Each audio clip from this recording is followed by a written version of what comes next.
Morning. Good morning. Yes.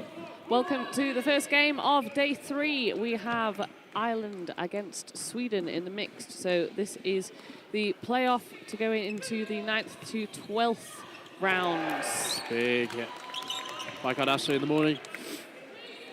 We do apologise. We've been having some internet issues here at the venue, so we don't have a scoreboard for you at the moment. They are working a lot behind the scenes to try and get that fixed for you. As the internet is, the scoreboard is directly connected via the Wi-Fi here in the sports hall to the referees' phones. I believe they're using their data for the first game, whilst...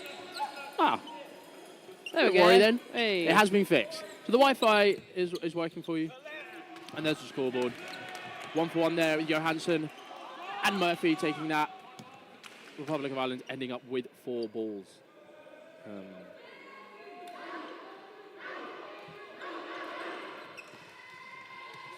This is our first of the playoff games. I believe every team that did not make it through to the quarterfinals plays 2 more games.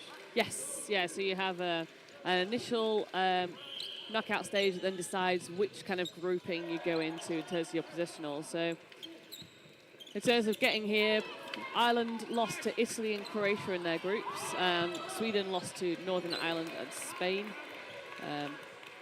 In terms of ranking, Sweden do have the better ranking of the 2 teams, yes. But they did finish 4th last year, so obviously definitely a drop in their position compared to last European Championships. But Ireland last year finished 14th, and they can not finish any lower than 12th now. So definitely going to be an improvement for them. It's been a massive improvement from Ireland this year. I think they've really outperformed potentially a lot of people's expectations. I don't know what their thoughts were like in camp, but they've really performed well in the women's and the men's and the mix, putting on some valiant displays. So a cross got there by Sarovic, hitting there. Ooh, Shine, yeah, she's looking for that catch there, but luckily gets her hands out in time. Just managing to get out of the way. So thank you for joining us this morning. If you have gotten up bright and early, Shine stopping on court, even though the player opposite her blocked and was called a block by all of the referees. Oh, yeah. You need to trust the refs to make the right decision. You can't just stop at the front of court. Play must go on, regardless if you think you've made a successful hit. So the set there goes to Sweden after Ireland went up a bit early on in the set. Sweden then just turning it around and picking them apart. So yesterday we did have an issue with one of the Swedish mixed games, but that will be decided after the tournament. There has been a yellow card given, and it's been served. Everyone has their opinions on what the punishment should have been, but I think because of the changing nature of... Oh, and a lovely catch there. Cardasso does a really, really good job there. Johansson looking up for the ricochet catch. Cardasso releases on him, and the other player goes to punish Cardasso for that release and gets caught himself. Yeah, it's a nice faking there from Ireland. Trying to put Sweden off, make sure they don't know where the ball's coming from. Block there from Istoy as Sarovic sends a big single down his lane. Istoy replies a signal in the middle, not managing to find a target. Yeah, nice throw through the middle there. Eastway just dodging out of the way. Both teams just sitting back now, just going for those singles, waiting. Oh. There we go, waiting for the mistake, but hit both sides, so still 4v4. Yeah, Cardasso making a big hit, and then Coombs being hit on the reply. Cardasso having a storming Euros this year. I think every game he's been part of, he's been one of the key, outstanding players from the Republic of Ireland side. Oh, lovely cross court there. Yeah, we saw yesterday Sarovic with that kind of cross-court behind him leap of faith that hit Liao in their men's game. And he's just showing kind of his flexibility there. Oh, but there Carduso takes out Saravic. Like Shine just telling her teammates to calm down a bit. The wing's cool there. Carduso drops low beneath them.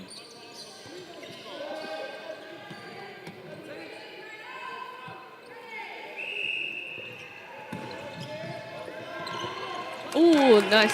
Oh, lovely. McCartney actually, for a second I thought that was a trade, but she survives in the neutral zone. Great for her. She's done really well there to avoid 2 shots, one from the trade and one from Johansson on the other wing. Using his left arm to try and hit the cross court, but doesn't manage to succeed.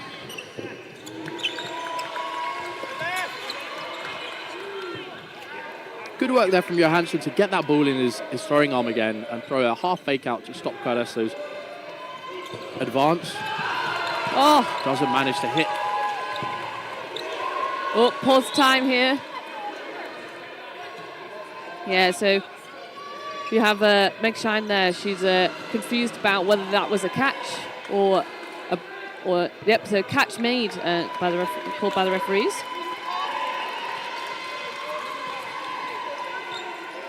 Oh.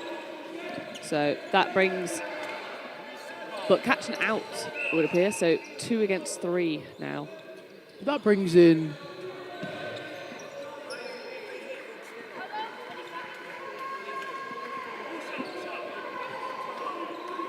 there's currently a fly terrorizing us here in the commentary box. It's quite annoying this morning.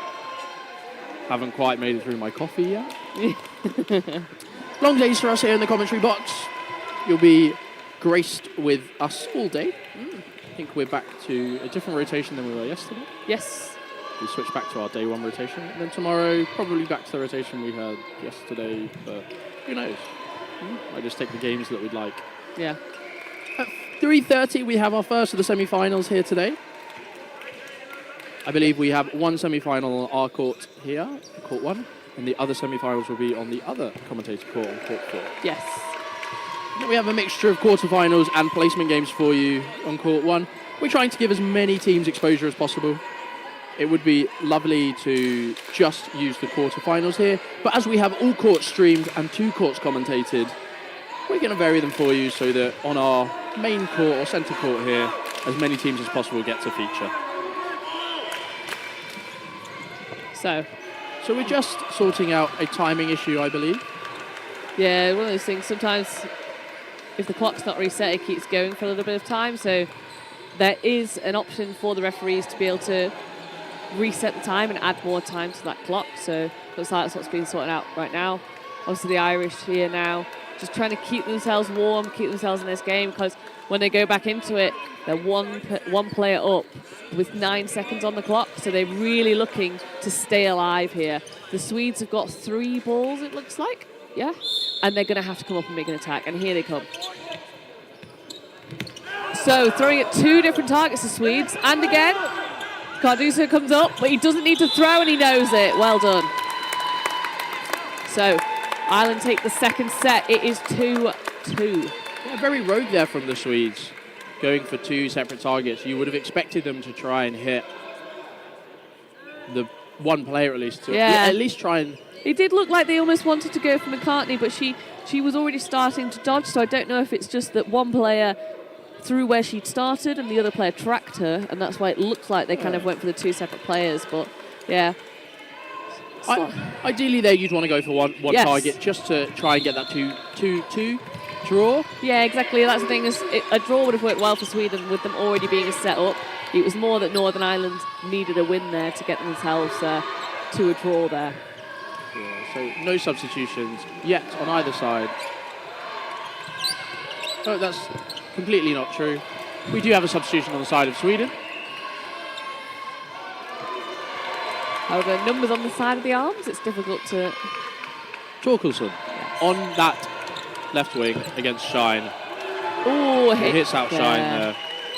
Yeah, very high up court she was there. Looks to the block, but just can't make it. Yeah, she was caught out quite high up court. And the other in the first, the set before last. Another bit of an unorthodox decision there. Yeah, that will be that fly as Emily whacks her microphone. We have a cup of coffee here, so it might be that. Who knows? Oh, lovely hit there. Yeah, you can see how clean that was from this camera angle. As we're just adjusting the brightness for you. We do have a production team that try to make the experience for you at home as good as possible. And they're always fiddling with the cameras just to make sure that you can see exactly what is happening in front of us. Yeah, McCartney there getting caught out in the neutral zone. Couple of the Irish players now holding a high line, but quite solitary without the cover. And the Swedish are just absolutely capitalising on that and just taking out those lone players in that neutral zone. So this is the second time that we've seen Sweden throw 2 singles off a 4-ball attack. So they've come forward with 4, thrown a single, they've reset and thrown another single. Do we think this is an intentional play to delay time? Because they're up by 6-2 in this set. And in theory, you could waste 10 seconds if you get it just on the play ball. I don't know if it's just a really delay call. Yeah, a hit there has been called by our Austrian ref there, Clara. Yeah. It did look like a hit from our angle. It looked like she blocked it down into herself. Easterway just staying alive here against 6 Swedes. I say that on that 4-ball attack because it didn't look like there was any annoyance from any of the Swedes. They looked like they looked quite composed after only sending the single ball. So to me that... For when Easterway's being passed the ball by the ball retrievers, so he's not paying attention. Bounce called there. I don't think Sweden are going to be upset about this. No. There's only 4 seconds left. Sarovic throwing in a big fake to stop any advance. Easterway with a bounce there in front. Maybe not knowing how much time was left. No urgency there. Big words of encouragement coming in from all of the Irish players in the Irish box. So yeah, 4-2 now.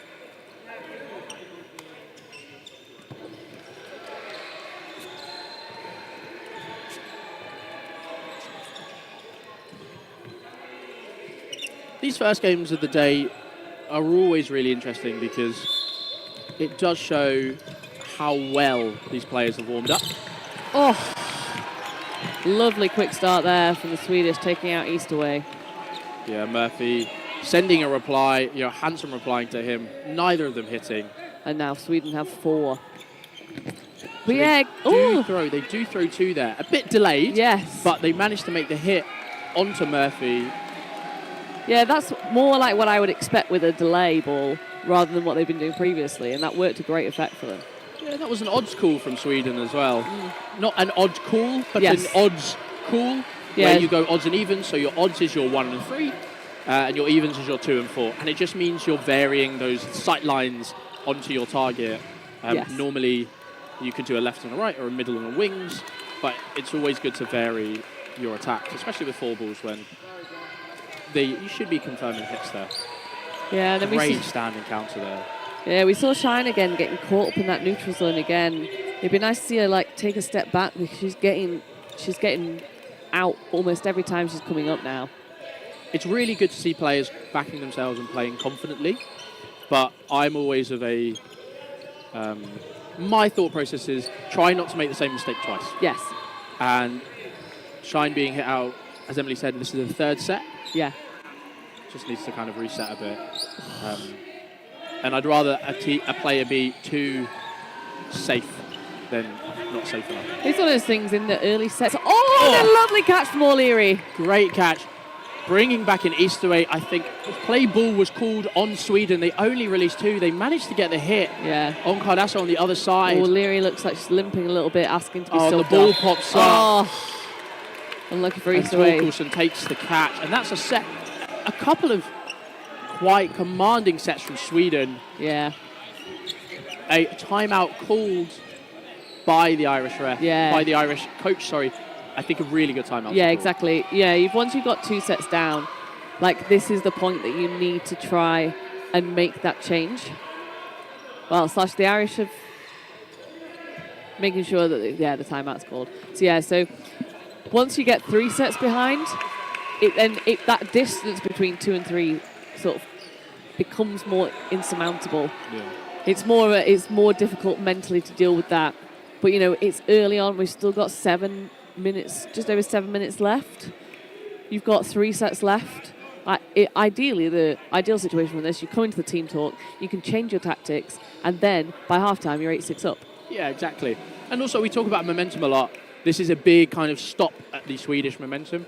It gives Ireland that time to just address the couple of things and to address what's going on, maybe what's working well, what's not working so well, just so they can get everyone on the same page, because you want everyone working as a unit there.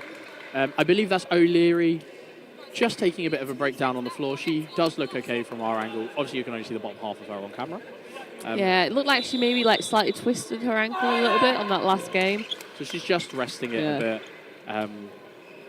It's one of those things, you know, it's early in the morning and you're on the 3rd day of competition. It does get quite hard at this point. So there have been some substitutions.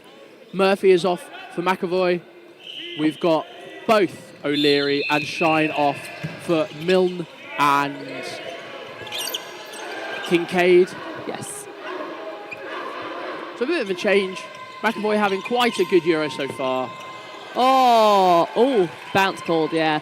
Again, great cross court there from Sweden. They're really trying to take out Cardoso really early, and they're a trade. A good trade there from Sweden, I think. I think Cardoso has been a stellar player for Ireland so far. He just does the basics so well and seems to know what to do. So taking him out early, I think, will probably benefit Sweden. Yeah, definitely. Yeah, Sweden have identified him as a threat, and they just want to get him off court. It's one of those things, there's always 2 mindsets when there's a player that's making such a difference, is that you can choose to, 1, get them out early, or 2, just shut them out of the game. Oh, and a lovely hit there. That's a 2-for-1 in favour of Ireland, which is a very good trade for them, taking out Sarovic on that return. Yeah, nice dodge in there from Kincaid. But they have given Sweden... Oh, no, they haven't given them 4. They do have 2. This is a substitution now on the Swedish side as well. Tellström is on for the men's. Yeah, nice hit there from Kincaid in that exchange. So 2 players up for Ireland. McCartney throwing a nice single. And McAvoy straight afterwards. There was a line fault there from one of the Swedish players. Yeah. That's why she left court. Tellström left in on his own. Did great work there to disrupt. He blocks the first one and goes catching for the second. Yeah, he can't make it, but and the balls collide in midair. Yeah, so neither player out. But yeah, there's a minute left on the clock, so there is time for Tellström to do something here. He can bring the set back. Yeah, and he did have a very good game yesterday against Northern Ireland. He was, I believe, one of Sweden's better players in that quite dominant display. Yeah, a lot of players, when they will look for when the ball retrievers are putting the balls in, because as the players are putting their hands to the back to receive the ball, they're very vulnerable. It's one of those things that sometimes in these kind of clutch moments, it's almost more useful for the ball retriever to just put the ball on the floor next to the players, because then they can choose to get the ball when it is safe to do so, rather than having to receive it when the ball retriever gives it to them. I have played in games where we've been in quite a dire situation, not having as many balls. The catch not counted. All the refs calling it a hit. No catch. And that's the end of the set. A little clap there from Tellström.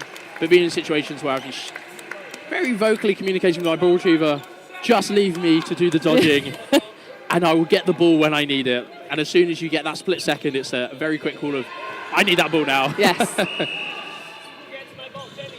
So great comeback there from Ireland. So it's just 1 set difference. Yeah, really well played from Ireland to kind of keep calm and collected in that set. They did well.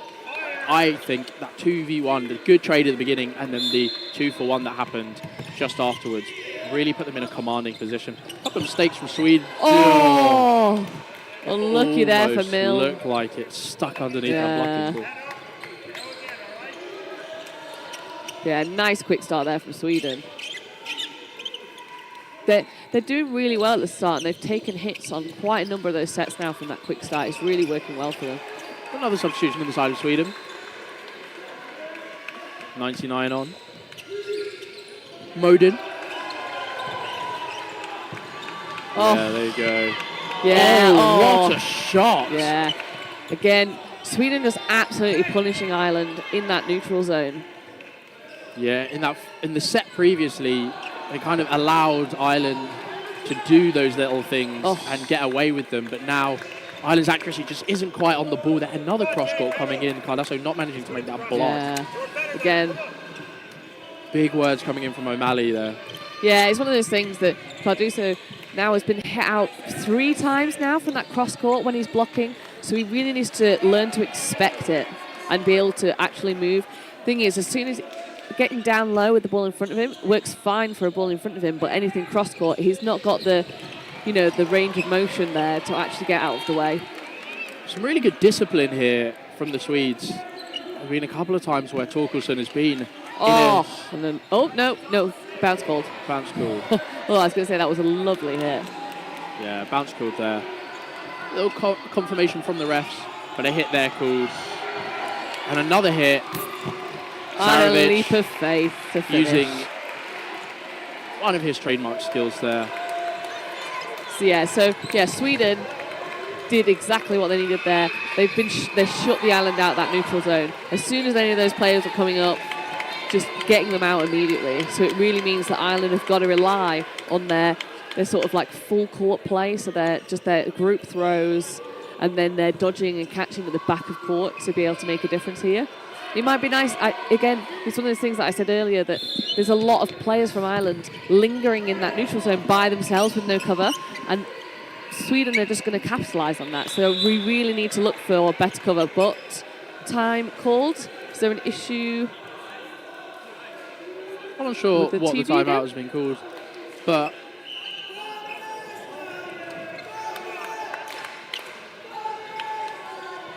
just a little confirmation. Yeah, so the set. So I believe it should be so the timer says 3 minutes, but there is less than 1:30 on the half. So I believe that they are going to reset it to 90-second set. Okay, yes. Which hasn't been done yet, but I think they're just using their own set clocks. As we said, we are having some issues here. Libdiri brought on and makes a difference straight away, hitting out Tellström.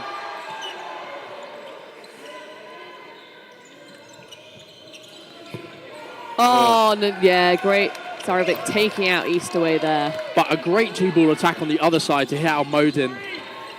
Sarovic hiding his target there. He positioned his body and just switched onto Easterway. Block there by Libdiri.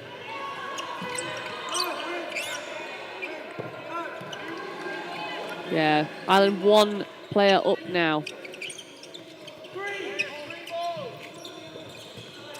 Yeah, a little bit risky there from McAvoy, just going up. Sarovic's never going to be worried to take that hit there. Does manage to stay alive, but yeah, very risky when you're 1 player up. Yeah, he's really wanting. No, bounce there. The leap of faith comes. He hits the other player, but Libdiri didn't have a ball, so couldn't capitalise. Yeah. Block there by Sarovic. He comes forward with the cross-court. It's 4 apiece here with 15 seconds left into the set. So the situation there, it might have seemed risky from Sarovic to do that leap of faith, but none of the Irish players had a ball to punish him on that backtrack. He is a live player until he misses a shot. Yes. In which case, he then can be hit out. So that's the half. 4 apiece on that set. Sweden going into the half, 9-5. I think a fairly accurate scoreline. We have been saying a lot in these games that they are quite close. But a lot of the games that we've seen so far, you've had one team winning sets quite convincingly, and the other team winning kind of clutch moments. In that set where Ireland won quite well, where I believe it was Tellström left in on his own, they had done a really good job at capitalising there. Yeah. But this is not the set, but for 2 or 3 of these sets that Sweden have won, we've seen them have 5 or 6 players on court, which is really what you love to see as a team and as a coach. You love to see as many as you want to end the set with 6 players on court. So we're having a bit of a timeout. It's called half time. Yeah. Once again, it's bright and early for us as well. Thank you for joining us if you are joining us from Ireland to watch the Republic of Ireland play. Thank you for joining if you're from Sweden and from anywhere else in the world. Yeah. If it's late for you and you've stayed up, I do know that some people had stayed up till 2 a.m. to watch the first half of the France-Scotland game yesterday. You missed out an absolutely amazing game yesterday. Yeah, so there are a few Swedish people in the YouTube chat, so good morning to you. So yeah, going very well for Sweden so far. I mean, it's one of those things, it is only 2 sets, so Ireland can bring this back, but they're really struggling to get back to drawn at the moment. They're managing to win a set, but then Sweden are responding immediately. It's one of those things that I think that high aggressive game is just not working for Ireland. They might have to just go back and just look to reset. Or if they are going to go for those high plays, they really need better cover because Sweden are just taking them out there. And then again, you know, Sarovic's doing a lot for the Swedish team. And obviously, the Swedes have identified Cardoso as a threat to them, and they've been trying to take him out early. It'd be nice to see Ireland identifying Sarovic as their threat and being able to take him out early because he's making a lot of plays, and if they can get him out early, I think that will probably work in Ireland's favour. So in that previous set, I think they did that. But he got back in. It looked like they had a 4-ball attack and they kind of waited. They kind of waited until they basically forced him to make a decision in which he threw a standing counter and they threw a 2-ball attack in response. They didn't manage to find their target. But in those situations, when you do have 4 balls, it's a real kind of... There are 2 schools of thought. It depends on the player. So yesterday, in the France-Scotland game, we saw Scotland not hyper-focused, but there was a lot of focus on Axel, that French captain on the left wing, who had a very, very good game against them. And from chatting to some of the Scottish lads afterwards, they did say that they didn't really want that much focus on him. Sometimes to nullify a player, you don't have to hit them out. You just have to stop them from doing anything. And to me, that is keep half an eye on them. If they throw a standing counter, make sure everyone's paying attention and just hit the other players up. Because there are 6 more players on court that you can go for. You don't always have to go for the big, scary threat. In this case, Darko Saric. In other cases, other teams do have their kind of talisman players. I think if you went across the board, you could identify one player where people went, yeah, we'll try and get him out first. Or her out first. So it does depend, and it depends on the experience of the team as well. So we're lining up, getting ready for the next half. I think the referees are just having a discussion because there is a minute 25 left on the half. So yeah, I think there's the TV has some issues with freezing on this court, so we've got the correct one in our corner, but issue with that one. Just to give a quick update on the other halftime scores, so we've currently got 8-6 to Hungary in the Hungary-France game. 14-2 between Wales and Belgium, so 14 to Wales at the moment, and the Netherlands. I'm going to check that one because I feel like I've written it down wrong.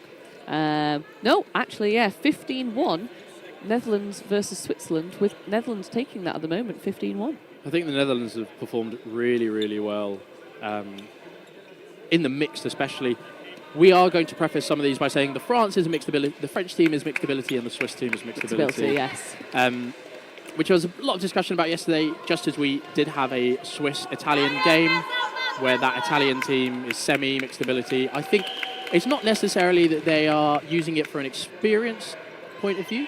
I think a lot of teams are just focusing on the men's and the women's side, the individual codes, so that they give their players the highest chance of medaling in their strongest disciplines. So Saric, very low there. Looks like a hit from there, but it bounced, as all the refs called a bounce there. Saric switching over to the wing, onto the other wing. It's good to see rotation like that because he might be having a great time on that other wing, but Modin and Johansson might be struggling on this far wing. So rotating players just to make sure that everyone is having as good a game as possible. Because it is a six-person. It's a very individual game, but individual players that make decisions that directly influence everyone around you. Yeah. Blocked there by Modin. That's the thing is the ability to play your own game within a team game. Yes. Even if that sounds a little bit contradictory. Yeah, it's always really tough because sometimes you do have teams that are 6 individuals that play really well. But, yeah, great hit there by Sarovic as Megshine tries to take the trade, but he is very good at utilising his body to hide where he's throwing. I believe he's a handball player, which would make sense as to why his arm doesn't really utilise his body a lot. Yeah, Eastaway getting a hit on Agner there. She tries for the catch, but it just kind of a little bit too much on her right shoulder. Oh, he's getting awfully close to those shoelaces of Frankie Libdiri there. Interesting, as we were mentioning yesterday with the Italians, Sarovic is calling from behind the ball on defence. So he's called there with his voice, but when they are defending, so they don't have ball majority, he is throwing out a little sign behind it sometimes. Okay. Just noticed. Yeah, Anyway. I think it's one of those things that is... Sometimes it's easier to just do a quick one behind the ball, but if you're doing a little bit more of a complicated call, you've got to say it out loud, unfortunately. Yeah, there's only so much you can communicate with your fingers. Obviously, sign language does exist, but it will be quite the day that a team can communicate confidently with sign language. So here we go. Johansson looking like he was going to hold that ball in the middle. Yeah, sent it out wide. And here comes for another leap of faith. And he makes it again. Yeah, and then, you got Johansson and Wilt Hilton coming up to provide the cover to make sure that Ireland can't take out Sarovic while he's still in their side of court. And McAvoy went for that catch. But Johansson or Modin had just put it out the outside. Yeah, it's really good to see, like, with Sarovic taking those leaps of faith, because it's one of those things that you don't see very often actually being utilised. Quite often, people just kind of throw it in at the end of a game, just because it's something that's fun and they want to kind of, like, do that to finish a set. But he actually uses it as a tactic in the game. So we have a term in British dodgeball just called, like, a free shot, which is normally when the team opposite you has released all of their balls. Say, for example, you're the last player in and a team has given you 5 balls. There's no real point of you resetting there and taking it slow. You might as well get a fast shot. What Sarovic is doing here is it looks like he's doing exactly the same. When the opposition don't have any covering balls, he's taking that leap of faith before any of the balls get back on court and before he's at any risk. And you can see there in that previous leap of faith he did there on Libdiri, Modin being hit out there by Cardasso, who makes... Oh, yeah, and then you've got Agner going up to try and get those balls. They've been put down, but she gets hit out in the process, being so high up court with no cover. So it was really tight there. I think she tried to chest pass it to potentially Meg Shine, who was in front of her. So it was almost a 1-for-1. But yeah, you saw Sarovic, as he made that leap of faith, he waited. He seemed to just glide there, waited for Libdiri to make a decision. Yeah. And then just lightly tapped her on his back. And that's all you really need. Yeah. Oh. It's a sport within itself, it seems. Yes. Yeah, unfortunately, I think it's one of those things. I personally cannot do a leap of faith, but mostly because I struggle to be able to do the throwing motion in the air. I think it's very beneficial to the handball players that we have so many of, especially in Europe. Yeah. Handball is not quite as... Well, it's one of those things in terms of handball, when they're scoring, it's quite often a leap and then a throw into the goal. So it's one of those things that's something they're quite used to doing. Yeah. We did have a few handball players at Warwick, which is my university. I remember chatting to them about how they transferred the whole bodily movement, because in handball it seems to be in 2 halves. You have the jump, which is a very similar jump to how a dodgeball throw would be planted. Yeah. Just connect, and then the arm movement, the body and arm movement, is just connecting them. So yeah, so Sarovic gets hit out in the air. He still does like a throw at Meg Shine, but he's already out, so that hit does not count. So Johansson left in by himself, tries to take the catch, but he can't. Bit cheeky there from Sarovic, even with the world's cloth rules, where you can still make a hit. After you've been hit. That ball went straight down and was dead instantly, so... Yeah, so obviously not allowed to continue playing after you've been hit. So you can kind of maybe get away with one. Sometimes it's difficult. A player doesn't know if the ball has hit them on the way down or bounced, etc. But if you're doing it multiple times, you're going to start getting sanctions for that. Yeah, and it is an honesty-based sport. And whilst we do have as many refs as possible... lovely hit off the start from Sarovic on Meg Shine. Yeah. He's getting a hit off the start more times than not. He's doing really well there. As we've said, just hiding where he wants to go. Lilling now substituted on for Johansson as he's hit out. Number 69.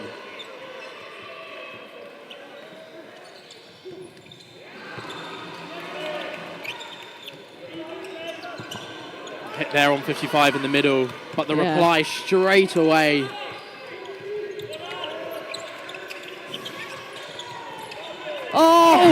Almost yeah. Centre. Yeah, goes for that hit in the neutral zone. Doesn't make it, and then tries to catch the ball because she's already committed. There's nowhere she can go. Oh, and a lovely hit there from Sarovic on Milne.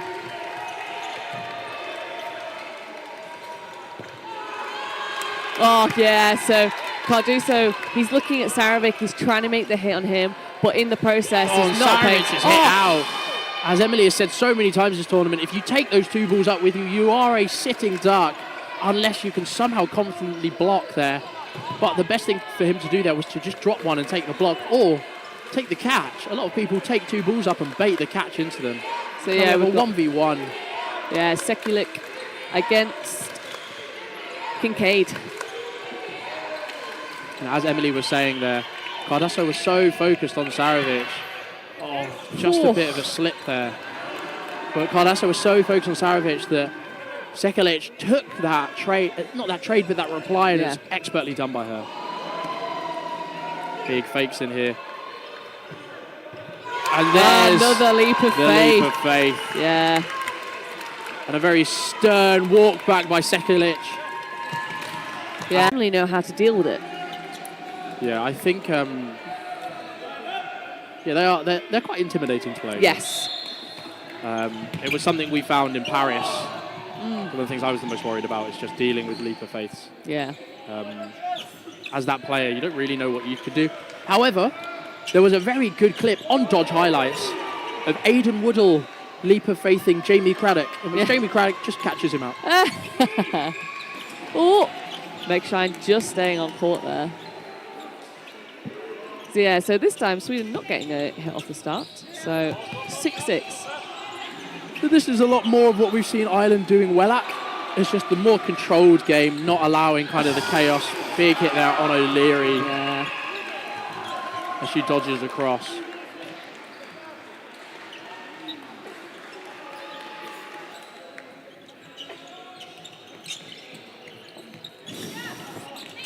Oh.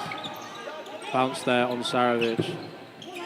Ball's climbing in the air. And a catch from Ankner. What a catch Lovely. In the middle. Yeah.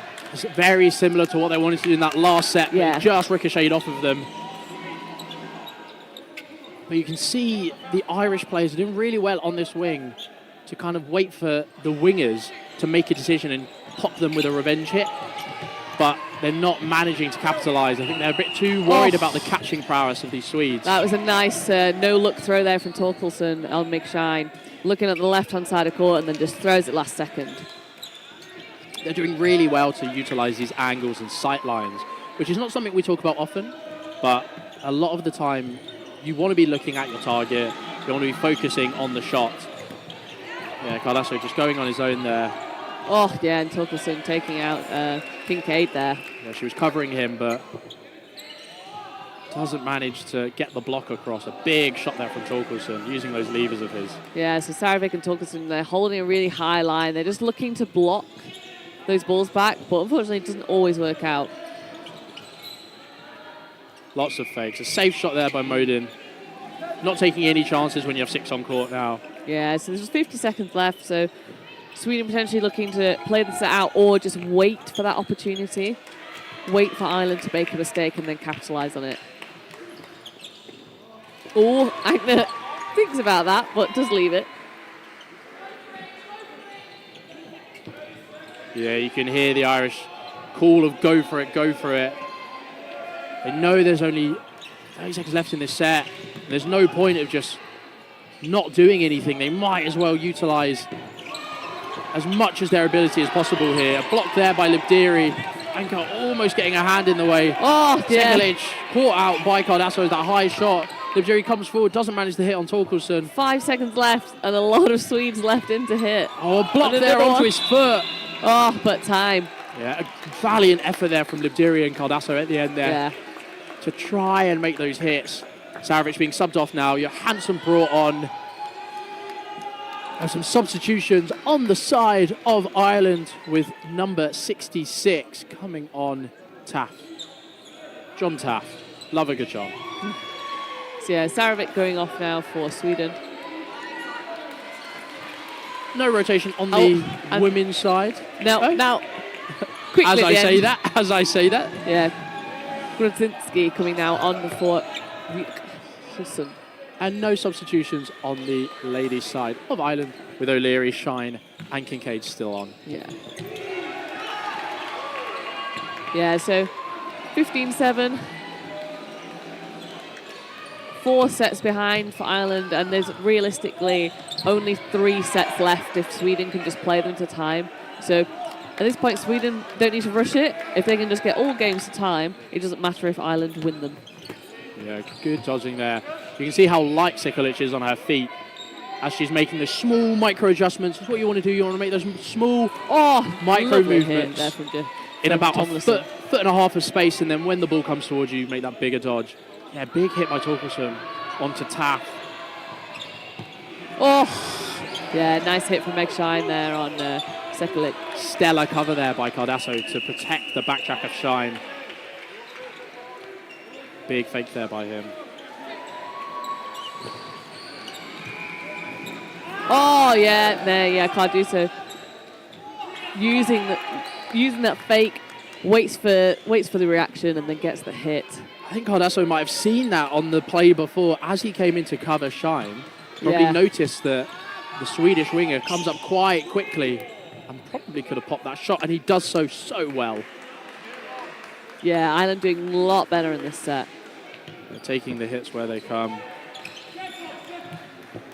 Oh, Shine makes the hit. And then gets hit out herself, but the 1-for-1, Ireland are up, so that does benefit them more than Sweden. So 3v2. Just over a minute left. 2 blocks there by Johansson of the Swedish Spectaculars. Libdiri there is putting that pressure on. Oh! He thought about it. And then it means Torkelson thinks about trying to get that rebound catch. It's just a little bit too far into the Irish half, and then he gets stuck up court without a ball, and Ireland take him out. And then a 3-ball attack on Modin. So yeah, so 2 sets left, but 3 sets behind. So unless Ireland can finish these sets very quickly, it's going to be difficult. A couple of substitutions on the side of Sweden. And Tellstrom brought on. No substitutions on the side of the women. Yeah, and Sarovic back as well. But you can probably tell that if Ireland managed to win this set, there will probably be a timeout called by the Swedes just to slow that down. Yeah, it's one of those things like Sarovic went off. He's made a lot of plays. Oh, but 2 hits? No, 1 hit off the start. There on Taff. Yeah. Just gets it in time. Murphy's now on. Murphy's on. Oh! Yeah, so a hit there on number 66 from Ireland, and then Ankner goes for a catch, but she drops it this time. Murphy and McCartney brought on for the side of Ireland. Just confused about where the balls are. Sweden having 3. Little sidearm there from Johansson, utilising his left arm. Oh, nice. Acrobatic dodge nice there by dodge. Tellstrom.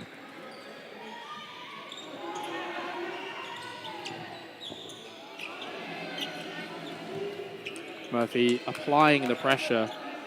Yeah, McCartney then joining him after a little bit. She was just questioning with the refs whether the ball that had come near her had bounced or hit, but it was called a bounce. And as soon as she knows she's fine, then goes up to support Murphy.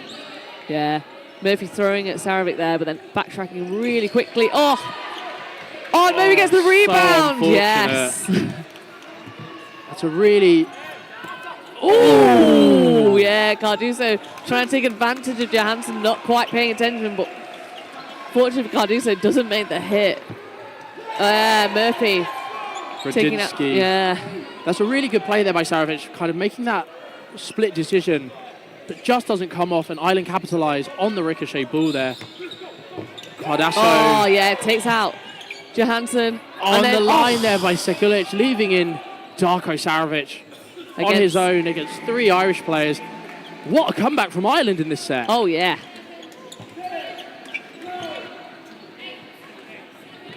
There is a countdown coming from someone, but we don't know who. That's not on our court. No, I believe it's Meg Shine. Potentially, she knows how long's left, and obviously they want to finish this set as quickly as possible to ensure that they will get 2 more sets in to try and draw it.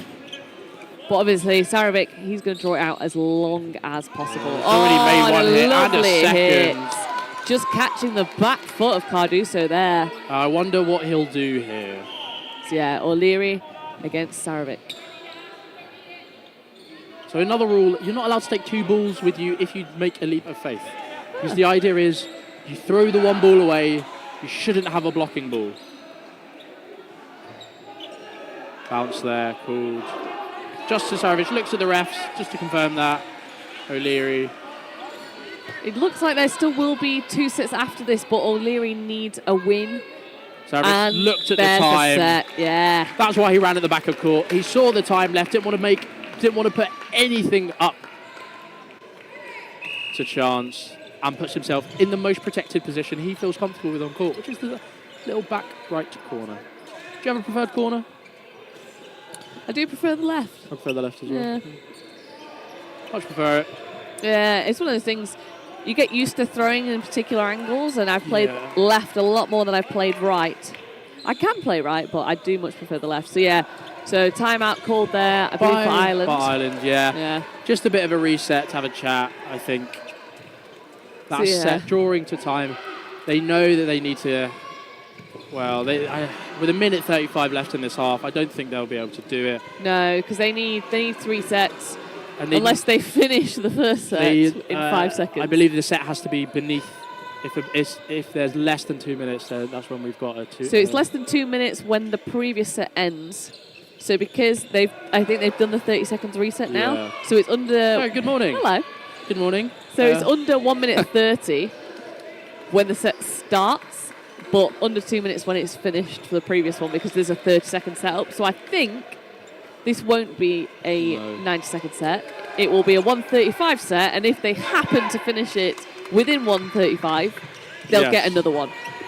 It's a big ask, because as much as Ireland would like to come out guns blazing, Sweden will turn around and maybe not allow them. Had a substitution on the side of Sweden. We've had 2. We've got Stralin and On brought on for the two ladies. I think the ladies have had a stellar game today. After that win against the Czech Republic yesterday in the women's, I think they've really carried through that confidence.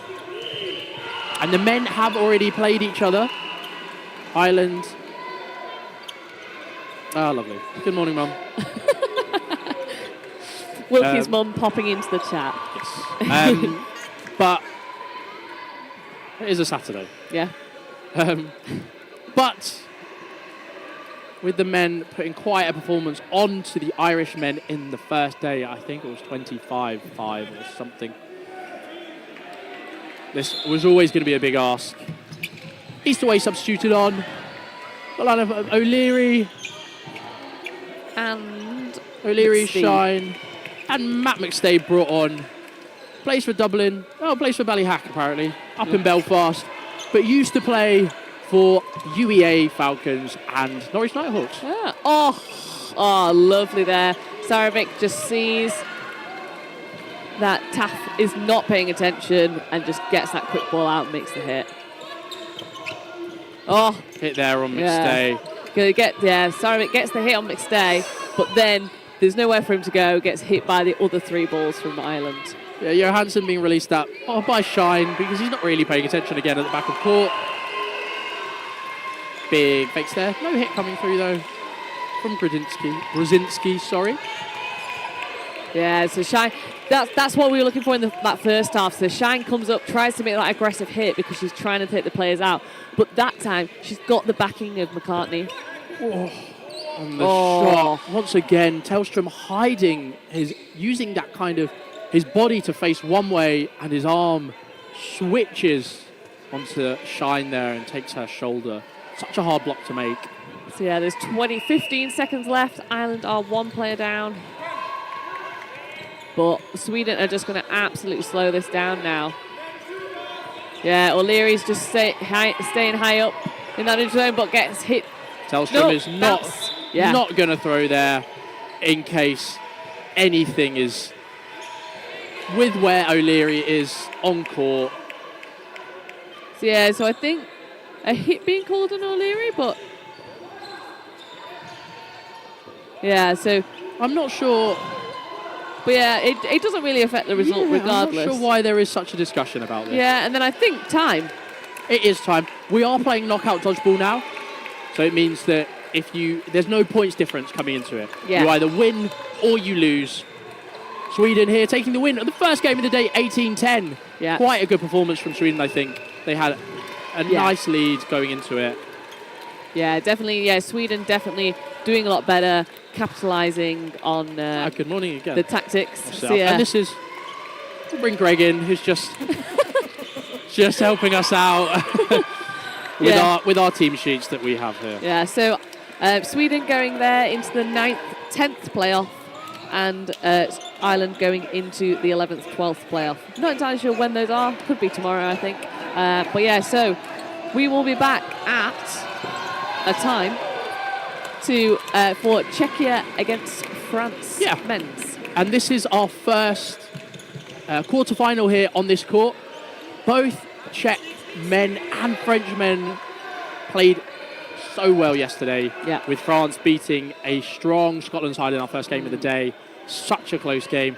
And Czechia, after winning that men's Austrian league, which we carry on talking about, have been so strong. Their men's, women's, quite didn't get the result they wanted to against Sweden, but in the mix they've been exceptionally good, topping their group, I believe. Yeah. So we'll be back at 9:40 for that game. Thank you very much for joining us this morning. If you're in the UK, go put on a brew. If you're in somewhere else, put on, if you have a national drink. Yeah. If it is a tea, but it's not quite a British tea. Our production manager has just said in Austria you're sleeping, so all the time. So fair enough. But yeah, thank you.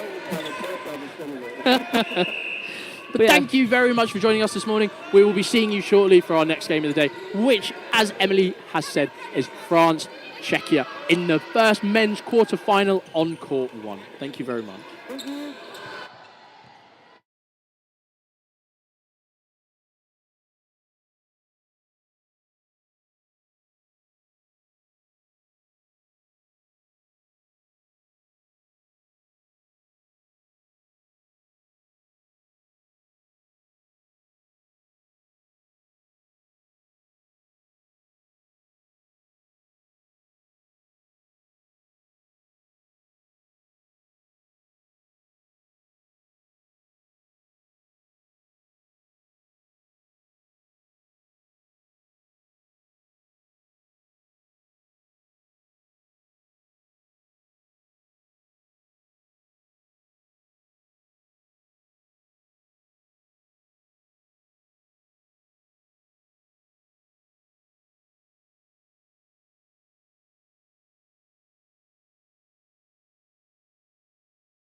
Ladies and gentlemen, welcome back to the Dodgeball European Championships here in Osijek, Croatia, here with Knockout Day.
Ladies and gentlemen, welcome back to the European Dodgeball Championships here in Osijek, Croatia.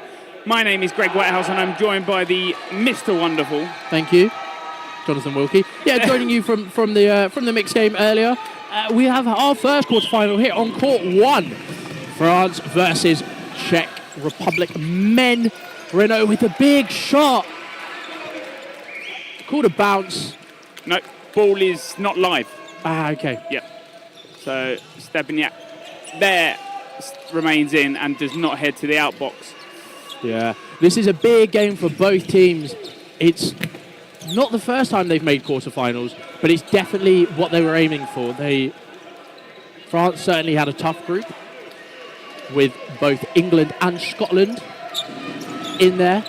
England, Scotland, Norway, and Hungary in their group. A really good group with both France and Hungary. Oh, big free throw catch there by Axel Auger, the French captain. Yeah, we know what he does on that top left side. We know how dominant he can be.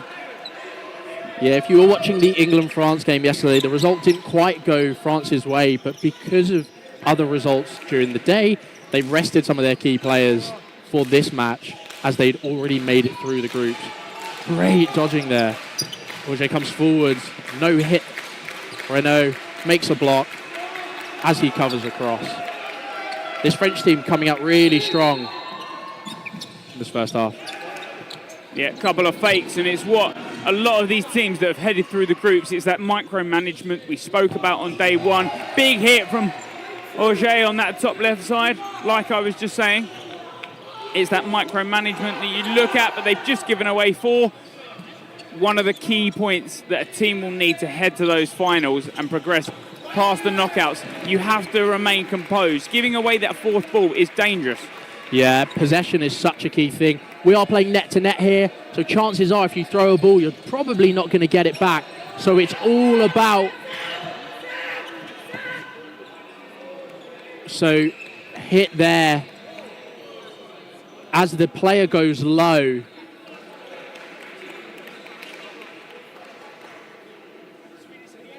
There's a big discussion here, especially in such a tight game.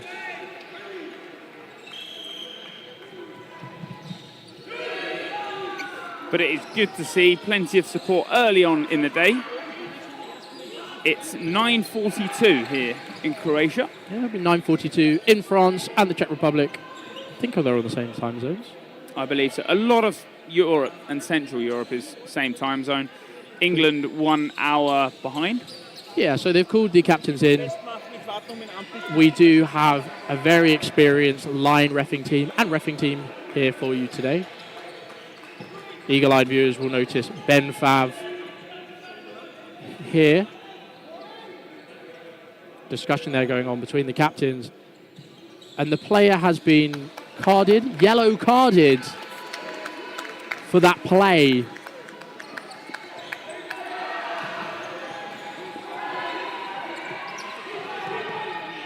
So not sure on the yellow card offence, but I'm sure when that gets clarified, we will be able to find out a little more in terms of the decision. So yeah, big call in the first set. There'll be 5 minutes off for the French captain. However, that is a quarter of a half, an eighth of a game now. So maybe with the increased halves,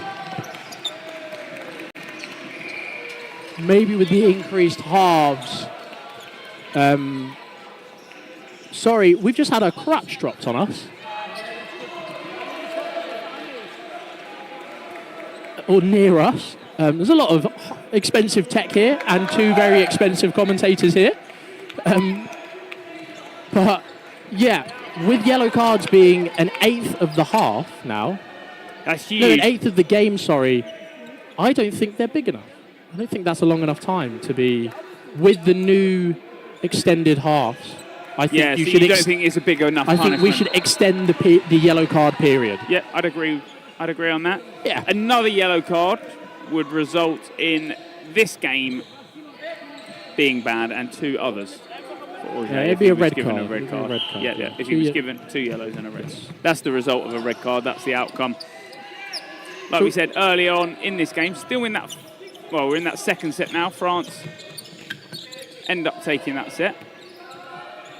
Even with that yellow card, they were still up, I think 6-1 players. Big hit there onto it. Now for France, theoretically, and what a lot of teams would look at doing is you'd look at burning that time down. At least then you're not wasting huge sets, and Czech Republic don't get more sets in while So they're coming out. Got the yellow, but coming out really aggressively here. A yellow card, just to put it into a different kind of perspective, it's a set and 2/3 of a set. there we go. So if you can manage to survive that long. Unfortunately not. So we do have 30-second reset times.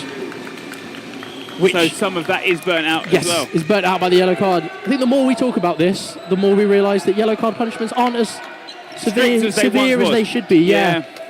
Because theoretically in old rule sets, it's still a yellow for the 5 minutes, but you could quick set, so you could, Czech Republic could put more sets past France. This time you're waiting those 30 seconds, so you're France are at least going to burn a minute out of it, I guess, if they get those 2 sets out of it. So in theory, with the 30 seconds added, you have a 3-minute set if you can burn it to time, a 30-second reset, and then just half the next set. And Auger would head to the outbox after that 5-minute timer was complete. So there's a 1-for-1 there. Great play there by the Czech player as he misses that, or Prudhomme makes the block, but he does the chest pass to make it a 1-for-1. Yep. Czech Republic up by a player in this set. Very aggressive. It's that handball release that we see. It's the high hand and a small leap over, a nice dodge. Big throw there by Enu at the ball. You can tell that the French team are playing a soul, and Enu sets himself early and takes the catch, bringing on Gomez. You can see that they're just playing that slow game, the defensive game. Gomez hit out on the dodge, but they're just throwing up ball. They're not risking anything. And it's that tiring of the arm from Samek. You spoke about it briefly.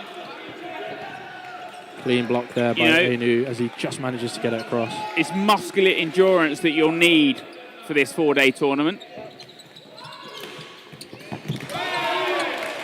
Very well capitalised on shot by that French left pairing of Renault and Enu. Good dodge to start, but France have capitalised on Hibner. 1:20 left of this set timer. Leaving Zingor and Stepanek in. Plenty of support for France and Czech Republic early on.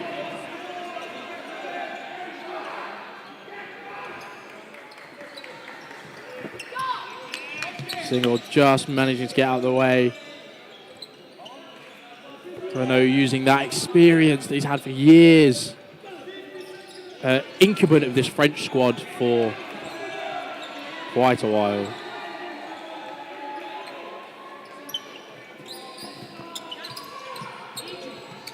Yeah, the punishment there. Zingor comes forwards. Enu goes low. What a dodge. Oh, but he's called out. Oh, the other player is being called out. Massive play there. Yeah, the back line. Oh, and an invalid called on Zingor. That's a really tough set to take, as the Czech Republic were up by a player into it. You start getting in that swing of the throws and you feel the momentum. That 1v3 then becoming a 1v2 somewhat looks achievable. Yeah, and that's the set. That's the yellow card. Done. Axel joins us back on court. So what was that, a set and a half? Yes, a set and a half, of which France won one of those sets. So France have definitely come out of the blocks firing. Maybe Czechia just not tried a bit too hard, but played a bit too quickly for them. They should have just set in it and play their game. I think when you're trying to rush, it's sort of a thing that when you're playing against 5, that you play a bit more aggressive because you're like, oh, we're already 1 player up. But that 1 catch, that's all it takes for that 5-all to start going. Yeah, and that's a big play from Anu in that half to basically turn the tide of that set.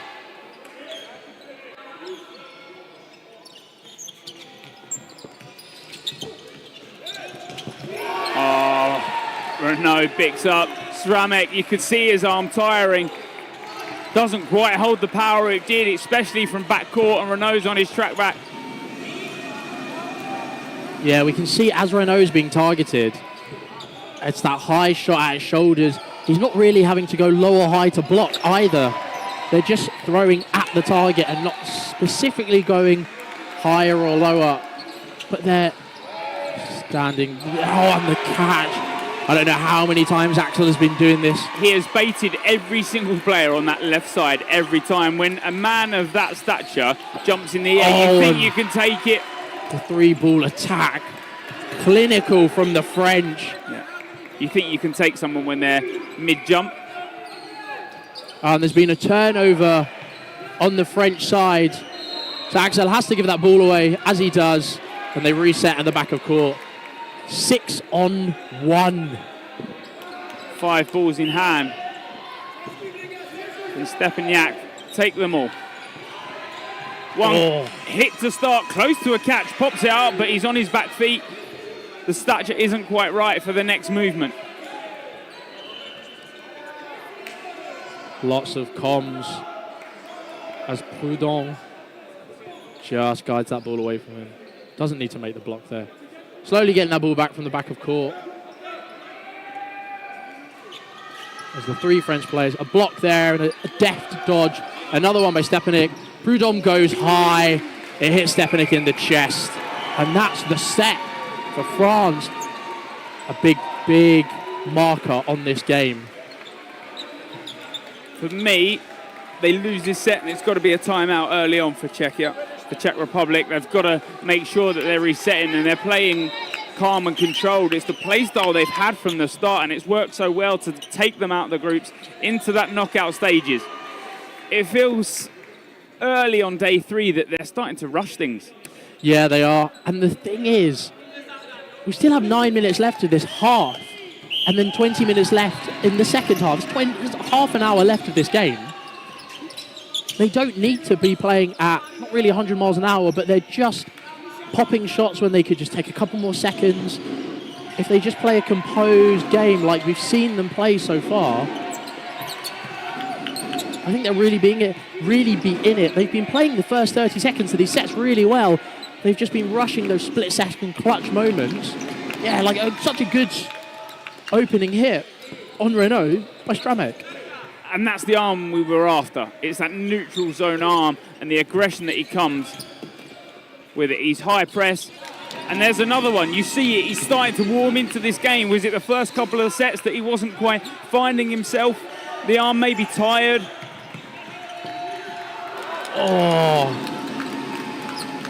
Just letting it go through his elbows. But yeah, we can see Gomez there try to take... Oh, and the catch called, but a big line fault there. Brings back in Stramek, who was just hit out by Prudhomme. I think it was only a rebound catch. So...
So we are back. Commentary has now returned. That was the first set of that second half. France take it 12-4 now. Yeah, apologies for that end of the second, 14-4, end of the first half, sorry. We were just discussing about that last set going so well for the Czech Republic, but then France dragging out the bag with 3 massive hits to win the set.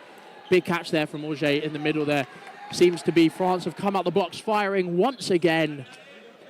Yeah. Cezanne on for the French. And no real, one substitution for, you checked in, 1, 2 substitutions. Stepanek is off.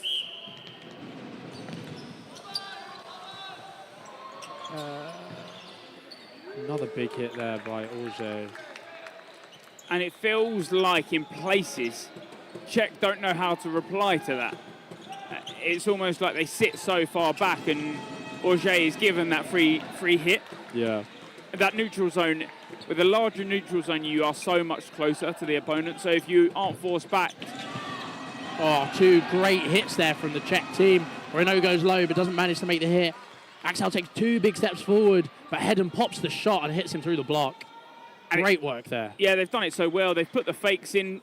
France have made that movement, but with that quick release, they get that from that handball release. Bit of a mistake there from France. They had 4 balls and throw the single, but then out of frustration, throw the remaining 3, give away 5 balls, and Prudhomme is left wanting a bit more on that dodge as he goes high, but gets hit out by the 4 balls. Czech Republic Cezanne and Dupuis now. Oh, great 2-ball attack. Yeah, really nice. Dupuis with that wide angle release. When you're coming up, when you're sort of head on, it's always a little easier to dodge. You've seen it just there from the side of Czech Republic. They've just replied in the same way France did that volley before. Yeah, you can see Cezanne just calming down, going, there's no point of rushing this. He's got 1:30, but the hit comes up. And Cezanne makes the catch off of the ricochet. Yeah, in that instance, head-on cannot interfere with that ball. No. You cannot make catches in the other opponent's half, even when you've made a leap of faith. Right, okay. Yep. And if head-on had gone for that, that probably would have been a blue card. Yeah. Or a yellow, potentially. Yellow, interfere with play. Probably a blue card and all 5 given to the side of the French. It's almost like a interference of play. Yeah, Stepanek. Like a turnover. Turnover, yeah. Stepanek blocking that shot. Jump there as the single reply comes through. Yeah. Forcing France to play with 3 balls. Czech Republic are close to that front line of that neutral zone. That is another hard line. That middle line isn't a hard one unless it's the run from the start. Cezanne hit out.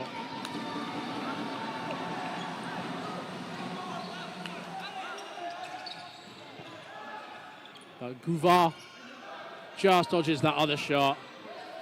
France happily will take this time. They'll play the single ball.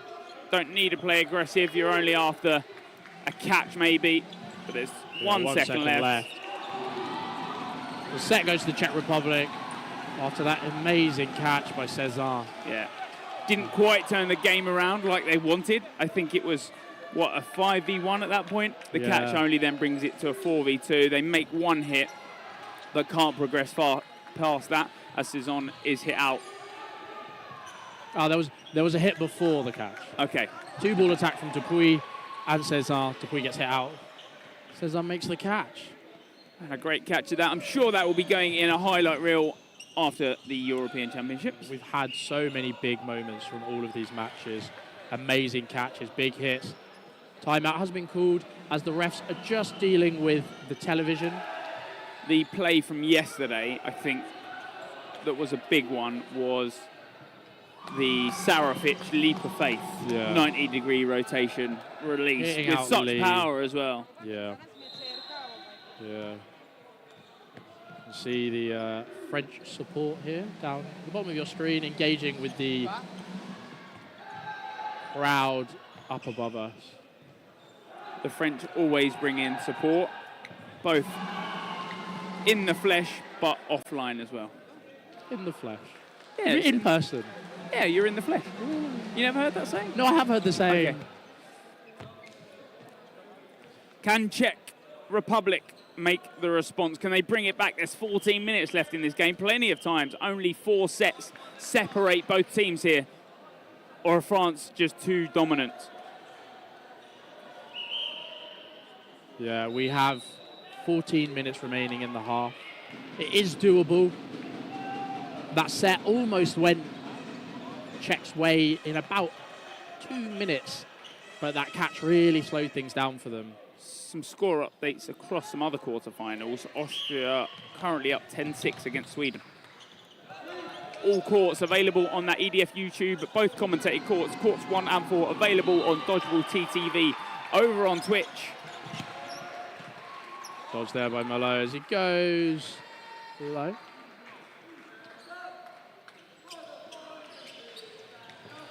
Oh, and the catch there by Stepanek on Renault. And he's called for a backline. No, Hedden is called for a backline fault. Yeah. The backline is after the catch. Yeah, the refs on that side just clarifying. Dodge there from Hibner. Close to a hit there, but the block comes in. Auger trying to find the target with players that hang around that neutral zone. Yeah, Malo doing a great job dodging here at that 2 position. The Czech singles really putting him to work. Often you see newly substituted players be quite slow. Oh, and the hit and the catch from Dupuis brings on Renault. Yeah. Just a bit slower. And 5 balls to the French. What a swing. And that delayed ball manages the hit. Yeah, he does drop those 2. Comes up, but he's not quite up in time. Renault, I think, with that late release. Yeah, Renault. Yeah, normally that delayed ball comes in from him. He's so accurate, and there it is. First one comes in. This time comes in. No, go ahead. I was going to say, is that a risky single at the end? Yes. It is, right? Yes, it is. Yeah, okay. There was a call. My French isn't amazing, but it sounded like a hold call from the French box as he releases there. But it's a big confidence shift for Malo there to make that hit. Gomez has come on for Dupuis, who's had a very good game so far. 16-6 to the French. 10 points. 12 minutes left. 4 sets, potentially, if they were to go just to time. 3 sets if they go to time. So the French will slow this game down. Gomez now comes on. Another win here will probably... Oh, Dupuis. Oh, Cezanne makes the ricochet catch off of the block. And it is that awareness that you're after from a backcourt player. When you've not got a ball in your hand, you're not just tracking the balls they have, but the balls that have been deflected. Yeah, and lots of rapid hits. The Czech players are coming forwards. They're covering. They're attempting to help their teammates out, but it's just not working. It's a lot more aggressive side from the Czech that we've seen. 2 hits, 1 on the delay. And a catch on the ricochet, but they already have 6 players on court. Yeah, they think someone is in the outbox, but like you said, 6 on court does not bring an extra player back in. Ball comes in. And that's the set. Wow, a minute set there by the French. Is it beyond reach now? You get those 30-second sets in Czechia. We know they're a controlled team. We've already seen that aggression from them already. I think the mental side of things are all with France now. It's just so aggressive here from the French, and the Czech players just can't deal with it. 12 points. Just being told to relax, settle down. You don't have to go aggressive here. You're 12 points up. That's 6 sets within 10 minutes.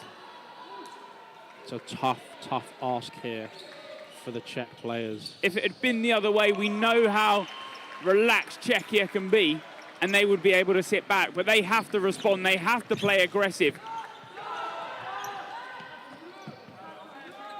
And there you go. You see how relaxed the French are. They have 4. They don't need to play single balls. Yeah, you can see kind of the reactions there of Stramek.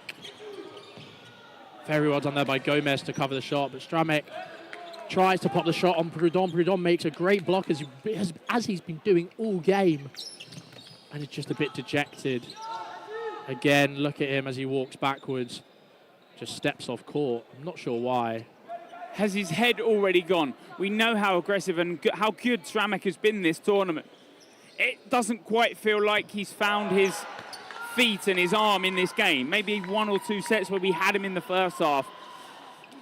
Yeah, and this will be great for the French team going through to this quarterfinals. I do know that they shaved their coach's head last night.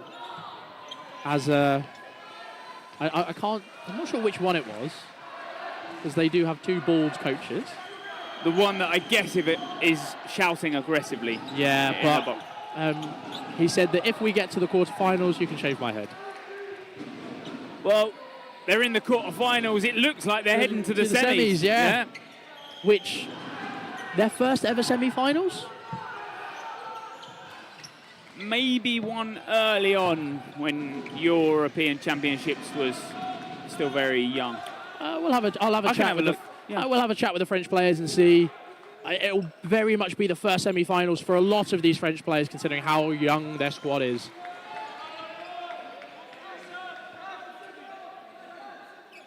This game kind of showing how important that mental game is.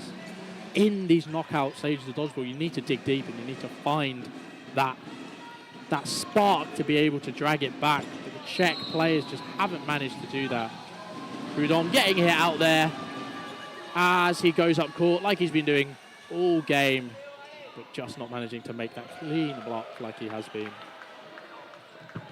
Oh, Cezanne makes another catch. Is that 3 from 3? He's seen them every time they pop high. The calls of, I assume, was Cezanne's first name coming through. Yeah, Théo being called out by the box as he brings on Vincent Renaud. Blocks down, makes the low shot. 2 seconds left on this set. No throw comes in, it bounces, but the set goes to France. Cezanne making that amazing last-ditch catch to win the set. Excellent play, excellent play. Little smile there from Axel to the commentary box. You can see what it means to him and the rest of the players. You have to feel for the Czech team, though. They've been playing so well through their groups. Seeded first in that Group A, have played so well throughout this tournament, in the mixed, in the men's, but just haven't managed to quell this French onslaught this morning here in Osijek. Big single there down the middle. Axel sees the ball, comes back and takes a cheeky shot. Renaud has done everything right from that in-wing player. Stradella, who has now just been subbed on, heads to the outbox, sliding dodge, just caught on his shoulder as he goes for that catch. Been brought on for Cezanne, who a well-deserved break. Some substitutions on the Czech side. We have number 73, Becker, coming back on after being the recipient of that face shot earlier, which got Axel yellow carded. And you can see he's got that nose taped up. Yep, France have never progressed into the semi-final. Never. First time. Men's, anyway. So this has been pause time, as there was a item on court, and of course we don't want any hazards for any of these players. Player safety is paramount. Get out there. He slides off court. It's been mentioned a lot in this tournament. You have that upper echelon of nations, those top 3, the NI, Austria, and England across the board, but that margin, 4th to 10th, has grown significantly. Yeah, big single. France have played so well, and Prudhomme with the catch, bringing back in Stradella. And when France are catching like that, no matter how powerful your arm may be, no matter the release. And there's the hit. Yeah, that gap having we spoke about it yesterday, but chatting to Ben Fav and Max Golder, the Central European nations are loving the fact that 4th to 10th has completely changed this year. Last year, Scotland of 4, losing out to Austria in that bronze medal match, but now haven't made it out of the group stages. And France making it to their first ever semi-final. Further than their rugby team made it, unfortunately.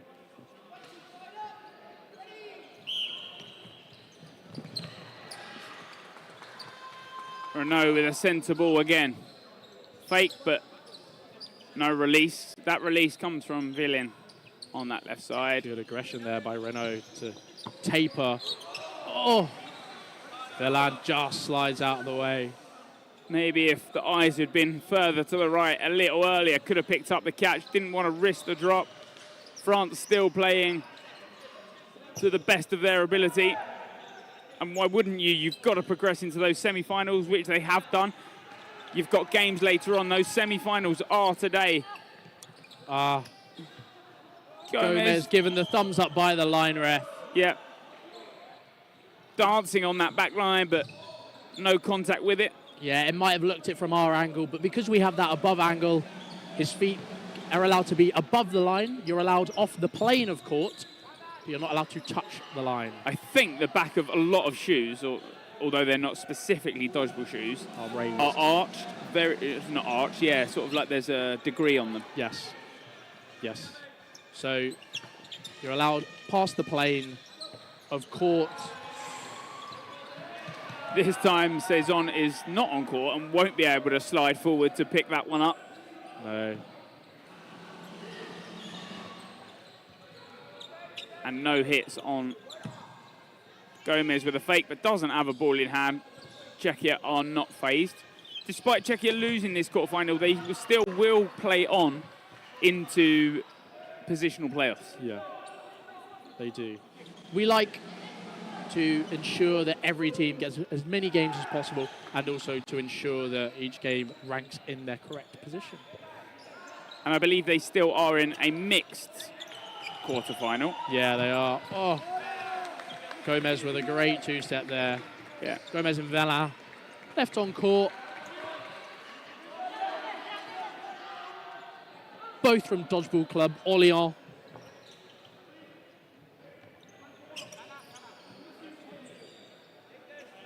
And Rita there, I think, when he gets hit out in that middle, did release his middle ball to try and sort of stop the deflection. There as Gomez tries to dive across court. Yeah, you can try to jump high, but when those three balls are accurate. Oh! And Velan takes the catch as the delayed two balls, bringing on Stradella. 20 seconds left. Not sure why the Czech Republic player has stumbled off court either. And an invalid called on Stradella as the set goes to the Czech Republic. A well-constructed set. Yes, they gave away that catch late to Velan, but they still managed to bring it back with a couple of good hits and a bit of luck from that invalid. Yeah. And La Marseillaise rings out amongst the stadium, coming from the players in the box. Yeah, France, first time in dodgeball history, their men's head to a semi-final. That does secure them a minimum fourth place, but they'll have a big semi-final on their hands. I'm not sure in which way they go, but I can tell you, because I do have a potentially... So they play the winner of Austria-Sweden. And from the half-time result, Austria were ahead. By 2 sets. I don't know the full result on that game, because I can't imagine it's finished unless they didn't have a minute and a half set and they played the timeout. So this is the last set of this quarterfinal. The result going fairly to France as they are singing out La Marseillaise. Yeah, Drabek just hit out there as the ball hits his foot. That sound that sometimes you might hear, and when people think it's a dodgeball hit, it is just hitting the back net or the pole in that back part of the court. They believe there was a double hit somewhere. However, all of our refs are very experienced, especially on that side. There has been no silly or dodgy decisions. Oh, Gomez doesn't get the ricochet. A bit of a smile on his face as he leaves court. But there have been no poor decisions today. And there won't be any poor decisions. Oh, good hit there. The dodge comes in. Arms, legs just split in that decision, but Govac just making sure he gets the hit, and he gets one just again. That's 2. One hit on the back there. It's now 3-on-2. 20 seconds left. Block there.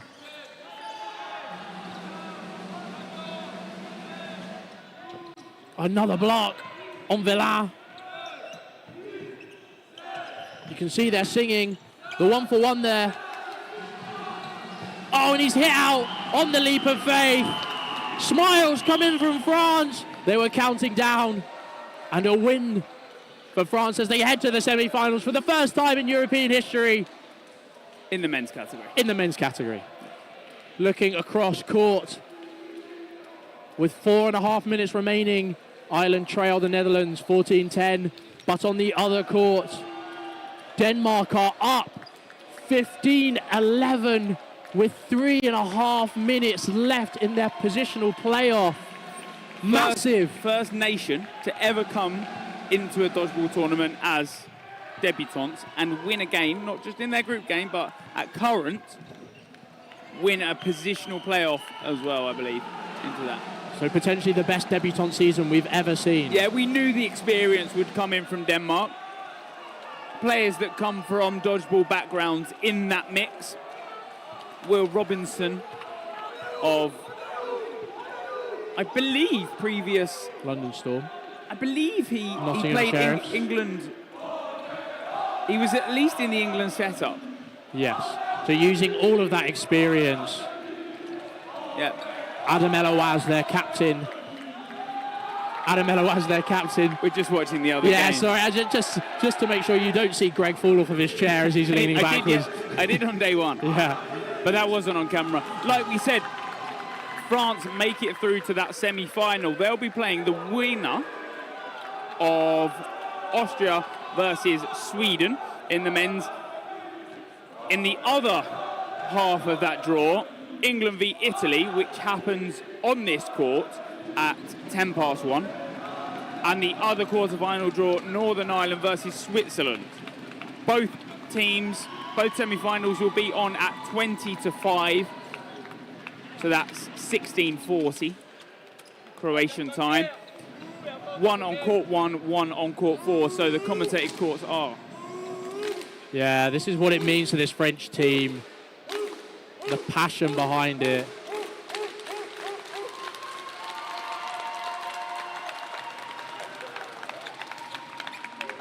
As Axel Auger captains the men's into the semi-final. Very, very good performance there from that French side.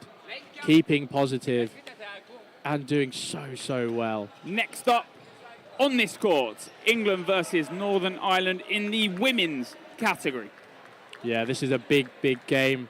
Northern Ireland just falling short against Italy in that final set of their group stages, giving them England in the draw. England looking so strong coming into this European Championships, as usual. And it will be a massive game. A huge game. We speak about England every year. It's often, and has been since 2015, England v Austria in that final. Yeah. In that women's final. Austria are unbeaten in European Dodgeball Federation games in the finals. They did lose, however, to England women's in the 2018 World Cup. Yes, the But court have also won gold in Canada. Yep. Against the combined GB team, in which a lot of these women into the next game were on. But a great game nonetheless. That is game 2 over for day 3. Next up on this court, it's England versus Northern Ireland in the women's category.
Hello, hello, hello. We are, as we're waiting for this next match, we brought French men's captain Axel Auger on just to have a little chat about that game. So, the first time your men's team have ever made it to a semi-finals? Yeah, first time we won a quarter-final. Yes. So first time we go in semi-final.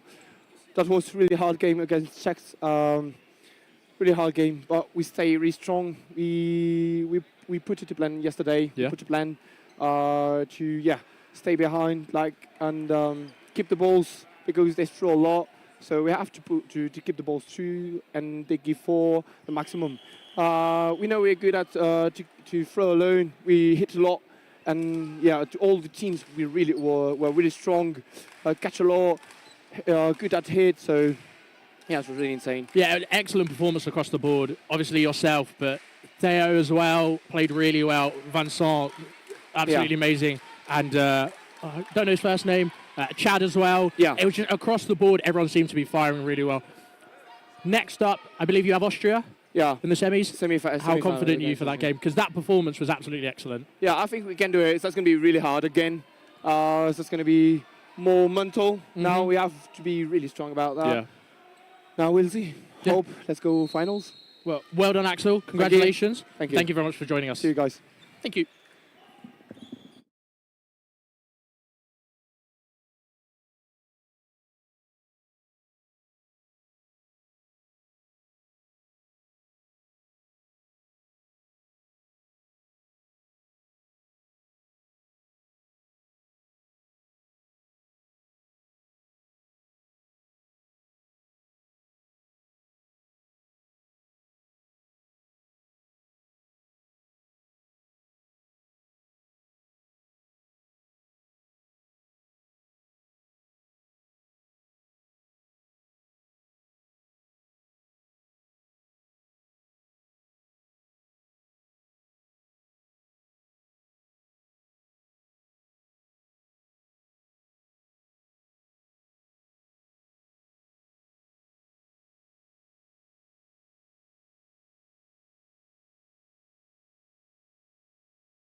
Good morning and welcome to the first women's quarter-final here on day 3. So we've got England against Northern Ireland. So England topped their group on days 1 and 2, being Wales, France and Hungary.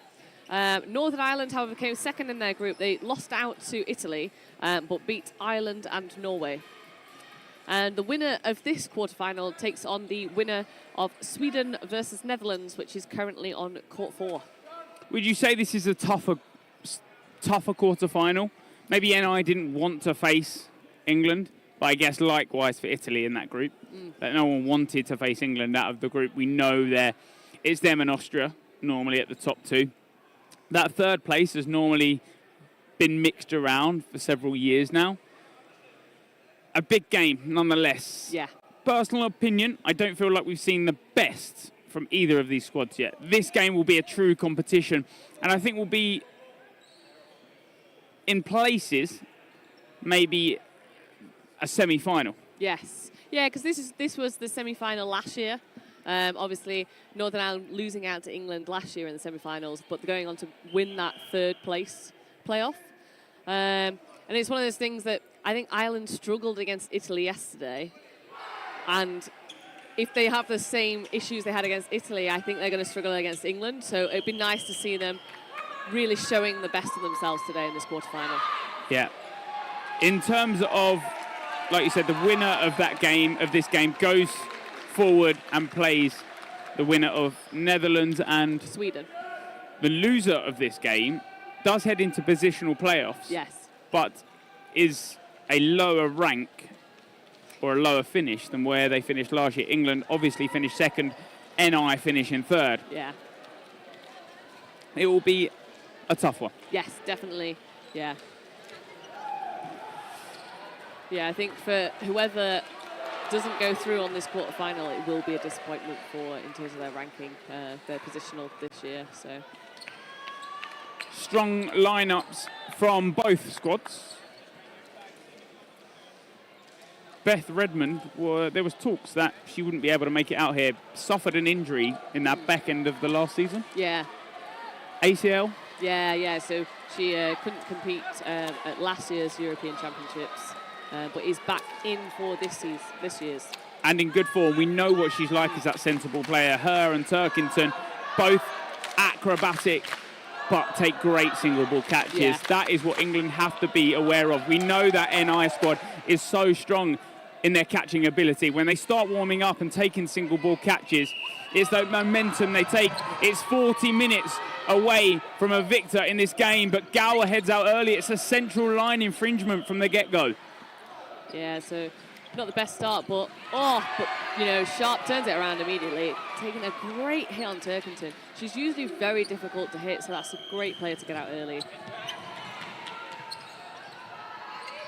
So yeah, Bonsignori with a single there, no hit, and then Pickering with a block back.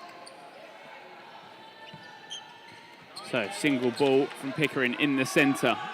Just making sure they're aware of the other team in the start of this game. You will never see an aggressive start. Ball pops up, Hems does not catch it, but Pickering does. Yeah, she's aware. A lot of these teams will always look for that rebound catch. Oh, great catch there from Redmond. We said it at the start, you start taking catches and you'll start warming into this game. Redmond picks up her first. This is a big first set. It always depicts that movement from the game. Oh, yeah, but Pickering taking out Turkington again, and Key getting out in that exchange as well. There you go, that two-player hit puts England Lions ahead. Josiah with a simple movement just dodges the ball from Shannon Hill. But a good hit out is that line throw straight down at Abby Gower. Yeah, and it was a great movement from Hill there to keep out of the way of the balls coming at her as well. Yeah, two-ball attack at Pickering, but easily dodging out of the way. She's very good at her lateral dodges. Yeah. McCloskey just with the low block. She knows Josiah will sweep in and go for the toes.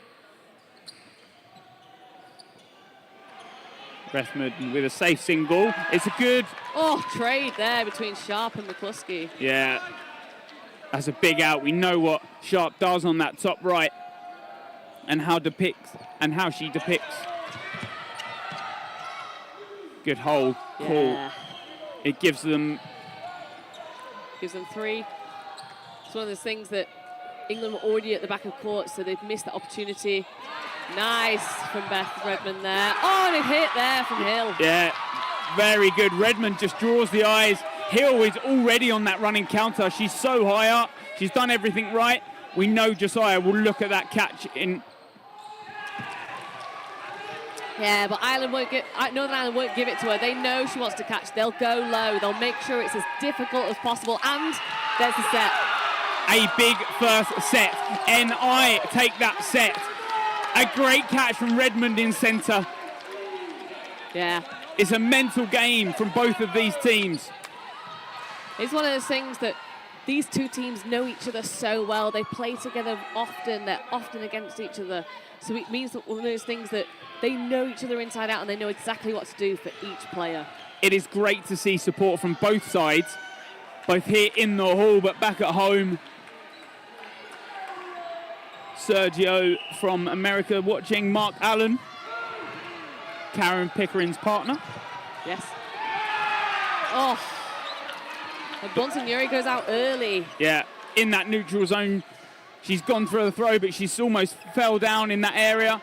Oh. But what a shot from Sharp.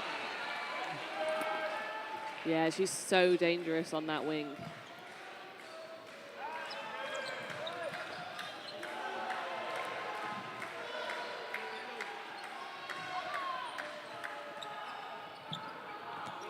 All sets not played super aggressive. Block from Josiah. Yeah, we know that last set, it was very calm and collected from both sides at the start, and it was right at the end that it started to heat up a little bit. Both sides just testing each other out and waiting for that player advantage. Oh! A catch and out.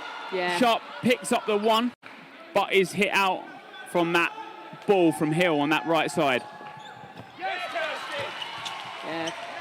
Key jumping high over a 3-ball attack there. Yeah, Kirsty Key on that left side. The high leap just dodges over 2 good areas from England, but... Yeah, Allen doing really well on the cover there. They're really stopping England from coming up and countering. Oof. Blocked down from Bonsignori this time. Yeah. Ball cannot find the feet. Oh! And Redmond's in the right position there, but she just can't keep hold of that ball from Pickering. Yeah, she knows the single ball's coming in her direction. She set herself perfectly. Ball goes through the legs of Karen Pickering. Yeah, a little bit of fishing there, but does manage to stay alive. 4 now from England Lions. A minute left on the clock.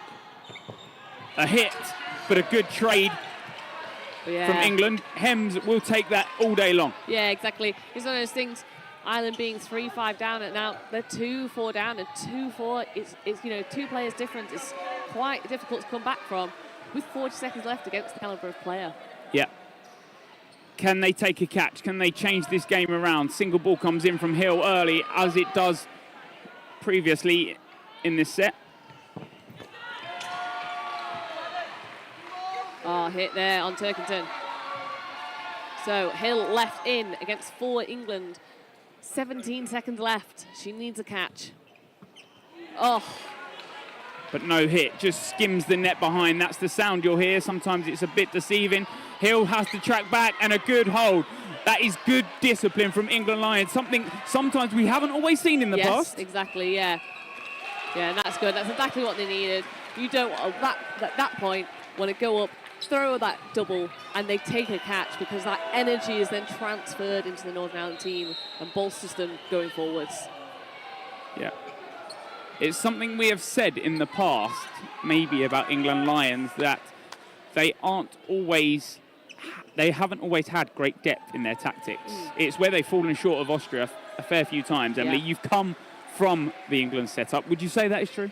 Yeah, it's one of those things that it's one of those things they've had a lot of players and they've been the same team for a number of years. And now they're starting to bring in sort of youth. You know, you've got Sharp in there and you've got a variety of different clubs, and that does bring in new tactics. And you've got the change in management as well. And that's always going to bring in a fresh perspective. And it's what England needed, because they need to change to be able to beat Austria. Because just doing the same thing as they have in the last years. Oh, but a nice catch there from Cunningham. Yeah, Key takes out Bonsignori early. Hems caught as well. Josiah throws the single on the right. It does now give 3.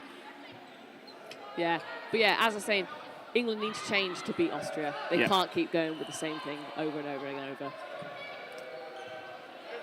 But the block from Gower on that left side, a simple one at that, just controlled into the ground. A single from Josiah on that cross court.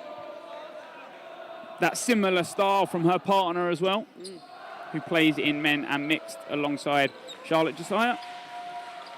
You and kind of works with you. Yes, yeah.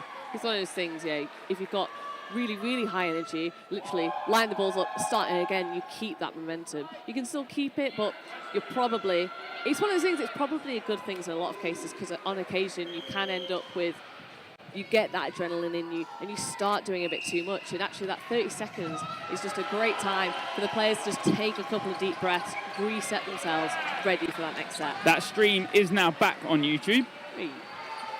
So welcome back. If it does ever freeze, always head over to Dodgeball TTV on Twitch. The YouTube just frozen for a second, so if...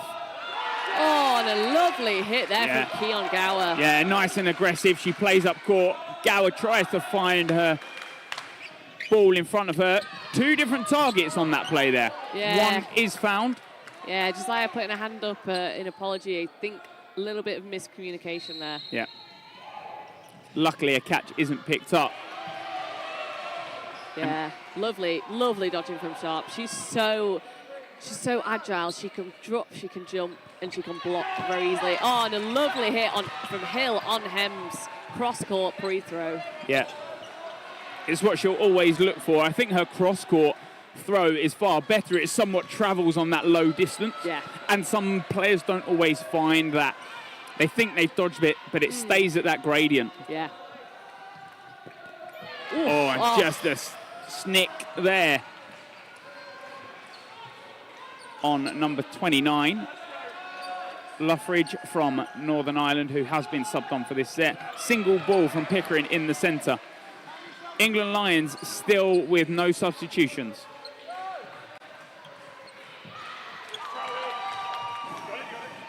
No hits. Oh, no, hit called on Josiah there. Yeah, I think the one that comes in from Key on that left side just grazes her back. Yeah.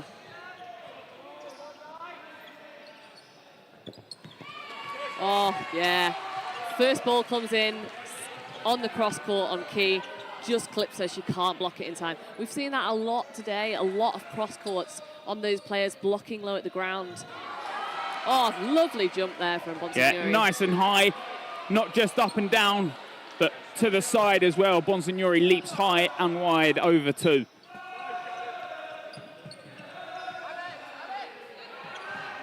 Yeah, Hill throwing a single at Pickering, but she's easily laterally dodging out of the way of that. Yeah, Sharp looks at the aggressive running, but Cunningham on that left side tracks her and Bonsignori in the same play. Hill has to run forward. Pickering looked for it, but decides against. Yeah, and a great job from Cunningham on the left wing for Northern Ireland, getting out of the way of that ball attack.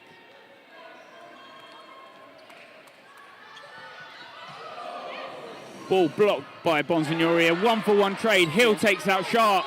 A good trade on both sides. 3 seconds left. I'm sure both teams will take a draw, and they do just that. Yeah. England 5-3 up. 5:55 left on that clock. A great game here in this women's quarter-final. Yeah.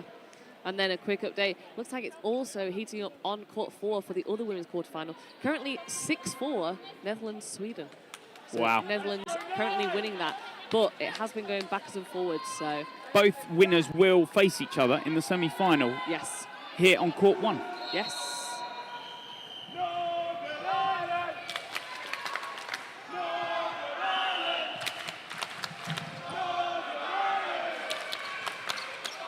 Cunningham does not win centre ball. It's won by England Lions. Can they be aggressive from that start? Fakes come in, but a block on that right side from McCloskey.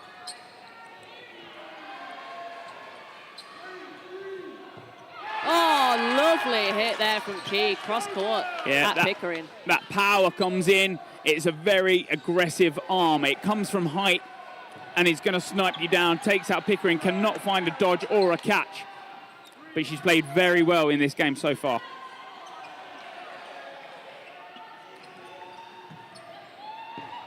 Oh, wow. Yeah, Cunningham throws the ball at Hems.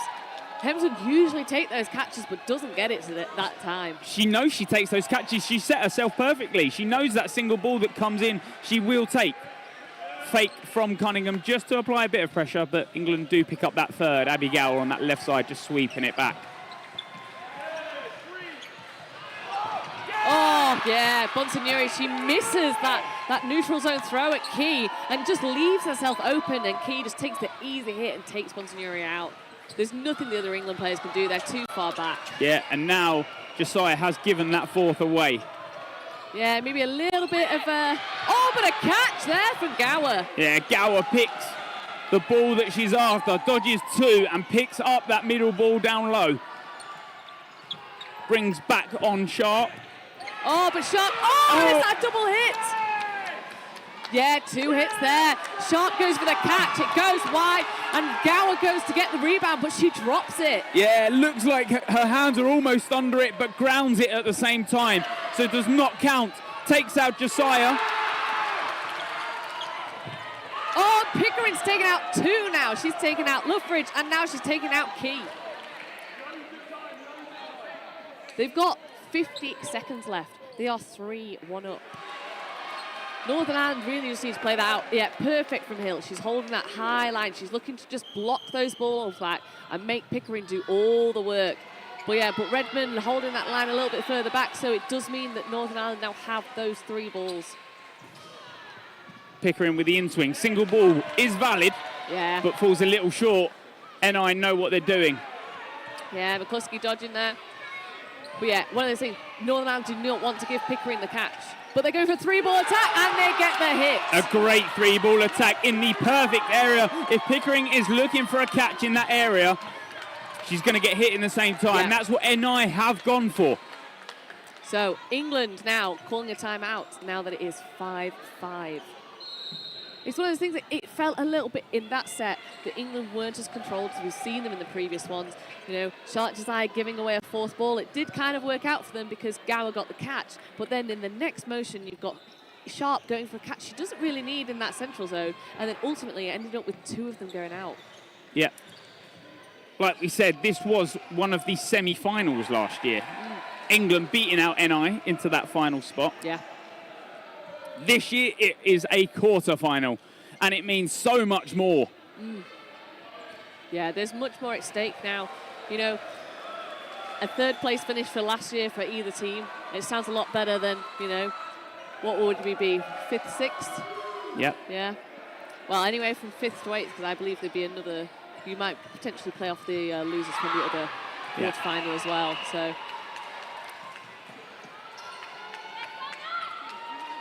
Yeah, there is so much more at stake, like you said, Emily.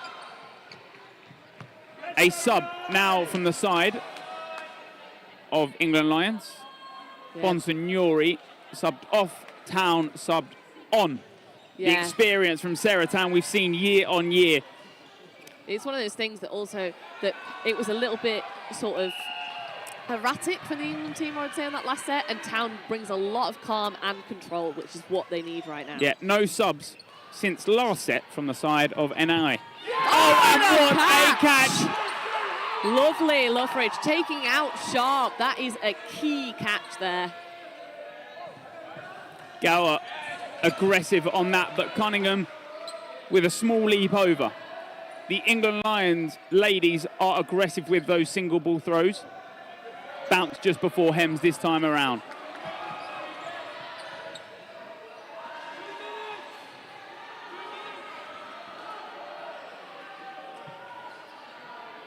Oof. Yeah, cross court there from McCluskey at Pickering does just get out of the way. England are happily going to throw that single ball. Both teams playing super slow. That top first half timer. Oh, and a lovely leap there from Cunningham over the top of the ball. Cunningham is dodging those single balls from Gower and Town on that left side every single time. Yep, that top half timer, the time left in the first half. Pickering just dodging out of the way. This time, Cunningham with the block. Yeah, so Northern Ireland have really got the control now. They're not allowing England to do too much. They're throwing a single ball. You know, England really do favour that double running counter, but they won't throw it unless Northern Ireland have only got one ball left. And that's kind of a tactic they go for. But it does mean that when the other team is only throwing one ball, that shuts down that type of play. But Hill is hit out. And a double run in from Northern Ireland to Ball two pops separate up. targets. And Pickering, yet again with the rebound catch. She is there every single time at backcourt. Always aware, and she's taken 3-4 rebound catches. Oh, and a lovely duck there from McCluskey. So yeah, so it is 4-4. There is 37 seconds left. Yeah, 4 balls from the side of NI. Can they make a hit? Oh, they go. Oh, and a third single. Yeah, I think... Interesting single to try and be aggressive in that. But like you said, you think... I think what would have worked better, and maybe what they were going for, was the 2-ball attack at Pickering with a delayed ball once she'd moved. But unfortunately, I don't know if it was just that wasn't the original call, and Cunningham just thought at the end, oh, Pickering's gone so far left and on the floor, she's vulnerable. Yeah. But unfortunately, a little bit too late. The perfect thing, and that micromanagement thing that... Oh! Well, there's one hit, but a catch is made by Hems. Hems calls the hold on Josiah. And it should be time. Yeah, time. Yeah, Northern Ireland then again at the end taking 2 different targets. One of them nice and accurate low, but then the other one straight at Lauren Hem's chest. And, you know, we know she takes those. You can't be throwing in that catching box area for her. You've got to make it difficult. So we go into half-time, and it is 7-5. It is all to play for. It has been back and forth this whole game. And maybe some replays now. No, back to court. There will be some replays through the half and the end. Some big hits throughout. Pickering on fire. Eyes up 24/7 in this game. She has taken so many rebound catches. She knows she is doing everything right. Yes. Josiah there, just holding on. Pickering there, yet again offering that cover. Yeah, and that catch there from Josiah. Oh, I think this is a... Oh, no. Yeah, hit cross. You thought it might be the one that Bonsignorin misses. Yeah. Hems with that catch, that one that she didn't make at one point, but has made several others. Yes, yeah. She knows it's that set down, one leg down straight, one leg to the side. Yeah, and that lovely... You can see there from Key, she's staring down Gower, and then the last second...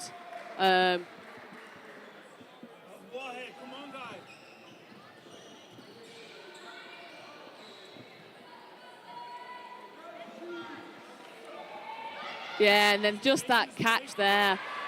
Amy Sharp going for the catch, and then Gower trying to secure the rebound, but both of them going out. Oh. And Josiah so close to picking that one up. That second one that comes in delayed is perfect timing.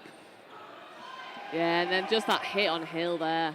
Yeah, again, it's one of those, oh, but that was a great rebound. Yeah, Pickering with the great She just reaction. waits a second. Yeah. Gower gets low. And that micromanagement that I'm talking about in that last throw, they know the standing's going to come in. They know it's not going to be at wings. Yeah. This time, Pickering holds in the centre with an easy block there. Nice and simple dodgeball.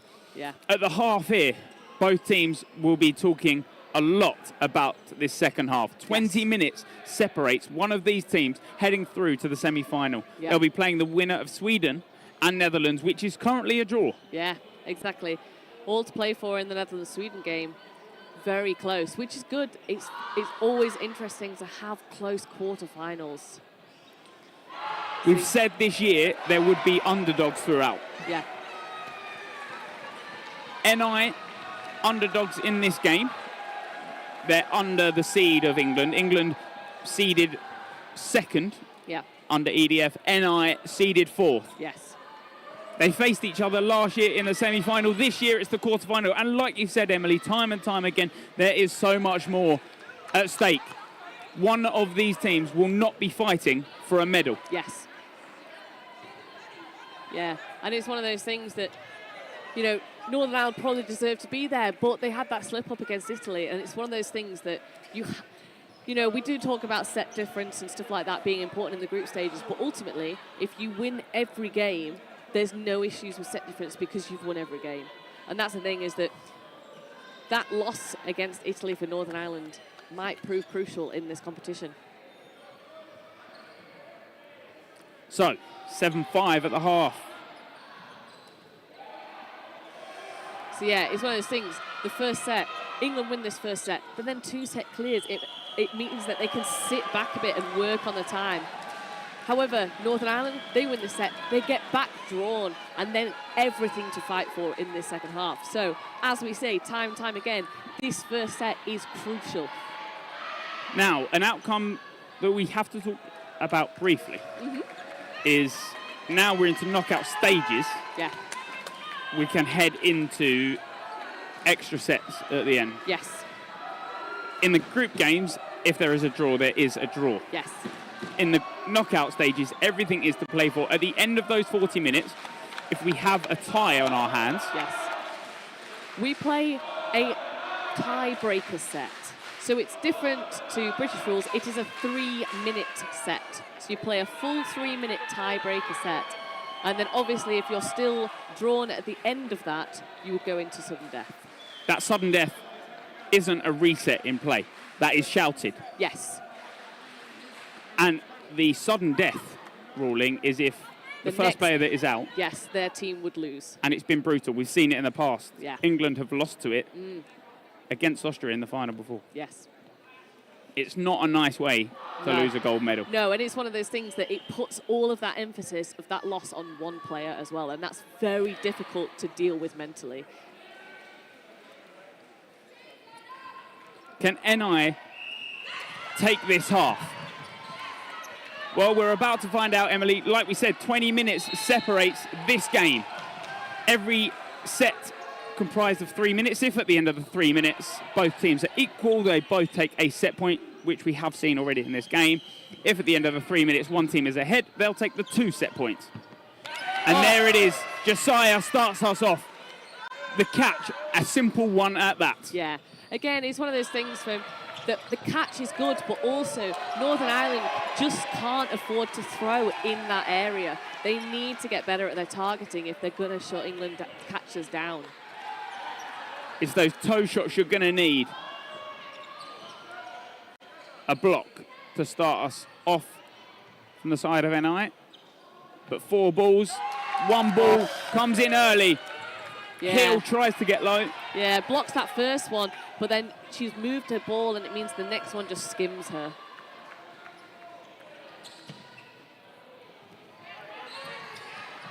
Oh. Yeah, Sharp taking out Cunningham on that left. England making all the single ball hits.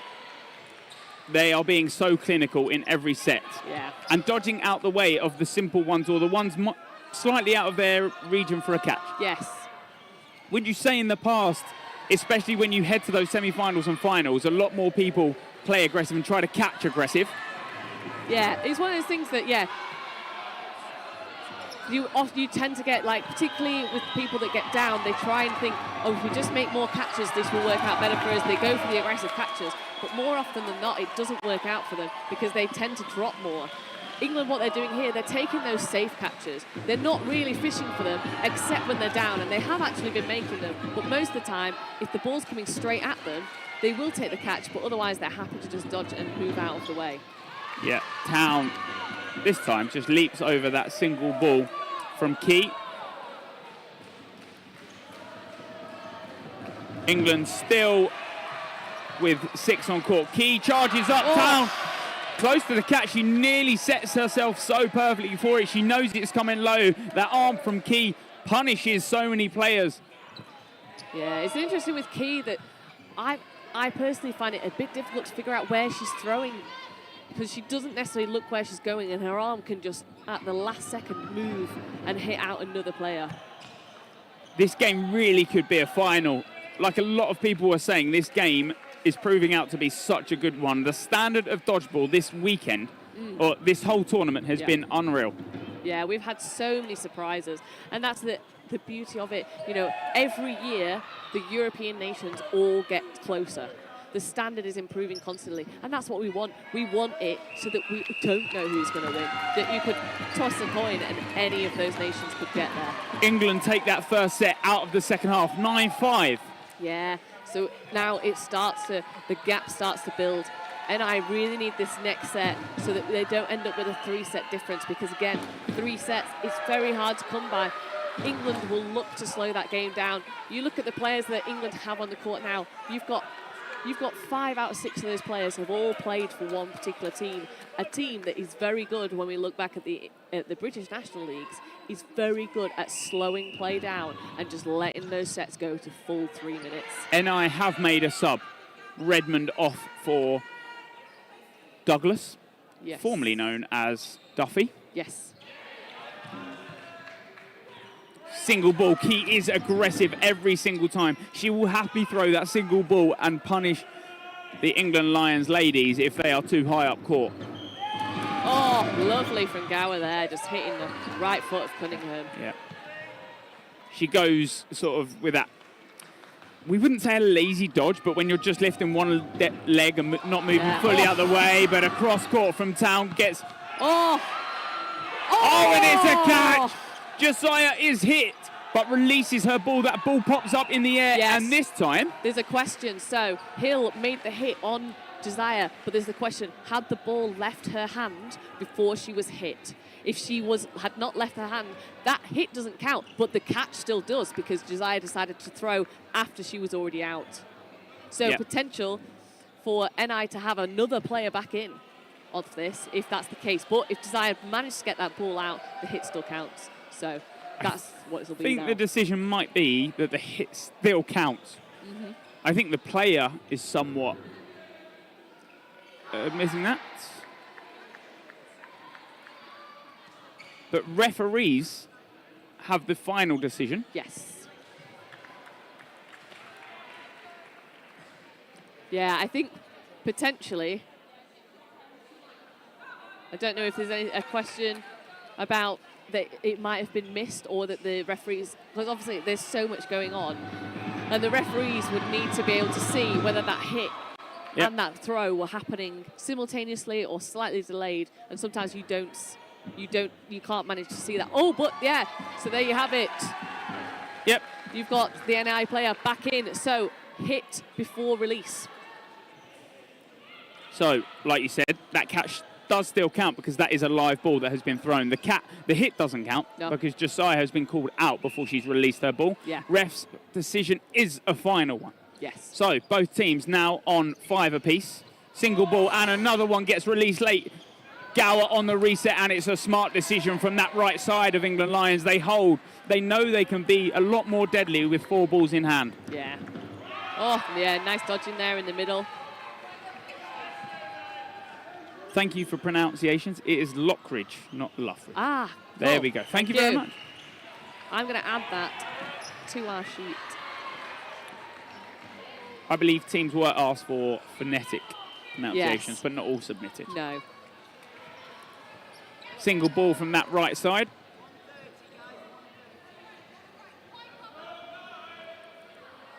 So yeah, 5-5 now in this set. Single ball from Hems in the centre. Key comes in, and she will always play aggressive down that right side. Gower tries to respond, but the ball from behind her comes in. Oh, and a catch there from Hill on sharp. Yeah. We know what she's like on those single balls. She'll always drop to knees to try and catch it. Yeah, it's one of those things that Hill was playing a lot of wing in that first half, but she's moved inwards on court, I think, looking for more catches. And this time, England reset, and they've been given 5. 40, 2 seconds left on the clock. Oh, they do get a hit on Cunningham. Great tracking there from England. And great honesty from Cunningham. Sometimes it does just graze you and the rest might not notice it, but it's always good that the players are so honest in every hit that might just graze past. Yeah. Key is trying to take out Gower on this right side, but Gower is firm behind her ball every time and make sure the block counts. Yeah, so there's 13 seconds left and England are 1 player down, so they need to do something with this play. But yeah, just going to throw safe for NI. Oh, so a hit both sides and a dodge and a trade. Unclear what happened there in the middle, but I think NI take the set. I think it's in that same instance that the ball is released. Yeah. Even if the ball is not released, would have been a 4-on-2, a 3-on-2 at that point? Yes, I think there was a trade in the middle, so NI would have still been a player up. Yeah, before that. Yeah, it would have been 3-on-2. Yeah. So even if the hit is after anyway. Yeah.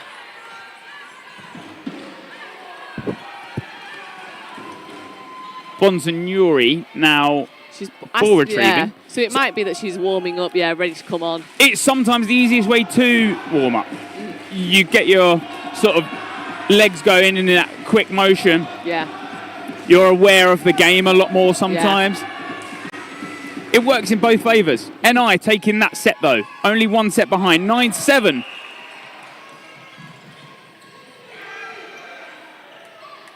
So yeah, England taking the 3 balls on the opening rush. Yeah, Saratown looking for the cross-court, and Key coming up aggressive again. So in terms of if you've missed some of this tournament, England did finish top in their group. Yep. NI finished second, just losing to Italy in their group. Oh, lovely there from Douglas, taking out Josiah. I think Key's been releasing a lot. It's almost as if England were expecting Key to make that hit, but actually Douglas makes the release. Great switch up from Northern Ireland there. Yeah, taking out Josiah is huge because they are so aggressive. They think they get the hit. Yeah, it does hit. Just graze Pickering on her split. Yeah, great dodging there from Northern Ireland. But again, 2 running counters at different targets, and then, a ball catch? in hand. Yeah, I missed that. But referees at the back calling catch. We do have somewhat of replays. I think, does it come off McCluskey at the back?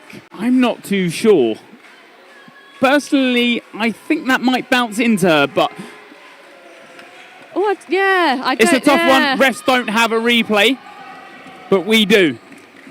VAR is not something that is used in dodgeball. No, and I think it's one of those things that even if we did look to implement it, we'd have to probably have a protest system with only so many protests allowed during a game, because otherwise we would be VARing every single thing. The result in the game, just as this one is on a short break, Sweden up 11-9, 10:40 to go. So their game will finish before ours. Yes. If there's no huge referee decisions. Yes. So catch has been called for Northern Ireland. Huge difference to that. Now, Key charges up, looks for Hems, but Hems tucks behind that ball. It's something she does so well. She applies so much pressure and then just tucks in. Yeah, good hold there from Key, waiting for the 4 balls.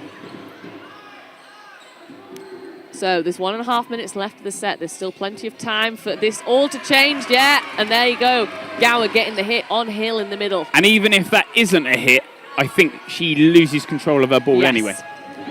As it bobbles over the line, that is an out. That is not a valid throw. Key doesn't get it this time. Doesn't get it this time. She's so close to securing it. It bobbles out as 2 more head her way. 3 apiece now. Sharp, Gower and Hems from the side. Oh, and Gower with the catch. Make it Josiah as well. Yeah, lovely catch. Cunningham, an aggressive throw, but Gower drops low into it. A perfect set. Oh, Oh, yeah, Douglas. She managed to get out of the way of the first two, but that delayed ball just coming in when she's not facing forward. Josiah and Sharp on a great delayed ball there. They know that she's set low and that ball is a little outreach of her. Gower does not need to go for a catch. 20 seconds left on the clock. Yeah, this is a turnaround now for England. Oh, but Gower faking and almost losing control of the ball there. Just grabs it before the neutral zone far line. Yes. So Northern Ireland, 7 seconds left, 3 players down. But I think England aren't going to have to throw. The time is going to run out first, and that is game. And this is a calm and collected England line, something I personally haven't seen in the past. They are remaining calm, and like a lot of people are noticing, they reset every time when they get that 3 and 4. Yeah, it's one of those things that we've always generally seen a calm and collected England lines in the group stages, but then sometimes the pressure starts to build in those knockout stages. Does the pressure sometimes get too much for the side of England Lions?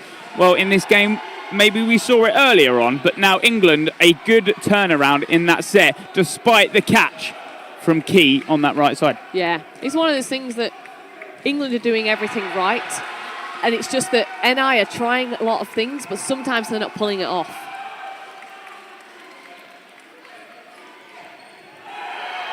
Nine minutes, 32 left in that second half. Yeah. Plenty of time for 3, maybe 4 sets if rushed. I can't imagine there being more than 3 sets in the way that both teams have played. It's been relaxed from both sides. Yes. But England have taken advantage in a couple of those. Yeah. NI have also taken advantage in a couple of theirs. Yeah. But I'd say the mood on court, it feels like England are a lot more calm, and it's a little bit more panicked from NI. But, you know, that's how it's going to get when you're 2 sets behind. You've got to really try and chase everything, because now NI can't afford to lose another set. If they lose one more set, they're going to find it too difficult to fit the amount of games they need into the time that remains. It is something we have mentioned throughout this tournament from early on. And Sergio has got the nail on the head. Despite this being a quarter-final, just shows the depth and how far this European Championships has come. Yeah. This is a quarter-final, and it's going down to the wire. 11-7 to England. Yeah. Key comes up. She does throw, but Town jumps straight over it. Yeah.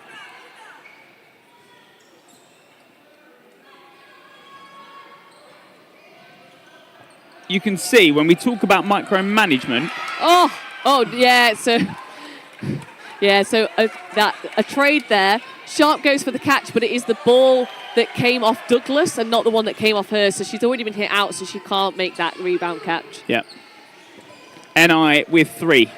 Evens on players as 40 seconds have been played in this set. Town dodges out the way of 2. They've gone for the right target and great throw. Yeah, but unfortunately no hit, and England now have 4. Yeah, lovely low ball on Redmond there from Josiah and Hems. That's the one of the best places to throw at Redmond. She does struggle with the really, really low balls, so great read there. The talk on that is, although the ball had hit, it's either bounced just before or wasn't live as it comes on court. Okay. Yep. Cross court comes in from Hill as Key presses high. Key is not afraid to use all of that neutral zone. Oh, a lovely cross court there on Key from Josiah. Yeah, she tries. She's too focused on Gower. Yeah. She wants that running counter every single time, but Josiah, that in-swinging cross court is perfect. Gower with the block on the right side, though. Yeah. Hill trying to throw cross court to get Gower off guard, but she knows it's coming. Yeah, Pickering's ready there. If Gower got hit, she'd be ready to make that hit on McCluskey. But she realises she doesn't need it because they are up. And that's great. Oh, and a lovely hit there from Town.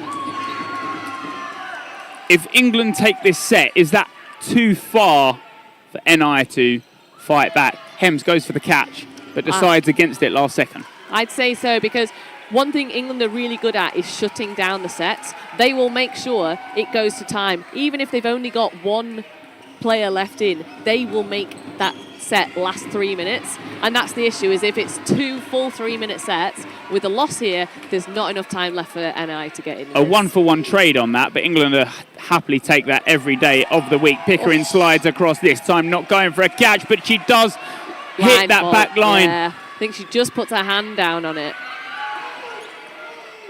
Yeah, good. You can hear coaches yelling for the box to hold. Charlotte does go for it anyway, and does make the hit.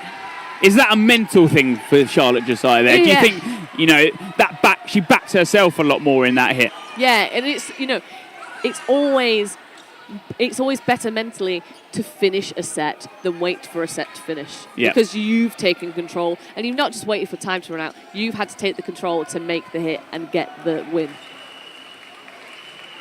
So yeah, so now we've got 6.5 minutes left. With the reset, with the 30 seconds, if that's full 3-minute sets, there's 2 sets left. Yep. NI have to now switch up tactics. Yeah. They cannot afford to play sit back anymore.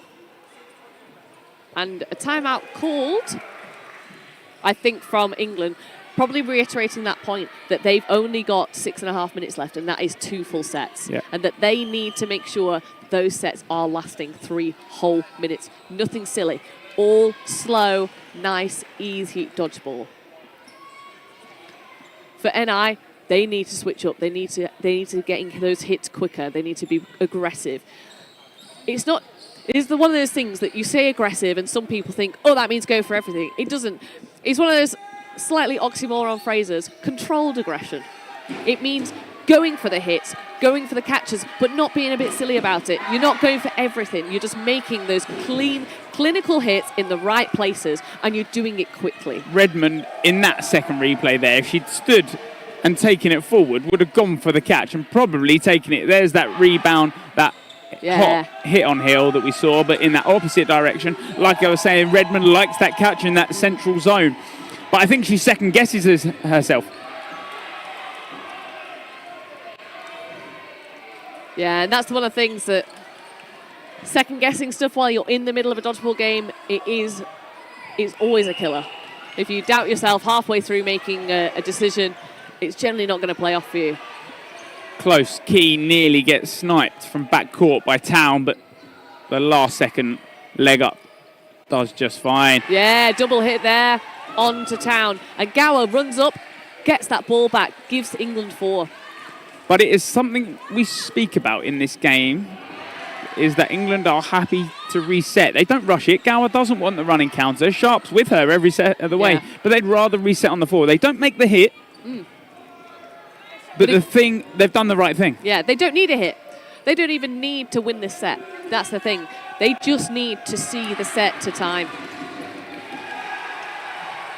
It's one of those things that I know that there's, debate in the dodgeball community about whether you should just see out sets or whether you should try to win. Is it a defeatist attitude to just see out time? But it's a genuine tactic. Why rush and push stuff when you don't need to? Well, that time they hit the running counter and take out Douglas. Yeah. The play before, Lockridge does make the dodge. Yeah, Hill throwing a nice cross court. Sharp out the way. Oh, yes, hit called there on Gower. Yep, I think it just blocked it into herself, and I think she's a bit unaware that when it's in that movement, you think you've blocked away, but all balls miss in that play. Yeah, you could see Hill. She's looking for a catch. She's looking for all of them, but they're all just a little bit differently angled, and she can't pick out one of them. 5 on 4. NI currently up, but England are happily going to take their time.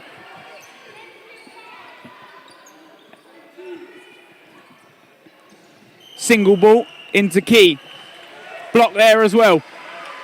Plays aggressive, but Hems on the block. Yeah, it's one of those things. She probably wanted to go for one of the more open targets, but she can feel the threat from Hems. She knows if she releases cross court, Hems is taking her out.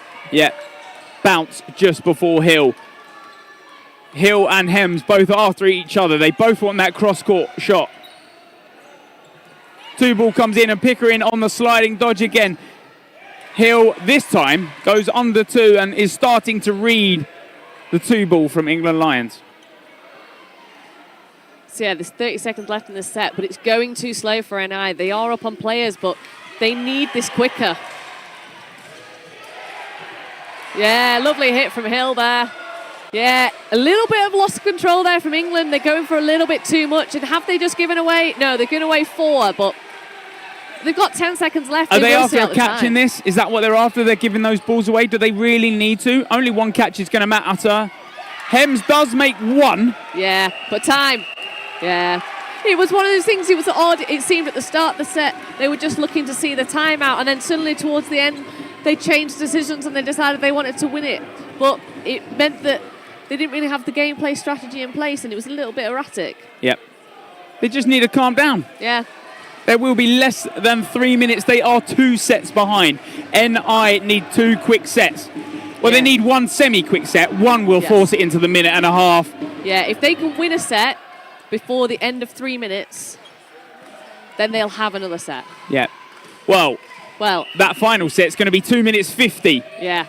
So they've got... So not far off a full 3 minutes. Yeah, basically they need to win it in 2:45 to get themselves another set.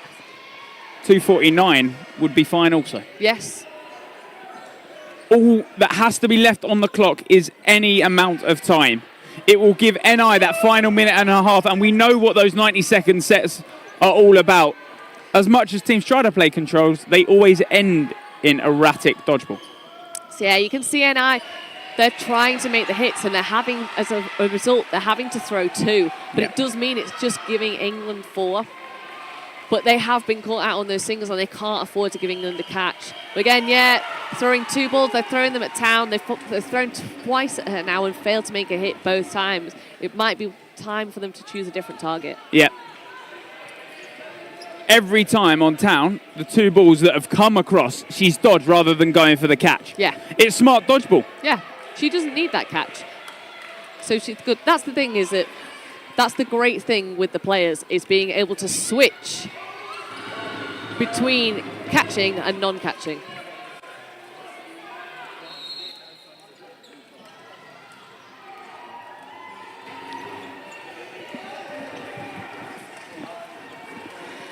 But if NI can, like we said, finish this set with any time on the clock, they'll bring that minute and a half set. Yeah, but they are 1 player down now with a minute. Oh, and yeah, Hill, she's going fishing there. She wants to catch, but she's trying to take a ball on the floor while still upright. You know, she probably looks to usually drop catch, but I think she just decided last minute that it was a good single to try and take. Yeah, Douglas throwing a pre-throw, but easily blocked out of the way from Sharp. Yeah, another hit there on Douglas. So England 3 players in hand, 45 seconds left on the clock. They need to make some catches. NI, we know they can make them. Redmond drops her ball, doesn't go for a catch. Second ball comes in, Hems with a fake.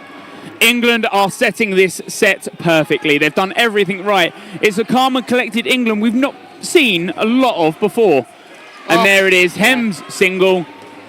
Fallen out of the hands of NI. They have been in this game every set of the way, but not quite capitalised in a couple of the sets. They have played unreal dodgeball. Yeah. Gower gets the rebound, but they don't need it. No.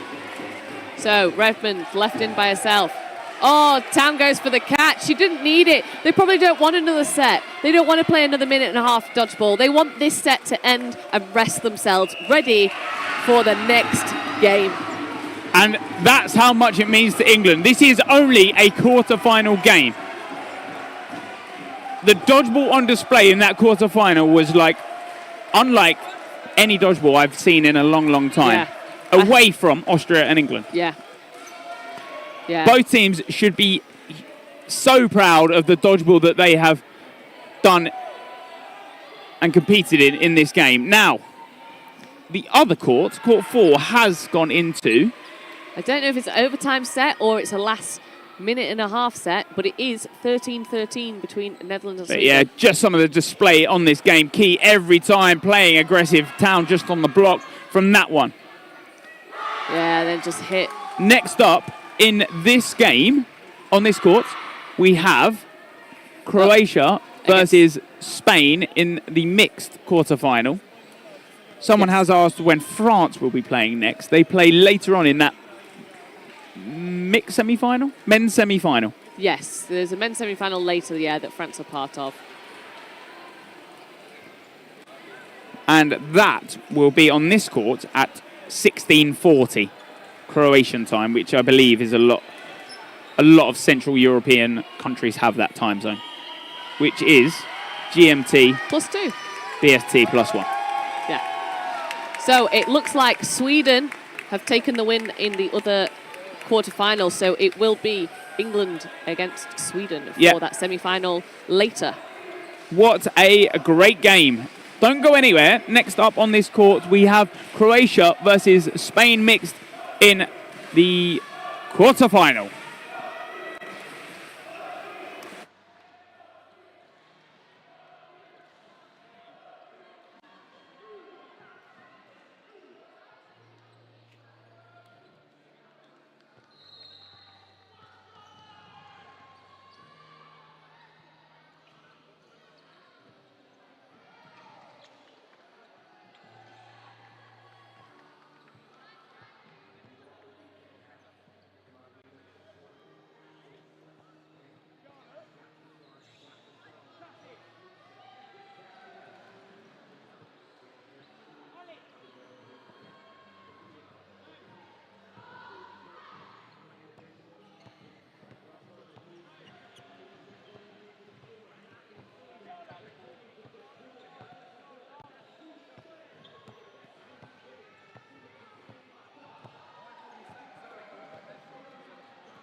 So there we go. So I have with me Charlotte Josiah.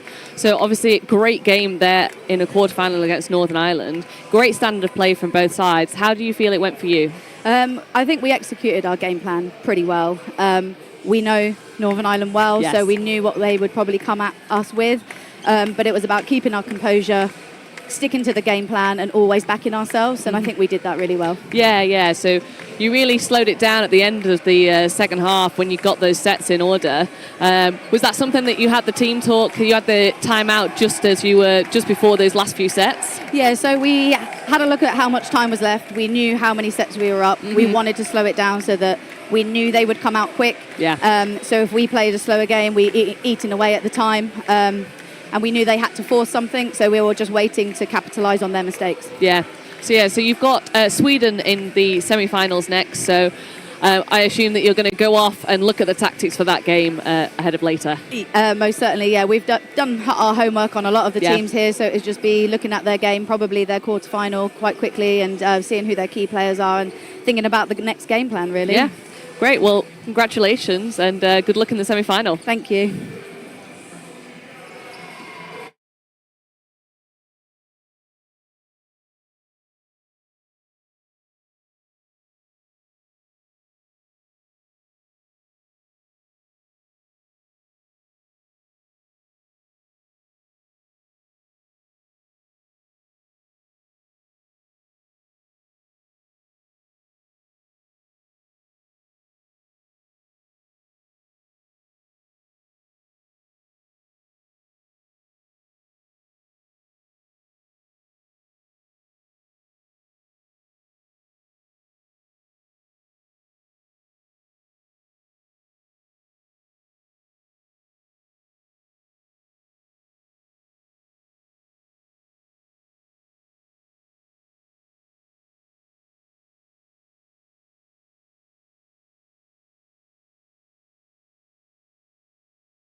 Hello and welcome back to another quarter-final. We are on game 4 now of day 3.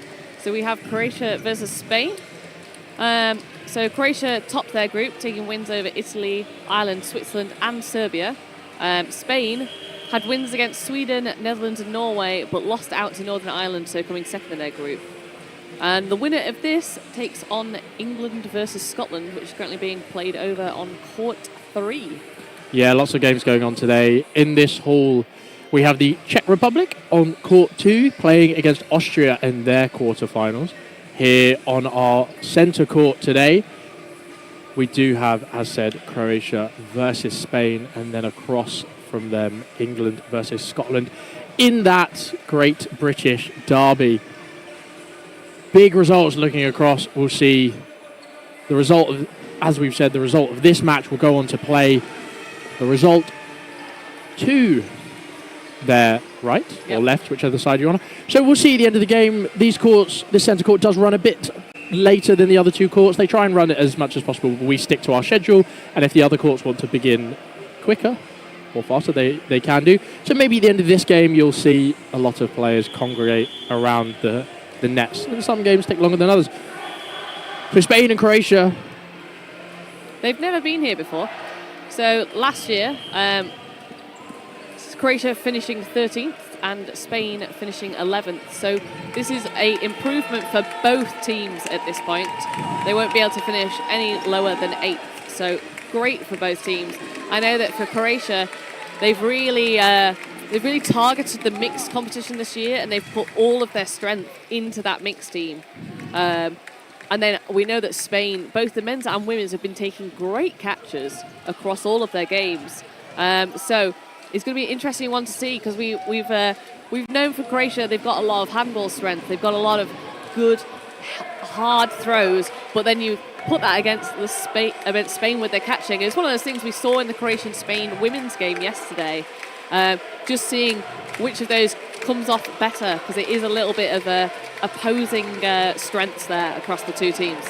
Yeah, and Spain do have a variation of dodgeball that they play domestically. It's not quite the same rules, but it has very similar core skills, which is why they've kind of come so far in the past 3 or 4 years. So lots of support coming in from the Spanish team behind the Croatians there, but what you can't hear is a lot of support coming in from the Croatians behind us here in the commentary booth.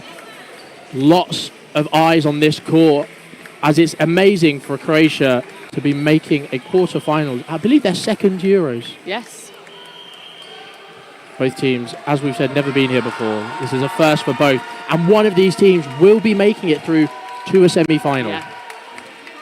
Yeah, so whoever wins this, closer to that chance of a medal.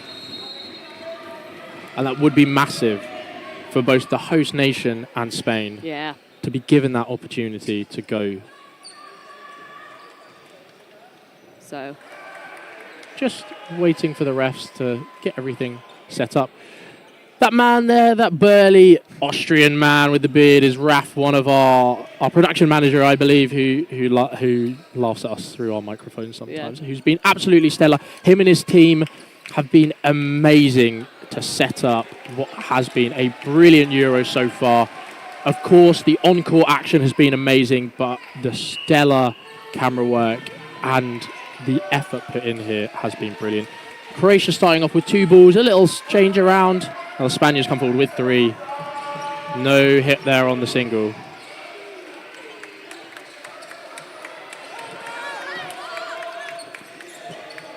Oh, and the catch not being made by number 0 there on the wing. Oh, what a catch there in the centre of court. The Croatian wing being caught out there. I think it was a hit on the 2-ball attack and a catch in the centre of court, bringing it to 6 Spanish players. Oh, and they give away 4. A call from 4 there as the Spanish wing charges forwards but slows it down. Oh, and another catch in the centre there. We've seen from both of these Spanish sides, of both the men's... Oh, what a shot there. Both them by Alonso, both the men and the women so prominent is their catching game, and it's no different when you combine them here in the mixed. Yeah, it's one of those things. They're very good at catching, but it's whether they've got the ability to turn it off when they're not making those catches, if they start to fish a little bit. Oh, and a beautiful catch there from number 55, Sovcic from Croatia. Yeah. And the trade there of Ivankovic, Mate, who has been helping us set up, helping EDF and organising this from Croatia's point of view, showing what he can do on court and off court as well. Not managing to get that set back. Spain with the first set of the game. Yeah, so some great catches again, as we've seen multiple times over this competition for Spain. So here we go, next set.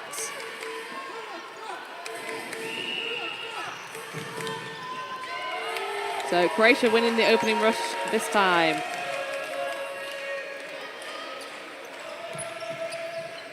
Croatia with the single, but not managing to connect. Yeah, and they've got great fakes there. So you can see those fakes causing the Spanish players to jump in anticipation of that throw coming, but they're just so good and convincing. Another reply on the side of Spain. Mate going low. Oh, the high catch there from Pascual. Yeah. Unfortunate there. And the reply again. Oh. High ball comes in. Yeah, Barado there does apologise that he sent that ball so high. Oh, yeah. And there. Alonso with the catch. Yeah. Lots of cheering coming in from the Spanish at the back of court. You can see that just above, just to the top centre of your screen.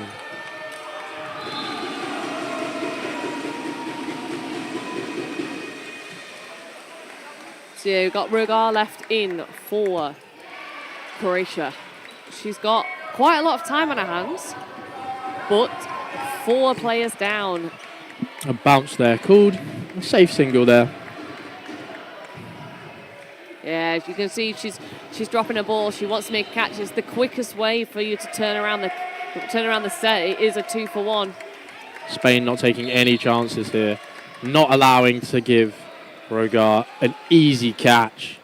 They're just blocking the balls back. So well done. They're dominating that court space, not allowing her to really get into the full swing of things. Yeah, it's good to see here, you know, with Spain being, you know, so hot in their catching, that you can quite sometimes get that players just want to finish a set by taking the catch, but they're taking it slow and controlled, just blocking those balls back. I mean it so that Rogar has to throw at them. Yeah, and another safe single in the middle there. So yeah, 50 seconds to go. Spain are, it looks like, going to draw out this set. Another block. It's massive to see how far Spain have come in the past few years. A high ball there. Just trying to burn that ball. 30 seconds left. Yeah, it's difficult when Spain are throwing such a hard, where they're holding that really high position in the neutral zone, which means that you don't want to throw at a different player because you feel threatened by those Spanish players. So instead you throw it at the ball holder, but they're just going to keep blocking it back. It's one of those things that you need to be able to try and go for one of the more open targets like that, because the ball is going to stick at the back of court. But with 2 seconds left, Spain aren't going to throw. A block there. Very well, very clinically done there by Spain to take that set to time and make the hit. Yeah, it's one of those things from Croatia that obviously they've got good throws, but I think potentially they've been relying on power and not necessarily targeting. So they're throwing a lot of balls that are easy for the Spanish to catch. They're not having to work for it. So it'd be nice to see them being able to target a lot better in this game so that they can shut down the Spanish catching. On the flip side, it's great to see Spain really control that set. In previous years, we've seen newer nations be a bit erratic, a bit rash at the end of sets, giving away catches and not necessarily really closing sets out when they should be closing sets out. So the really cold and calculated play there from Spain is lovely to see. Oh, and no hit comes in from as He dances across court. Yeah, so Croatia do take out the right winger of Spain in the first phase of that attack. Yeah, and then Spain hitting out the left winger for Croatia.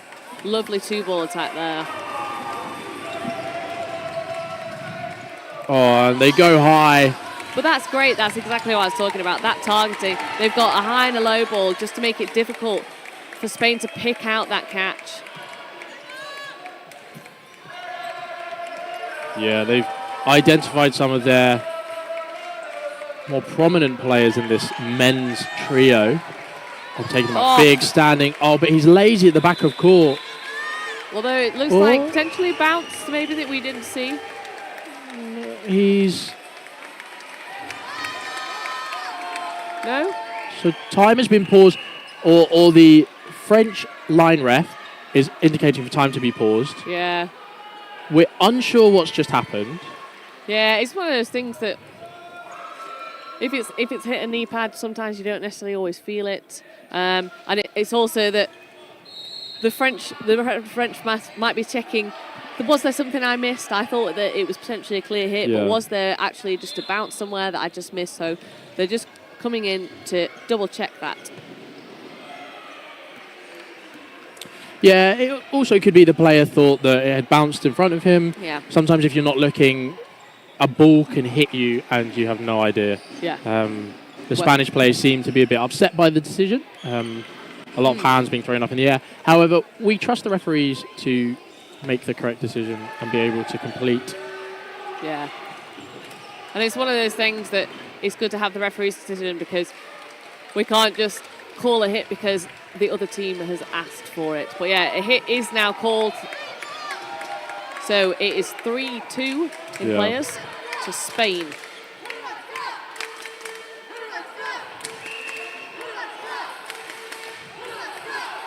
So yeah, Rogar and Sestan left in for Croatia.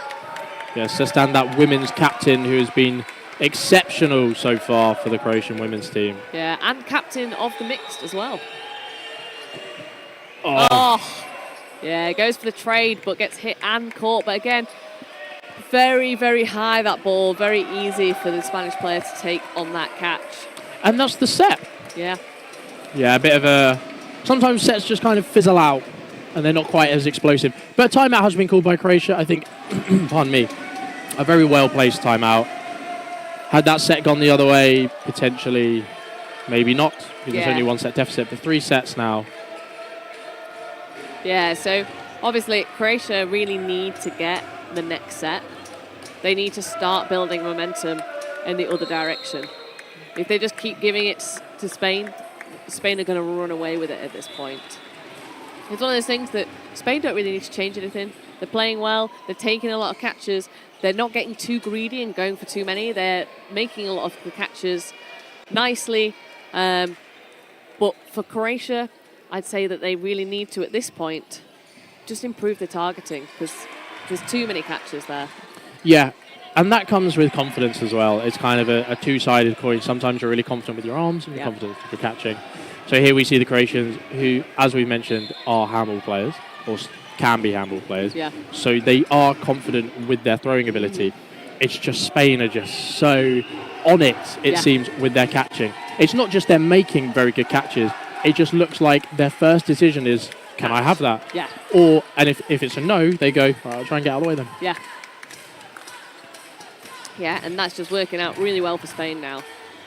So yeah, at the moment, in terms of the other quarter-final, it's currently 6-2 to England over on court 3. And on court 2, it's 4-2 to Austria. That's what we mean there. The dodge left, or dodge right, sorry, by Barado. There's a lot of sporadic releasing. Oh, Mate is just caught by that. Yeah. Yeah, it's one of those things that is, you know, Spain are a catching team, but you can see there they've still got that, they're very fast up court and they're still getting those hits as well. You know, we do talk about the catching a lot because it's one thing that they do very, very well, but it isn't the only thing, and they do have a number of talents. And yeah, just another catch there and another hit. Yeah, these hits are coming in quite fast. It's a big side for the mental game now to make sure that Croatia do understand that they are still in it and that it's not over yet. Yeah, you know, with it being 20 minutes half, so we've still got half an hour of gameplay at this point. Fakes coming in, but the trade, yeah. great trade there by Alonso. Yeah. And Echeverria. Yeah. So a really tough decision now. Leaves in Sablujo for Croatia. She does have a lot of time. There's a minute and a half left, but 4 players down. Yeah, and those balls are caught in a really annoying place of court for her. Oh. Yeah. She makes the catch, although it looks like it's the ball she drops, but it was not. All of the refs call a catch. Yeah. And now it's a 2v4. So we saw the Spanish there earlier on not allowing catches to be given away in that situation. Oh, but another catch there. And a cross-court throw as well. So Sestan left in now a minute with 3 balls and 4 players down. Yeah, block there. And they're back at this very defensive structure. They've got 50 seconds to go. Sestan with the arm. She burns that ball well. Just gets it out of the way. Burning a ball is releasing it so that it doesn't come back onto your side. Yeah, and now Spain taking that 4th one that's been sitting in the neutral zone for most of the time. Oh, yeah, and then a hit. Doesn't quite manage to get her feet out the way there. Yeah, she dodges one way, and then as she's dodging the other one, she gets hit. She's caught a bit short-footed there.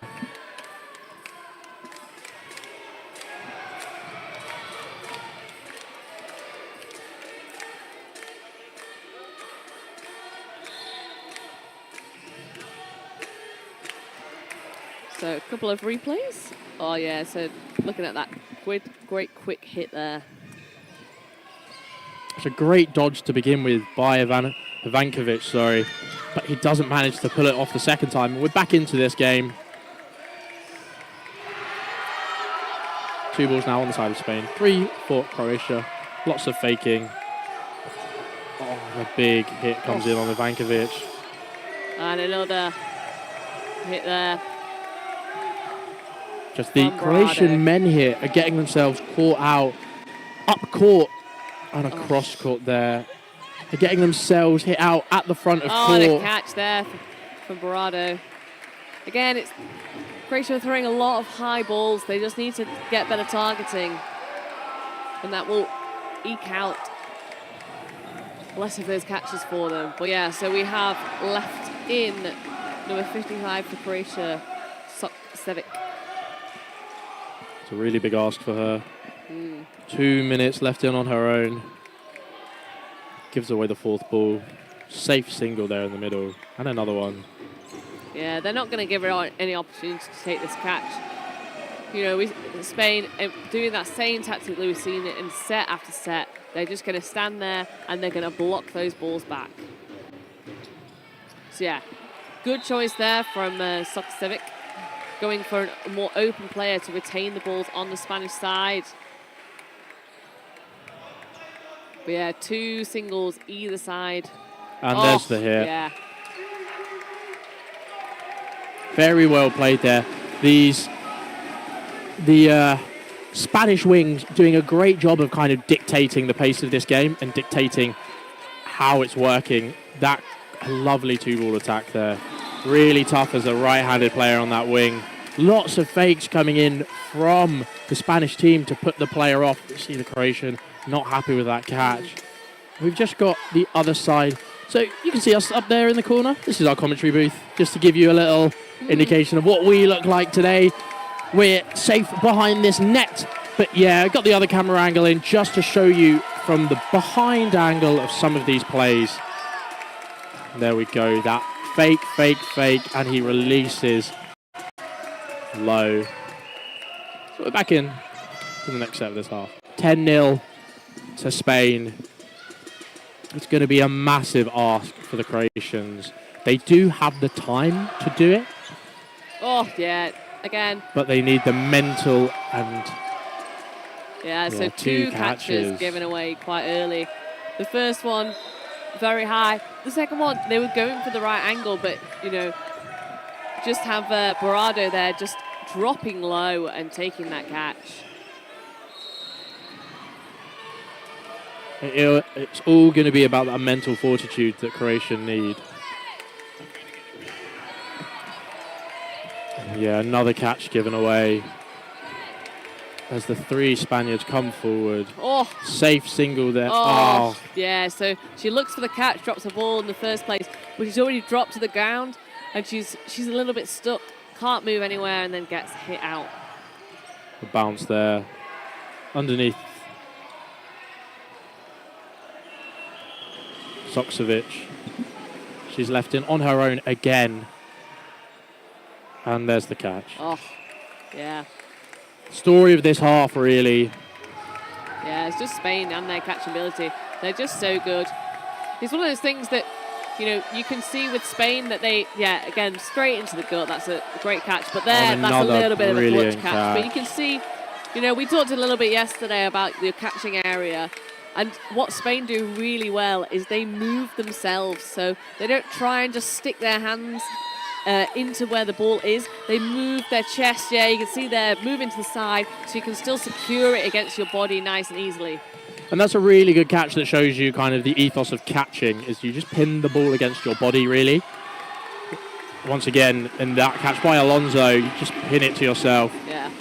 I also think the Croatians aren't doing anything wrong in terms of their timing. They're doing a really good job at popping the shots when they need to. Yeah. But it's just the location is way too central.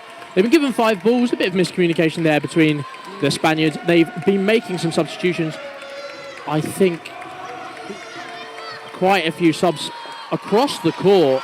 2 big hits there by the Croatian 5-ball attack of 2 different targets. Gives them 4 balls again. Yeah. Sestan taken out in that attack as well. And then, oh, lovely 2-ball attack. This is great. This is much better from the Croatians in this set. Yeah, you can see Bernal did set herself to take that catch, but couldn't manage to. And the Croatians really clinically done here. Great cross court. Yeah, that was good defense. Yeah, that was great from Peric on the right wing Croatia, taking out the left winger of Spain. Oh yeah! Oh, but yes, no hit, no catch. Sorry. Yeah, no catch. Spain player has come on, but yeah. So calling time. No, so yeah, it did look like the Spanish player went to get the catch, but the ball popped up, and whilst it was in the air, a second ball came in and hit her. Yeah, you can see Val herself giving a little waggle of the finger, saying no catch, no catch. The Spanish coaches have also stepped in and said no catch. But as we said, even if the decision goes against the team, it's still the refs to be making that decision. So we're here, we'll see the replay. That ball goes up and then a hit on the leg before it's confirmed. Straight away, Val with that. And the set continues. So we have left in. Ichardt left in on her own. Oh, but she gets hit on the leg. So great there from Croatia, taking their first set. That was so much better from them. They were so much more clinical. The targeting on the 2 balls was perfect. Yeah, so maybe a bit of substitutions there working against Spain. They have substituted 2 of their men, and I think they've kept the same trio of women. But these players might not have warmed into the game properly, whilst the Croatians, have also brought on a couple of subs. But we shall see going on to this set. This will be the second to last set of the half. Oh, there you go, yeah. One of the Spanish players, he's a little bit slow tracking back from the opening rush and just gets taken out by one of the Croatians. Yeah. Yeah, again, that's great targeting. It's a little bit higher. It's a bit too much for him to for the Spanish player to just secure it against his chest, and just Croatia putting all of their power into that great targeted shot. And there, so you've got that up court play between Croatia and Spain. And then whilst the Spanish player is distracted, a cross court there, taking her out. You can tell Croatia have definitely turned the aggression on. On 2 dropped catches.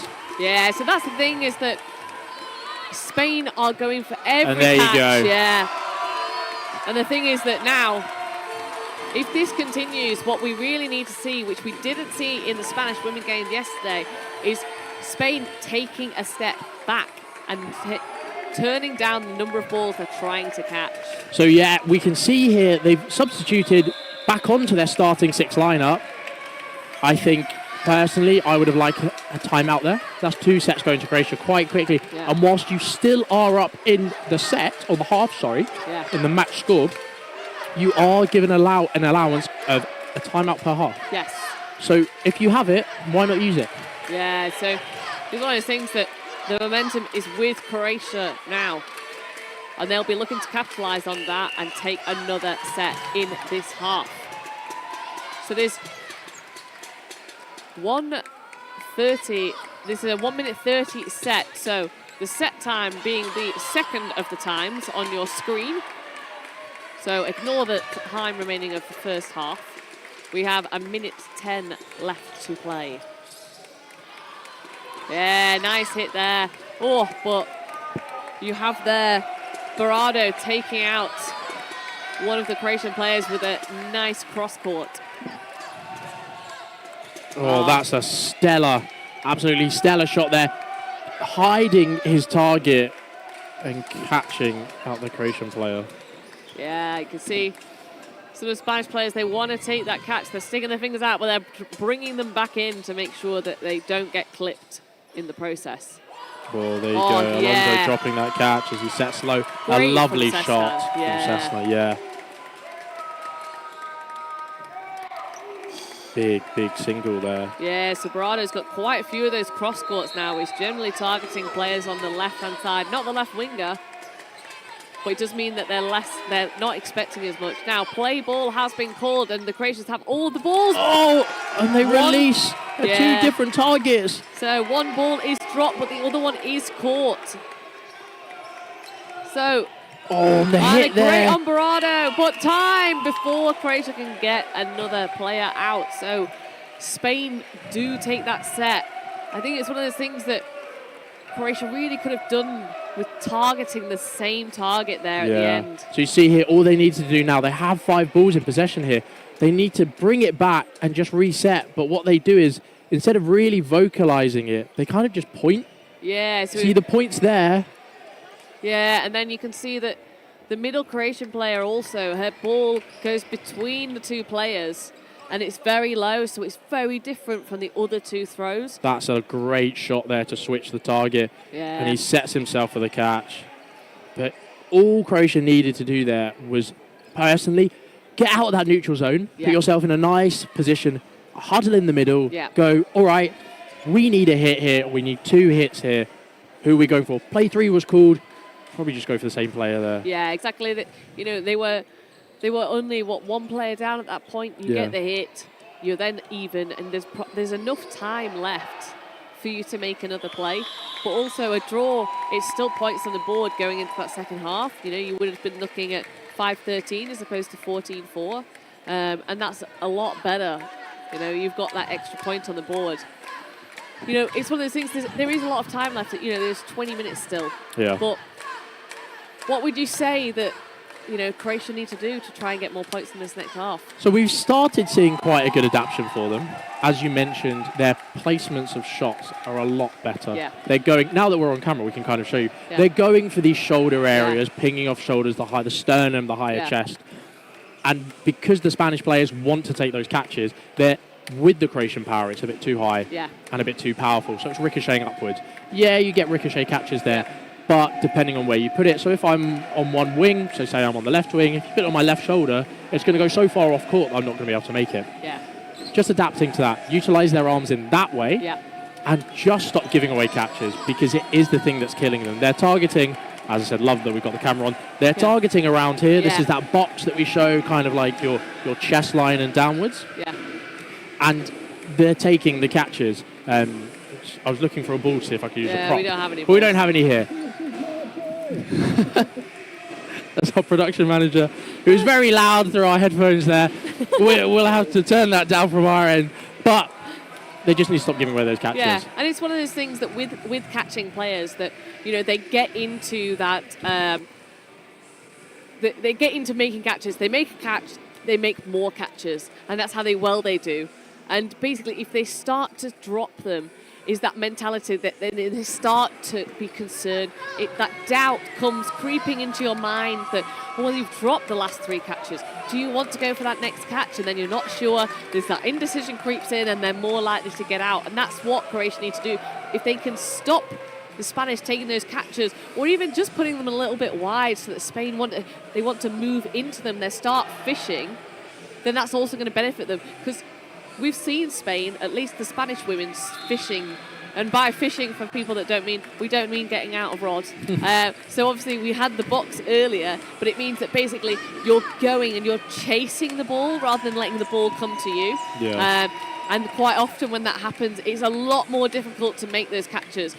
The ideal place for those is you generally tend to start making those catches if you're down and it's really critical for you to be able to make a catch. But we've seen Spain do it just in general play. So Croatia could almost afford to not throw directly at the Spanish players, but just the side of them to make Spain make those mistakes rather than Croatia necessarily having to make the hits themselves. Yeah, and if you are new to this sport, I think Emily's description there is an excellent breakdown of really the difference between good catchers, or we said good catchers, great catchers, but just to reply to Peter there in the comments, we did our sound test on Wednesday, and I was wearing a green shirt, so I was just a floating. Well, I wasn't a floating head. I was a floating head and a Green Bay's Packers logo in the centre. I'm not a Green Bay's Packers fan. For any American football fans out there, I just liked the shirt at a charity shop I bought it. Nice. But yeah, it's a really excellent description of how to deal with people that are very confident with catching, putting them off centre, as we've seen teams do against Spain before. Croatia do back their arms, and we said this in one of the other games yesterday in which we saw Spain play. One of the women's games. Yeah, it was the women's, yes. Which I can't remember. We do a lot of games here. But one of the Spanish games yesterday in which it was basically a very good team of throwers against a very good team of catchers, and it's this combat style and seeing what's going on. Croatia at the moment they're coming off second best, because then they just need to focus in on their arms. Mm-hmm. And throwing is a confidence sport, confidence-based as well. When you think you're going to get a hit, sometimes that little extra zip gets on the ball. Yeah. And they do have the pace here to do it. Yeah, they have the pace, and it's one of those things that, you know, hard throws is great, but also the targeting. And if Croatia potentially, they might need to take a little bit of speed off that ball just to get the accuracy in, because if they've got 2 ball throw coming in, or even a single, but it's hitting in the right area, that's going to do them a lot better than necessarily throwing really, really hard at the Spanish players in that catching area. Yeah. So we're just setting up. There's a 3-minute timeout in the half. Everyone's just getting ready to line up again. Yeah, so a little bit of brief update on the other quarter-final, on court 3, which the winner of this will be playing the winner of that. It is now 7-11 to England. It was at one point 10-2 to England. So Scotland really coming back in that other quarter-final. And on court 2, it's currently 10-6 to Austria against the Czech Republic. Both England and Austria have been utilising their hefty squad depth in these games that they've been playing. So the second half is really where those games are going to be played. We saw Austria beat out Scotland with that depth, as Scotland did utilise a very kind of round 8 players out of the 12 that they put onto the squad. So we're just getting ready to go. Yeah, I think we're just waiting for the scoreboard and the time to be synced with both the TV and our commentary before we get going. If you notice a lack of scoreboard on the stream, it's probably because the scoreboard hasn't been set up by the refs. We have a lovely system here where our stream scoreboards are directly connected to the screens. And there we go. Yeah. Oh.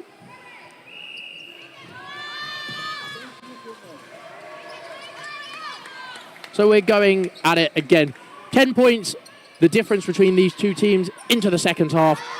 And there you go, a high shot. It is a headshot, which is allowed under the rules as the player was at the back of court. Yeah. The arm up there by Kraselic. Yeah, it's one of those things that if there's numerous headshots, even at the back of court, but it's a repeated thing, there'll potentially come sanctions for the player. But obviously, there is sometimes the flow does a little bit wry, which is why we don't say that there's no headshots allowed. Yeah, and sometimes they can be, I guess unavoidable is a harsh way to put it, but if I'm throwing at your chest, for example, and then you duck low, there's nothing I can do there because you being the general you of the person being thrown at. I'm not throwing at Emily here in the box, but that's kind of how it worked. We do see punishments, as we saw in the France-Czech game. The captain, Axel Auger, yellow carded for a headshot, which was avoidable. Yeah. If you want to replay that, the player was basically lying down on the floor, and in that situation, just hit a leg. Yeah. Yeah, so, yeah, you can see Croatia there. They're targeting just above the right shoulder, so they're doing better targeting. But in that exchange, Spain coming back and getting a hit there on the left winger. Yeah. Some standing counters coming in, but excellent reply there. Yeah. By Berardo, who's done a massive shift on that wing there with the catches and his hits. Oh, there's another catch. But you can see Sestan, she throws. I think she's just trying to get the ball released quickly whilst the Spanish player is a little bit distracted. But it's straight at his gut, and he just takes that catch easily. Here's the running counter. Oh, nice. Stays alive. Ivankovic. And he gets a hit. Oh, no catch. Just as the replay comes in. As he's hit out there. Yeah, so no catch there. Hit. Did look for a second like he might have stuck it, but... Yeah, here we go. This is that catch in the center, not the center of court, sorry, but there's the hit. We are just getting this setup as clean for you as possible. Every day we're adding new features, so if you've been with us for the past 2 days, you'll see that the production quality is going up and up and up. There are some teething issues, of course, but that happens.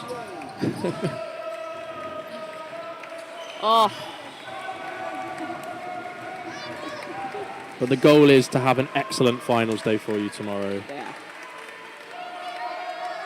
So yeah, Croatia losing a player at the start of this game. A jump high by Alonso. He puts the fake in. Yeah, I was going to say, the Croatian player there, great dodge initially, but he was already off court, so regardless of the hit, he would have been out anyway. Yeah, Alonso's throw means that he can really pop that fake in. He keeps quite a high stance there. There you go. Yeah, like that, yeah. Right there. He throws kind of, it's that little jutter, and then he releases, and it's with great accuracy. Berardo there, hit out there, goes for the catch, but doesn't manage to secure it. Yeah, it just kind of bounces off a little bit. The Croatians down to 2, a minute of this set. Yeah, Spain are throwing a lot of cross courts now, trying to get the Croatians unaware. Oh, yeah. So their Spanish player just fishing for that catch. I mean, what? With they're 5-2 up with 1 minute 40 to go. They don't need that. Yeah, and there's a hit there before the catch. The player's not out. She's not quite listening to referee Alex Nelson there. Yeah. But she gets called back on. Yeah. Oh. She's called out. Yeah, I think that may have been another issue there. Oh. There's a face shot there. The Spanish player does go and apologise. Yeah. I think it's hit her nose, which is always a really tough one. She's still up and about. Yeah. There was an apology there. It's always very nice to see.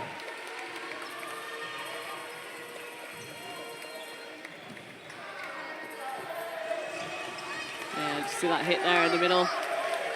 Yeah, you can see the Spanish player, she's sliding left to try and take that catch, and it's just not needed. Yeah, the catch there, but the hit first. I'm not sure what happened to that Spanish player, though. And here's the shot.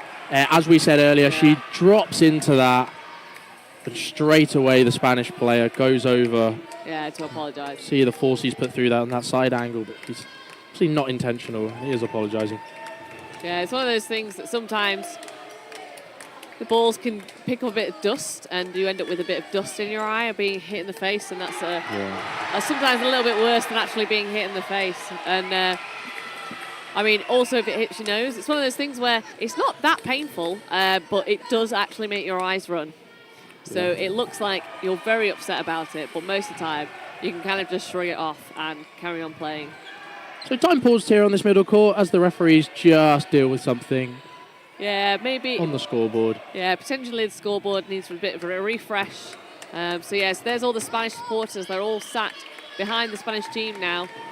You can see it's not just Spanish supporters there supporting the Spanish team. Yes, got some Swedes there, and the not Northern Irish, sorry, Republic of Irish, Cardasso there having a chat. So that set, if you can hear the cheering, is Scotland bringing it to an 11-11 draw. Luckily, the stream delay is the same on both streams, yes. So I'm not giving any spoilers if you are watching our Court 3 stream. Yeah, I would like to see if anybody's set up multiple screens so that they can see all 5 courts at the same time.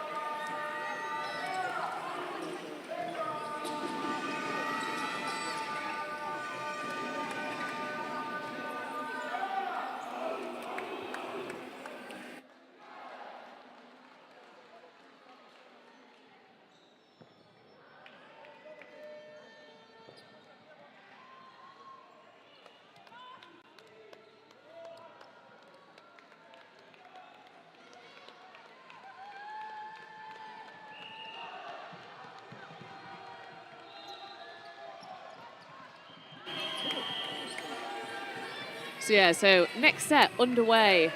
Croatia with the 3 balls.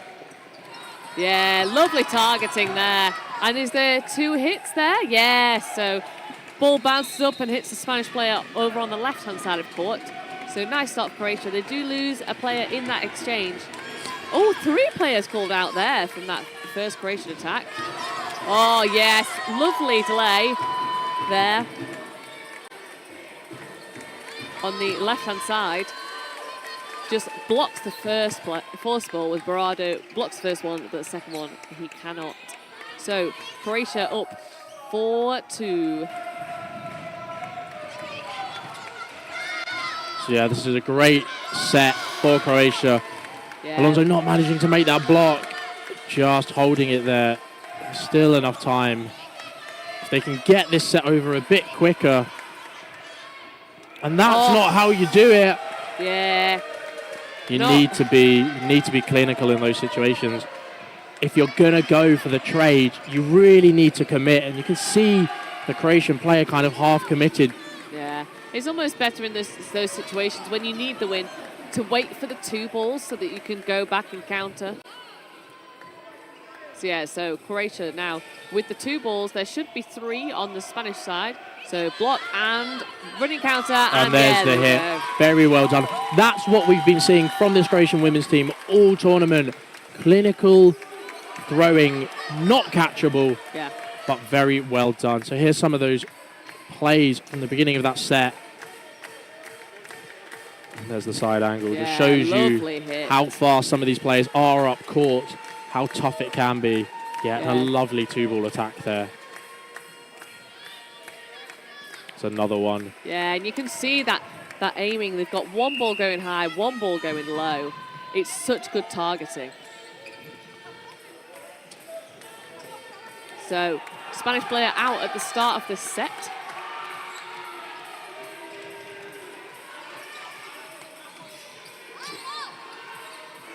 Yeah, again, it's that Croatian player on the left going for the trade, but he does not make the hit and gets hit. And then a catch from the cross court by Barado. Yeah. Oh, and such an by aggressive Barado hit. as well. Yeah. Really, as we've said, really utilising that court space. They're so quick with their throws. They just kind of whip them around. And another catch, yeah. So Barado's now, what, made 2 catches and a hit? Maybe 2 hits? Yeah, 2 hits. 3 hits. 3 hits and 2 catches. So currently Barado's got all of the Croatian players currently in the outbox out. Yeah, and you see that a lot. So that previous hit where he was at the front of court, you see that a lot in this because a lot of players want to not charge up court, but they want to advance up court quite quickly. So the fact that he's standing his ground there and then pops the throw in. Yeah, and he's really committing to that, because that's the thing, is that sometimes you see people that on a backtrack and stuff like that, they won't really commit to a hit. They just kind of throw the ball because they've panicked or they're trying to put off that counterer. But actually, it's so much better to reset and just fully commit to that hit. So there you go, yeah. Fake there for the Croatian, but he just comes in, commits, takes the hit. Yeah, so we're just resetting for this set. So yeah, so we get some nice replays during that 30 seconds we've got for the reset. There's that catch. Yeah, and then the final hit at the end. Sestan thinks about the catch, but she doesn't quite get there quick enough. Yeah, and that's because of those fakes from the Spanish team, hiding the intended thrower very well. How fast he is up court. Oh, yeah, so... Manages to not make the hit. Yeah, you see, he threw a few fakes, trying to get the Croatian player to dodge, pre-dodge, but doesn't get the hit. Oh! And the ricochet catch as well. Yeah. No players out, though, on the side of Spain, so... Yeah, there was an attempted catch, and then the second ball came in, and it ricocheted between the Croatian players. But, yeah. Yeah, and then another Croatian there going for a catch, but not managing to make it. Lots of solemn faces on the Croatian side. Sestan dives for that. The ball comes through. Lots of solemn faces there as this scoreline probably didn't go the way they really wanted it to. Yeah, I mean, it's on another catch there. It's one of those things that, if anything, this is, with it being the Croatians' hit there. Only second mixed tournament, that they'll really be able to learn a lot from this. It's the first time they've got through to the quarterfinals. So they can look back at their performance and they can take stuff from it. There's definitely learning opportunities for the Croatian side here, and they'll only come back next year better and stronger. Yeah, of course. Their result last year was 13th, yeah. And now they're top 8 guaranteed. Yeah. So this shows the development as well. The same for the Spanish. Last result was 11th. Yeah. And it's just a big result here from the Spanish. It's one of those games where you think the quarterfinals are going to be quite a tight one, but sometimes teams just pull it out of the bag, and if you can't perform for the hour that you have, yeah, it's just not gone your way. The same with the Czech against France earlier today. Yeah, and it's one of those things that it's a great opportunity for both teams, and it'll be great to see Spain in that semi-final later. And it's also, it's quite a clash of...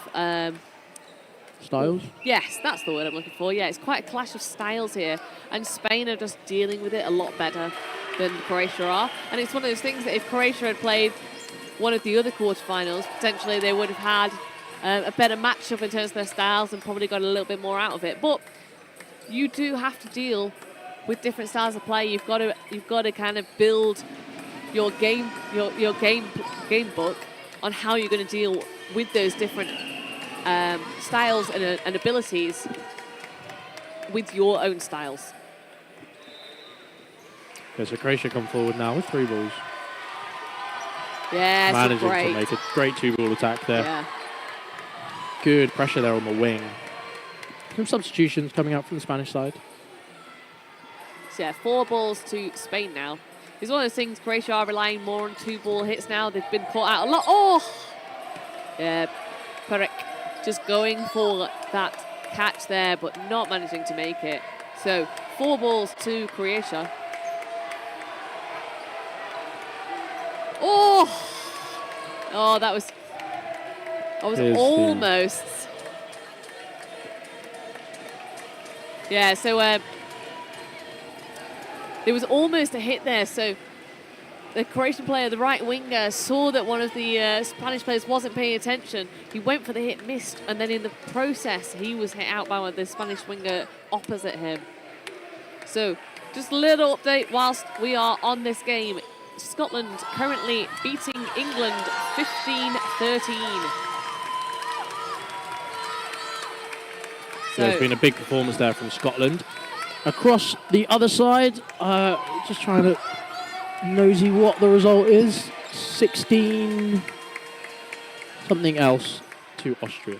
Yeah, so Croatia, 4 players in this game. They are 1 player up. Yeah, nice safe dodging single there. What's up, Joe?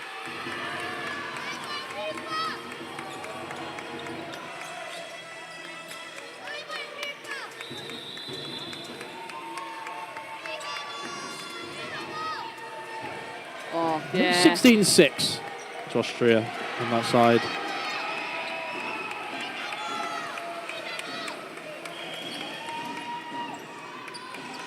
Yeah, lovely hit in the middle for Croatia. Yeah. A little bit of confusion there, but player is out. So 3-2 to Croatia.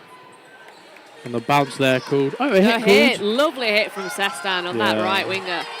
So we have left in Borges for Spain against 3 Croatians. Well, yeah, Croatia opting to finish the set and take that 2 points. So we've got 7 minutes left in this half. We've got probably 3 sets at this point. It would be nice to see Croatia take at least one of those sets to get themselves to double figures. It's big going into, because they do have another game after this. We do have positionals once you've been knocked out of kind of the title running, or the medals. So to see them move forward positively is always a good sign, as they have looked a bit dejected, pardon me. And that does happen because these knockout games can be fierce. Yeah. And it's always a tough thing. We spoke about the mental side of things, having the constitution to really survive and mentally stay in these games. Yeah. Calm and collected by the Croatians. And the hit there. Yeah, great to finish. Just to settle it. You can see how close they are because that big neutral zone in the middle. Yeah, so another issue with the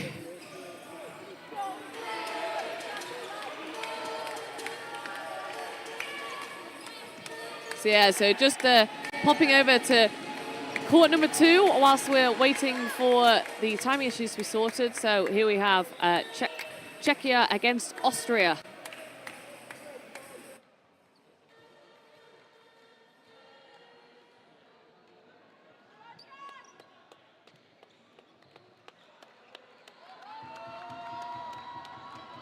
So we're just looking, whilst we have the break here, they're lining back up now on the centre court. They're having a break. There's a big refs discussion, it seems, on court 3 here, where Scotland are leading England 15-13. But we'll head back to the centre court now as we go into the final sets. Croatia winning that middle ball and moving forward. Yeah, great hit off the start there from Perek, taking out the feet of the Spanish left wing. Yeah, good cover, great cover there from Ivankovic, coming forward and shielding Perek. A great block there. Yeah, that's a good option to pop the shot there, Kraselic, just because the cover had gone to the other side of court. A hit there as it pings off of his toe. Yeah, Perek, I think he was looking across to see if there could be a rebound catch, but whilst he's looking over, Spain capitalised on his inattention and take him out. Yeah, good hold there from Ivankovic. Keeps Croatia's 2 balls then without giving away 4. So yeah, a hit there by Kruselic. Oh yes, and look at that, Ivankovic. I don't think the Spanish player sees him coming and takes him out in the middle. Yeah, lovely play there. Really good heads-up play. Yeah. A bounce there called on that two-ball attack.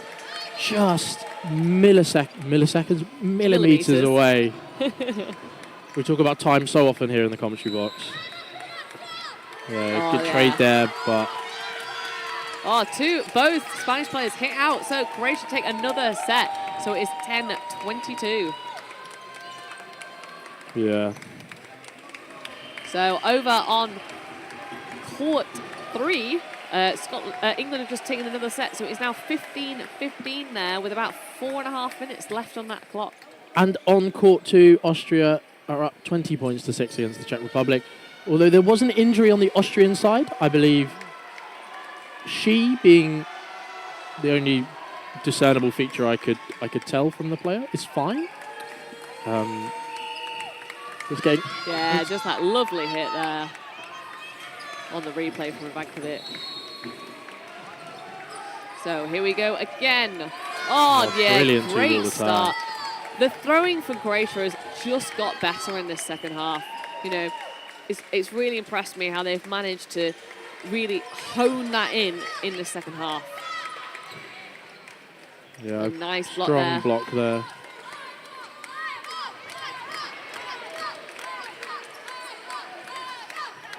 And they're really going for these two-ball attacks, and they're really working. It's a shame that this is where they're starting firing on, because the risk of two-ball attacks is you do give away 4 balls possession. One ball has come back here, but often they can have an issue. A block there called in the centre there after an aggressive shot from the Croatian wing. Yeah, another 2 balls, but straight over the head of the Spanish player. So. Oh, that's a great standing. So Peric's been trying that all day, and this time he gets the hit and he stays alive. So Austria have won against the Czech Republic. I believe we're going into the second to last frame of the set, or the set in England, Scotland. The ball pops up. Oh, and she doesn't manage to collect it. There's a hit on another side. And there's another 2 points to Croatia. They're really getting these sets in towards the end. Look at the difference now. They're so pleased at their performance now. This is so good. It's a valiant comeback from the Croatians, the host nation. We love to see it. Look at those 2 ball attacks. Just running out of court space. There's a block there. You can see from the angle now. So they're coming in. Yeah, look at that. Yeah. Hit.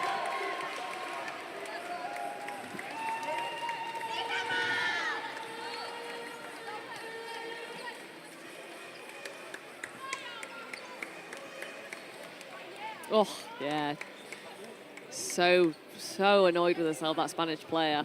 But it was difficult. She was in a difficult position. She's looking for the rebound, and she's laid on the floor trying to take it. So another issue here, I think, with the TV, potentially. Yeah. I believe we may have some issues with the streams, which I'll just double check with our production manager there.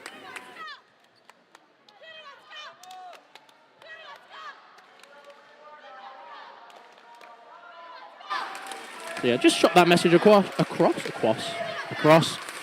just to make sure that all of the courts are running. Yeah. If you didn't know, we have 5 courts here at the European Championships in Osijek. Courts 1 and 4 are being commentated for you, whilst 2, 3, and 5 are just being streamed. Yeah. We have been having some internet issues today, but things have been resolved exceptionally quickly by our production team, who once again have been putting on a lovely show for you today. We've got the new camera angles. Every day more cameras are being set up. And for the finals, which will all be on this court 1, we will have multiple court angles for you. As it heats up over on court 3. We go here into the final set, I believe. Well, there could potentially still be another set if this game finishes before the end of the 2:45 that we started with. Oh, yeah, great. Croatia really doing well with those 1 high, 1 low balls, taking out the winger. That's something that's been their strength in this second half. They've really learned how to deal with that with the Spanish team in the second half. It's one of those things that's taken them a while, which is a shame. But Yeah, so a trade there in the middle. But unfortunately, the Spanish player runs off court after he's made the hit. Yeah, and another great 2-ball attack. Croatia finishing this really quickly. They may have a chance for another set. Yeah, they're really putting the pressure on, kind of turning the screw, so to speak. There you go. That's what they're trying to do. Take those aggressive hits when they're there. Scotland are now up 17-15. Yeah. And that's the set here in front of us. Yeah, so looks like it's going to be a 1-minute 30 set here on court 1, and also a 1-minute 30 set on court number 3. So on 3, it's going into the final 90-second set. Scotland 1 set ahead. So if England take this set, it will go into a overtime set. We are looking at some of the replays now from Croatia-Spain, and back to it. So this will be the final set for the Croatian-Spain game, and here we go. Bit of a slow start there from the Spaniards. But amazing dodge just to get over that shot. Yeah, nice. Doesn't manage the hit.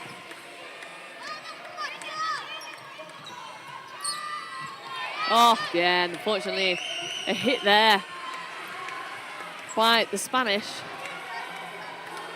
on Kuzilek.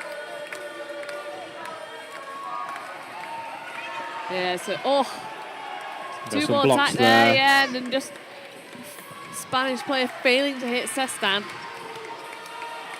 So we've got a minute left.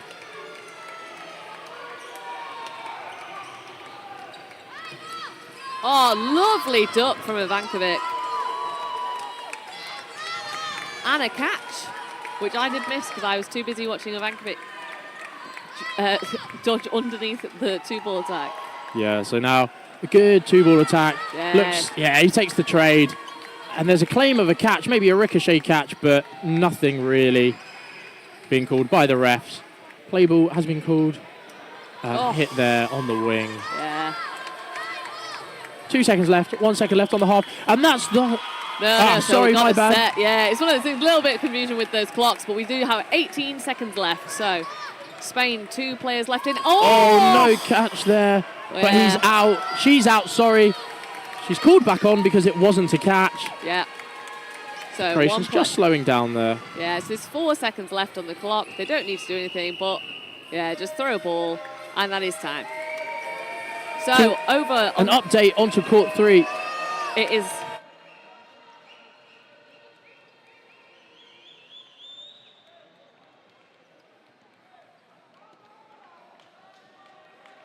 Yeah, so over on court number 3, we have England and Scotland. It is 17-17. Yeah, so we'll compensate. But during this break, an amazing resurgence there for the Croatians. Oh, yeah. Absolutely stellar. The final game being 22-16 with 3 sets in it towards the end. Yeah. That final quarter burst of energy from the Croatians shows you the quality of them. It's a shame they couldn't keep that energy level throughout the entire game, but it does happen, and once again, this is knockout dodgeball. Exactly. You need to be on your game for 40 minutes. Yeah, but it's one of those things, definitely they can build on it for next year. So here we go. Scotland against England. It is 17-17. This is an overtime set. Obviously, because we've just switched over, we're not going to have the clock. So I will time so that we can know how long is left. No. Oh, it is there. Look at that. There you go. So 17-17 going into the final set of the game. Now, this is a massive set. This decides who goes on to play Spain in the semi-finals. So yeah, just the referee explaining there what's going to happen for this last 3 minutes. That there will be 3 minutes played. If they are drawn at the end of 3 minutes. Yeah, and we'll have a look at these teams. So on the England side, you've got Stephen Dunbe, Lauren Hems, Finley Britnell-Craven, Charlotte Josiah, Tamas Ward, and Abigail Gower. And across them, you have Grace Martin, Scotty Whitelaw, Cam Railton, Lisa McMaster, Johnny Day, and Amanda King. Scotty Whitelaw injuring himself in that mixed game against Wales, where Scotland lost. But now has brought himself back because... Yeah, he took yesterday off to just rest himself. Didn't play against England in the men's, didn't play against Austria in the mixed, but has chosen this game to play. Cam Relton gets that ball in the middle. Yeah, it's a slow 3, so... Oh. Pause time already. Yeah, pause time. I think because the time hasn't started on the clock there. So obviously we've got the same time as the referees, so their 3 minutes hasn't started. Yeah. It might be if there's an issue with the TV, because I don't think we've not had an overtime set yet. So it might be that having not tried it out before, they don't know. But there we go. Yep. So they're just setting up. They've restarted it now. So there we go. We play. So here comes Scotland for the first attack. And the single from Scotty Whitelaw, missing Charlotte Josiah at the back of court. England come forward with 3 balls. Yeah, so Thomas Ward throwing at Amanda King, but fails to make a hit, just dodging out of the way. Yeah, England, utilising their lineup, I guess. Stephen Dumbe going into the middle for the attacks, but on the wing for defence. Big hit there by Finley, Britnell Craven on Grace Martin, who I believe has been battling a stomach bug, so wasn't here yesterday. Yeah, so Johnny Day throws straight at Thomas Ward, but he does block it successfully. So England up by 1 player. So to explain the rules for you, if a team is up by the end of this set in players or finishes a set to elimination, they win the game. Yeah. Hit from Cam at Charlotte Josiah. You can hear it's called a double hit on Stephen Dumbe. So 1 player up for Scotland now. You can hear the Scotland supporters celebrating. Oh, Johnny Day. Onto Johnny Day. And the ball comes back over onto the side of England. But Scotty releases as Finley, who goes low. Yeah. And the ball hits the ball retriever and goes back across court. 4 apiece here. No hit there. That hit the ball retriever behind Abby Gower. It's very tense in here at the moment. Yeah. So obviously, if they're drawn in players at the end of this 3 minutes, they will have to go into sudden death. So, yeah, Britnell Craven there, he's looking for the support of Tamas so they can go up and get a quick hit, but not quite there ready, so reset. And Ward takes a hit on the master. And now they've got 4. Scotty Whitelaw there on the wing, kind of hiding behind the ball. Tried to get that second 2-step, but didn't manage to hit Findle Craven. A 1-for-1 there. Yeah, and then, Hems does make a hit way after time while the player has their hands in the air. Obviously, clearly showing. England will argue that he didn't have his hands up, but it's always, we'll see exactly here. So throws. He puts one hand up. Yeah. And then puts it down. Yeah. I believe the rule is 2 hands. Yeah. So that's a very tight calling there. Yeah. Because Cam was evidently hit out. He put his hand up instantly to indicate that. Yeah. But because it wasn't the rules of 2 hands, Lauren Hems still on court. Well, we've still got the discussion going on between the referees at the moment as to whether there's a sanction here or not. Regardless of it, whether Hems is called out or stays on, England will be up. By 1 player. Yeah, 1 or 2 players with 36 seconds left. And it looks like England have 4 balls as well. Yeah. So it's a bit unfortunate from the side of Scotland there, where there's been a couple of hits coming in, but the balls have ricocheted back onto England's side really well, for England at least, giving them possession. You could see at that last play that they were given the opportunity to throw 4 balls at Relton, who didn't manage to hit out Ward. I said it was a trade, but it wasn't. Yeah. Didn't manage to hit Ward. You can tell kind of how tense. Blue card given to Hems. A blue card has been given to Hems. They're saying that he's put 1 hand up, so he's clearly indicating that he is out, even if it's not 2 hands. He is clearly indicating that he's out. So obviously the England staff are arguing this point, but we do have 3 England staff in there with the referees, which is unusual. I think so. We have the coach and the team manager there, and just somebody listening. I'm not sure he's allowed to do. He walks off. One of the ball retrievers. Yeah. people are very nosy. Yeah, so you can see one of the other referees in the background is indicating that this needs to be shut down, that this decision has been made, and that the England staff need to go back because the decision has been made. Yeah. I mean, they can protest, but... he's trying to get the French line ref's attention. Yeah. Yeah. Again, yeah, they need to... There you go. The decision's been made. They can formally protest it later. There is but that will go to the head ref if they choose to protest it. So there's 36 seconds left. There's 3 players for England. There are 2 players for Scotland. You've got Scotty Whitelaw, Amanda King against Finlay Britnell Craven, Abby Gower and Tamas Ward. Scotty, I think, looking for some support there.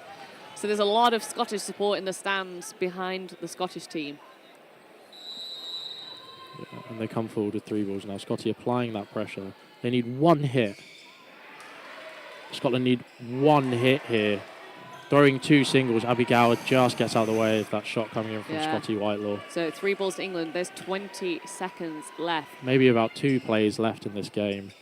Block there. Single there thrown. Scotty throws at Britnell Craven, but he does dodge. Yeah, they see the little finger poke from Britnell Craven saying 2 blocks there. They'll go for the hit to confirm this. Yeah. Amanda King hit out. 1 second left. The whistle goes and England win the frame.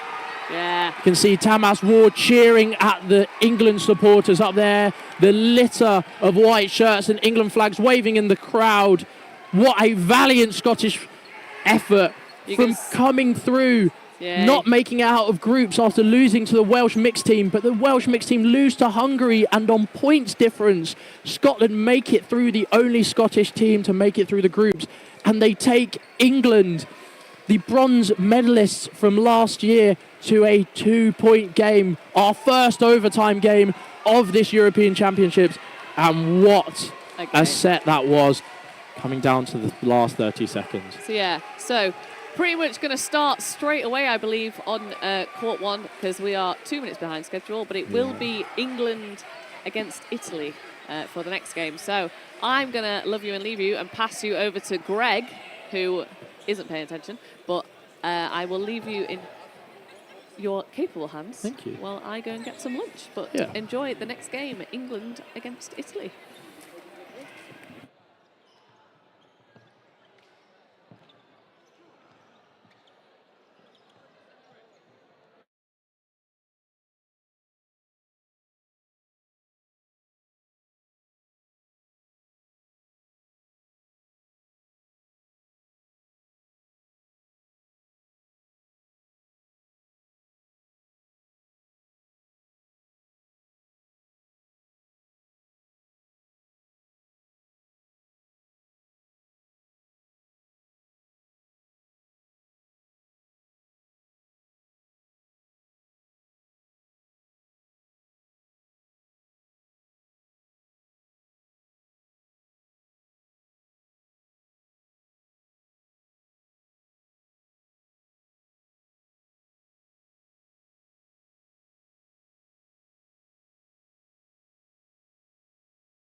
What a great game. Now, I believe the commentators just caught the last of that Scotland versus England mixed game over on court 3.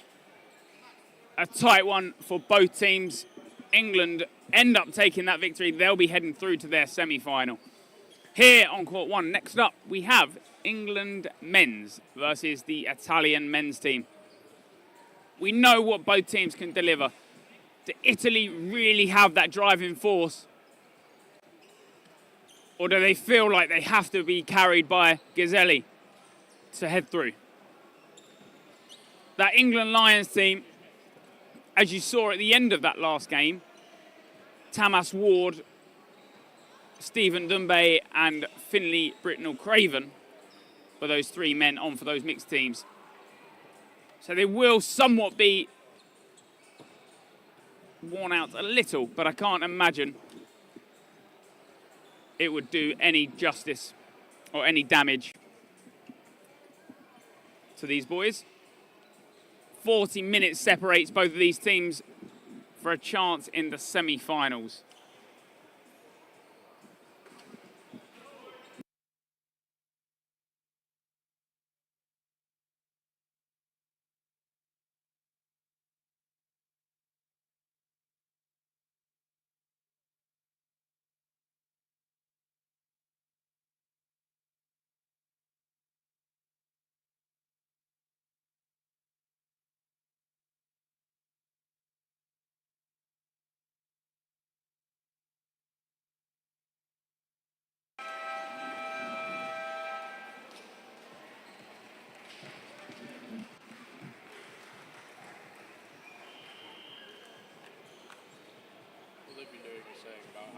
Plenty of support from both teams in the YouTube comment section. Plenty of support in the hall. The Italians louder than ever. But they'll have to face England Lions. The starting lineup still undecided. But the 6 look like they're coming forward. Nathan David, Finlay Britnell-Craven, Simon Jones, Ryan Neal, Nathan Christopherson and Tamas Ward. Possibly the strongest 6 that they've started with all tournament. We've not really seen this 6 on display in full force just yet. We're talking about who's really shown their top form in this tournament so far. That is still really to be seen, but I'm sure this game will show a lot of driving force, and both teams are very aggressive. Hello, to answer the question in the Twitch chat about when the French team's next match is, you can check the Tournify. At our pauses, there is a QR code. If you just put that in and type in France, mixed men's or women's, I'll give you when their next game is and where it is, on what court.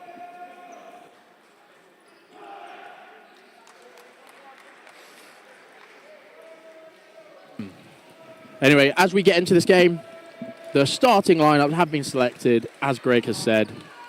And on the other side, the very strong Spanish team that have... apologies. The very strong Italian team that have been doing absolutely amazingly this tournament.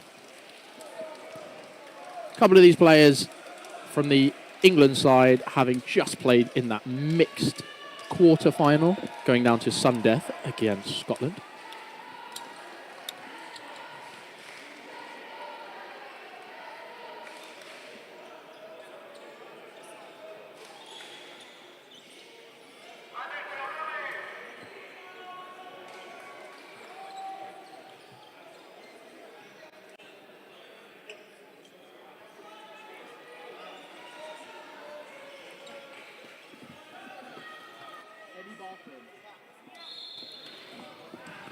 As they wait for the timer to be fully set up. I think they were waiting for some referees. No, yeah. Just waiting for the clock, I believe. Oh. Yep. So both teams are given an extra couple of minutes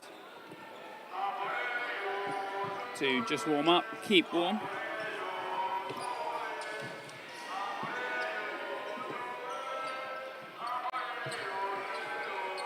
Do you think this is a clear win for England and the game that faces them, or do you think the Italians hold something in terms of catching ability? And I think it's a tough one because I don't think we've seen England really fire on all cylinders yet this tournament, especially in this men's team. They had a good game against Scotland where they managed to win, but it wasn't the quite dominant England performance that we've seen throughout some years. I remember their semi-final last year against Austria was an absolutely amazing display of dodgeball. Across the board, they did have a good result against France, but I believe France had rotated a lot of players there, knowing that they'd already gotten through. But we'll see. It all depends here. England favourites, and we've seen them play Italy before, and they've played Italy so many times. We've seen them play Italy so many times, they know how to play against Ghiselli. But the newer, younger Italians might be that difference. The reason Tamas is number 1 in men's, but not in mixed, I believe number 1 in women's, in the mixed, is held by someone else. Yeah. So if you're playing on court, you can't have the same number.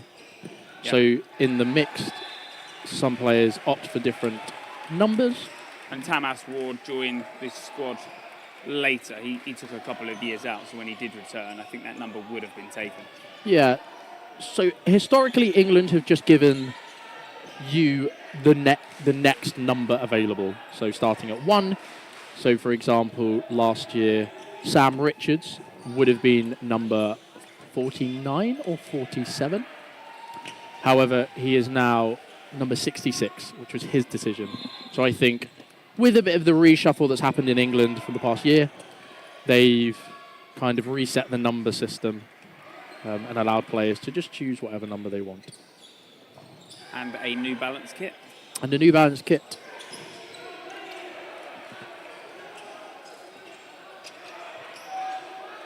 This team, I would probably say, is filled with the most depth. I think The tied squad itself. with Austria. Yeah. I think the Austrian depth is very good as well. Although, I know we don't want to just sit here and talk about the top 3. Northern Ireland have shown their depth in that Sweden game and how well they can integrate. So it is going to be interesting to see how they utilise their subs. I think they utilised their subs really well against Scotland and keeping players fresh and bringing players on later on that have such a difference in game style. So we'll see. Smile there from Tamas Ward. As Greg's clubmate. Yeah. Has been for a while. Even before. Too long, some would say. Or before Rangers. Huh? Yeah. Back in the university days. A long time ago.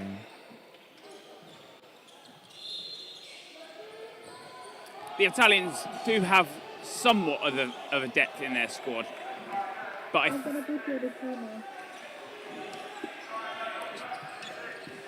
so I think, apart from that top 8 in the Italians, not saying sort of past that it's not bad, I just think it doesn't hold the strength that sort of top 6, top 8 holds in the Italians. Yeah. We've spoken a lot about development, and I think Italy do have that. They have a huge development program within their country of dodgeball. They do, and a lot of these players are really young. I think when you play a sport, if you are on the starting team, you're normally the better players. I think that's just how it goes. Yeah. So your substitutions normally aren't as good as those starting. Big hit there from Ghiselli as they cover him really well. Neil goes low, but that release gets him out. Yeah, he will always punish if he knows you've made a movement first. He will always then press on that. Christofferson with that single ball hit from middle does take out De Laurentiis. Arasi not managing to make the middle hit against Britnell Craven. Arasi had a great game in the men's game we commentated yesterday. Single there from Simon Jones. Hitting out Buffo. When these Italians start to get warmed up and they take a sort of a couple of catches, you'll see sort of what it's like. Caselli lets go of his ball as a fake. Onside. Jones there takes the catch off Caselli. We had a conversation earlier about the UDO 2 in which Caselli's Shamrock team was represented. Ward and David make the hit there, but Tamas Ward hit out in the crossfire. Positive trade for the side of England Lions. Yeah, so Caselli's Shamrock team, which a lot of these players come from, Arasi as well, but they found that Caselli throws central a lot. It's just with such power. So if you have the catching prowess of some of these players, you do manage to catch him out. That Arasi single ball there, just on a bit of a spin. Simon Jones looks at the catch. And David sends it into the sky. And on the fake, but they'll set with two. Eyes have to be up. Christopherson with the block. Yeah, not taking any chances here, England.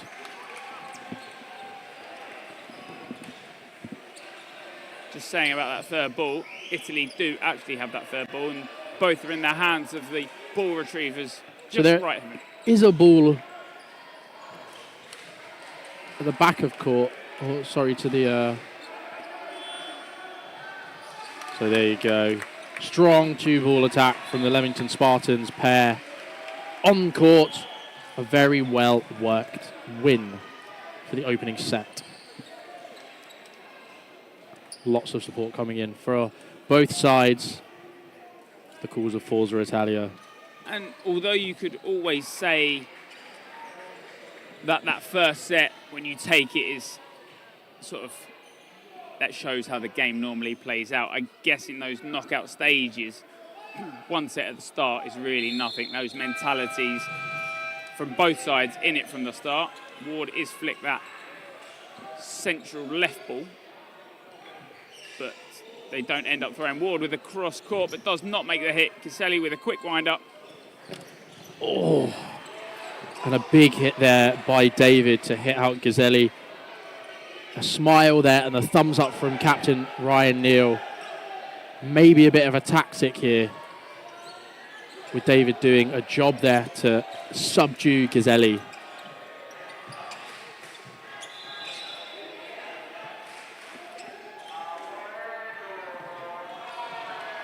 Yeah, Britnell Craven close to that back line, but doesn't quite stand on it. Makes the hit on the...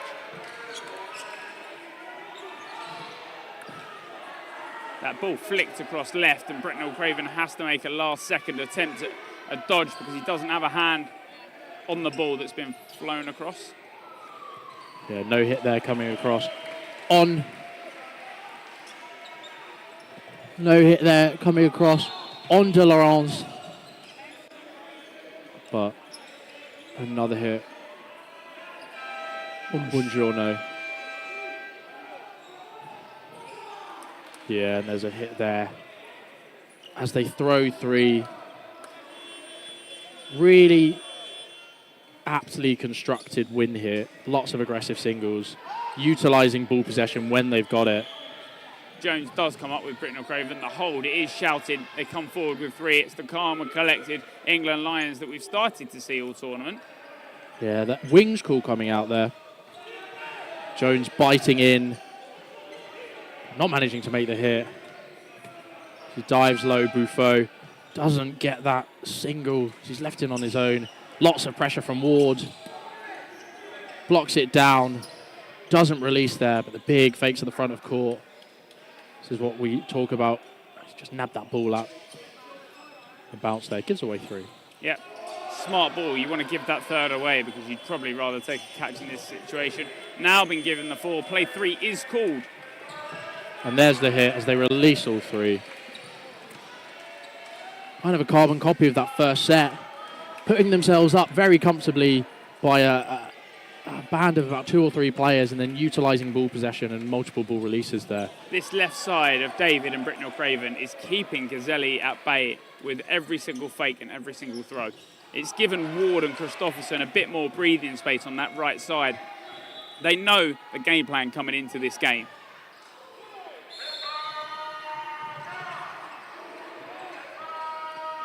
Italians come forward with 3. Yeah, exactly that, what we were talking about. Not wanting Gazzelli to be able to have that free release at the beginning. David shoots a single at him. Stop, even though it doesn't make the hit, it causes him to block.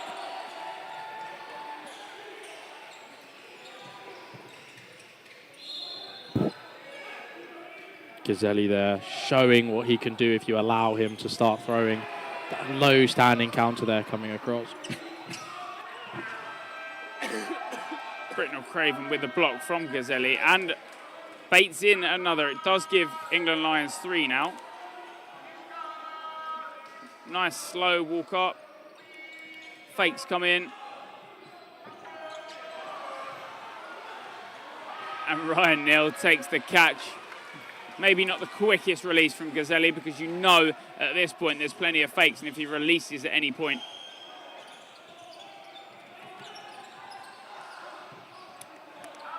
he will get caught, and he does just that. Ryan Neal uses the ball to his advantage.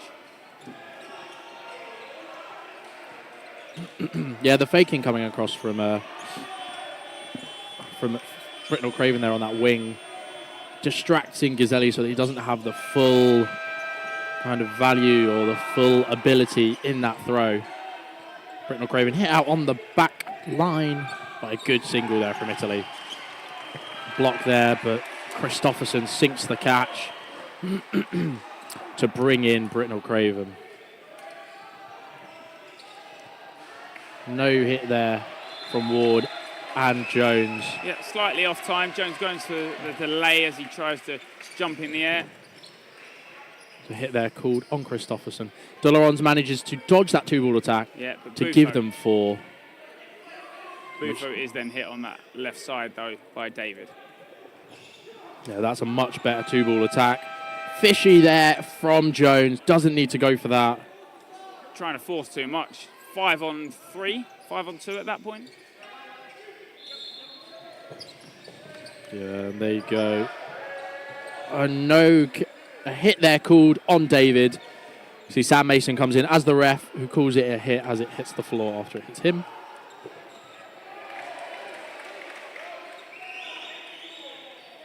Takes a while to leave court. That's because one of the line refs. That's an interesting one there, because I don't know if his hand's underneath the ball as it comes underneath him. I think there was nobody at the best angle to see that. And you want refs to be confident there. Ward with a line infringement. Britnell Craven comes forward. But the catch is not picked up this time around. 6-0 down. England with a strong timeout called from the side of Italy, yeah. They are 6-0 down. England with a strong start there.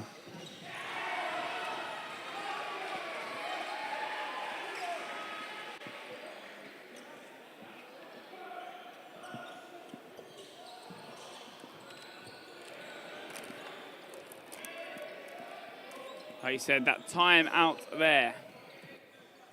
10:36 left on the clock in that first half. England currently up 6 apiece.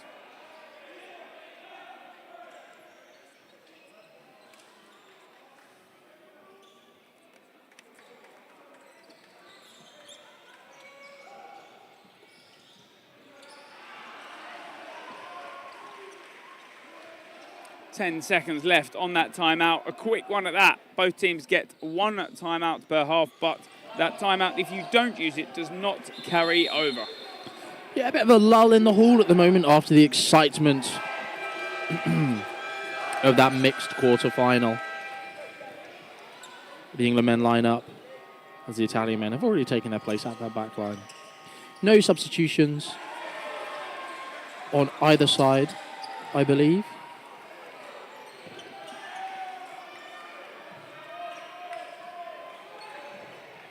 A quick start for those 5 balls in the middle. Well, the middle ball is the only one that is rushed for, but a full start.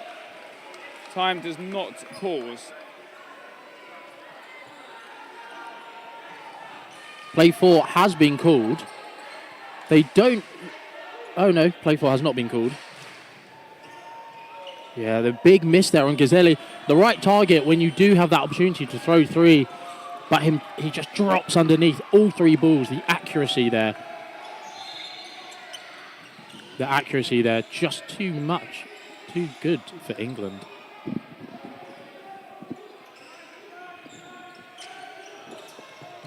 Sally with a single ball release does find Ryan Neal.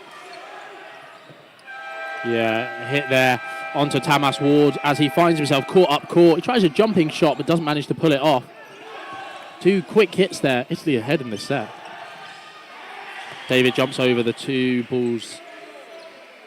Christopherson with the fakes on the right side just gives that slight opportunity.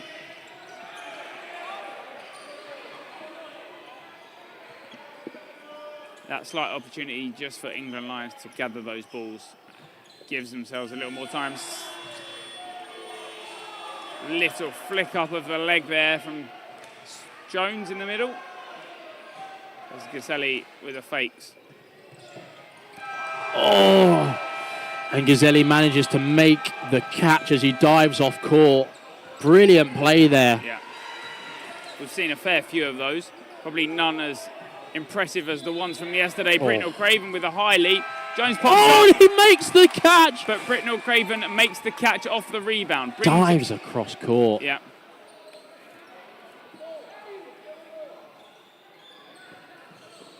So a question now. Ryan Neal not thinking a player has left court, but the Italians do point to the player that was caught out.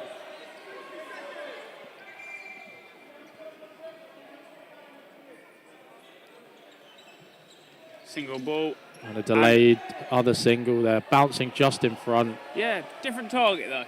Yeah, maybe a bit of an opportunistic throw there from Neal. Yeah. As he's hit out on that 2-ball attack. Britnell from Craven goes forward to try and make the catch as he's already done this set. But Bufo has him at bay. Decides against it. He asks for the time. Sends that low shot. Forces the player to make a block and then sends another cannoning shot. Which isn't blocked. Play 2 has been called. Will have to throw. And he makes the catch. And he's out. To go. 3 seconds. Oh, and he misses. But a backline called and it's a draw. England from the depth. Britnell Craven with 2 amazing catches there. So unfortunate for Italy, who seemed to do so much right there in that set. Good catch from Britnell Craven there. Brings that player back in. Just resets on the 2v1. Italy will be annoyed with that. Rassi has tried to dodge it, and he's dodged it so well, but just cannot keep his full body in the court parameters. Yeah, and they'll be frustrated there. You've got to remember that this is a young Italian team. They need to keep their heads going into it, knowing that they were so close into that set. Even after losing the turnover at the beginning.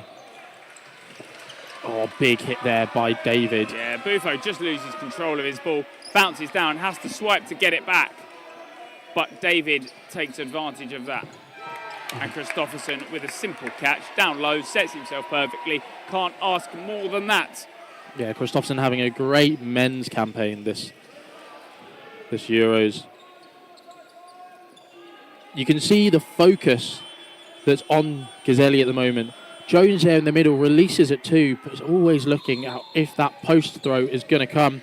Multiple ball attack comes. Both England players go low. David pulling Britnell Craven back. But De Laurence just hesitates, and they both get back to safety. Neal there hit out as he takes 2 steps forward. No, it's called a block. No one there indicating a hit. He just loses his footing a bit. Yeah, Rassi hit out there. No standing counter comes through. This is the aggression of Ward that we've seen time and time again. Ryan Neal maybe could have swiped to get the third, but Ward in that triangle position. You see Ryan Neal has that step back. The block comes up. Britnell Craven probably right behind it. Yeah, you can see the little smile there from Ryan as he turned around. Britnell Craven wanted that catch. But this is what England have been doing in the end of all of these sets. That was a dangerous one from Jones. As Buffo. No, it was Ross. Ross sets himself low. He does set himself well as well. And almost takes that third one. I'm not sure if he was hit by the first two. Yeah, so maybe that's why he's dropped the third, because he knows he's already out. Or at least not gone fully committed to it. Some substitutions across the board. Sam Richards on for Britnell Craven. And across the court,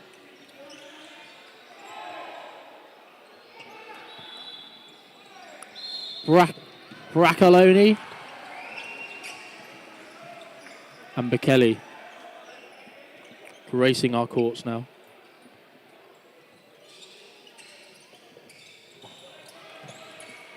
High press, but Jones gets himself back. They get themselves the third.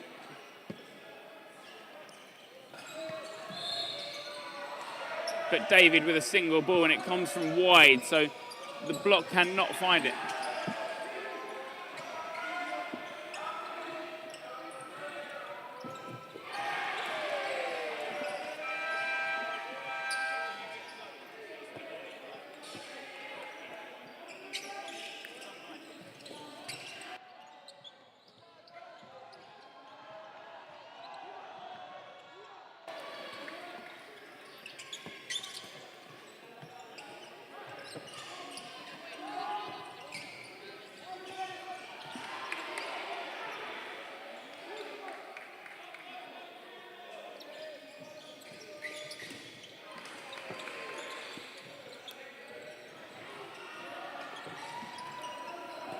So a 5-on-3. Can the Italians find their first win?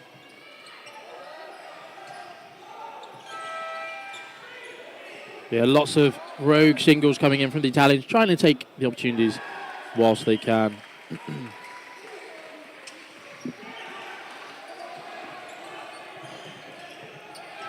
On the ricochet, pops up the hit there as Ward manages to reduce that deficit again. Yeah.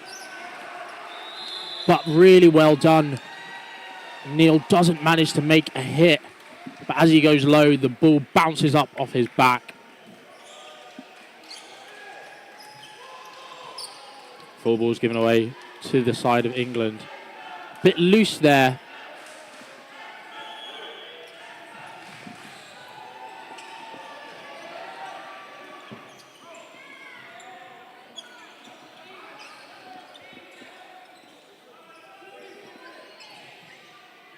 So 3 balls now. Only single release goes between the legs of Christopherson, but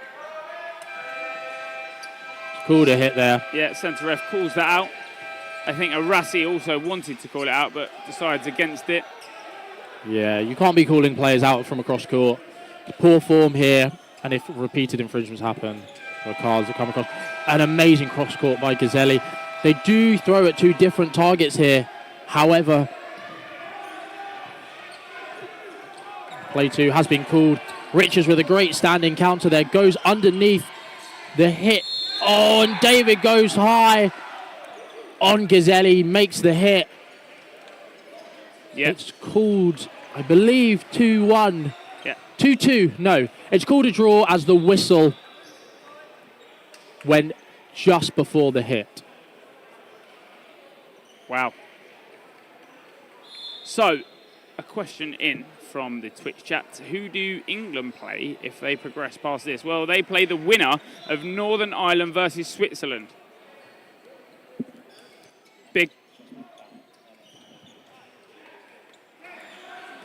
Big game ahead. So England taking the draw there. Just not clutch moments just coming down. Substitution now, Dan Evans on for Tamas Ward. And across court. No substitutions, unless... No. Bracky is, from mixed fame, is not on. Conversation coming in from the referees in the corner. I think just another issue with the scoreboard.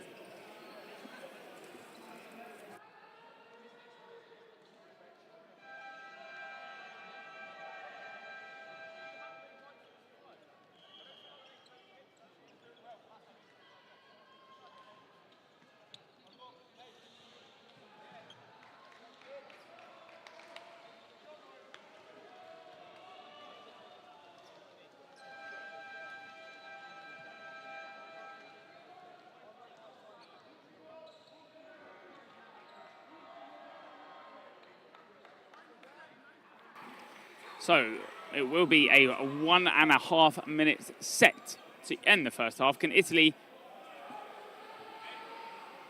win it? Well, we're about to find out. Like you said, that last set, a draw, 2 apiece. So with Italy's 2 draws, the score is currently 10-2.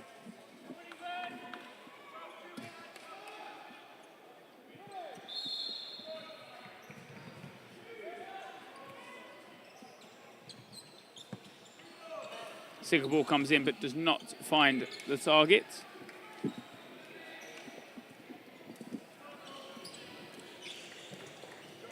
So Evans here on the wing now, taking that place to Tamas Ward. Neil now manages to get over that ball. That's very fast, low shot from Gazzelli on that wing. Big hits there by Evans. But Richards jumps high. Richards manages to get over it.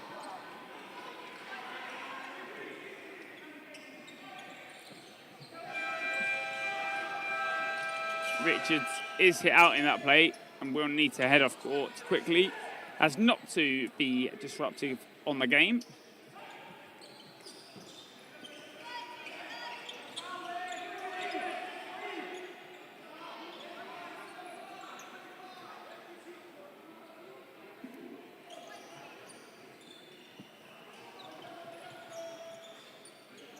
So Gazzelli just a couple of fakes in. England don't have to play aggressive. Brian Neal tries to bait the 4th ball in, but decides against it. Time is up. England win the set. 5-4, so into the half, 12-2.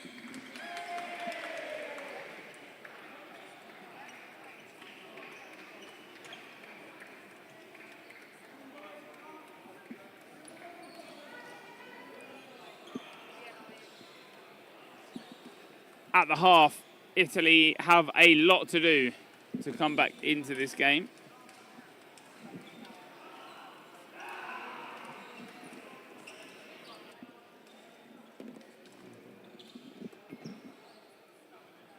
Some replays from that first half. The catch made on Christopherson from that one as it is juggled between legs. Simon Jones pops up.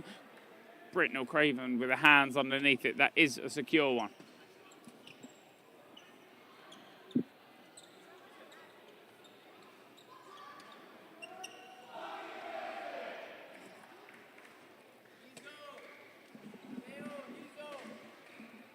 Just a brief reminder to keep all comments happy and cheery. Yeah, we do like an open forum here at EDF. We love chatting to you about things, but we want to keep things positive here. It's all about the growth of the sport and growing the sport in a way that is accessible for all. So anyway, we're just having some highlights here from both sides of court of some of the plays here. Great hit there by David at the end of that set. Almost winning it, I believe, but not quite getting it across. Yeah, the low shot there. Big hit there from Evans. 2 blocks. Richards goes high. Yeah. Richards just apologising on giving that 4th ball away anyway.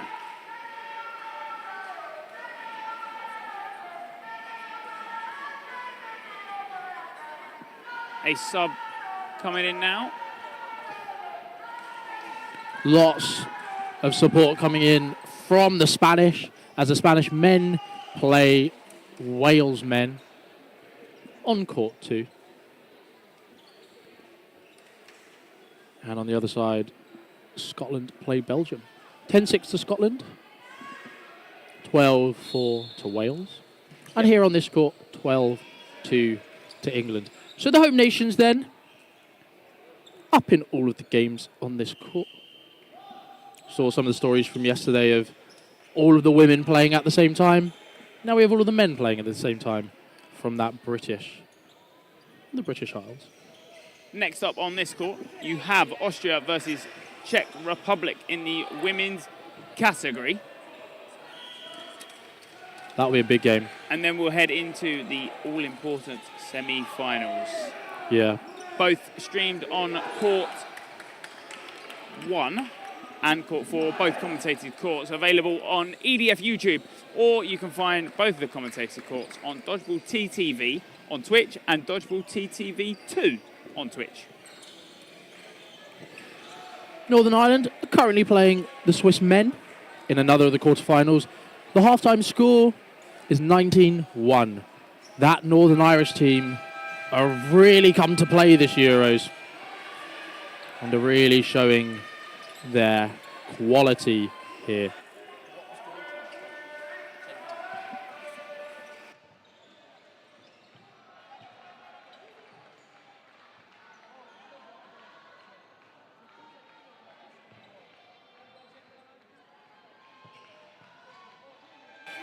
So, another couple of subs, I could imagine, in this half. Tom Bell looks like he's just warming up. Youngest team member here in England Lions. Yep. Across the squad, 17. 17, yeah. Which sounds young under England Lions, but we've had plenty of 16-year-olds in several categories across the years. Yeah. We do have quite a wealth of the younger generation coming through in England, and it's the same, especially Italy and France have got a great youth system. And there you go, the next generation there. Yeah. As the feet are up and the fizzy drinks are enjoyed. Yeah. Fizzy drinks enjoyed by many in here. Got the energy drinks going around. You get to that latter stage of the tournament, now day 3. But I believe this might be the first tournament where you don't have semi-finals and finals. Oh, and there's us. Yeah. Sat back enjoying fizzy drinks. Yeah. Oh, I'm having an iced tea. I've got a monster. No. Yeah, sorry.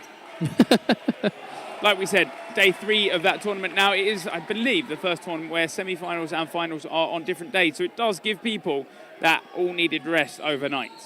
Yeah, it does. And it's something we saw at Worlds as well, with the bronze medal games coming in on the... They were also on the last day. Oh, apologies. All of the semi-finals... On day... On the Saturday. No, even before that. So we had 5 days of dodgeball. Yeah. Semi-finals were on day 3. Day 4 was positional playoffs. Got it. Day 5 was finals. Or medal matches. And I personally prefer this because it gives a whole day for the team to focus on that game. And it is the most important game for those teams playing. A lot of people said that the great reason behind it was, well, Tom Bell wins middle ball straight off the rip. We'll talk about it in a break in play. But Matthew Josiah also now on court, but catched first ball. Ross takes Matthew Josiah. And Stephen Dumbe on that other wing.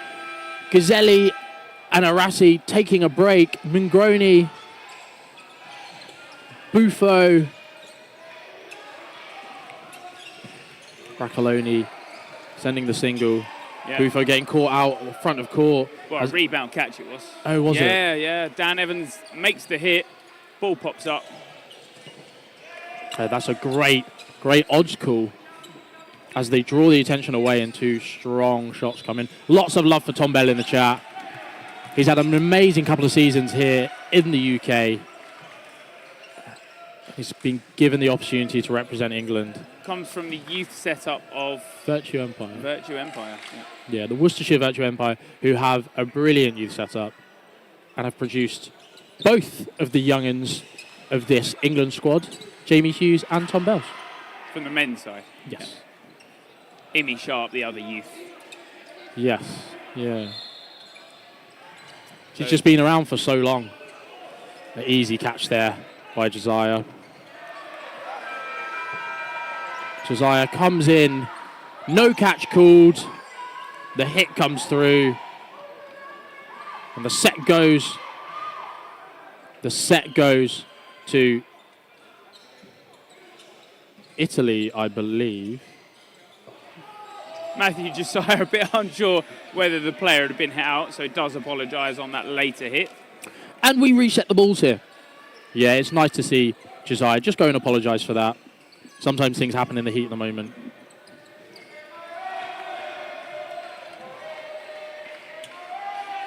Gazzelli brought back on now.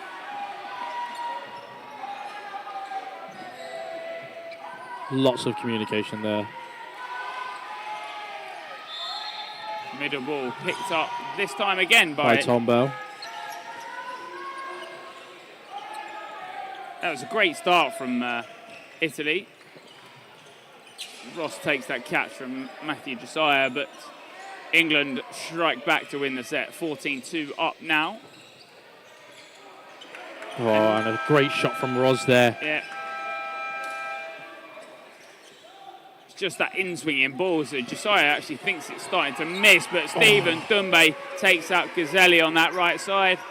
2 massive arms on that wing. And a catch there by Tom Bell, bringing back in Matthew Josiah.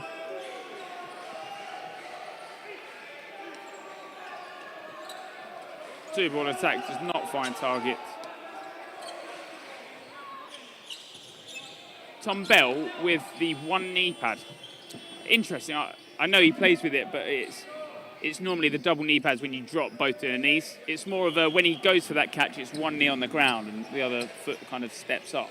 I believe so. I also believe it's a mental kind of luck thing, as I remember asking people about that, and they replied that he once tried playing with 2 and none and didn't play as well. So Dan Evans on that left side, such a powerful arm. lots of pressure there applied by Matthew Josiah, but not managing to make the hit as the standing counter comes in from Roz. Mingroni hit out on the other wing though. Richards goes for the leap of faith, but misses his target by a mile. Bit of a smile on his face there as he goes for it. Nice attempt. 6v1, not a successful one. No. But a good attempt. Yeah. Block comes in. Bell looks for the pressure, but it's forced back. They'd rather set with a 3. Bell, Evans, and Neil come forward. Roz makes 1 block and a 2nd block. Great angle of that here as it goes straight into the ground. In-swinging throw from Ross. You can see that spin on it when he throws sort of to the side. He's tapping his watch. He wants to know how much time is left. There's 30 seconds.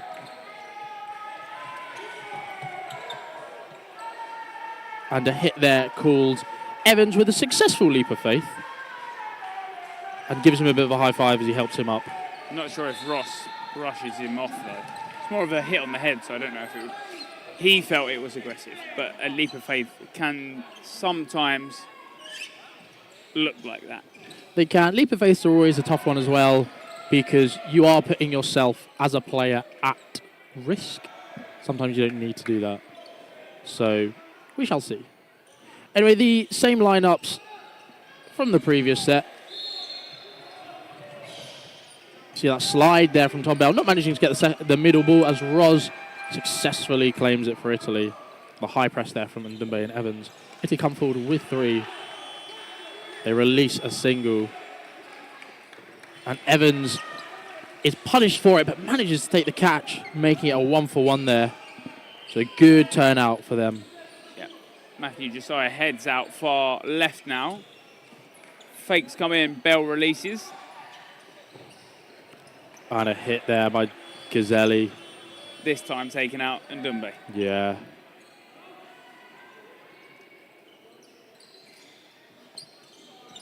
Lots of love coming in from Dan Evans. A hit there called by all of the line refs around Richards. It looked a bit weird from this angle, but we trust the refs next to him to make the right decision. Gazzelli there with 2 low, big shots, and he catches Neil on the pre-throw catch, hitting out Josiah, taking a leaf out of Axel Auger's book there. Tom Bell left in on his own with 1 ball. He goes high over them. Lots of cheers for him in the crowd. 140 to last out if he's going to look for that.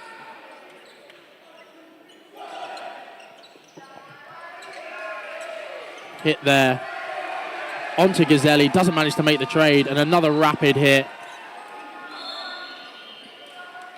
Can he take the 1v6? A hit There's there as another well. one. A 1v3. A 1v2. Now he's got to track back. Ross decides against it. He'd rather set back. It's a 2-on-1 at this point. Can they look for the running counter? Ross is high up on that wing. 1 minute left. Block there. 2 blocks coming through. Ross is hit. Both middle refs calling a hit.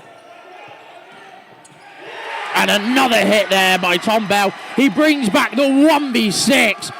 6 throws, 6 hits. Amazing job. Massive for Tom Bell there.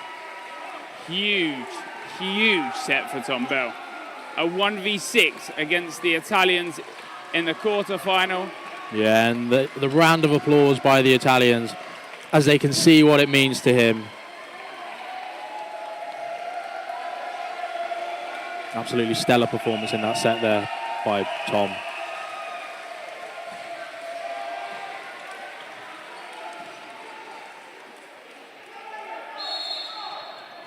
The score now 18-2, 11 and a half left on the clock. Oh, an unfortunate. Gazzelli this time didn't fancy the 1v6, takes out Tom Bell to start. Some jeers from the crowd as Gazzelli hits him out. But block there. Buffo jumps over it. Gazzelli comes forward with the ball. You know what he can do from this standing position. Oh, Just stumbles the catch. but Josiah sucks it in. Yeah, as Buffo looks towards the outbox and Oh, what a catch there. A catch made onto Ndumbe. Gazzelli going low and sucking that in. Lots of fakes here. They released 2 at 2 different targets.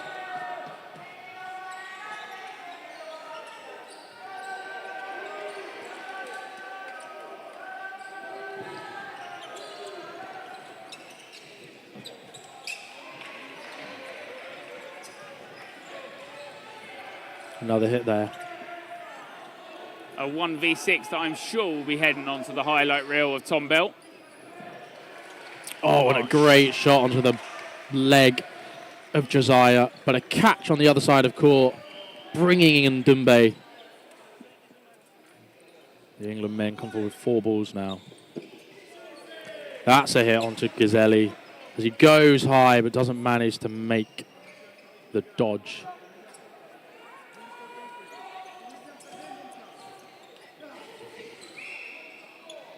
Block there. And the game now such at a slower pace. Italy would need to start putting some sets behind. Oh, and What Evans a hit. Yeah. just blocks it onto his feet. Bit flat-footed there, Evans is. And a 2-ball attack there, utilising these angles, doesn't manage to make the hit. Yeah, just blocks against the 2, like you said. Neil jumps over one and ducks under the other.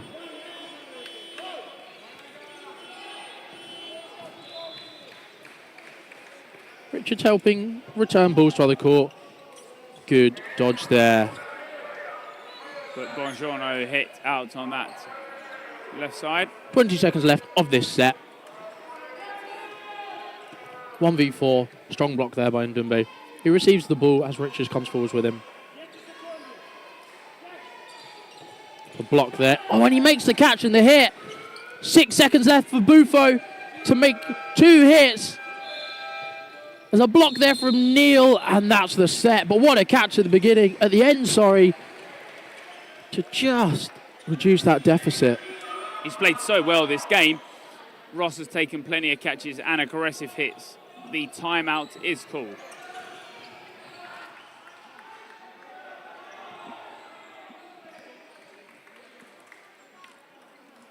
Players just looking on. NI having a glance because this England team will be playing NI in the semi-finals. It's where they met in the final last year. We've already had a couple of earlier games in terms of where they met last year. England played NI Women, which was the semi-final last year, but played in the quarters this year. England Lions just winning that game.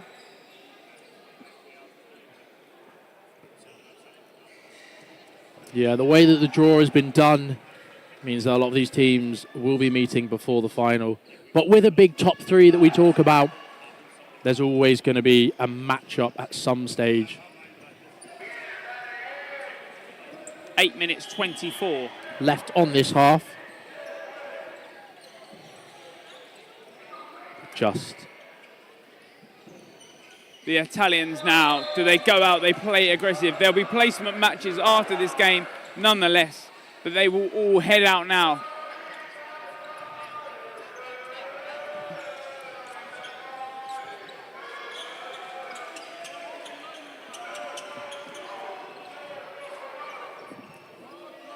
Semi-finals later on today, but not too far away because there'll only be one more quarter-final on this court. It'll be Austria versus Czech Republic in the women's next on this court. Then we'll head into those semi-finals. Arasi brought back on as Alex Harrison, who's acting captain now as he wears that captain's armband. Brought on for Neil. Evans goes low, but doesn't manage to hit the standing counter. Is hit out. And Dumbe takes out Ghiselli. People try to react back, but Bongiorno cannot find it. Arasi is hit out in that same play. Lions now with 3 balls as they come forwards. Big faking there. Ross. Turnover has been called. Onto the side of England Lions. Italy just making a mistake. The ball retrievers. Time is being called now. Not time is being called, sorry. Countdown being called. Play ball not yet called. They go for the winger. It's hit out with 4 strong throws there.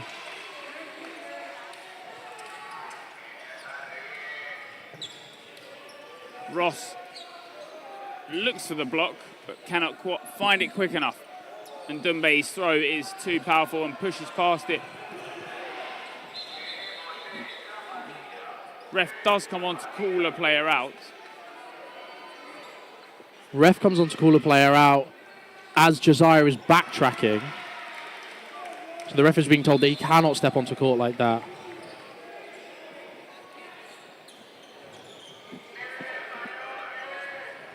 It's just a discussion here as a player was being called out from the back, at the back of court.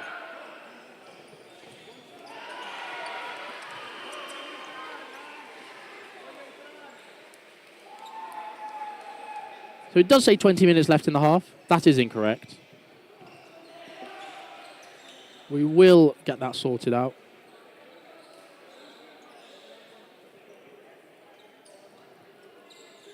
for you.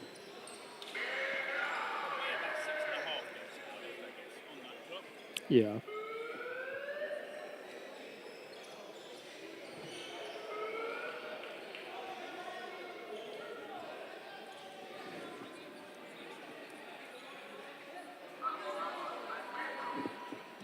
No, I think they're just resetting that clock.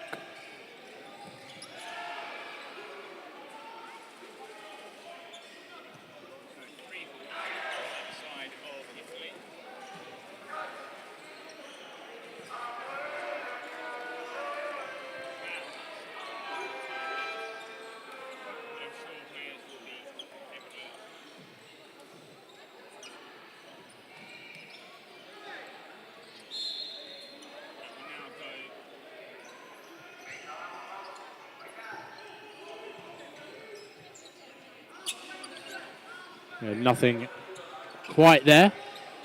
England up by 3 players as Sam Richards is called out. Lots of faking there. Play 2 has been called on it to Italy. They point. Oh, thought that angle was a bit tighter for the ricochet. Block there, but onto Bell's shot.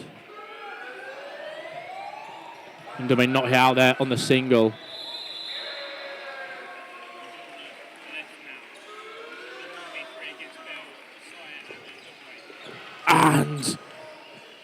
And Dumay makes that hit. Rapid shot to finalise the hit. I think this is what the refs are just conferring about. Yeah. It's not all done via this system that we've got. Just makes it as clear as possible.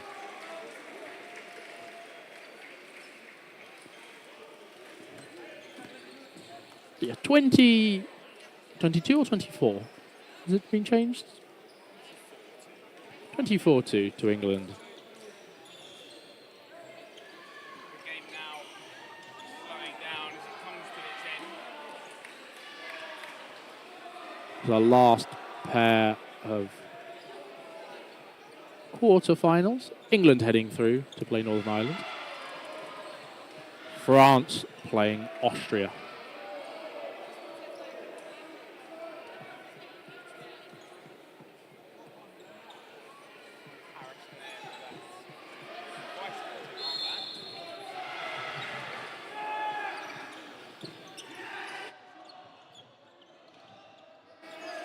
Apologies.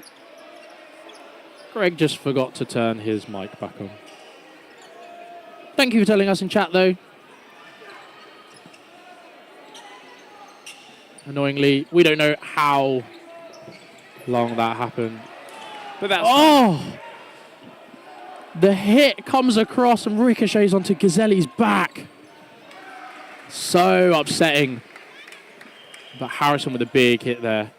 But that timer now correct. 5 minutes left on that clock. Big hit from Richards, but it's caught out as it ricochets up. Arasi manages to take the catch, but it's hit out again. And Dumbe off for Simon Jones. But a double hit out there, only the one. No, Simon Jones and Dan Evans both hit out there. Okay. 2 targets. Low block there by Josiah. Ross holding his own on that right side as he passes the ball to Mingroni to head on the right side. And is then hit out by the centre ball of Harrison. An accurate one as per usual. Bell just jumps over that shot.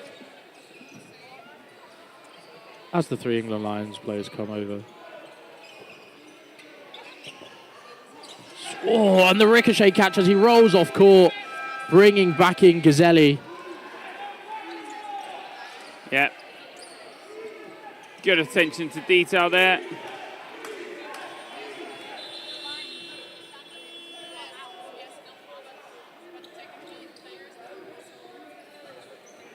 Gazelli. So there's a conversation here. The referee saying that he wasn't the first out. Yeah, Gazelli was the first out. I thought it came off a ricochet, but apparently that player was already caught back in. Yeah, he was caught back in. That's the one that's just gone out. Yep.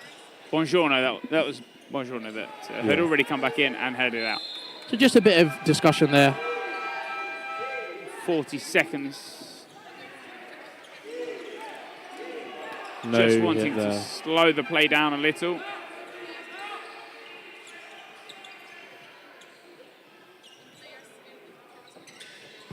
Oh, and the good, strong double running comes in. Hits out Gazelli.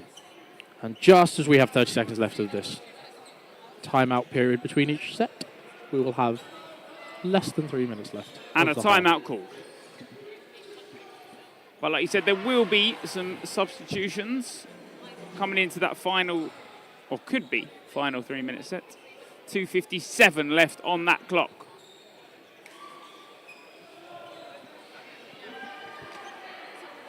Just bringing you some scores from across the hall. I believe Wales beat Spain. Scotland are currently 18-10 up against Belgium. I believe that means Scotland will play Wales in the 9th place playoff. 9th place? In one of the playoffs, the next playoff.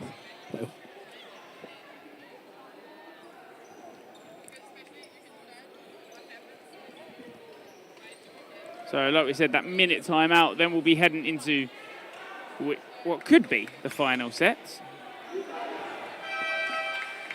If the set ends with any time left, we'll be heading to a 1.5-minute set.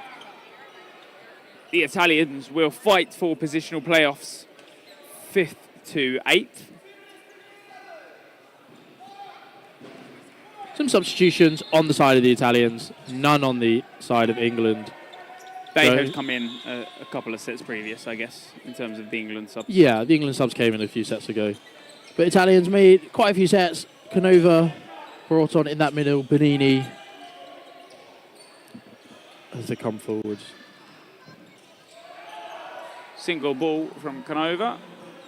And England will take the reset. They'll set back with 3. Cross court there on De Laurentiis. Good option there by Josiah, utilising those sight lines, or lack of sight lines. Buffo, a ricochet that comes through. And the hit goes up. Evans takes the catch. No one comes back in from the side of England, as there's no one left in the out box. Evans, high up court, he drops back. They go for the running counter, and they make the hits. We'll have a final 1:30 set. Quite quiet on the side of the Italians. Yep, done great to get out of the groups. Played well. Unfortunately, when you're facing England, you are up against it. Any of those top 3. Jones being given the vice-captain's armband. One for the photo album. Yeah. No substitutions on the side of England or Italy. Yeah, so still to... So that set was over. Oh no, it's the bottom one that you're after, that 1.5-minute set. Jones with the captain's armband takes out Bonini. Does not find the second one as he's handed the wing ball. Bell applying a lot of pressure. And Jones is hit out on that wing. It's 4-on-5. So that one player down, can they take it? Well, the 2 balls come across. Bell looks up. Borghi sends a single but doesn't manage to connect as he's distracted. And lots of hits come through. Canova looks like he's about to secure one just behind his ball. Those multiple ball attacks being lethal for England. Block comes in. Richards puts the ball high. Bacchelli doesn't manage to make the catch.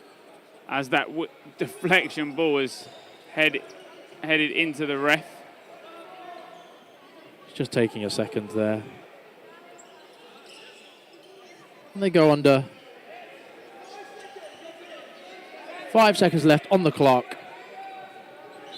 No hits, nothing going on. And the set goes to England. Good set. Good match there from England. Indeed, what a great game. England win the game 24-2. They progress into that semi-finals where they will be facing Northern Ireland. Yeah. A very strong looking Northern Ireland squad. But England showing their depth, showing what their newer players can do and what their experienced players can do. A great fight from Italy, but it just didn't go their way as the depth and the quality across the board of the England squad came through. We've got for you now, as the women join court, the Czech women against the Austrian women in our last quarterfinal. In our last quarterfinal. On this court, before we have the semis, so we will see you around in a few minutes for that.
Good afternoon now. Welcome to the first semi-final. No, quarter-final still. Yes.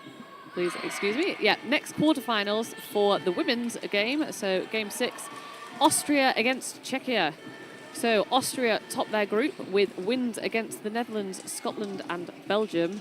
Czechia just narrowly missing out for the top spot with a loss against Sweden yesterday, but with wins against Switzerland and Croatia and Spain. Now, the winner of this plays the winner of the Italy-Wales game, which is currently on court 4. So, already for Czechia, they've done a lot better than last year. They only finished 9th last year, and this year they're out of the group stages. So that's great for them, but quite a hard opposition ahead of them in Austria. We've seen plenty of the Czechia mixed team, the Czech Republic mixed team, and plenty of the Czech Republic men's team. I've not seen much of their women, but they're in that quarter-final, so they've obviously been working hard. They're a team that, by far, I think has shocked a lot of people in terms of the progression they've made from last year to this year. Yeah, it's one of those things that also we know that the Czechia women have been playing in the Austrian league. So they do have experience against these Austrian players. They will know them quite well. So that may work in their advantage. So a nice shot of the lovely dodgeballs that we have today. The lineup on the side of Austria. Lichtfried, Grill, Weber, Neugebauer, Kremser, and the last one, number 85, Zartov. Yeah, and obviously for Czechia, we've got Hofer, we've got Rubalova. Yep. Dojzelova. Kobile Zuva. The captain, Kustyajewska. But the first hit from Hofer takes out Kati Weber, who is recently back from having a child, and a good hit though. Takes out Neugebauer on that centre, Kublikova. On that left wing ball.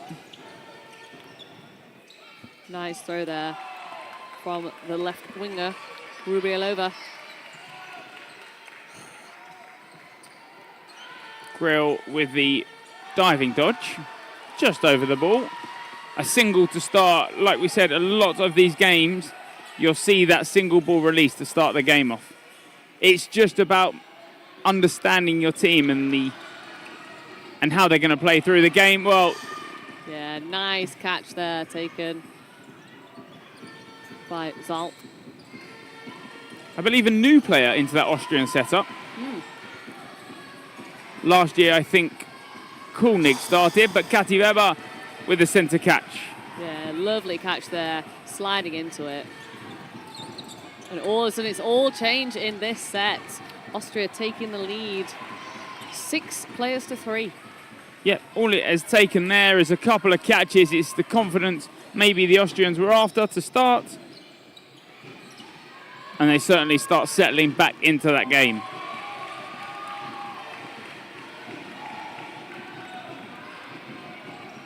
Oh, yeah, Hofer looking for the block there, but she can't quite get the ball there. So it clips her legs. Yeah, that bounce just before Neugebauer. And a good hit there, that 3-ball attack, an accurate one. Great timing, it's all you can ask for to start the game off. Austria a 6-on-1. So it is Kobielutza left in for Czechia. Oh, yeah, just get clipped on the feet there on the back track. Yeah. So a nice strong start for Austria, obviously going down initially in that set, but easily bringing it back. Couple of catches, that's all they were ever after.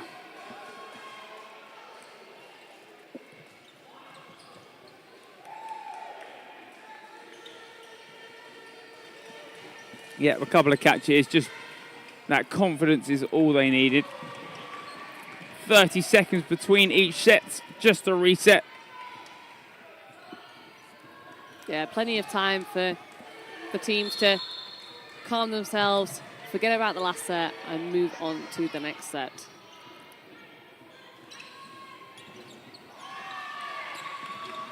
Oh. Yeah. A couple of players out from the start. Yeah, that was a nice shot, hitting Czechia right wing in the chest. Just try and catch the rebound, but it's just unable to. And a nice split jump there. Yeah, Lichtfried just with the split jump. Perfect over all four. But it does now leave Czech Republic with the one ball. The ball pops up. Yeah, that was great tracking from Austria, just following the balls following her just as she dodged right. Do you feel like in some instances, in terms of where we saw Czech Republic earlier and now today, great in the group stages, but when it comes down to these knockout stages, they lack somewhat of an experience on how to deal with those? Yeah, quite possibly. It's one of those things that we saw it a little bit earlier today with sort of like Croatia and Spain, that eventually they do start to get tactics towards the end of the game to deal with it. But it might be that Czechia can start to figure out what to do with Austria. But the thing is with Austria is you've really got to have that game plan to start with. You can't be developing how you're going to react to their tactics as the game goes on, because it's too late by that point. A couple of silly catches, or attempted catches, from the side of Austria there. One obviously diving a little out of her region. One was a cover catch that she goes for. Yeah, so Czechia just using that 30-second reset to just get the coach in, just give them a little advice. Czechia does them a little bit flat, but I don't know if it's just because Austria are doing so well at shutting them out of the game. A couple of people in the chats predicting scores. Austria 20, Czech Republic 8, someone has mentioned. The drum from the Czech Republic fans. And the Austrians, I believe. I think they've both got a set of drums. Well, there you go.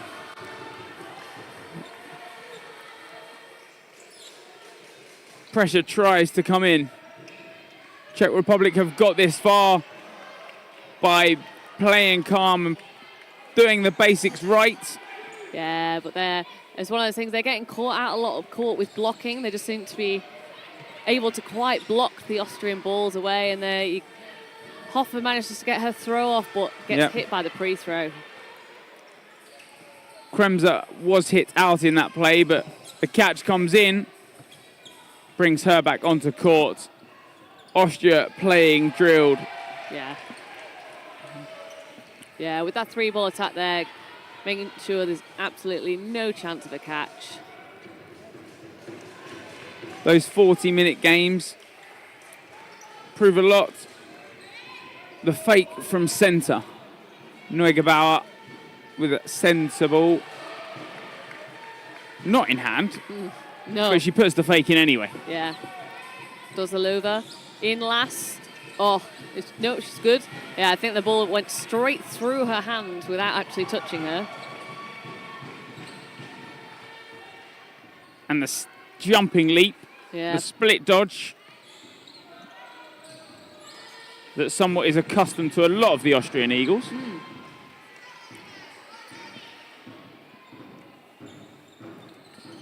And a catch made from backcourt, but Kremser and Lichtfried make the hit anyway. Yeah.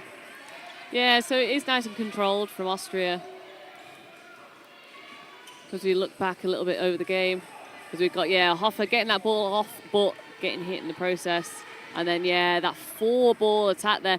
Though, to be honest, for a second there, it did look like she could have stuck two of them. That first one, she nearly catches. Yeah. But I think she's so focused on the higher one, and that's where she goes for a timeout called from Czechia, I would imagine. Czech Republic. But we do not know because we were watching the replays. But obviously, with it being 6-0 down at this point, Czechia really need to turn it around and start their comeback, really. Austria have been very clinical. It's for me, Czechia have got hit a lot up court or with balls in their hands, so they maybe need to look at dodging rather than trying to block if they're not making those blocks, and then just trying to put a few more fakes in that neutral zone to try and put off that pre-throw from Austria. But I don't think they're necessarily doing too much wrong. It's just that Austria are being very clinical.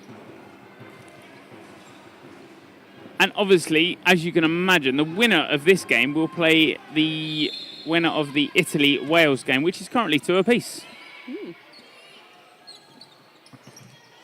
Oh, yeah, so that quick start was great there. All 3 players coming up and faking. I couldn't even tell which one of them was going to throw until they'd released it. Oh! From this angle, for a second, yeah, it looked like Hoffa looks like she had it. She makes the catch. But a good timed delay. Now they've got to track back. Is this Czech Republic trying to play aggressive? Well, they get 1 hit out of it, but a couple of drop catches does put them negative. Yeah, and a lovely dodge there on the right wing, going low under the balls. Yeah, you can just see there's a hesitation from the Czechia players as they come up. They go to fake, but they can see Austria faking that pre-throw as well, and they stutter a little bit. It's really putting them off, that aggression from the Austrians at the back of court. But starting to learn the pattern of the Austrian Eagles. A couple of fakes come in. Oh, and a beautiful catch there from Rubililova. Yeah.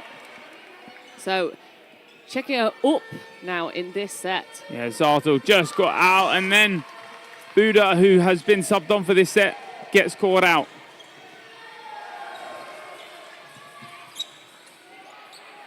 A couple of substitutions. Fraith also subbed on in this set. So squads can bring a 14 maximum and only 12 make the team sheet per game. Oh, yeah. Sets itself nicely, just Fraith, but does not make that catch. Yeah, Lichtfried, they're really looking for that catch and managing to dodge a high and a low ball while in the air there. Quite impressive. Very good agility. It's something she's known for. Normally likes those central zone catches.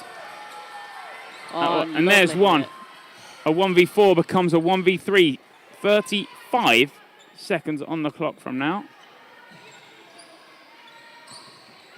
Oh, yeah, but a bit too much for her there. She kind of gets there's an early release there from Czechia, and she can't quite get rid of her ball in time to make the catch, and then the second one comes in.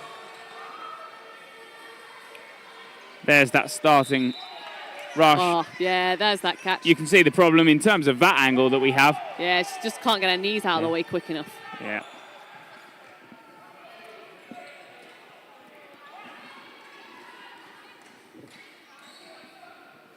The knockout stages are a completely different atmosphere. Those group games a little friendly in places, but this is where it gets serious.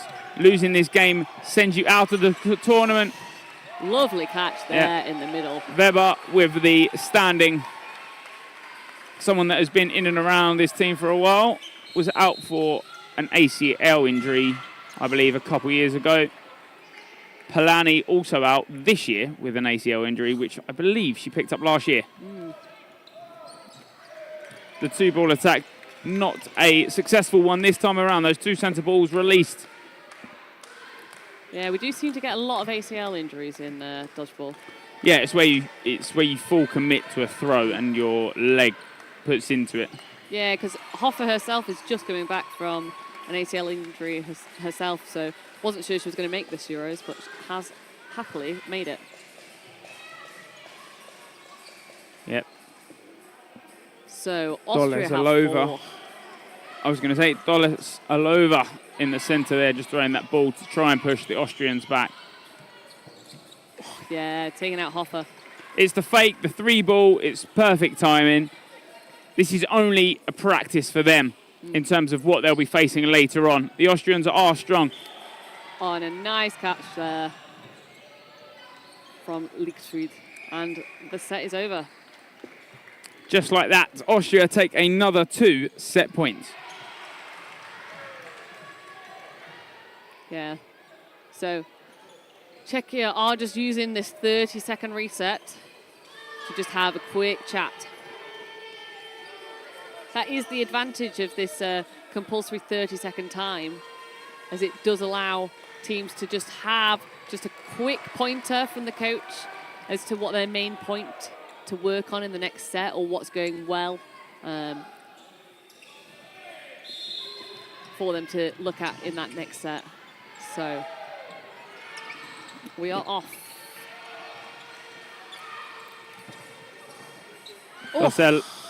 Dolezalova on that left side, just dodging that first one.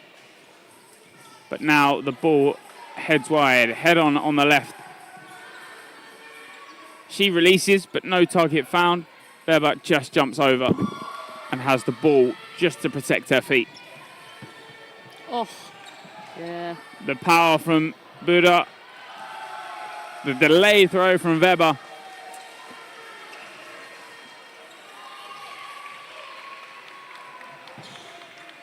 A 1-for-1 trade, another trade.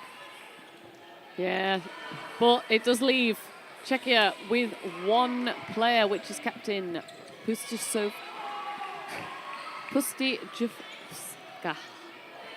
Apologies for pronunciations. Pustijovska. There you go. You're so much better at this than me. A lot of people won't say that. Yeah, I am going to play the dyslexic card though, which doesn't help. But there you go. Buda and teammate Zartel finish off the set. It is another set under the belt of Austria. Even if Czech Republic lose this game, you still go into those positional playoffs. Mm-hmm. It's the confidence you need to bring from this one and what you've learned from this game into the next. Yeah. Your day and your tournament is not over. No. Yeah, and it's one of those things that obviously Czechia are playing the European champions, the world champions from last year. And they've basically got to look at, you know, those small incremental improvements across this game. Obviously, Austria are so good at tearing apart those small issues that you have. And it's just then being like, each player could potentially set themselves a target for that next set and slowly work on it, because that's what you're going to take out of this game. I mean, it could still all change in the second half, but I think that's what Czechia need to look at, is just those small incremental changes that will get them back into this game. Yeah, 10-2 currently. Still 4 minutes 55 left of the first half. But a shot head on that right side takes out Lichfried. I believe that is the first time she might have been out in this game.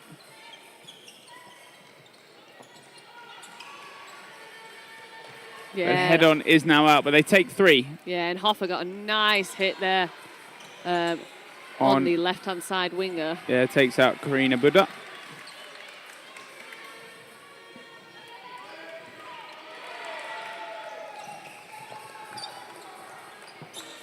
Oh, and a catch. But a good there. catch. Yeah. From Kobylusova. So 4 balls to Czechia.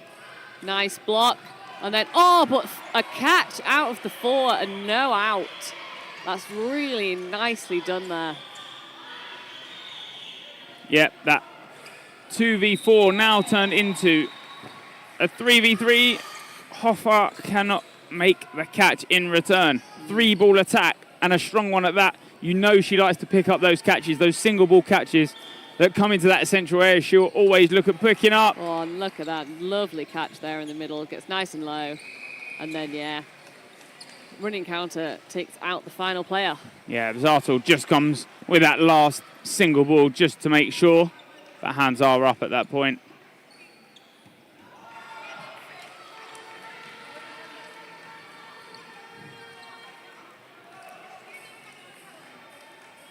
Yeah, nice dodging there.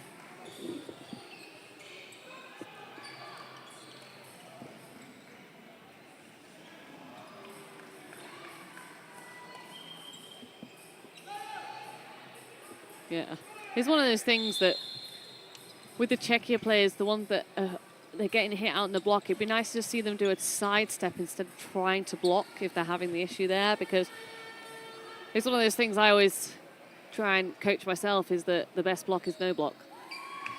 Yeah, just getting out of the way, making sure you're staying on court Yeah. is always a thing that is often, it sounds weird to say that, try and stay on court as much as you can. But sometimes doing nothing and moving out the way is far greater than trying to force a block. Yes. Yeah, your block should almost be a secondary action. If you get stuck there and you have to make a block, you can go for it. But you should ideally try and get out of the way first. Yeah, single balls come in. A dislodge of a ball there, and that does mean you are an out player. Cadillac on that top left side forcing the single that is blocked. Yeah, trade there on the right-hand side.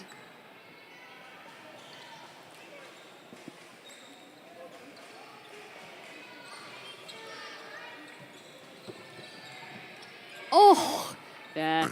Good standing, takes out Cadillac, but then cannot secure the catch. Weber is high into that neutral zone. A lot of these Austrians love to play in and around that.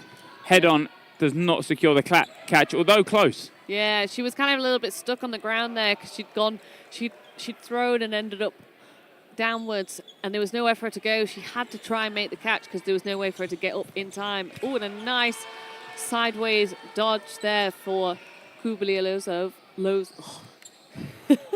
We will get there, but that's a good hit. So, from 2v1. Kobliasova.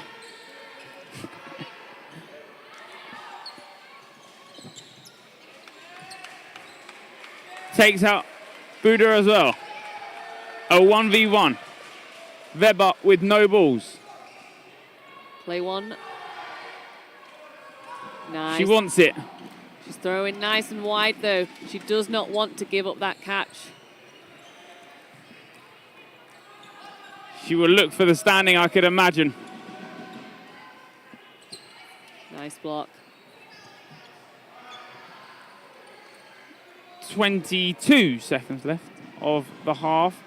Bounce. But, ooh. Yeah, just bounces before. Yeah, but she lost control of one of her balls, but luckily gathers it before it goes over the neutral line. So you are allowed to drop your ball to make the catch. If you make the catch, your ball is allowed to roll over into the other side of the court. But if you do not make the catch... And hits her. Does not hit her, just misses her foot. Looks like it somewhat clips her foot, but doesn't in the end. A 1v1 ends in a 1v1. Yeah. And Czech Republic take the draw on that one. One set apiece. And the end of the first half.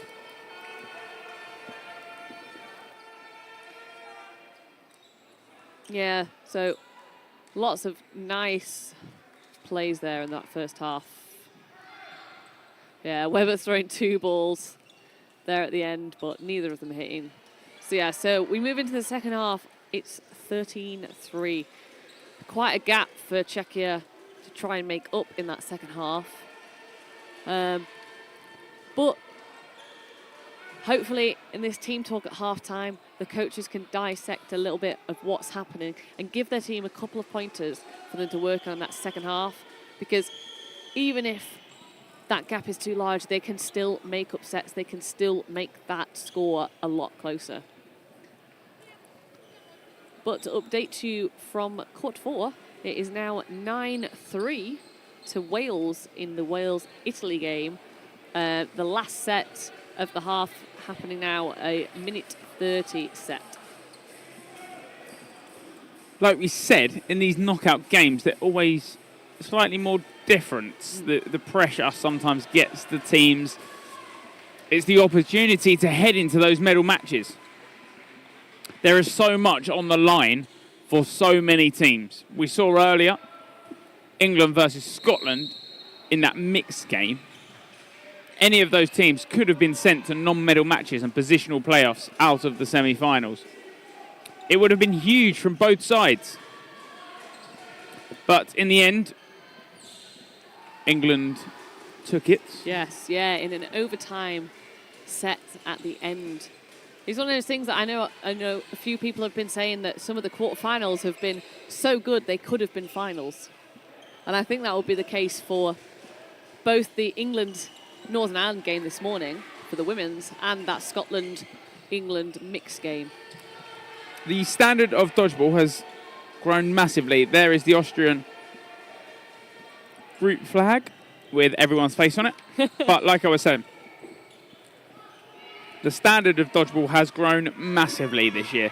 The progression of so many nations heading into that upper echelon of dodgeball. You've got that central three that a lot of teams talk about, that England, Northern Ireland and Austria. But outside of that, that is still all up for grabs. Yeah, this year. Yeah, I was going to say, so obviously we had just the 3 teams represented last year across all divisions in the medals. But with Northern Ireland already going out in the women's into the positionals, there will be a new country in that top 3 this year round. There you go. Yeah. But it depends on that result in the other quarter-final, which currently sits at 9-5. Italy, I guess, took that last set before the half. Yes, I believe it was sitting at 6-2 at one point, so Italy managing to bring it back just before half-time, and we know that Italy brought back a bigger deficit than that in their Ireland game as well. 13-3. Heading into the second half here. Only one substitution. Koenig, the women's captain.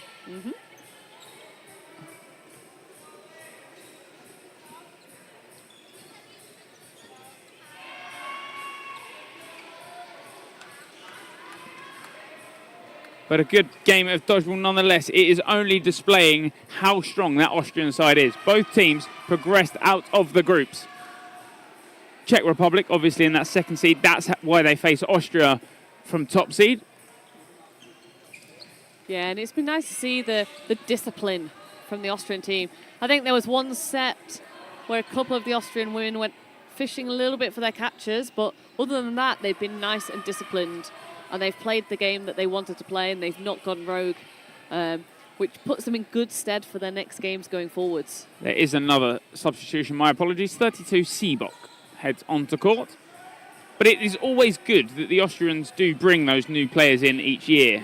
You don't want to keep with that same 6 that's won the gold time and time again. You then when those 6 head away, you then don't have that next level of progression. Yeah, exactly, because if you do just rely on the same players, I mean, they will eventually retire. We can't keep going forever. And there can be quite a void left, particularly if you have a number of players leaving at the same time.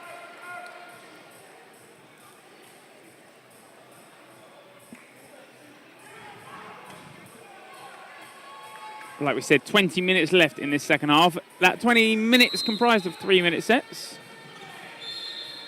And underway, Buddha takes that centre ball. A quick release from the start. There is, but no hit. Yeah, some good dodging there from Czechia. Fraith with that centre ball release, number 20. Yeah. Yet again, one of those Czechia players getting hit out in the middle. Golesalova. Yeah. First player from that Czech Republic team that heads to the outbox.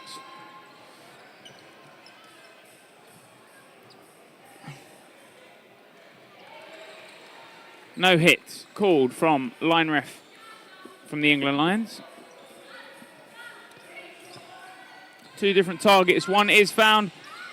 Kadlec finds her target on that right side, though. Yeah, that was a nice 2-step there. Kusakova on that right side, like we said. Pushing high, but there's random hits throughout, and it does give Austria 5. Sometimes when they play high into that neutral zone, a lot of teams fall accustomed to baiting their balls away. Hoffa looks at those left balls that head right and thinks she's somewhat secure. Yeah. It's obviously that switch up that's come in. Kadlec on that right side. hits the cross court. Yeah. Hover, maybe if she'd had eyes on it, would have taken the catch. Yeah. But that is why the faking are so good. Yeah. So going to restart on the line. Pause time for a shoelace tie there. Safety first, as per usual.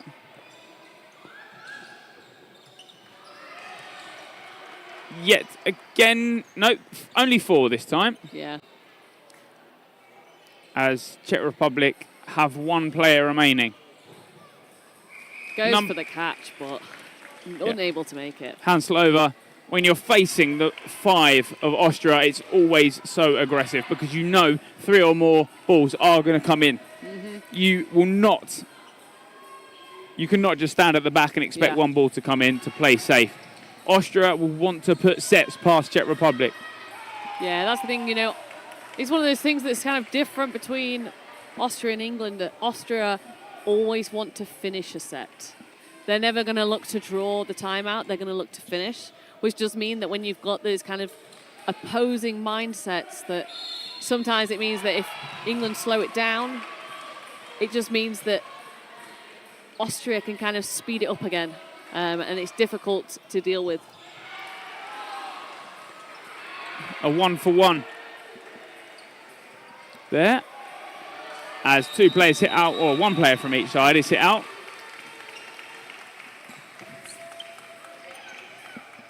Yeah, trade there again on the left wing there.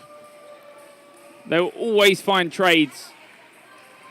And like we've said before, when you're up and you're taking those positive trades, you'll only end up winning the set. That is a prime example, that micromanagement on that last set of throws there. They put the fake and they send 2 or 3 to ground. Yeah, so Hoffer tries for the pre-throw in the middle, but great faking from all of Austria. And that just leaves Kulnik there on the left wing to take Hoffer out. Oh. And there it is. She ends the set. Not sure if they've ended the set. Yeah, I believe there's a question, because I don't know where it came from, but I believe she thought she'd made that ball that she had, that she was putting into her hand, that she'd caught that.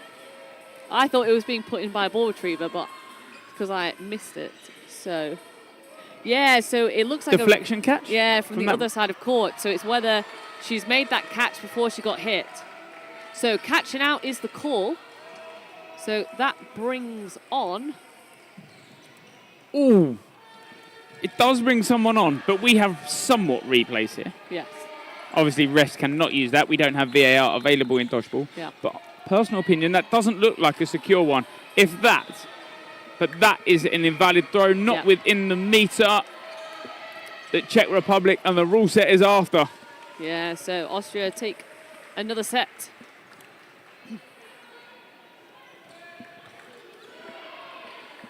Yeah, that's, like we said yesterday, that ball has to be secure with 1 hand minimum. Yeah. So but not another body part. Up in the air. Yeah, so she's fumbling a little bit. But it's one of those things that... It's such a tight call. Yeah. We had it last year in the final, throwback to the final of Alex Harrison, making the catch but not quite secure because it looked like he was bringing it in. I believe that was the official decision that was made on it.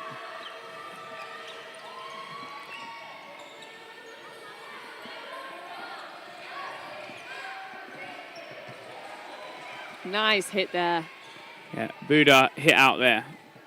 Yeah, it's one of those things, though, that Czechia are having to use 2 balls out for 3 to make those hits, which does give Austria the 4.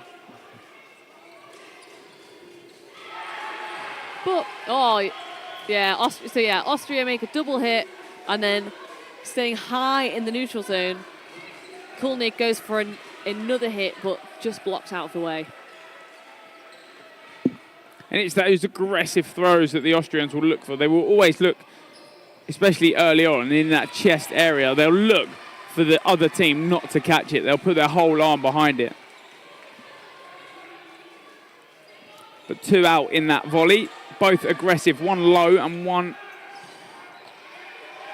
Yeah, Hoffa trying to get rid of her ball quick enough there to try and take the catch, but she can't quite get down there quick enough. But a good standing, a drop also from that side. Number 30, Dolesalova. Yeah, and a hit on the other wing. Oh, Seabrook goes for the catch there, but does not make it. So, one player left in now. Haraska against 3 Austrians. She does have a minute 20. There's plenty of time to turn the set around. Single ball from Kornick. Is this a slower tactic they're after? Block comes in. They have to test the waters on a defensive play style because they never know what they'll face later on in the day. That semi-final will be against the winner of Wales versus Italy. Currently, Wales 9-7 up. Yeah, Italy making a comeback in that other quarter-final. Yep. A 2-ball running counter finishes off the set. It's another set. Subs yet again. Yeah, so that nice 2-ball there from Czechia. Weber and Zartel back on. That double throw there. And then does throw at Dolzalova, who's coming up court. And doesn't make the hit this time, but does put her off.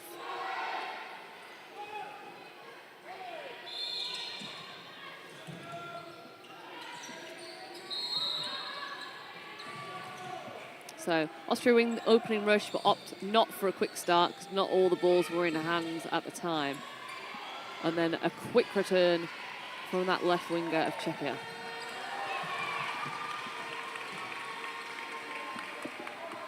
So 4 balls to Czechia. They come up for their attack.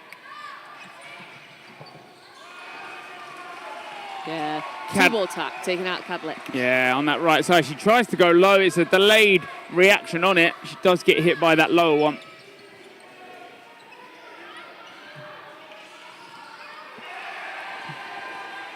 They do end up getting 3, Austria, in that play. Zartel does release the 1, but I believe it comes back. Yeah, nice cross-court hit there. Oh, yes. And Koenig is looking straight ahead. I don't even think she realises that standing or 2-step counter is coming in. No, so nicely read by Czechia there. 2-ball yet again. Yeah, so Dolzalova going for that trade there, but she doesn't manage to make the hit on the Austrian player.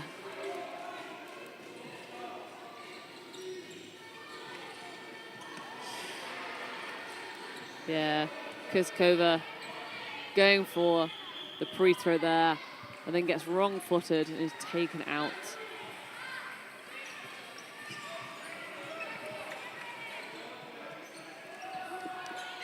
So 4 balls to Austria, 1 ball to Czechia. Hoffa gets a standing counter on that left side. It's a good hit. Takes out Metzler. Oh, but yeah, one of those things that we've said time after time, that if you're taking 2 balls up into the neutral zone, it really puts you at risk, because if you get pre-thrown, it's very difficult to maintain control of 2 balls. Yeah. Set finish off by Weber catch.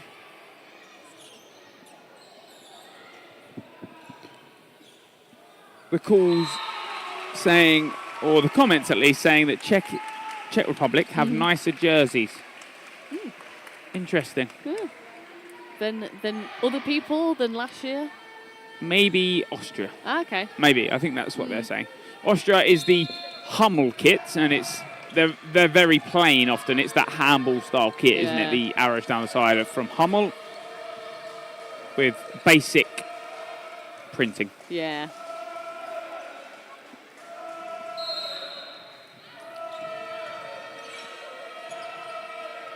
Single ball from centre.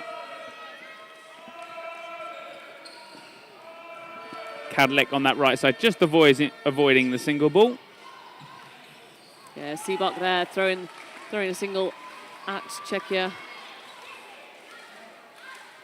but easily dodged. Oh, and a catch in the air from Weber. Very nice. Manages to catch the first and dodge the second. Yep, really good dodgeball.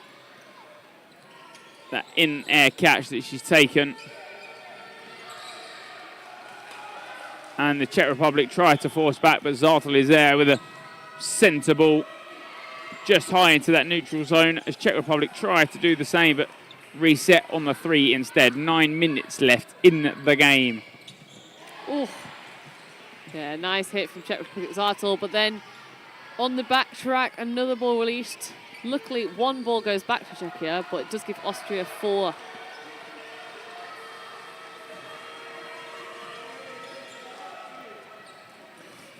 That slight delayed ball does give Czech Republic a little easier dodge. Yes.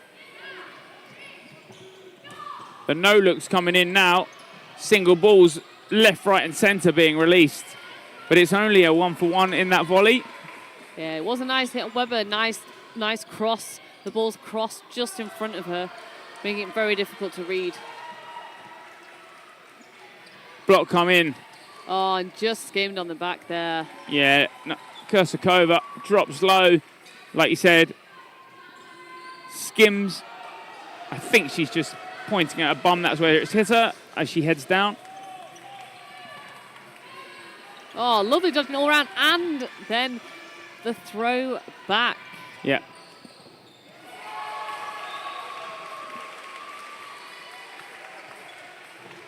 Oh, and Hoffer with the catch. Yeah, we said those single balls, that's what she likes. And that is a prime example of what Hoffer can do. Play to call for Austria.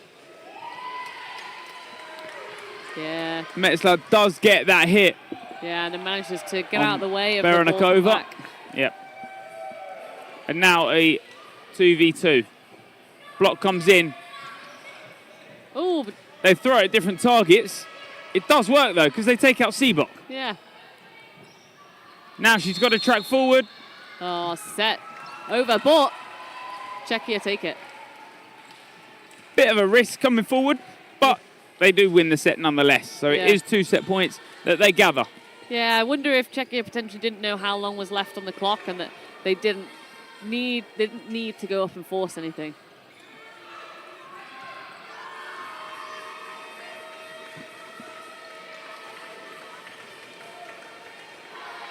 Couple of hits throughout there. That's the one that just skims on that back leg.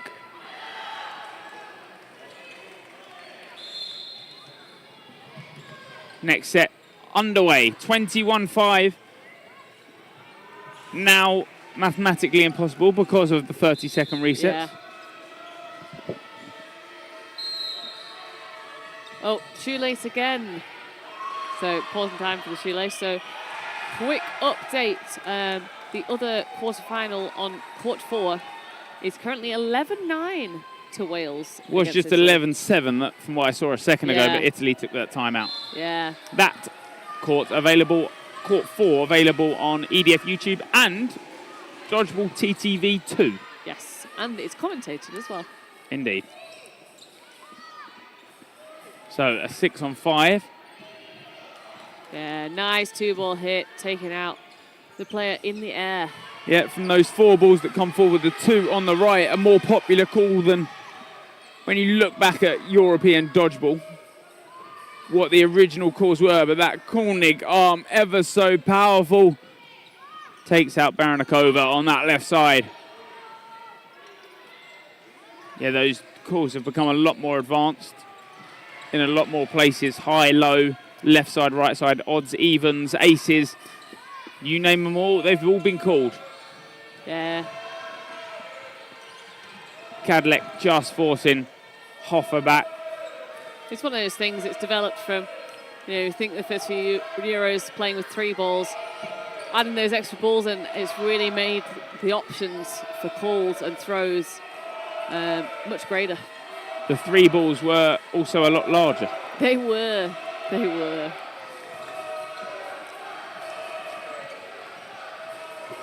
Oh, Hoffa gets the hit and then she goes for the catch, but she can't quite keep hold of it. Yep, she will come back in because that deflection catch was made by Weber. Brings back in Fraith.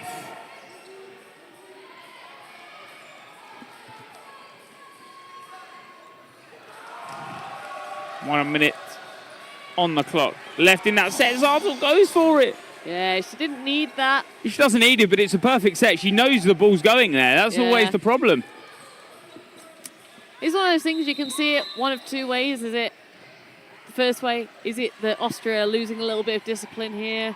You know, starting to go for things that they shouldn't? Or are they trying to get their eye in for later on? When they play the winner of Wales versus Italy, that's available on court 4. 2-ball attack. No look comes in, but Koenig tracks it every step of the way, and it's nowhere near her. So she just tracks back to the back of court. 3 balls now from that side of Austrian Eagles women team. As this set draws to a close, there will be 3 minutes left on that clock after the 30-second reset. The standing comes in. Yeah, lovely standing there from Koenig. 5 balls in the hand of Austria. And that is the end of the set. So timeout called for Czechia. There's really only, well, there's 1 set left in if the set goes to time. If the set does not go to time, then there will be another set, a short set after that. So really, if it's the last set, Czechia want to take this last point, don't they? Now, here's one. Yeah. In the rule sets, so you see there, they were at 3:30. Yes. As they go to line up and time's ticking on for that 30-second, they call a timeout. Yep. We're now at 3:22, so does that null and void that 30-second setup? Yes. It does. Yeah, I think so. Saving a timeout could give you another set. Potentially, yeah. Because I think because of the way this, potentially that might not be the intention in the rules, but the way that the system's set up for the reset, as soon as you press pause, it then doesn't do that 30-second restart. Okay.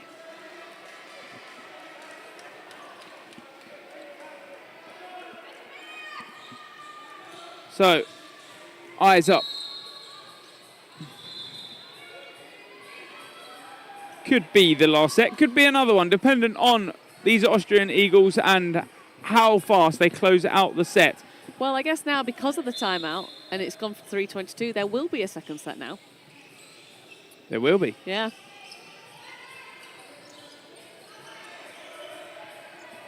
So yeah, it gives that timeout called by Czechia now gives them the opportunity to potentially get 2 more set points.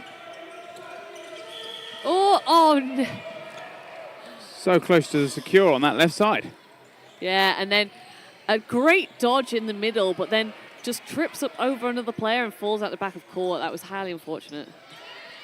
And Kremser on that right side, standing throw, drops low, takes that catch, hands underneath it, making sure it does not bounce. Aggressive arm on the right side. And another catch there. Neugebauer with the catch. There could be a couple more sets if Austria finish early. Yeah, they do just that. There's 2:28. Less than a minute set.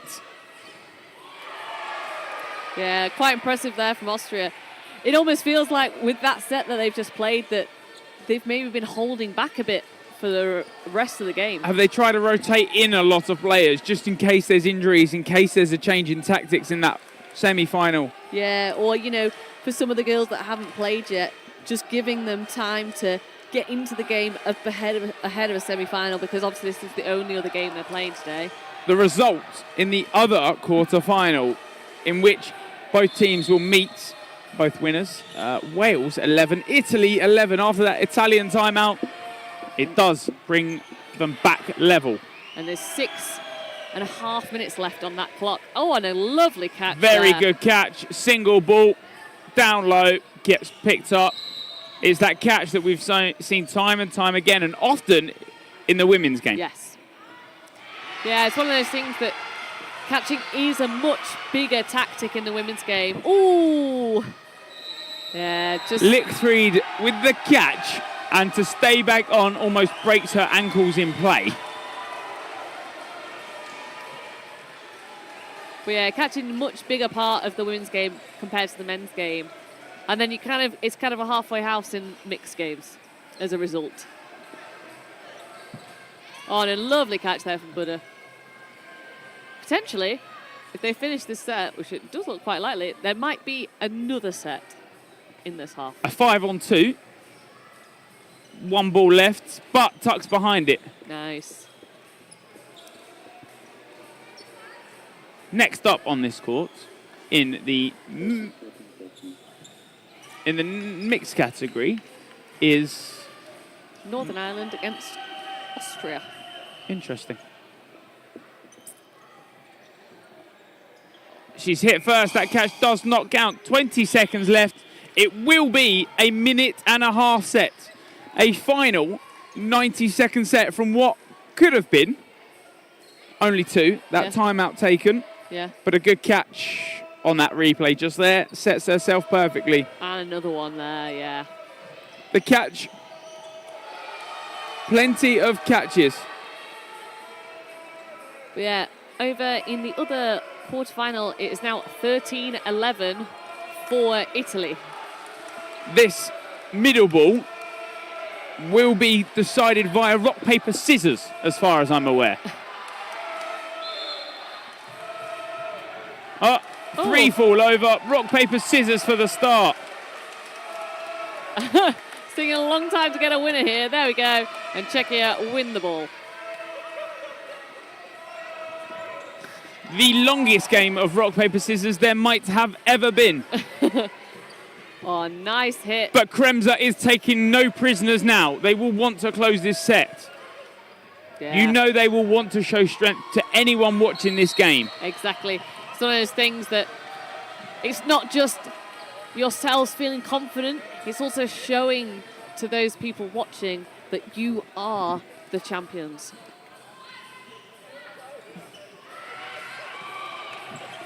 Oh, and 2 catches, yeah. Czechia go for 2 different targets, both catches, and that is the end of the game. Austria Eagles heading to that semi-final against, still to be decided, Italy have now taken that lead. They were 11-7 down, a timeout was taken. Italy won 3 on the bounce. Yeah, so it's 13-11 there, so I suggest if you're interested in seeing the final result of that game, you head over there now to court 4. Indeed, the warm-up will start with this game on the court. Northern Ireland versus Austria. Yeah, semi-final. Don't go anywhere. There will be player interviews after every semi-final. But for now, grab a water, grab a beer, Yeah. grab any alcoholic beverage, soft drink, anything you please. Grab your snacks because you have got 3 exciting semi-finals coming this way. Northern Ireland versus Austria in the mixed. In the men's, or in the women's, undecided.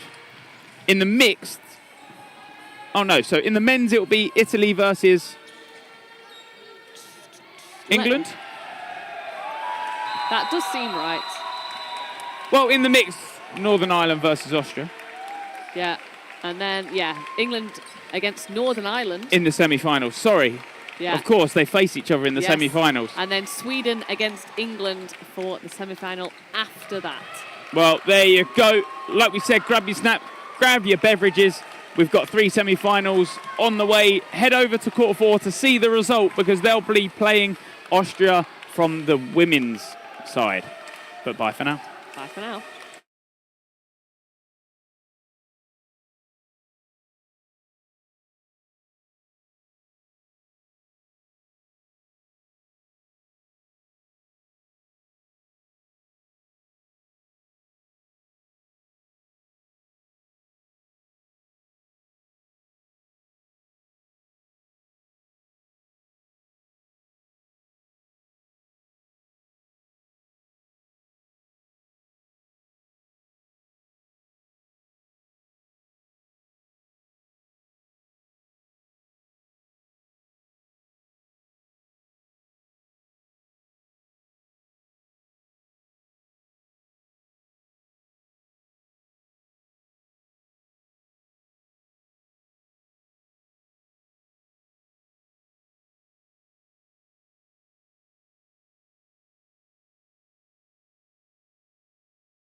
Hello and welcome to our first semi-final of the day and of this European Dodgeball, British Dodgeball, European Dodgeball Championship. We have the final from last year, one of the group stages from last year as well. Austria versus Northern Ireland in the mixed. Two squads that have been on fire this year. Northern Ireland have certainly proven the doubters wrong at the top of the pyramid, and Austria looking to take the gold once again after taking that massive treble in 2019. Yeah. So Austria obviously beat Czechia in their quarterfinal to get here, and Northern Ireland beat Italy to get here. And the winner of this game is going to play Spain versus England. Well, the winner of that, which is currently going to be on court 4. But yeah, it's one of those things that if you look at the rankings and the positionings, you've got Northern Ireland came first last year and they're ranked second. Austria came second and they're ranked first. Yeah, that's that historical ranking. As you would have seen, the European rankings are based on kind of an average of the past 3 or 4 years. Yeah, something like that, yeah. So with our big gap over the COVID pandemic, 2022, and the previous Euros was 2019. Yeah. So, all the teams are lining up here. Head ref Bruno's on the phone. I assume about the game and not taking a personal call. Yeah. We have the Swedish mixed team doing the line refereeing. Greg's doing a nice dance for us in the commentary booth, but unfortunately can't be seen on camera. No. But he will be pulling out those shapes at the gala, so if you're listening to us from Osijek, make sure to come over, buy him give him a drink, and tell him to do some dance moves. And he's giving us a thumbs up. So we'll look across the courts and see who is starting here. Stefan Leitinger, Lisa Lichfried. We have the wrong team sheets out. Florian Leitinger, Xavier Schmidt, Grill, and Nikki Kremser. I don't know Grill's first name. Formerly, not Grill. Grill as of recently. Yeah, we don't have a previous name written down, so. Monica Grill. I believe that's a recent adjustment. And then across the court, Shannon Hill, Adam Hill, Aaron Murphy, Kirsty Key, Kelvin Lee, and I just can't see the last female player. And it is McCluskey, Sarah McCluskey. Sarah McCluskey. Some very strong lineups here on both sides.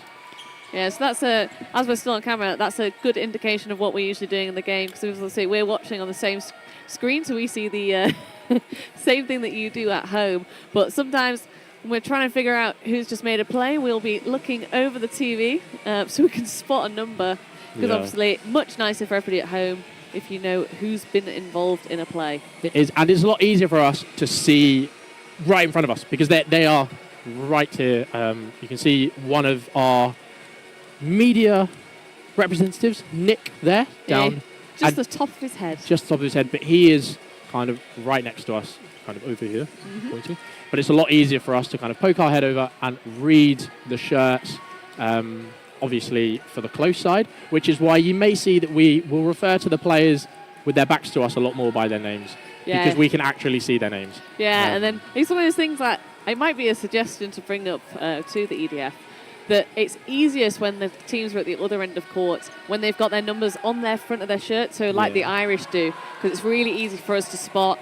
Obviously, we do get better as the competition goes on, and we get to recognise people a lot more, but having numbers on the front and numbers on the shirt, on the shorts, works a lot better for us. So, but yeah, looks like issues have been sorted. We're getting ready to go as we bring that up to full screen for you now. This is a massive game as our first semi-final. The silence in the hall before the whistle goes. And we're off.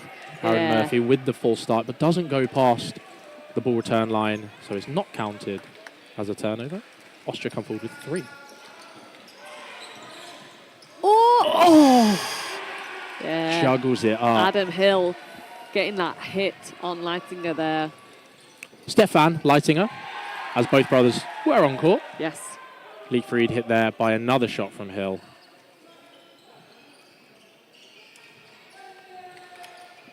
Lots of fakes there by the Austrians, but Schmidt throws at Adam Hill. Good start from Hill there, making 2 very good hits against 2 big name players for the Austrians.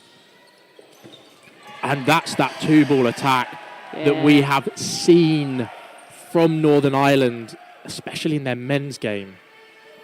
Yeah, they're so good. They're so together. It's one of those things that a lot of these players play on the same team, and they play week in, week out against each other. They know each other so well. And the 1-for-1. But two balls at 2 different targets and both hits there. One of them a trade, and Aaron Murphy takes out the other winger. Lee recognises that. Oh, an amazing shot off the knee of McCluskey. But Lee recognises that Florian wants to take that trade. Murphy takes the catch, and the set goes to Northern Ireland. Quite a commanding victory there. Yeah, that's very quickly turned around there. So, set 1 to Northern Ireland.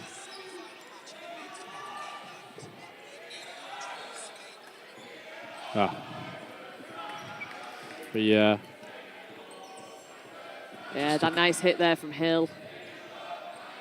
Yeah, this is that trade and that 2-ball attack. Well, that single ball, from Murphy. Yeah, and the catch there from Aaron. Yeah, I mean, Adam was going up and he was making that hit as well. It's one of those things that, again, it's very similar in the way to Austria here, that Northern Ireland, they like to finish sets, at least in the mixed, rather than waiting for the time to go out. Murphy up there on his own, told to hold, as Northern Ireland come forward with 3 balls.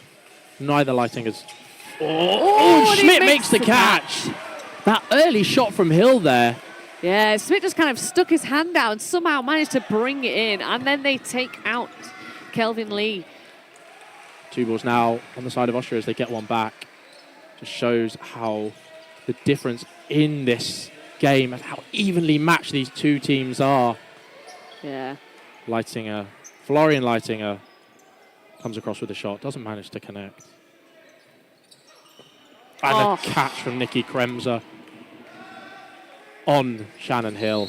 Yeah, we saw Kremser come on for the last few frames for the Austria-Czechia women's game, and she was taking catches in those final 2 sets. So I think she came on just to get her eye in a little bit, and now she is ready to go for this Northern Ireland game. 3 Northern Irish players left. Stefan's fast up court, but they release 2.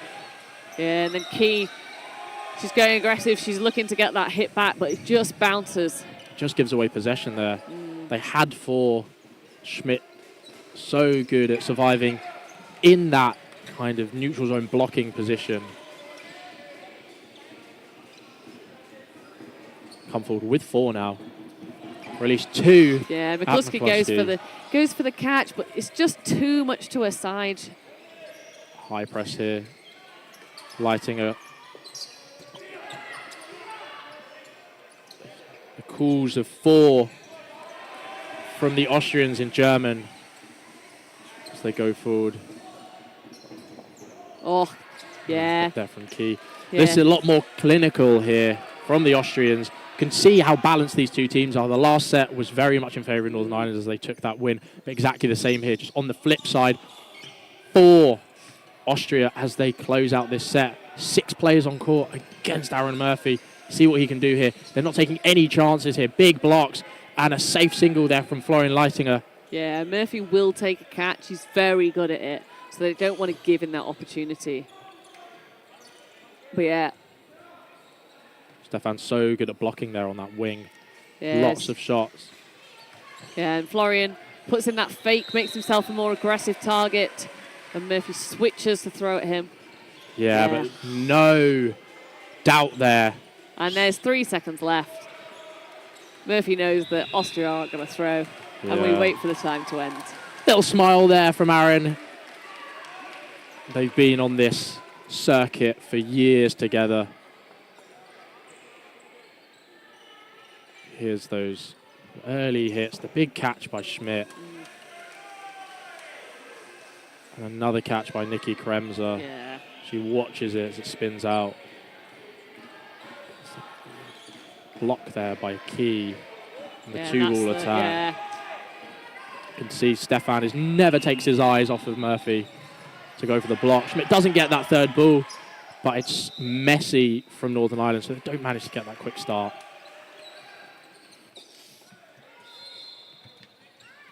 Yeah, so a single ball there from Murphy. Doesn't find a target. Lee goes low under the shot of Leitinger. Florian Leitinger. Lots of love for Northern Ireland in the chat. Oh, and another another catch one. from Smith. And he just stays off of that back. Oh, he no, doesn't. It does. Yeah. But the catch still counts, as it was secured first. Ooh, Adam Hill balancing there. Yeah. Balance, something I don't think he's quite worried about. But that very safe single there. Yeah, I think he just wanted to have the clock reset so that they had ample time to then come up and make their attack. Dynamic dodging there. Oh, and a hit there from Florian Leitinger. Fate comes in on the other wing, and Florian just takes the shot as Hill is distracted.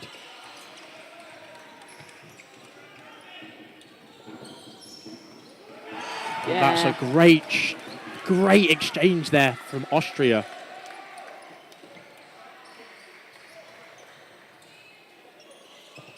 Oh, an excellent shot from Adam Hill.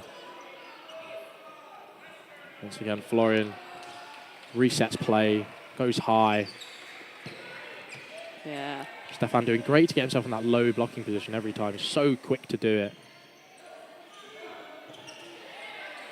Yeah, nice block from Sarah McCluskey. Potentially a little bit annoyed with herself. Thinks she probably could have made that catch if she'd not had her ball in her hands. But they released, I'm not sure if play ball had been called on them, but they released the two balls, giving Austria 4. Oh! Catching out. Catching out. Yeah. Called. Yeah, brings in Murphy, takes out Florian Leitinger.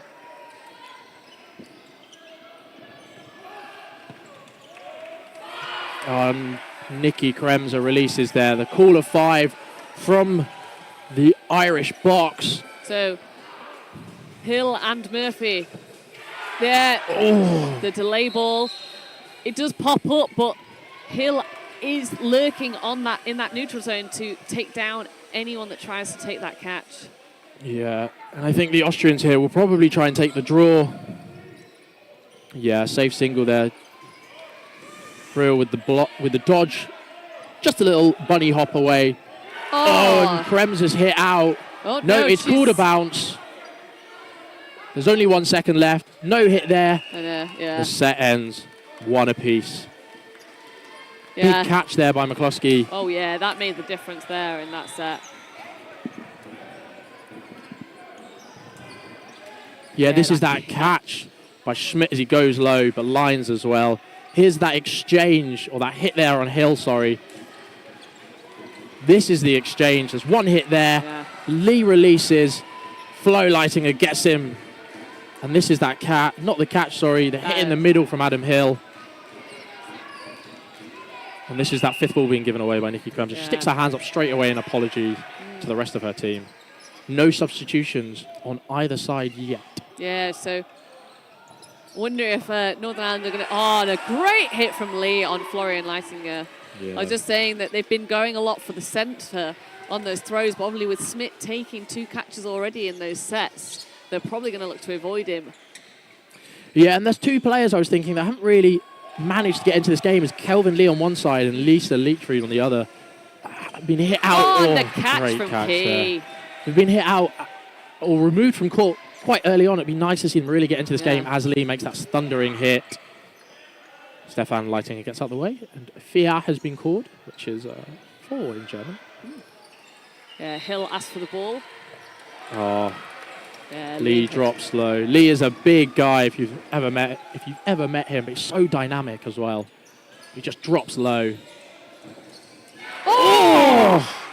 Makes that catch. She Yeah. made it difficult for herself. It's almost like she didn't want it, and then suddenly it was still there in front of her. And it sticks.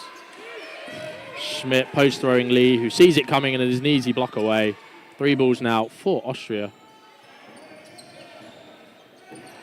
and another catch from Murphy. This game is so odd in that the sets themselves aren't that close, but they are taking sets kind of each. When they're winning them very convincingly. Yeah, and this reminds me not really of the games last year, because the games last year were quite confidently Northern Ireland's, to be honest. Yeah. But it's only the one hit there as it bounces straight into the ground.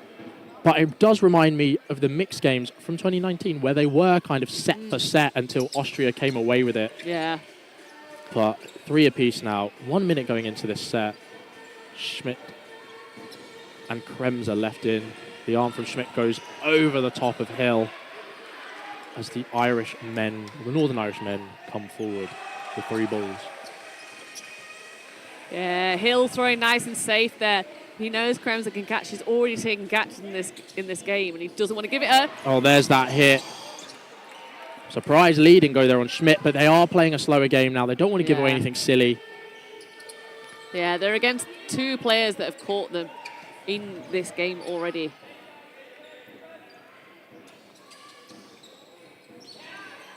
Bounce there, cool. But Schmidt. Yeah, taking out Hill. He comes up, he's got no cover, and it means that it's easy for Schmidt to take him out. Yeah, he was the only player on the Northern Irish side with a ball there, as Austria had 4.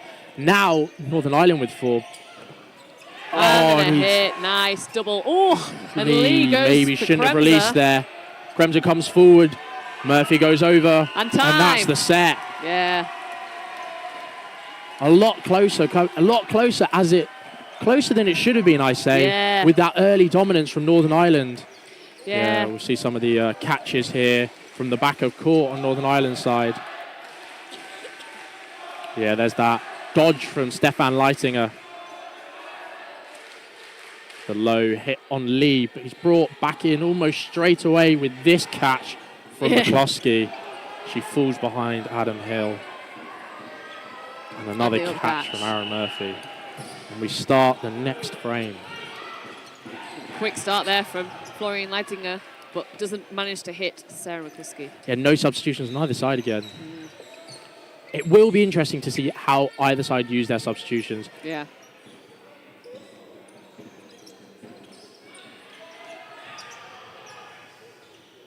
Especially with the talent that they've got on the benches. Yeah, well, it's, you know, for the women on Northern Ireland, you've still got Hannah Turkington, who played a lot of their mixed game last year. Oh, I did think that Stefan Leitinger there was going to go for that, that rebound catch. That hits the ball retriever behind. Yes. If you're wondering what that sound was.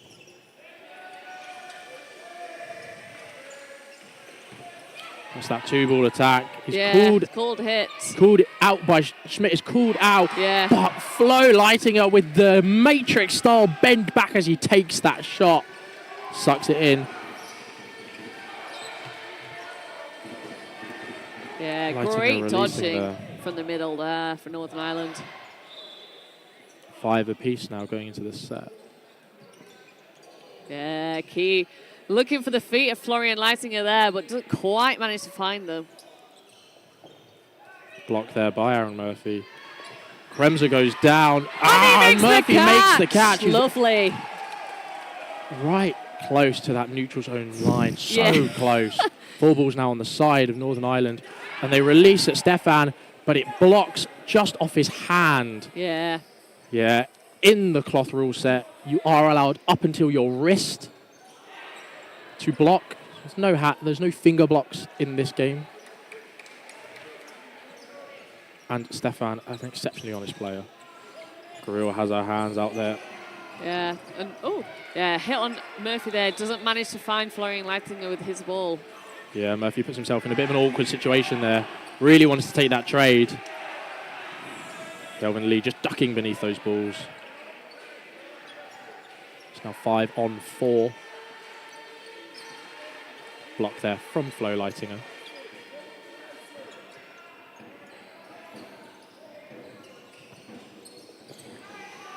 Another block. Oh, yeah. Lee tries to take out Florian Leitinger, misses, and then Florian goes back and takes out Lee. Great 4 balls exchange. now on the side of Northern Ireland. He ducks below all of them. Yeah. Now 4, Stefan doing so well on that wing. His survivability is insane. Yeah, throwing 3 and not getting a hit. It's not great for Northern Ireland. And then there's the hit, and Lisa Leakfried as well. The hit comes in, Hill goes low, and it hits the other Hill behind him, and the whistle goes. And that's the set. That's the set to Austria. This is the hit there on Xavier Schmidt. Been called there by the refs. But the catch there from Flo Leitinger. And this is the catch by Murphy on Nikki Kremser. No hit there. But that trade. Yeah. Murphy goes straight through the legs there. It's a block from Flo. And this is where he hits Kelvin out. And this will be the low dodge. As you can see, no hit there. These slow-mo replays really showing you the fine margins. That's Johnny Hill that's been called out for a middle line fault, and also Schmidt as well. So there's a substitution there on the side of Northern Ireland. No substitutions in the women's side of things, though. Yeah. Just Johnny coming back on and not managing to stay on for longer than 10 seconds.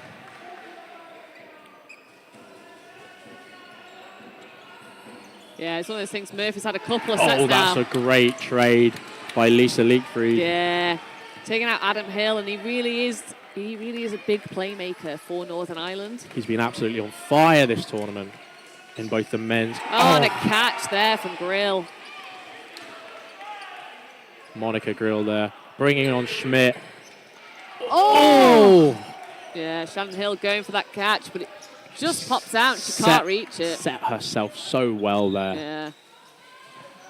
Quick release there by Kelvin Lee.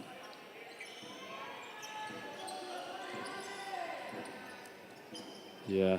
You can see by the style these two teams are playing. Yes, that first set was very quick from the side of Northern Ireland, but now the game has slowed down a bit. Yeah. Austria here not wanting to give away any chances. Oh, but a lovely hit on Florian Leitinger there by Kelvin Lee.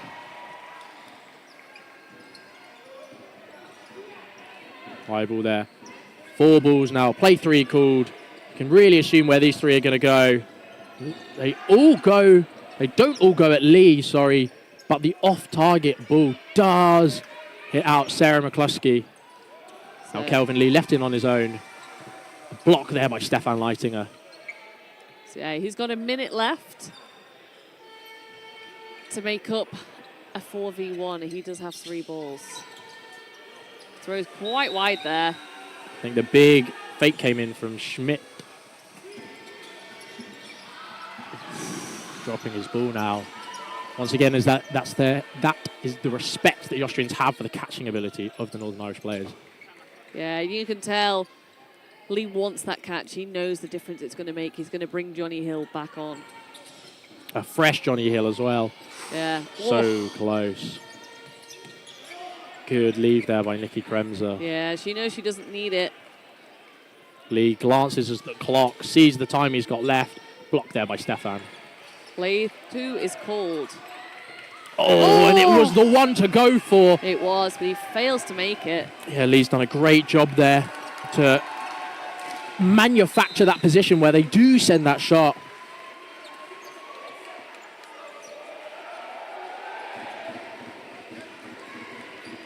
Very well done there. And it's these, when you're that last player left in, it's how you want to do that. As you can see, Lee did a great job there to manufacture, as we've said, the fact that he could have taken that catch. Right there, that was the one to go for. And the sigh of relief, I guess, from Schmidt there. Timeout now called for...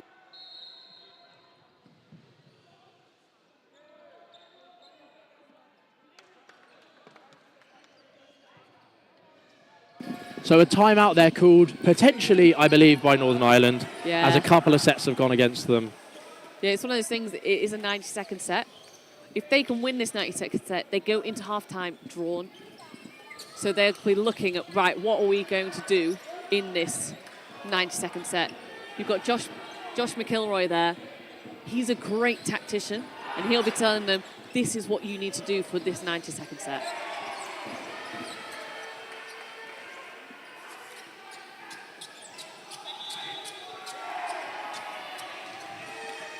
So no substitutions made on the side of Austria.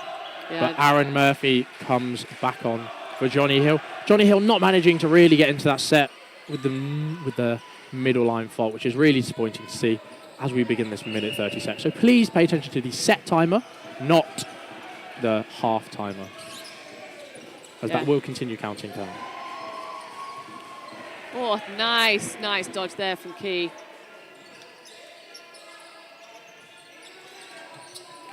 Couple of things. Oh, what a play from Flo Leitinger there. He misses the two-step onto Kelvin Lee, but catches Murphy. What amazing timing from Murphy, though, but just in the wrong place. Oh, and Lee goes for the catch, but there's two balls come at him, and he can't make either of them stick. A smart play there from Leitinger on the other wing, just to throw it Hill so he doesn't make any forward movement. Oh, what a catch there from Lisa Leachfried. Amazing. The block there from Shannon Hill as the three Northern Irish women are left in to win this set. And a catch there by Nikki Kremser. Yeah, she's been making those so much this set and in the last game against Czechia for the women. Oh, comes in, doesn't hit Schmidt, but Leitinger has so much time to pick his placement and takes the shot.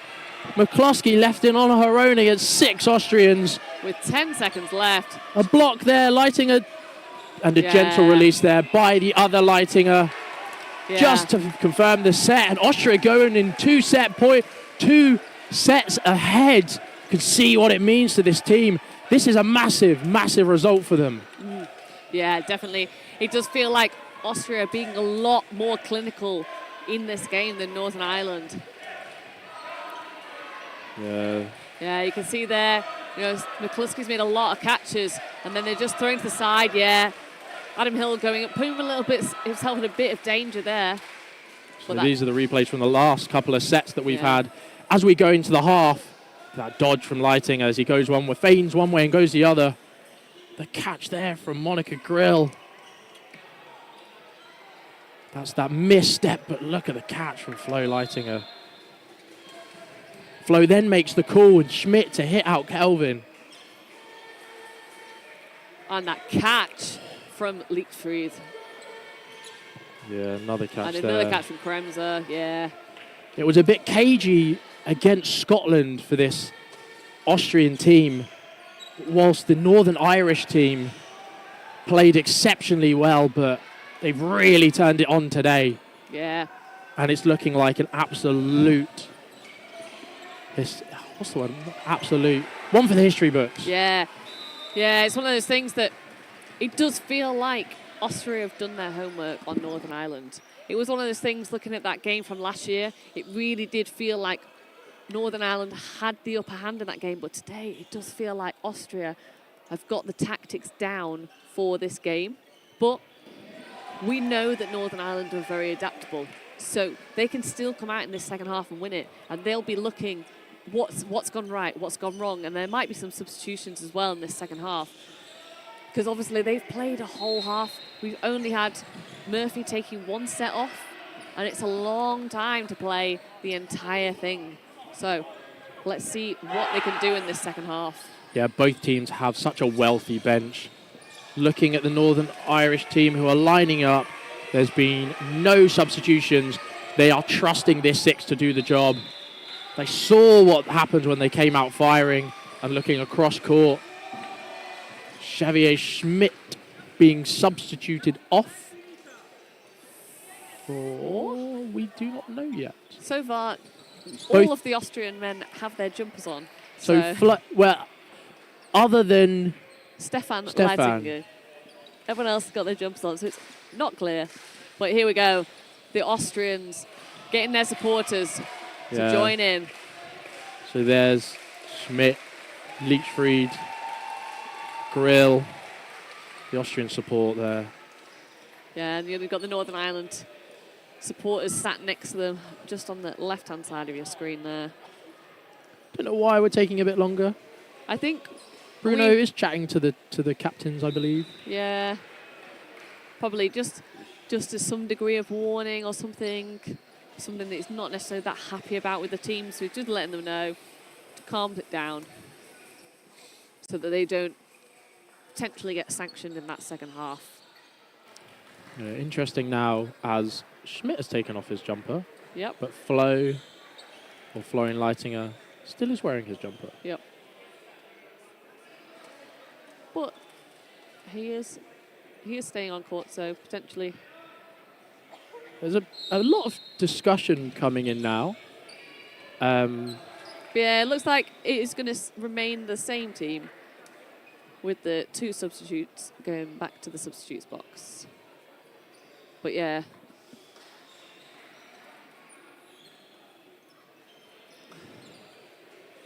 No one seems to be in a hurry to start this second half. Yeah.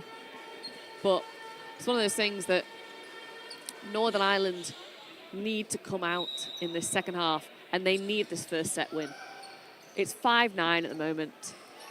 If it goes to 5-11, they can still do it, but that mental game, you know, it's so hard to come from 3 sets down. But if they can get this win in this first set, it's 7-9, and that's an easier gap to bridge. So Alex Nelson returning to her post as one of our centre refs. I believe, there we go, Florian Leitinger taking off his jacket just to indicate that he's still playing. Yep. Maybe a bit of mind games there from the Austrians. Many of them wearing their jackets. Ooh, not one. Be on court. Well, it means they're not wanting the Northern Irish players to know which lineup they're going next. Yeah. But anyway, we begin this second half as we make conspiracy theories about the Austrian approach. A big dodge there, and it bounces just before it reaches the legs of Adam Hill. Yeah, it's one of those things. Austria know the threat of Adam Hill, and they're going to try and take him out early. Yeah, as we've said earlier, he's had a really good... There you go, another one towards him. He's had such a good tournament so far. He's been so good at that pressure, applying as one of these in-form wingers of the tournament, especially in the men's and mixed games. Well, precisely in the men's and mixed games, but especially in the men's games.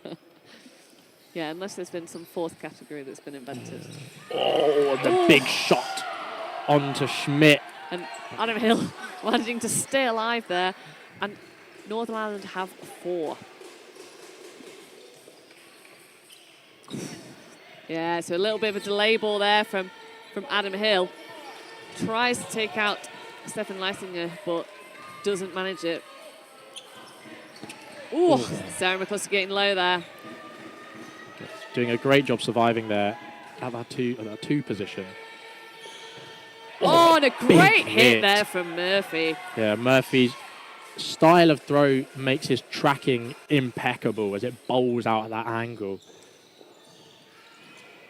Flo dropping his ball there. Big aggression from Stefan. Yeah, so, yeah, while Hill's engaging Stefan Leitinger there, Kelvin Lee tries to make the cross-court shot, but doesn't manage it. And then, yeah, luckily, bounces before it hits key. Flo Leitinger on the other side called out for a line infringement. But that strong 2-ball attack, Hill goes low and gets the block up. So 4 balls to Northern Ireland. 6v3. Yeah, hit in the great middle hit there on Leaksfried. As they recover 4 balls. So yeah, so you've got Stefan Leitinger and Kremser left in for Austria. They've got 40 seconds. And Murphy makes the catch. No, bounce called for both balls. So no catch or hit. 30-second calls from the ref. Nicky Kremser makes the block. Oh, yeah. Murphy didn't need that catch. And it was a little bit awkward to make. So won't be particularly happy with himself, I imagine. Oh, and another one there from Lee. And that's suddenly a massive Austria hit. And are another back in this one. game. Oh, and Stefan hit out. There's a bounce there called on Nicky Kremser.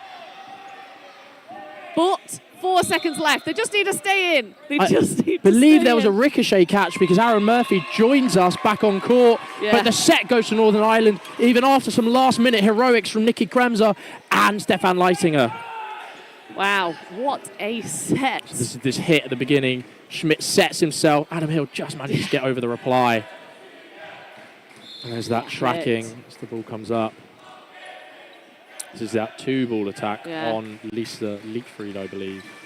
Yeah, and that bounce and block from that Murphy. angle does make it look like a hit. However, we do have sideline refs who had a much better angle of it than that camera. This is that big hit. And I believe the catch comes in here as it ricochets across off of McCluskey. Oh, and a big hit. Double hit straight off the start for Northern Ireland. This is a very good start set. Yeah, Key gets out of the way and the ball goes into the commentary booth. We are being a pain and nuisance. Oh, dear. Just apologise there, as we did try and get the ball out as quick as possible. But we are wired in, so there's not a lot of range of motion. Oh, great. Yeah, wings call there on Lee.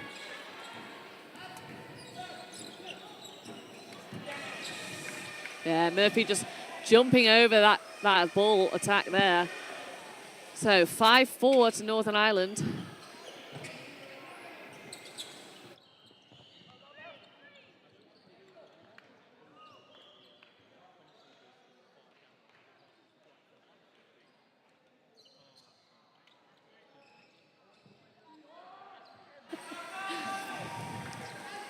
So Austria come up for the attack. Key gets out of the way.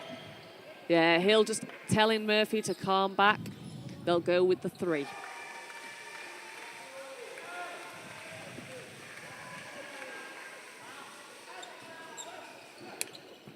Oh, and a good 1-for-1 there. Yeah, Kremser against Hill. Kremser takes out Hill, but it's a 1 deficit, still a 1 deficit. So it kind of benefits both sides. Yeah. But 3-ball attack at Florian Leitinger, and he doesn't get hit. And that gives Austria 4 balls. You've really got to be making those hits off that multi-ball attack. Yeah, and then double hit there, taking out Sarah McCluskey. Now it's 3 apiece into the second set of the half, sorry. Not second to last. Don't want to put anyone on the edge of their seat. The time is there in the top right corner. Yeah, Smith having to do some fancy dodging there to get out of the way of Murphy's ball. Yeah, the spin there on Murphy's release. But no one's taking any chances here. Yeah, a draw here kind of benefits either side.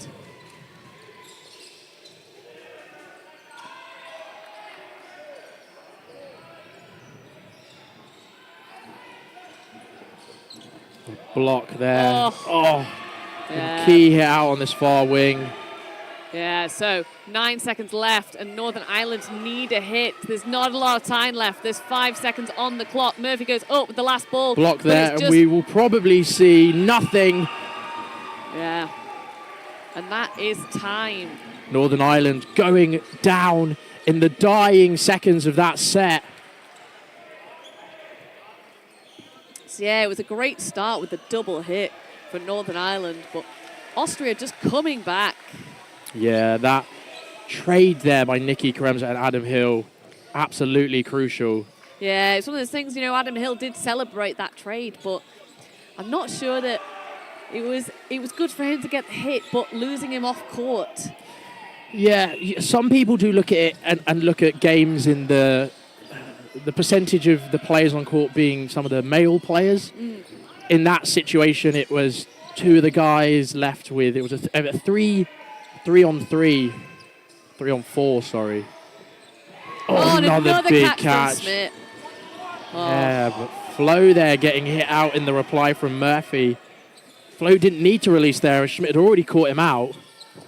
Oh, and a catch there from McCluskey. So Lee runs to the box and runs back in. She's taken a lot of catches today, Sarah McCluskey. Schmidt goes low.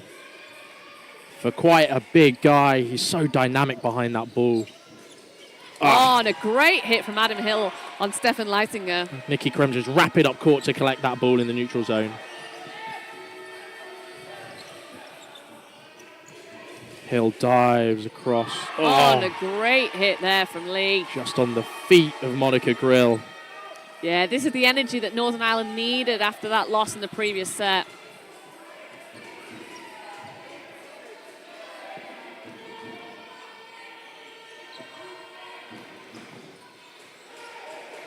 Yeah, Lee throwing wide. They don't want Kremser to take another catch.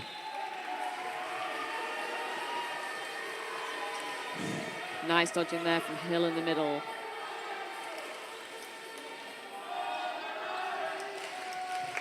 Yeah, and the chants go up from the Northern Ireland fans.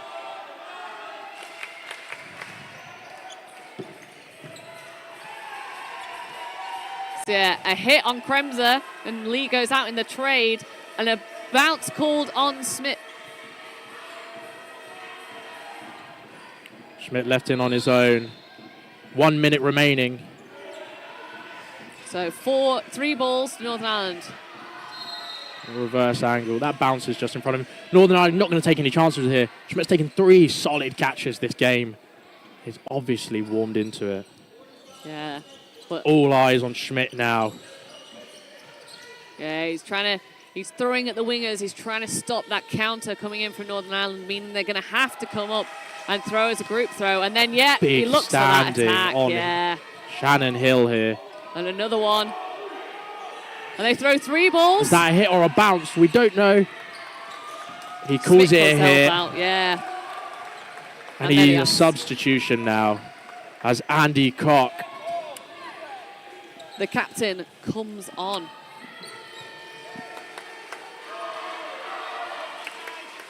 Yeah. No change for Northern Ireland. With that great catch from McCluskey there. Look at that.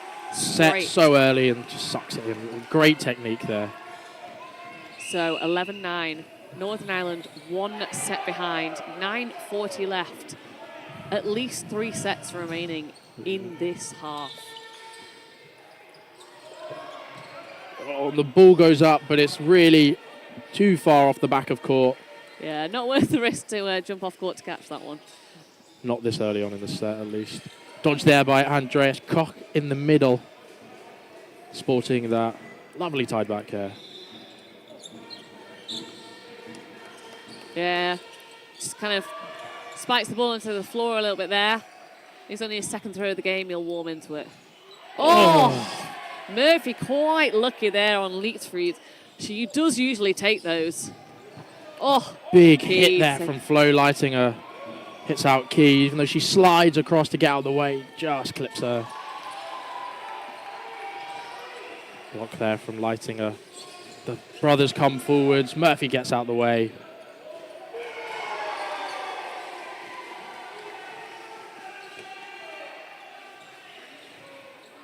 Bounces just in front of Flo Leitinger. Lee almost given too much to think about there. Cross court there. Yeah, Florian Leitinger really looking for Hill there. Yeah, the comments have constantly set for set. Oh, look at that! In one play, Hill takes out Captain Koch and then makes the catch off Stefan Leitinger. Amazing. And then they take out Florian Leitinger at the other wing and another hit. And what a rapid succession, but Nikki Kremser left in on her own with 5 balls, I believe. Yeah, and 1:10 left. You could probably see a timeout after this from the Austrian side of things. Yeah, Key doing a good job keeping out the way. They don't need to risk a catch. They just want to finish this set. They've got 2 balls now. Another dodge there by Key. Yeah. No need. The calls coming in from the Northern Ireland side. Oh, yeah, the fake there from Murphy, and then Lee throws one high, and Kremser thinks about it. Not risking this. So, as we said earlier, the respect for the catching prowess of Nikki Kremser. 30 seconds left. 3 balls. Drops her ball, yeah, straight into the ground by her foot. A line fault called. So, yeah, so we go all square, 11-11. Just under 7 minutes left on the half. Timeout called. Timeout called by Northern Ireland. Yeah, I think a number of their players, Kirsty Key, receiving a little bit of ice spray there. I think she just needs a little bit of a break. Northern Ireland don't want to change the team. They want to keep the team as it is. But obviously, them having already played the entirety of the first half and half of the second half, they are getting tired now. Yeah, we've seen Kirsty Key nursing that shoulder. It's her right shoulder, so not her throwing arm, but we've seen her nursing that. Yeah, she did fall on it in the women's games yesterday. Took quite a hard knock yesterday. So yeah, just receiving a little bit of attention on that shoulder. So Austria have reset quite quickly. Yeah, they didn't really want the timeout. They just want to get going and play out this and win the next set. So a substitution here. Flo Leitinger brought off. Max Metz, number 42, brought on in the middle. And we've also, Grill was on before. Yeah, the women haven't changed at all. Across the board, no substitutions on this Irish side either. Coming into the final quarter. So yeah, probably 3 sets maybe. Metz doesn't manage to get it. 2 or 3 sets left, depending on how quick. Oh, there's something called there. A full start called on Aaron Murphy. That is 5 balls, but timeout has been called. No timeout. It's sent to... No, a timeout has been called to replace a ball. Ah, okay, yes.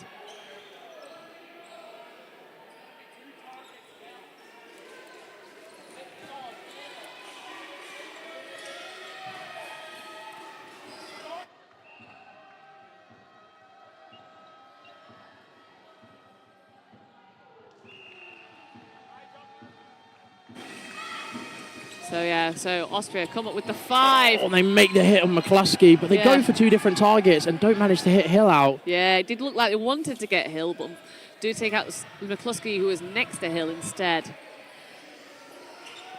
Oh, they take out Max Metz. He tries to go over it. Oh, but the catch there. Brings Max Metz back in, and then there was a trade.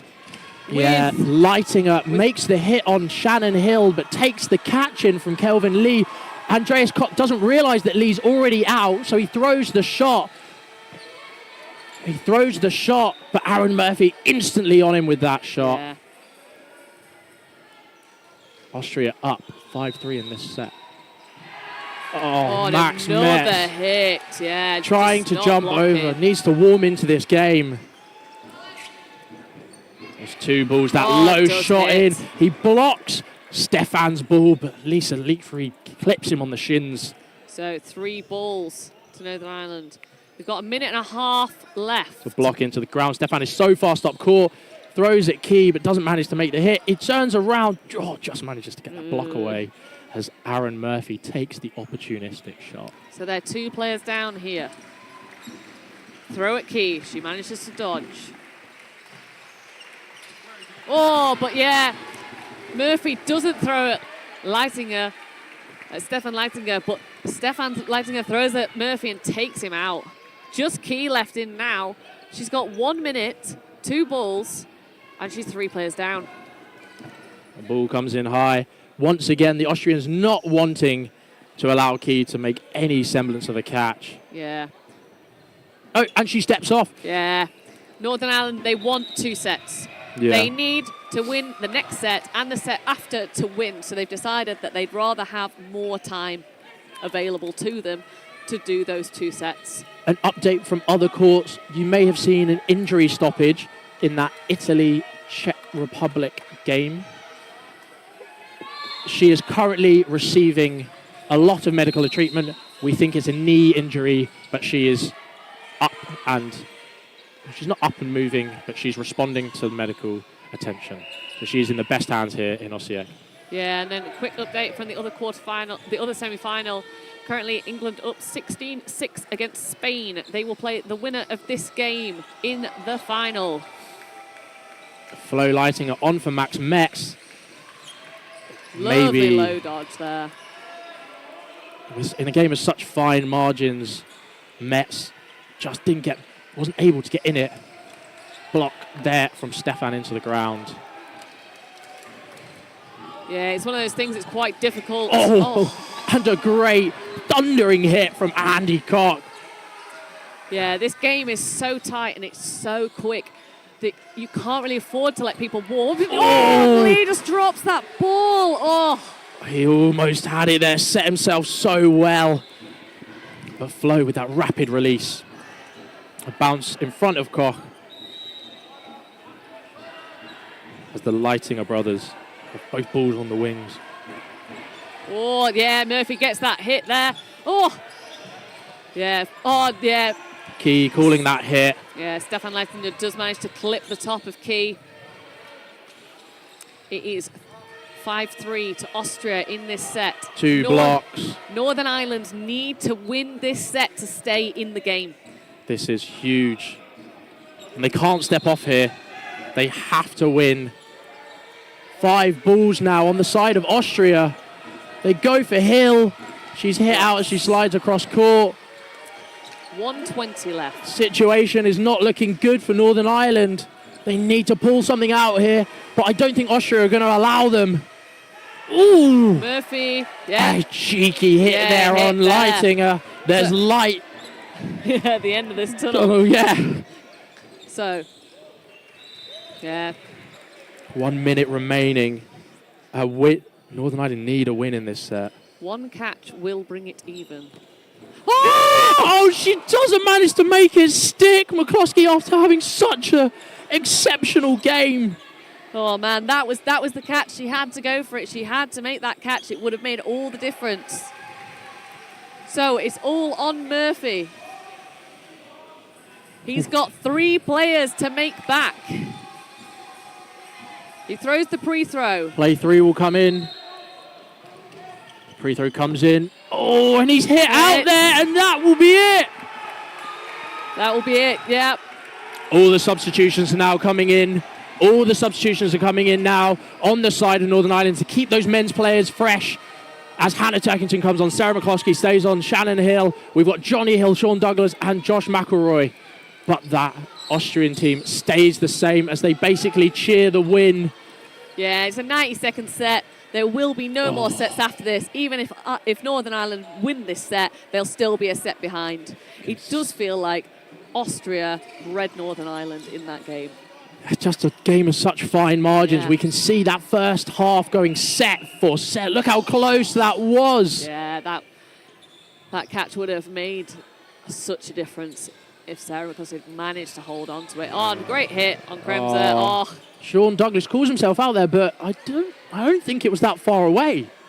I think he's too honest there. Some cross courts coming in. Josh McElroy goes below Stefan's. Johnny Hill manages to get out the way of Andreas Cox.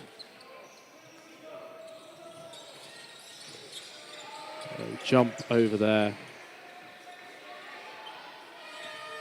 50 seconds left in this set. Turkington gets out the way. Oh, and a great hit there from Johnny Hill. Oh, Turkington's hit in the air. But we have an injury as it's high. Stefan goes over. Turkington stays down. Came off of her ball and went high. There's a tap on the back. I think it just came off the kind of the eye area. Hug there, which is lovely to see. But she gets up straight away. Still has her arm up, indicating she's out.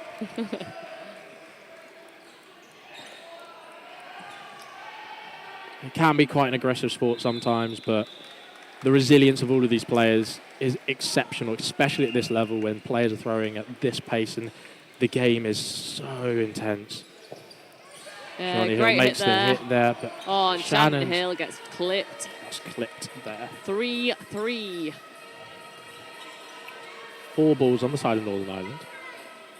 Play 3 called.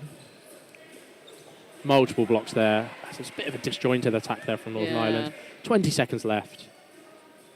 Regardless of the way this set goes, be massive cheers from the side of Austria, and it has been an exceptional semi-final today. Yeah, Northern Ireland were really in it until right to that final set, really. And there's the hit as Hill goes low. Flo, not going to risk it. Looks at Stefan. Time is called, and this is what it means to those Austrian players. A replay of the gold medal match from Drachten last year, and it goes in Austria's way. Yes. What a match we've just had. Yeah, so whilst the other semi-final has not finished, it is too short a time period left for Spain to do anything about it. So the final tomorrow will be England against Austria. Yeah. Two teams that have been at the top of this game. But what a match we've just had for you. Hit there from Flo. That catch, or that hit, sorry, on Schmidt. Just showing the pace and the fine margin in this game. Set for set. Yeah. It's been hard fought by both teams there. Oh, and there's that drop from Aaron Murphy. Doesn't need to go for it, but they have 6 players on court, so why not? There's the ricochet that's caught out. Brings back on Murphy. There's a great 2-ball attack there. Yes. So we're going to bring in Andy Koch of the Austrian team just for an interview, to have a chat with him, just get him away from the celebrations, but just these highlights showing as that clip on the toes of Max Metz. Koch goes low, and you can see Kelvin was set for it, and that's that cheeky hit on Stefan Leitinger.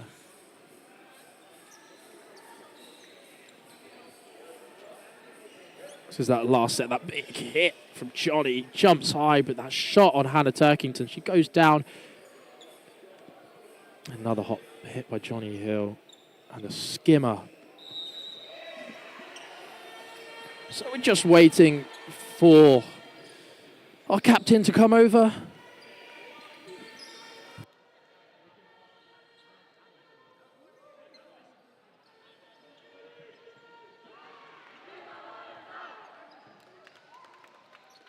We do want to get both captains across. However, Northern Ireland men are playing now against Switzerland in the men's semi-final. So we don't want to distract from that. As Andy comes over for an interview, just pulling him over. Ooh. There you go. Stick those on. Andy, congratulations. Congratulations there. That was an amazing, just right. Yeah. There you go. But congratulations on an amazing semi-final. Replay of the final from last year. Yes. What does it mean to get that win over NI? Oh man, it means everything. We knew that's going to be our toughest opponent. They beat us fair and square the last Euros. They beat us twice. We had them in the group stages and then in the final. And yeah, it was our time this year, and it was just the whole team stepped up. Yeah, it was brilliant. Northern Ireland came out guns blazing that first set. It was very dominant. What was the atmosphere like within kind of the team and the box to really pull it out and not kind of succumb to that Northern Irish aggression? Well, we figured that they will come out blazing, and we said we're going to stay positive no matter what, no matter if we get down 2 sets or 3 sets. We're going to stay positive and come set for set, and that's just what we did. Brilliant. Any parting words for the people at home who've been watching? We had quite a few people and lots of love for both NI and Austria in the chat. Thanks for all the people watching at home. Liebe Grüße nach Österreich. Vielen Dank fürs Zuschauen. We love playing the Northern Ireland team, and it's just always such a great atmosphere with both fans on both sides, and it's just a pleasure to play them, really. Brilliant. Well, congratulations. Thank and good you luck so on the much. rest of your day. Thank you. So that's Andy. From the captain of the mixed Austrian team, we have now Adam's coming over to have a chat with us.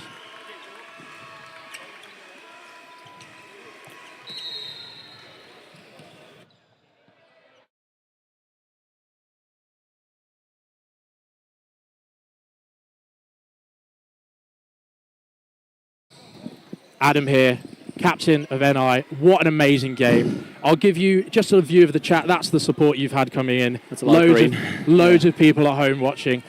How was that game?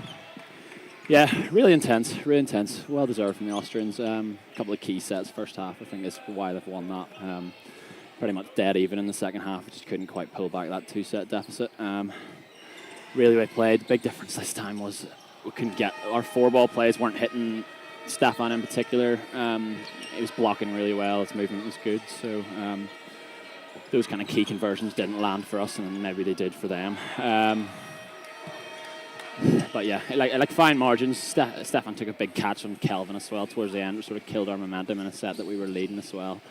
A huge moment. But yeah, cracking game. Yeah, absolutely amazing and brilliant for a neutral. We won't keep you for too long as you've got your game. But any parting words to the people at home and all of the love for the Northern Irish team. Yeah, thank you all for the support. Yeah, it's amazing. We have another game here, going for gold in the men's. We're going to do it. Okay, keep the support, keep pushing. We still feel good. We all feel good. We're gonna win this. Okay, Brilliant. Bring That's one absolutely home. lovely. Come on. Congratulations, mate. Cheers.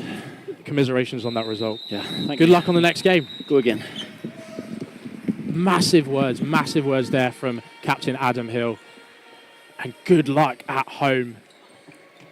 Let's see what they can do going into this semi-final against England men? Oh.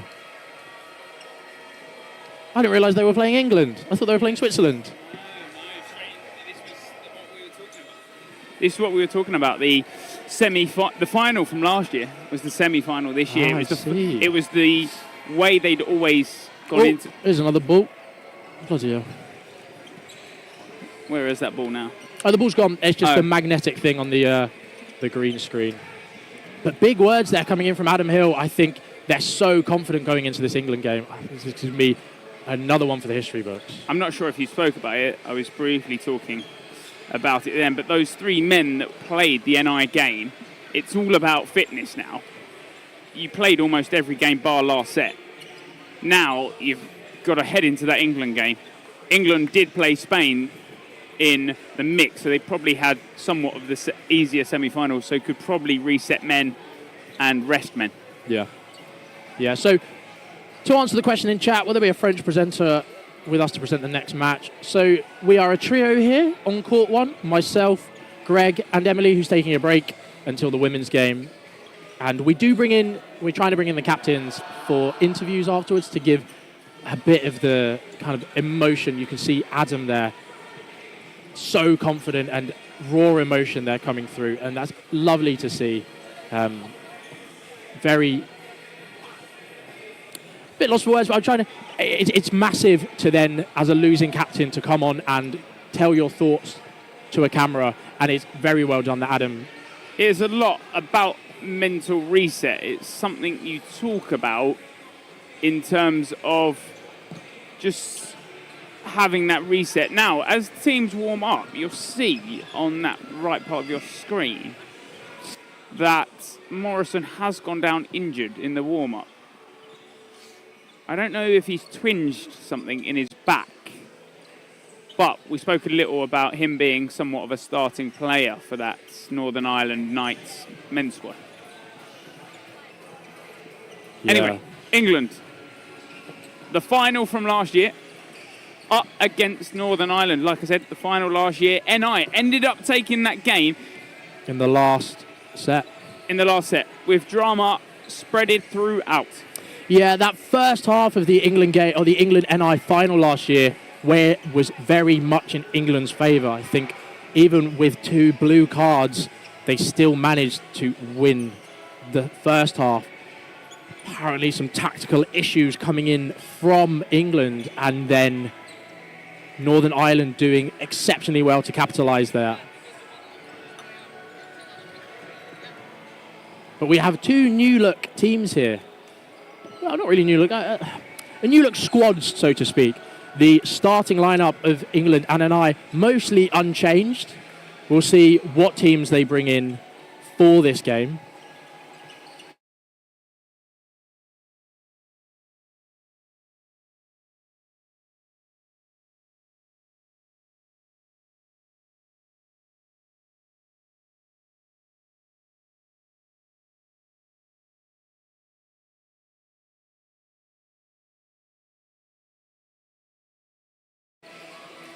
Yeah, we'll see what these starting lineups are. Yeah, Peter Morrison receiving medical assistance from the medic in the NI box. Really unfortunate that he's done that in the warm-up as well.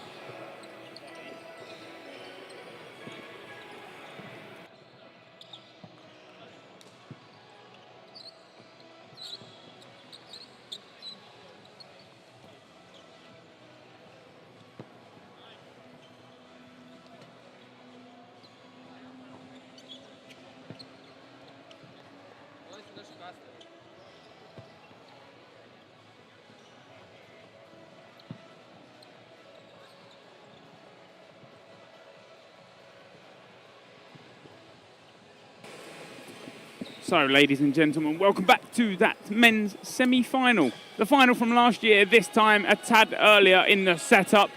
They would always be facing each other ever since the draw. It's England Lions versus Northern Ireland. My name is Greg Whitehouse, and I'm joined by Mr. Jonathan Wilkie. Hello. I've not left.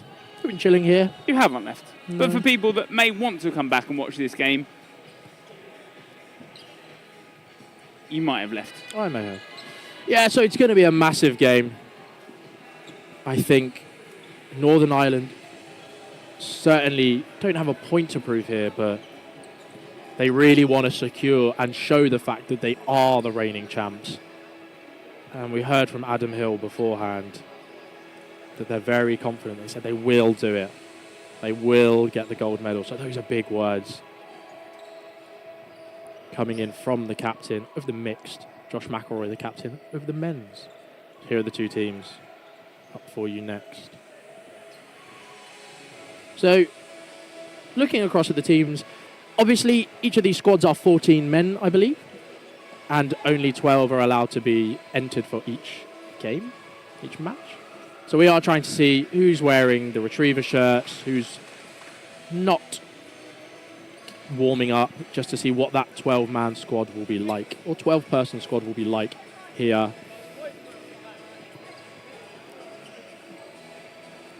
Now, one thing from this game is predictions. Will it go down to the wire that we saw last year?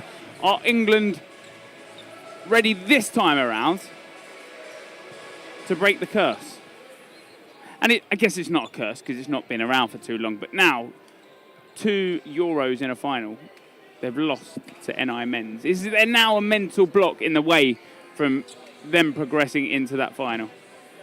Well, they lost to NI Men's in the World Cup in New York. So NI Men have really been this England team's kind of bogeyman in that dominant display in 2019 in Newcastle. And then the close game from last year. The question comes in from Mark Allen. Previous England dodgeballer. Mark Allen. Or Straubs. Who would win in a fight in the wild? A lion or a knight? Knight wins every time. I think a knight wins every time, yeah. Personal opinion. But you may disagree. But that is not the a game of dodgeball. Yeah. That is survival of not the fittest, but that is a hypothetical. So these teams are lining up, getting ready to go. 200 people watching at home for the semi-final. No matter the results in this game, you know the caliber of dodgeball will be a high one. We know that this game will go down to the wire. Will there be a overtime set at the end? Who knows? All we know is 40 minutes separates these two teams from a space in the final. One will be sent back in towards that bronze medal match. One fights for the title of champions of European dodgeball. So at the same time, we do have the other semi-final on court 4, which is Austria versus France. Yeah. Austria versus France. So to all of our French fans at home, if you want to switch the stream to the Court 4 stream, that is also being commentated. And also, if you're joining us on the co-stream on twitch.tv, change it to Dodgeball TTV2. If you want to watch that game, but please stick around if you want to watch England take on Northern Ireland in our men's final replay in the semi-finals here in 2023. So the lining startups, the starting lineups. Josh McElroy, Kelvin Lee, Sean Douglas, Sam Laverty, Johnny Hill, and Adam Hill as Aaron Murphy leaves the court. That was my confusion. There were 7 Northern Irish men lined up. And across the way, Nathan Christopherson, Alex Harrison, Matthew Josiah, Stephen Dunbe, Finley Britnell Craven, and Nathan David. Interesting. Yes. In some aspects, personal opinion, I don't think it's the strongest 6 from what we saw throughout the tournament. But do they have a game plan? Are they hiding something? I think they are going to utilise their substitutions as much as possible. These men have not just played a semi-final. I think that might be why they are resting Aaron Murphy, because he was substituted off on the previous semi-final. But they've still got Kelvin and Adam, who played a majority of that alongside Aaron. Any score predictions in either of the chats? It would always be good to hear them. Plenty of support for both NI and England Lions. That scoreboard ready to go. Like we said, 40 minutes separates both of these teams. Underway. And we are off. Middle ball for Northern Ireland as Alex Harrison is called out for a middle line infringement. Northern Ireland come forward with 3. Nathan David here out there. What a package, a throwing package to have of Kelvin Lee, Sam Laverty and Adam Hill. Have both teams gone for arms? They have indeed. Adam Hill is hit out in the same process. But 4 balls go to Northern Ireland. Northern Ireland came out guns blazing in that first set. Hit there called on Matthew Josiah. Guns blazing in the first set against Austria. But we saw how the rest of that game went. They have done exactly the same here. Cross court comes in on Finley Britnell Craven. Sean Douglas bites in. Hit called there on Britnell Craven. Looked like he dropped his block. Nathan Christopherson left it on his own. Block down there on Kelvin Lee.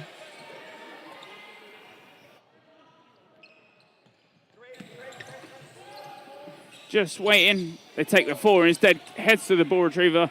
4th picked up by McElroy. Oh, and the hit there on Nathan Christopherson. Northern Ireland come out the blocks.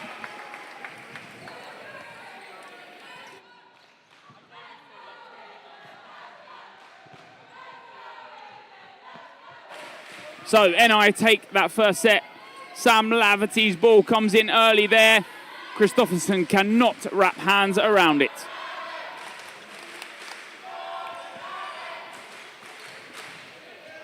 (2-0) to Northern Ireland. We saw this in 2019 where Northern Ireland came out the starting blocks on fire. Sam Laverty gets out the way of his teammate Stephen Dumbays at London Storm. That ball goes high, blocked there by Adam Hill in the middle as he tries to retrieve that 3rd ball. No hit there on Stephen Dumbay. Yeah, heads low under the ball of Adam Hill on that right wing, number 7 for Northern Ireland Knights. In swinging throw from Matthew Josiah, somewhat of a trademark of the Bedford Mighty Eagles player.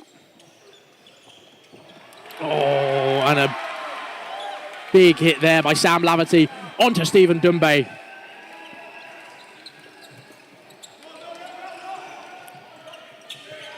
Oh, the ricochet comes back but misses both Johnny Hill and Kelvin Lee. Neither of them want it and they don't need it.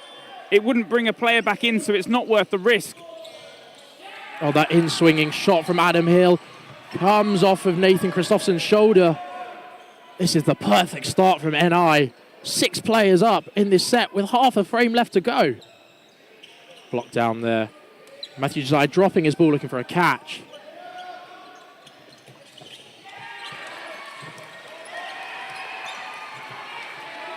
And just like that, a couple of hits, Sam Laverty. Oh, and a line infringement. The 4-0 up.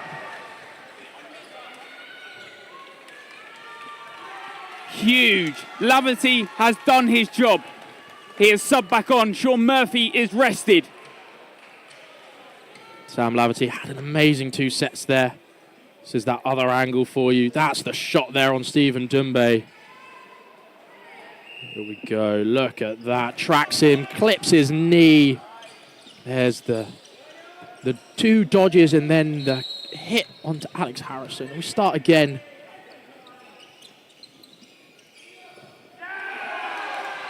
A hit off the start. Murphy wins the ball. The quick start from NI is something that every team hates facing. Nathan David there kind of creeping, allowing Adam Hill to throw there and wanting to get the reply, but he just leaves Stephen Dumbe to get hit out. 2 balls go over the back of Nathan David. They slow it down.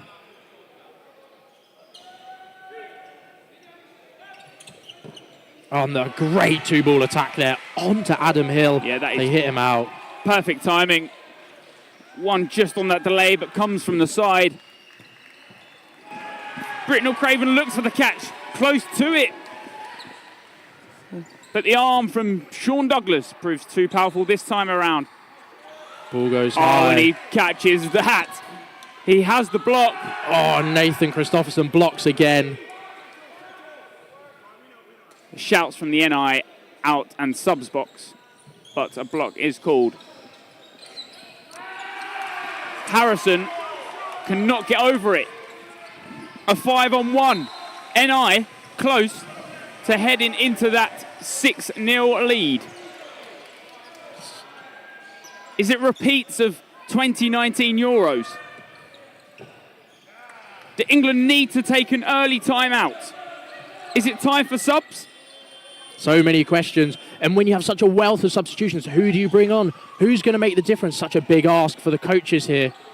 That ball goes high. Yeah. A nod there from the Netherlands line ref. No line fault. A minute left for Nathan Christopherson. Bounces there. Calls a fine. Little talks of, I think, a invalid, but I believe it's close within enough. the meter. Yep. And there's the hit. Does he make the catch? No, he makes the catch. He tucks in. Makes the picks it catch. up. Brings back in Matthew Josiah. 1 ball there on the side of Northern Ireland. Big fake there by Josh McElroy. Slows them down. Block there. 2 blocks. And the catch by Aaron picks it Murphy. up. The sub comes on. He's refreshed after the mixed game. And he makes that catch as he's watched the ball every set of the way. Adam Hill with a fake. Big high up faking court. there. Matthew Josiah wants the ball. Standing there. 17 seconds left in this set. 4 players more than England. And that ball bounces. Northern Ireland not allowing anything to happen here. No hits called, bounces and blocks. And that's the set. 6-0, timeout called from England.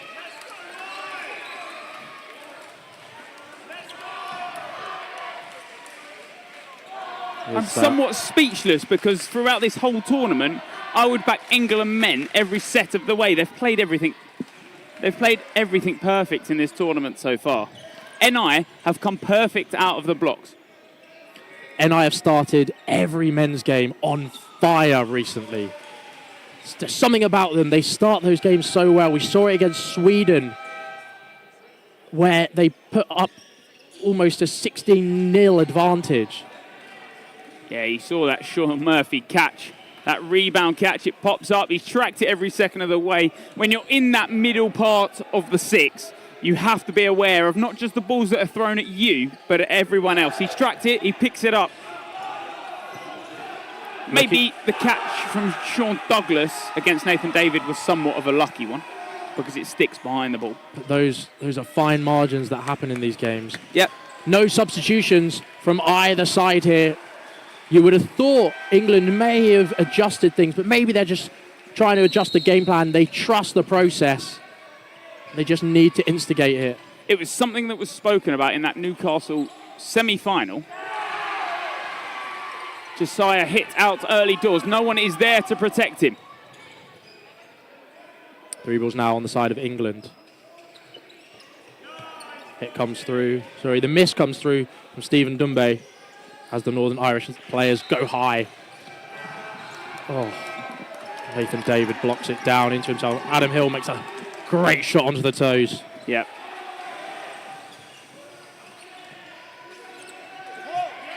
Johnny Hill jumps high. Britnell Craven's ball does not find the target. Murphy has gifted that middle ball. Steve hit on the feet. Like you said, England have not made a sub. There was talks before that if you make those subs too early, you're not trusting the 6 you have on court. Oh, hit there on Finley, Britnell Craven. But the reply onto Aaron Murphy.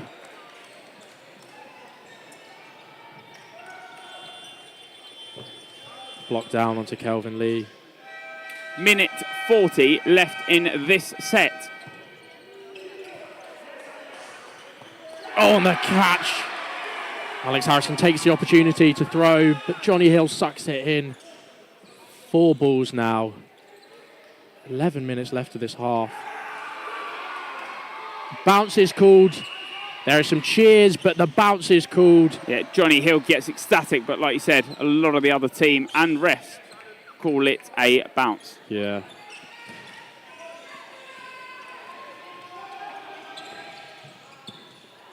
Goes high. Ah, Nathan Christopherson calls the hit, and that's 8-0 to Northern Ireland. Johnny Hill pumps up the crowd. Substitution has been made. 2 substitutions have been made. Tamas Ward and Ryan Neal coming on for Matthew Josiah and Stephen Dumbe. Northern Ireland, a lot of people might have said that the pressure from last year's Euros when you're winning gold might get to you. The display of dodgeball I've seen so far in this game, they prove all the haters wrong. Yeah. They are doing everything right. It's 8-0. It is 8-0. And in 2019, there were a couple of sets that kind of England got a bit unlucky by. Maybe Ricochet hit some weird catches. But none of that has happened today. Today has been an absolutely stellar performance from the Northern Irish men. And England just can't deal with the aggression. A catch there from friendly Britnell Craven on Sean Douglas. And they start off this set by doing everything right. Nathan David hit out on Adam Hill. The 2-step comes in on Tamas Ward. No hit there as he blocks it into the ground. Oh, and Ward makes the hit on the outside of Kelvin Lee. Yeah, perfect there. Applies that high press. Big dodge there by Nathan Christopherson. Tamas Ward applying that pressure he's known for.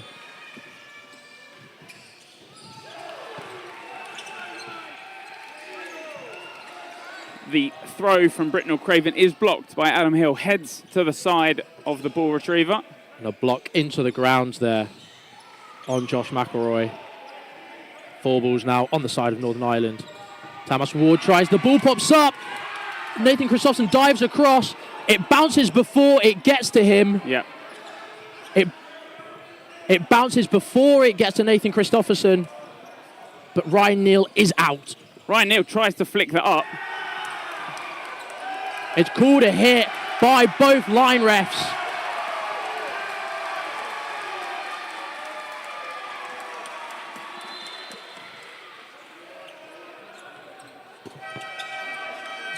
Sean Murphy and Hill both dodge.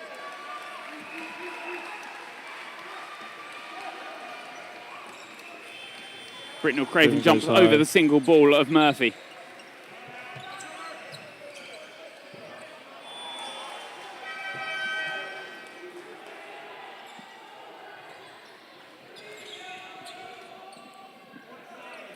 Tough one to call. The referees do not have instant playback. Oh, Alex Harrison goes for the leap of faith. There's a catch there. What are they doing? And that's the set. Oh, Tamas Ward doesn't realise that Nathan Christopherson is still on court. That's probably a blue card. You're not allowed to walk on court whilst the set is still going, even if it is an accident.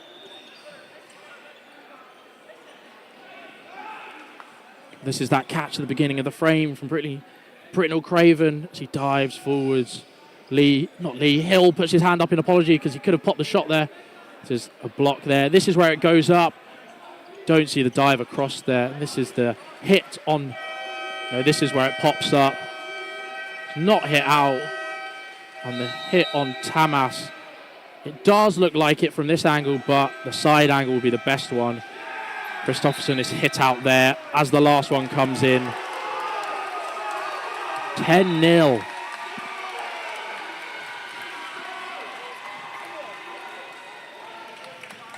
Now, if the NI Knights hadn't quite put themselves in that upper echelon already, now they're starting to write history. Yeah, they are. It's an exceptional performance from the start here. The NI boys have done everything right. Adam Hill mentioned before this game that they were so confident. Oh, and Tom Bell has been brought on for the England side. Does not win middle ball against a very, very fast Johnny Hill. Big hit there by Sean Douglas. Not allowing Britnell Craven to make that catch. Johnny Hill goes low under the ball of Tom Bell. Can Tom Bell recreate what he did against the Italians earlier on the 1v6? Hit there on Ryan Neal.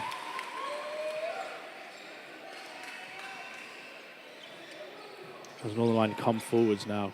2 balls. Nathan David doesn't manage to make that block. 4 balls now on the side of England. 6 Northern Irish men to choose from.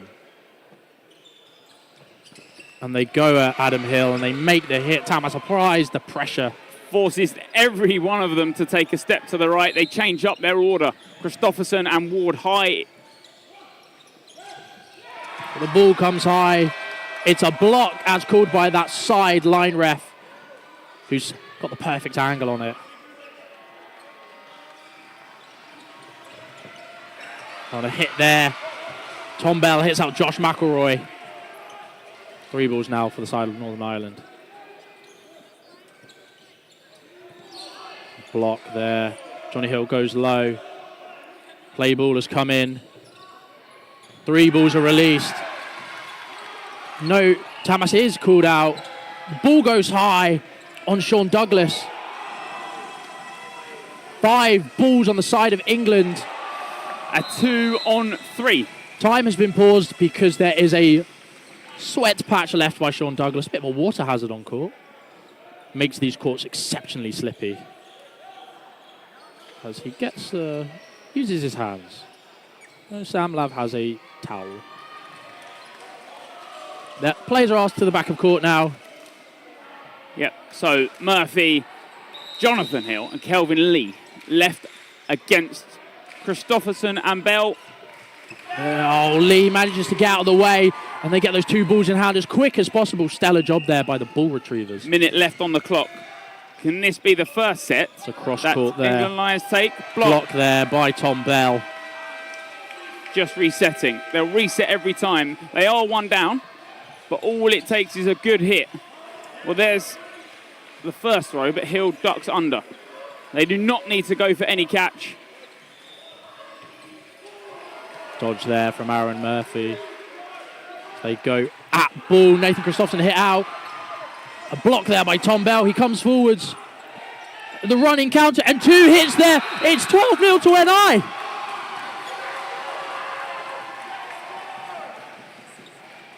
Elation from the side of Northern Ireland. Big smiles from that subs box.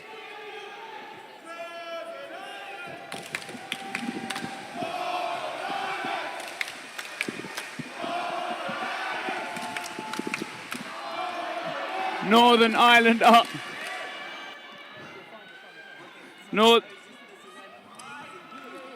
Northern Ireland up 12-0 as we've mentioned. No change except Douglas heads out early. Ward now picks up that 3rd ball.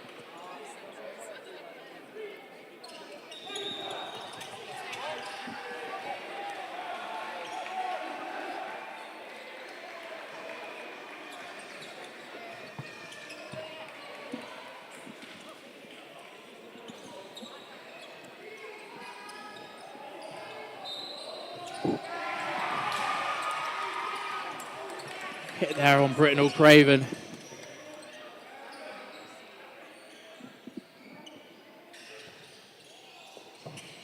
Oh, Neil just drops the catch. The English. This semi-final was always going to be a tough one. Both teams in this tournament have looked superior. We've said Northern Ireland, England, and Austria have all looked so good. We've said about Northern Ireland beating England for the past 3 tournaments in the men's category. Ward making a hit there on McElroy. It's 4 apiece now. The 2-ball attack comes in on Lee, and for the first time in the half, I believe, England are up in players.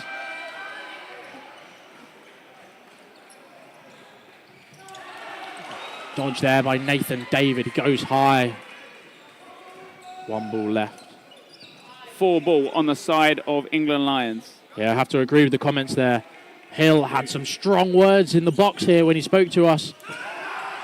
Oh, and the catch comes up. But it hit out also. Yeah. And they are proving that they do not lie. But 5 balls now for Northern Ireland. Tamas goes low, and he makes that catch as Sean goes again. Murphy left in on his own. 1v4. We've seen Sean Murphy do this time and time again. This man is a catching machine, but the cannot hit there catch comes that one. across. England get their first set of the half in the dying moments.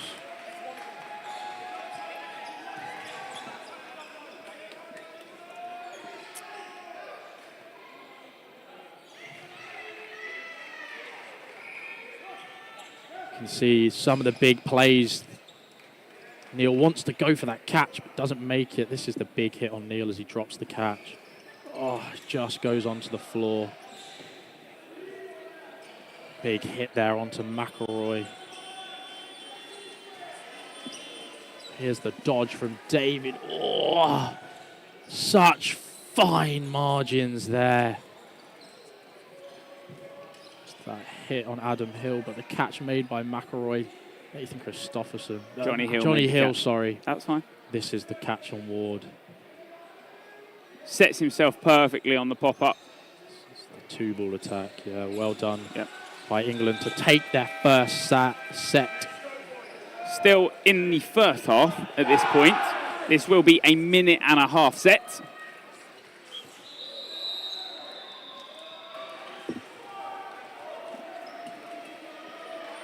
Like we said, a 1.5-minute set at the end of this half. Then we'll head into the second half where 20 minutes separates currently NI heading into that final.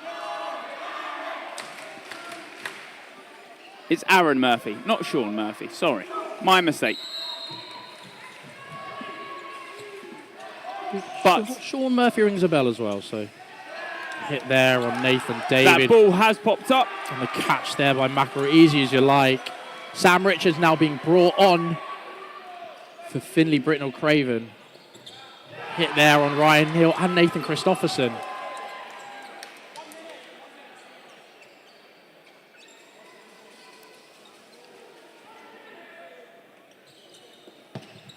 Ooh, a big hit on Sean Douglas. Yeah, huge hit on Sean Douglas. Richards and Bell. But they do have a 2v5 on their hands. Sam Richards there, throwing at Hill. Northern Ireland been very confident.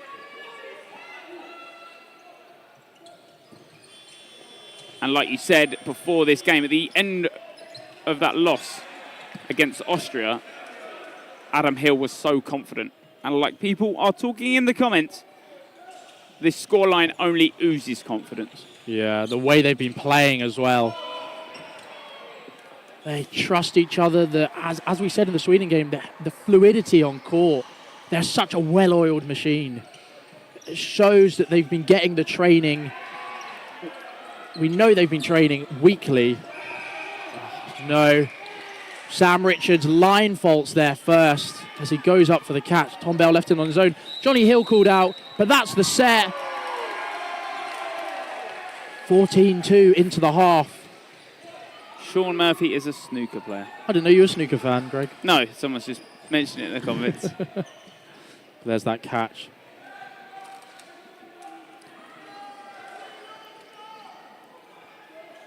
Two hits there. We've said all tournament and from the get-go, the quality of play this year has been unlike any other. There's that hit on Hill. Northern Ireland doing everything in this game right. Like you said,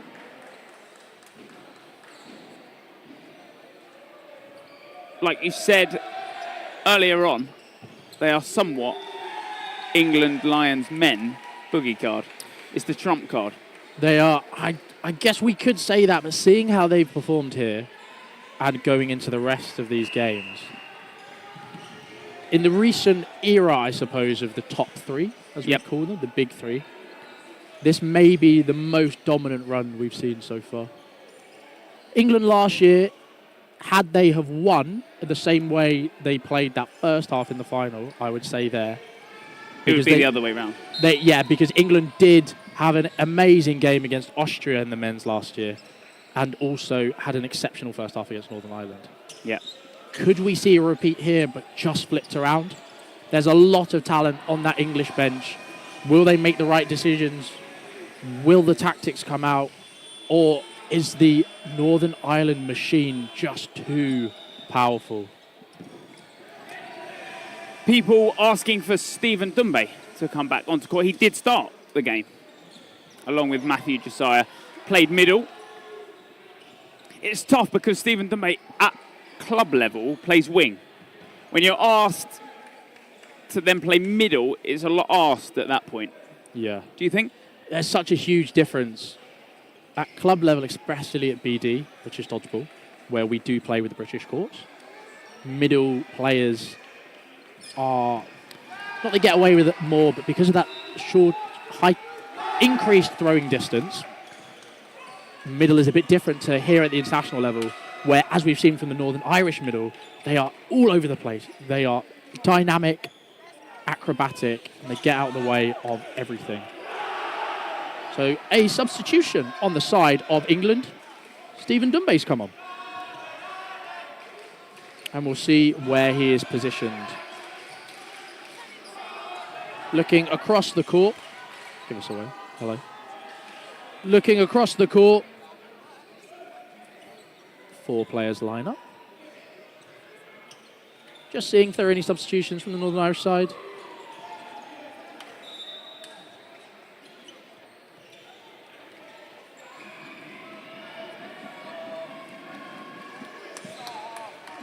Looks like Brew Cousins has been brought on for Aaron Murphy. Now, I believe Aaron Murphy has been nursing an injury, which is why he hasn't been on. There's a split of the two squads.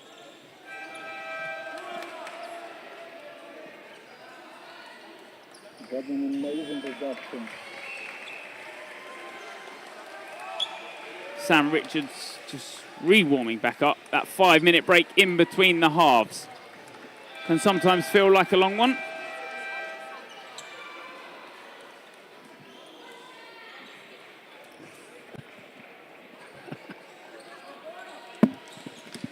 Just waiting for the half-time. Just waiting for the half-time to go.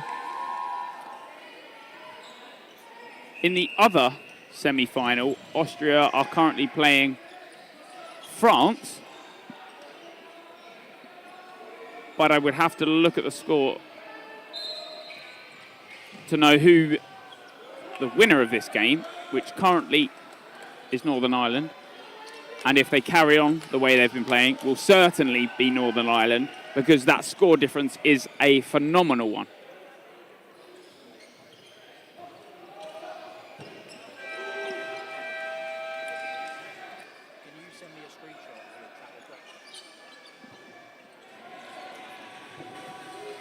The score in that game is currently 14-2 to Austria, and they are at the half.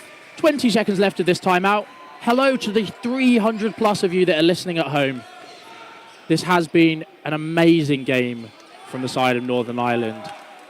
England just not finding anything, any purchase. We thought that catch from Finlay Britnell-Craven would do it, but nothing has come across. Here are our lineups. Sam Laverty brought on, not Brew Cousins. Stephen Dumbe with the block.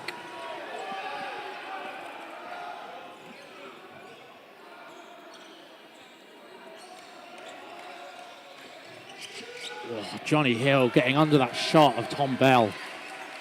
Ducking low.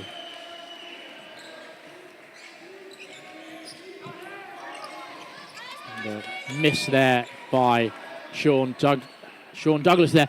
You may have heard a hit, but it hit the net behind it, as we do remind players. Stephen Dumbe taken out by Adam Hill. Tom Bell doesn't manage to get the revenge hit, but Johnny Hill taken out in the process. Adam Hill has been dominant on that left side.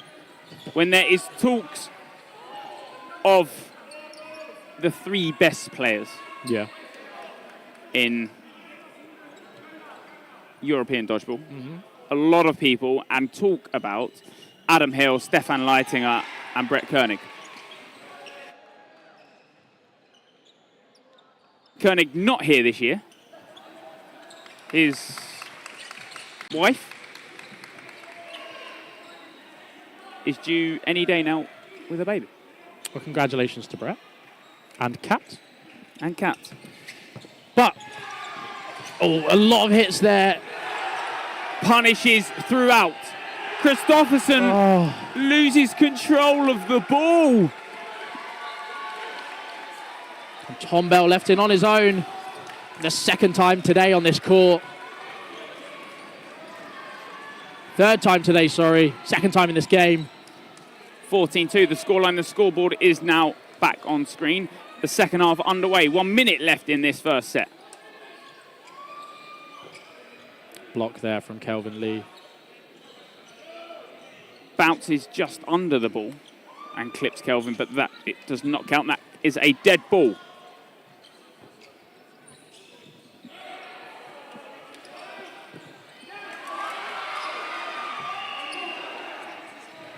Camera's going a bit up here, there, and everywhere. That would just focus back onto the wide shot. Tom Bell hitting out Kelvin Lee. Blocked there into the ground by Josh McElroy. But he's caught out on the front of court again. He puts his hand up in apologies, but he's done so well there to make that hit on Kelvin. But the experience of Josh McElroy and Sam Lav ends the set.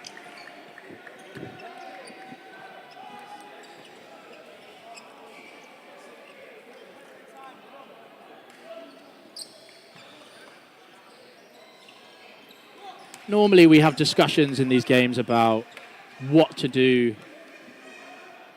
what you do at the side of England, who to bring on. But in this game, it just seems like everything is going NI's way. Oh, what a shot there by Sam Laverty against Tom Bell. He does give away the fourth ball. But NI are just so clinical. They're doing everything right here. They're not allowing England to do anything in this game. Big aggression there by Tamas Ward. Blocks it into the ground. Blocks into himself. Yep. He's a bit unsure whether that does hit him. Sam Richards also calling him out. Big single standing counter there by Adam Hill. But the reply comes in. Stephen Dumbe heads to the outbox.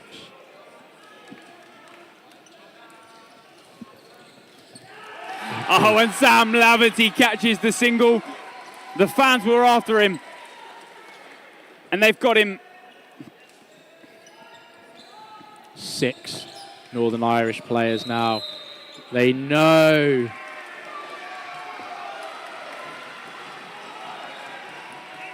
I'm not sure what happened to Nathan Christofferson there. Potentially an invalid or a line fault. But that's another set. Matthew Josiah brought on for Tamas Ward.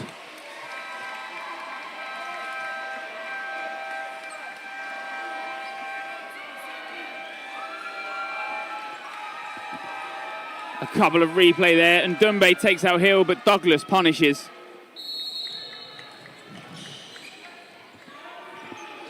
Okay, it's just the final moments of that last set.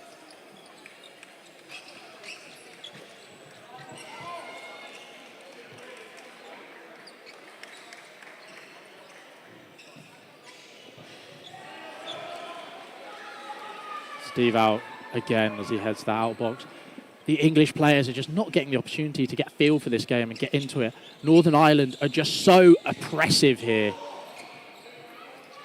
They are punishing every little mistake England make. But give them 4. Can England punish with the 4? They do. They take out Hill and Christopherson smart, because that last ball there is the only ball that they have on their side, and decides not to throw at Murphy. Matthew Josiah puts the pressure in. The cross court comes in, but Nathan Christopherson hit out as he slides across court. 4 balls now on the side of England. And Aaron Murphy hit out there. 2 hits called as one ricochets onto Johnny Hill. Yep. Northern Ireland come forward with 3 now. The standing counter comes in, hits Josh McElroy, but Josiah hit out. The block comes in from Lee. The ball pops up on Ryan Neal. Sam Richards comes forward and hits out Sean Douglas. Kelvin Lee left on his own as he steps off court. I think he was hit before. I think a ref was calling that he was hit before. Right, okay. And another set. The second set of this game goes to England after that crazy exchange. There's the hit on Nathan Christopherson.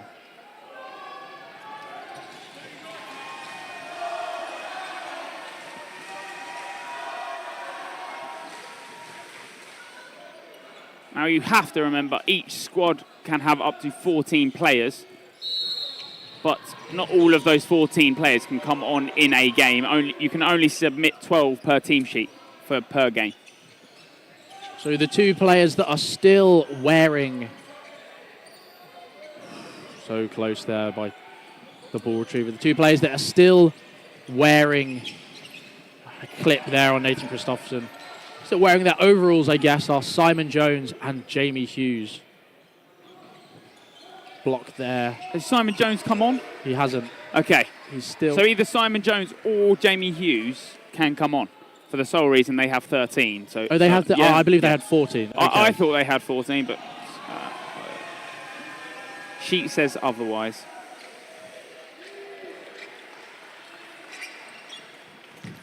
Stephen Dumbe hit out there. The cross court comes in from Matthew Josiah. Johnny Hill is hit out.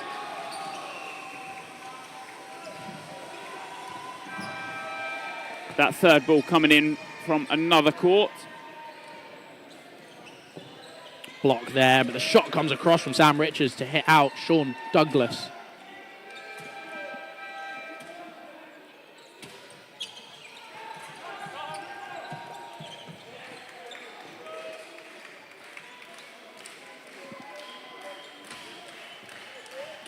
Captain Josh McElroy at the back there, looking and eyes up always for that deflection, just in case England Lions do decide to throw. Ryan Neal asking Josiah just to take that one small step forward, just to apply that pressure while Tom Bell is given the third ball.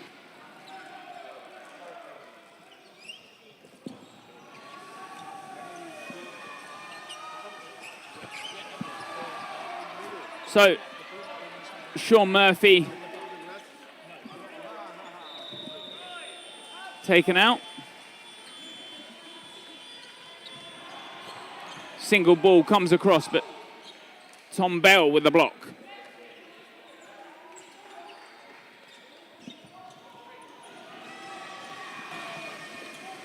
Oh, and a block there into Adam Hill's knee. 2 balls are given to the wingers, Tom Bell and Ryan Neal. Block there. Play 2 was called. Yeah. And they did not throw enough. Which means both players are out. Any player holding a ball that's within the number of out players. Yep. Yeah. So England take another set. Timeout is called, though. Timeout has been called. There's some substitutions on the side of England. Looks like Dan Evans is making his way onto court. From across the court, we cannot tell. Here's that clip. Matthew Josiah blocking into the ground. There's the cross court there from Sam Richards. Lovely use of his left arm. And the double ball attack. Aaron Murphy hit out on the reply. Last year's semi-final, final game, this was.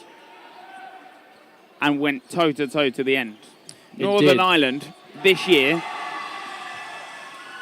have played a perfect game. No longer the underdogs this year. No one has ever called them underdogs this year. I think 2019, people thought that England were heavy favourites, but Northern Ireland came out so strong. And now moving into this new kind of era of Northern Irish dodgeball where they are a dominant force. They are a dominant force in international dodgeball and European dodgeball. See them on the world stage next year at Austria 2024, as will most of these teams. Adam Hill not managed to get that block out. Maybe the fact that he's just played 2 exceptional games back-to-back, maybe coming through. Kelvin Lee throwing at the newly substituted Dan Evans. We have a substitution in the middle there for Northern Ireland with Gareth Thompson coming on. Stephen Dunbe hit out there. He puts his hands to his head.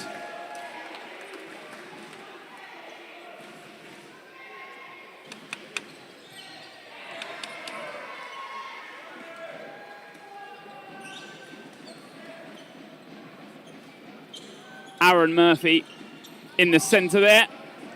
Sets himself low for that. Ryan Neal doesn't make the hit. They release a single there. Not managing to. A lot slower play now by Northern Ireland. They have a 12-point lead with just less than 9 minutes. Dan Evans hit out on the standing counter of Kelvin Lee, who's had an absolute stormer of a game. Both wings hit there. I don't think we can see any chinks in this Northern Irish knight armour here, as all of their players have been playing at an exceptional quality in this match.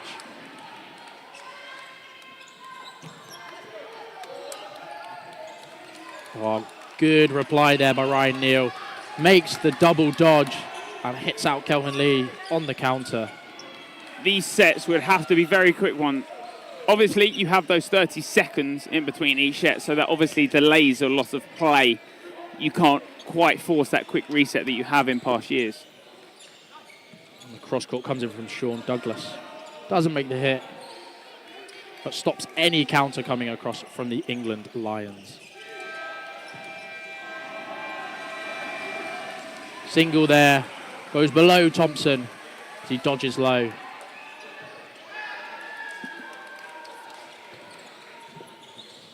Single bounces just in front of Sam Richards. Aaron Murphy on the quick track back there. This game really, all the pace being taken out of it. That 2-ball attack. Smart, very smart there from the Northern Irish players. Sean Douglas noticed that both balls hadn't been retained, so only threw the one. 2 blocks. Oh, no, a hit. Sam Richards does have to track back quick. Ball pops up, but it's a block first. It's a block first. Even Sean Douglas is calling it a block. 18-8 now to Northern Ireland.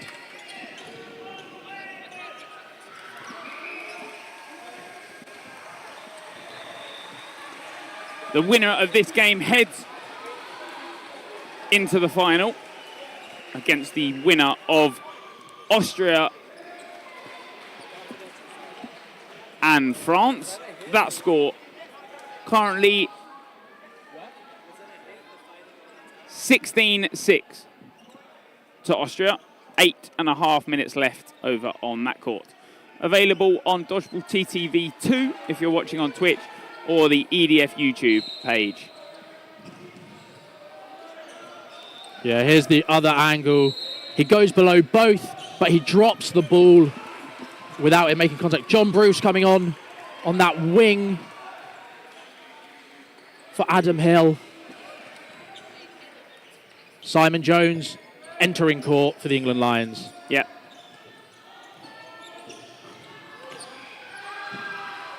Stephen Dunbay coming off.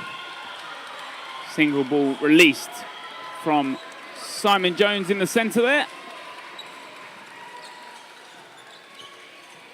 Block there by Ryan Neal.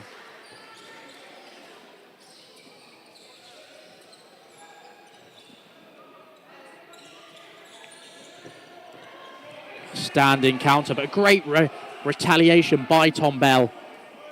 Sean Douglas called out for a reason. I'm not sure why. Northern Ireland withdrew 4 balls. The hit comes out. It's a 2-for-1 there, with Sam Richards and Ryan Neal being hit out. Yeah. And Gareth Thompson leaving court as well. The rest of the NI boys willing to throw there. The delay does come through from Aaron Murphy. Aaron Murphy, yeah. Block there by Aaron Murphy as well. Block there by Bruce. No hit there on Simon Jones. Yeah, Simon Jones heads low. Such an experienced player. 2 blocks there. No, the second one. Josh McElroy doesn't manage to block. Tom Bell getting plenty of game time in this final. One of the semi-final. The semi-final, sorry. Getting that game time in. John Bruce goes over the 2-ball attack. Yeah, Aaron Murphy just holding and just making sure the team resets. 2-ball Simon attack. Jones. Yeah, does well to stay off that back line as well.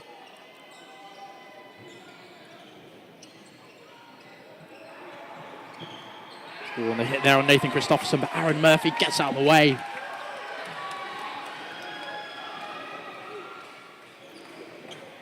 John Bruce blocks it into himself. Aaron Murphy left against Tom Bell and Simon Jones. A block there by Simon Jones. Yeah. I thought Simon Jones might look at playing the running counter on Aaron Murphy. Yeah, another block there by... They're checking the time. 13 seconds remaining. They want to take this last. They want to take as much possible from this game. Play ball waiting to be called. Block there. Simon Jones comes forward. And no release. 1 second remaining. And the whistle goes. They take the win of the set. Big cheers every time the Northern Irish players leave court. Substitutions coming in on the side of Northern Ireland, I thought.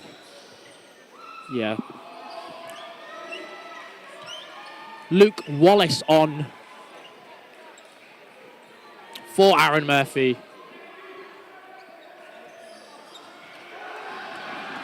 No substitutions on the side of England.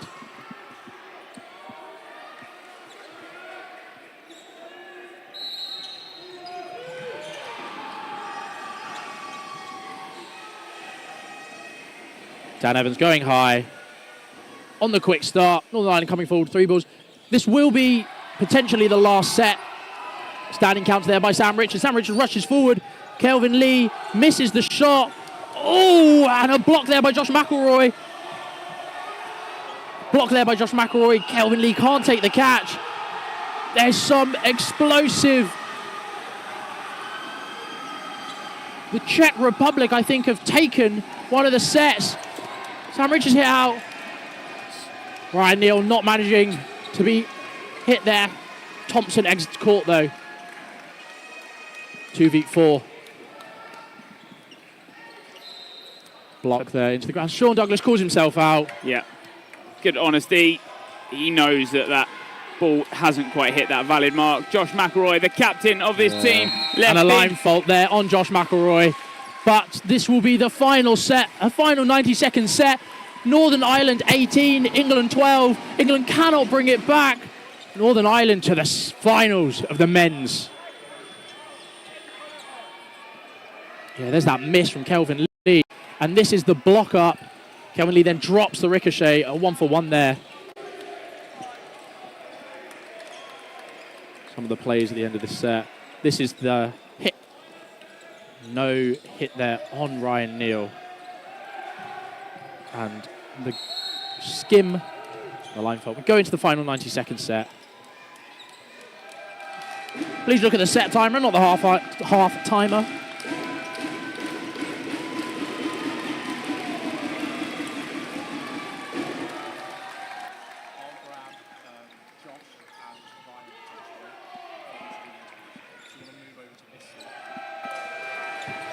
Big hit there by Sam Lavin. The catch Dan by Dan Evans. Yeah, huge. On Abdul Karim Darwish, who's just been brought on. Brew Cousins graces our court as well. No hit there on John Bruce as he goes high.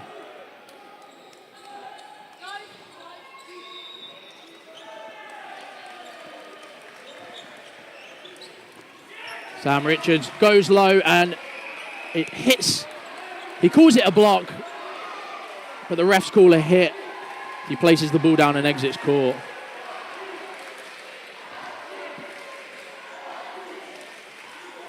After this game finishes, I think they're just after. So they've paused time here. Unsure why. There's a bit of discussion between one of the line refs and the centre ref. You just see there on your left of screen, line ref has stepped in. Simon Jones just holds his ball because he's close to releasing it. Yeah. Next up on this court will be Austria versus Italy in the women. But before that, there will be player interviews. So don't go anywhere. Northern Ireland have won this game already. There is only 18 seconds left, so all that England can do is bring the score back to 18-14. But Northern Ireland are heading into the final. So some discussions here coming from refs not involved in this game. I think just to clarify some rules.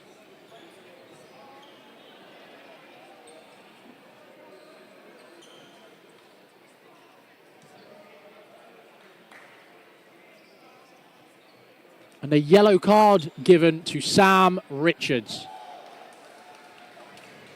18 seconds remaining on the set. I believe they're going to reset time.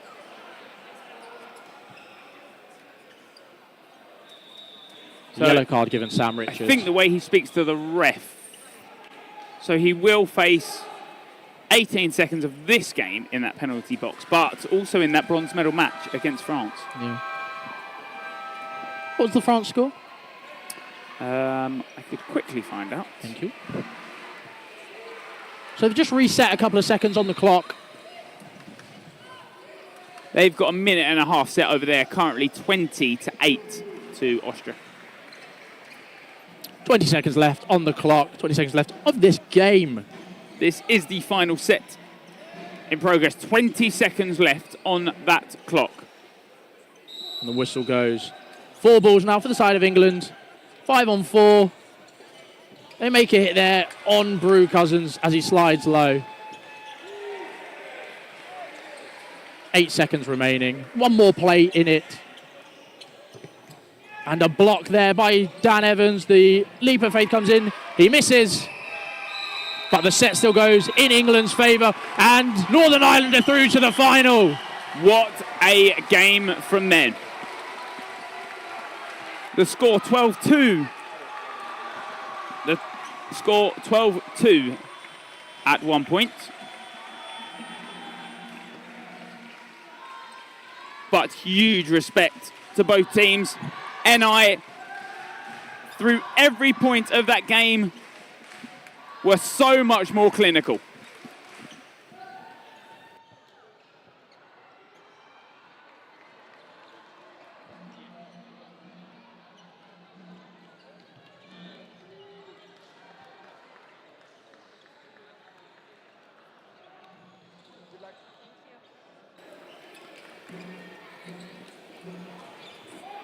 as that game finishes.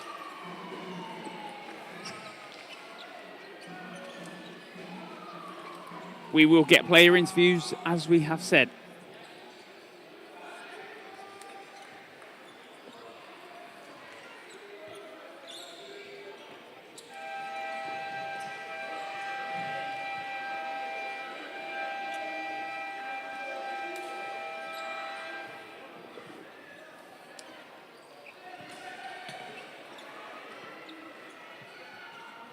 The next semi-final on this game, apologies, will be Sweden versus England. But like we said,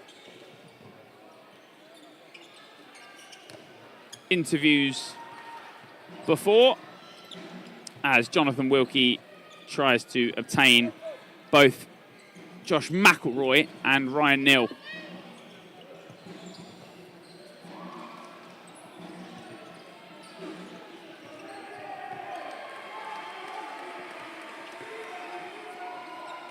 Mark Allen, I believe you couldn't be more correct. Very well said. Some of the most clinical, well-drilled dodgeball he's ever seen. Well-deserved NI. Proud of England for sticking with it. Absolutely. They could have put their heads low. Maybe not taken things seriously, but played some great dodgeball. Both England and Sweden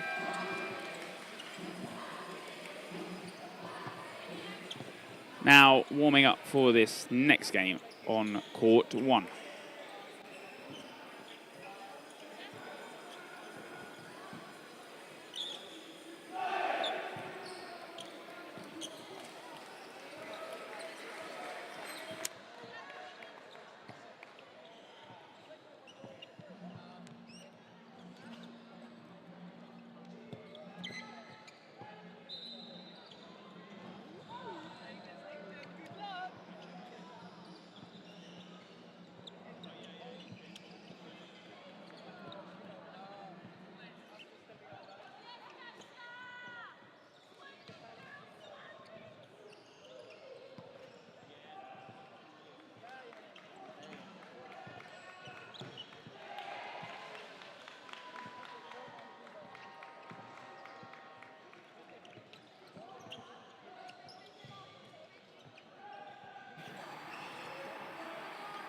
So, like we said, both teams warming up here for that second semi-final, or the one semi-final. The other semi-final happening on court 4.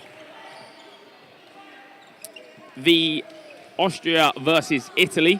You can find that on Dodgeball TTV2 on Twitch, or head to that EDF YouTube page to find all courts being streamed.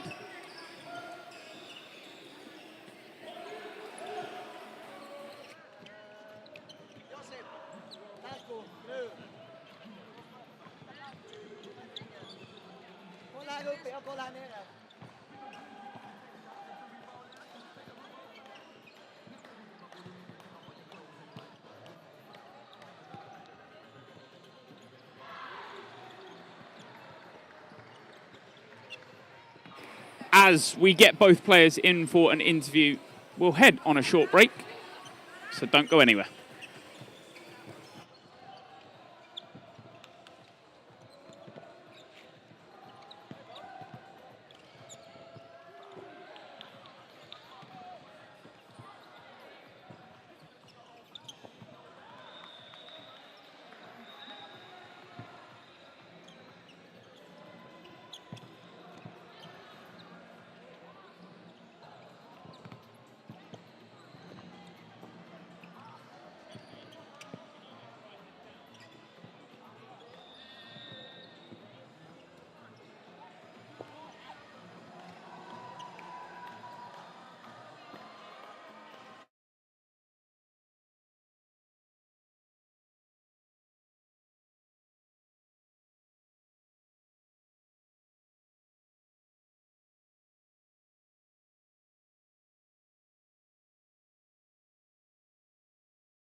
Well, welcome back.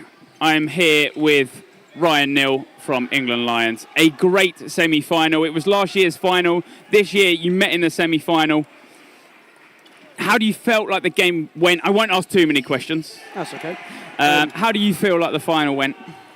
Or the semi-final went? Sorry. Semi-final. Well, we were kind of giving it up in our head that it was the final. We felt like we progressed through the tournament very well. We came into the Northern Ireland game with a slight tactical tweak that we've been working on for the summer. Credit to Northern Ireland. The dodging was just another level from last year. People on the ball just can't hit them, blocking very well. And when they were coming up with us with a single, it was hard, it was aggressive, it was risky. Like some of them were in a good catching position, but in that split decision, in that moment, we didn't quite capitalise on them, unfortunately. But, you know, great game. I'm glad that it's, you know, I think it was, like, very well played from both sides. Yeah, I think the honesty level was very strong on both sides. You know, even if they didn't know, we respected the ref decision until the end. But you know, it's what we play this for. It's a very competitive sport from around Europe now. The level's getting higher and higher. You know, we put a lot of time and effort and money, like everybody does. When it doesn't come off, it hurts, and you could see that on court afterwards. Yeah, I think even through the game, at certain points, you still fought to the end, and I think everyone has praised how well the game was, even when you felt at points that it was too far away to get into. Yeah. You fought to the end, and I think everyone has just been treated with a semi-final, and I think that shows from this European Championships how much better the display of dodgeball has been. Yeah, it's unbelievable, like, seeing nations like Spain come, and the level has increased, and newer nations as well, showing a lot of raw capability. Level will continue to grow, and even after the days that some of us aren't on court anymore, it will just continue to blossom. So I'm really happy to see everything move forward, and yeah, just good, honestly, dodgeball from everybody. Well, thank you very much. Your women this playing. This setup is brilliant, by the way. I loved it. Yeah, nice. It's fantastic. It is nice. But thank you very much. Have a good rest of your day, and we'll see you back on court 1 tomorrow for that bronze medal match in the men's, but the final for the mixed. Yes, Spain in the semis, wasn't it? And yeah, it was a good game. Yeah, Spain were really, really good. A lot of quality in that. So yeah, final there. Let's see the women get through this one. Good luck to Sweden. They've looked good this tournament. So all the best to everybody, and let's finish the day strong. Well, we're talking away, but the game's about to start, and I'm getting told off for talking too much. I can stay here. John's all right. But, no, thank you very much, guys. Thank you. Thank you. Yeah.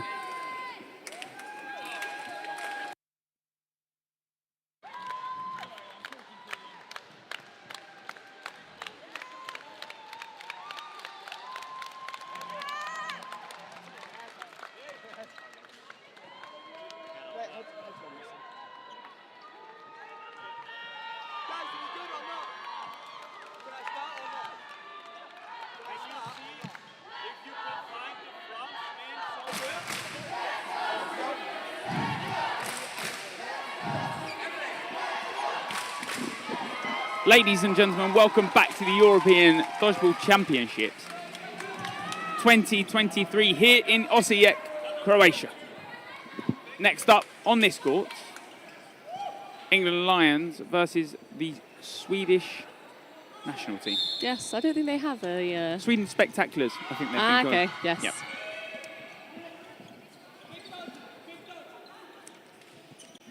So, the centre ball picked up by Sharp.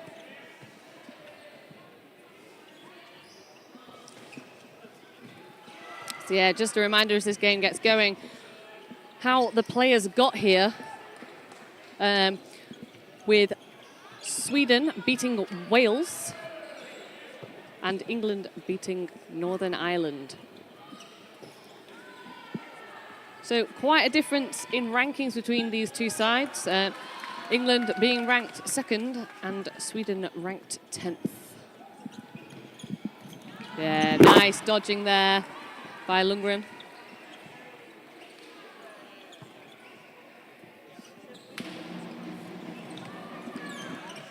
But no players out so far. A minute played. 18:55 left of the heart. Oh, but yeah, nice cross court from Gower there, taking Nero out when she's not paying attention.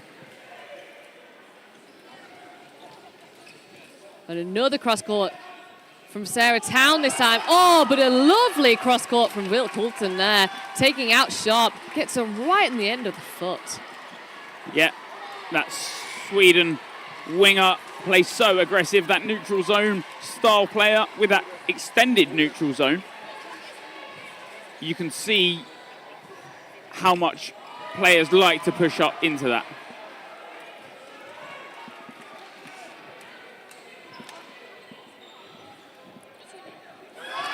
Sarah Town drops that centre ball that comes right out of her chest. You know how good she is, and she likes to pick those centre balls up. Oh, yeah, Lauren Hems thinks about that catch, but does leave it. Probably a good choice, a little bit to her side there. Oh, Karen Pickering throwing a nice ball down the middle. With that swing that she's got, she's difficult to read. You don't know where that throw's going.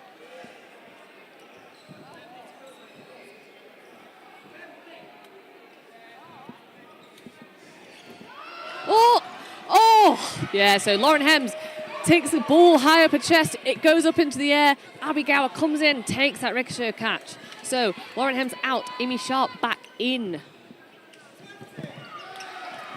Oh, and a ricochet catch there off for Grudzinski.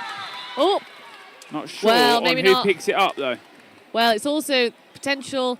I think England's calling a bounce there. So the refs are going to have a small discussion about it, bring in the line refs. But England manager is calling a catch. Catch is cool, but no player goes out. It's actually from... One of them does need to go out. No, it's from the ball of shot. Oh, okay, yes, so she was already... Yep. Yeah, cool.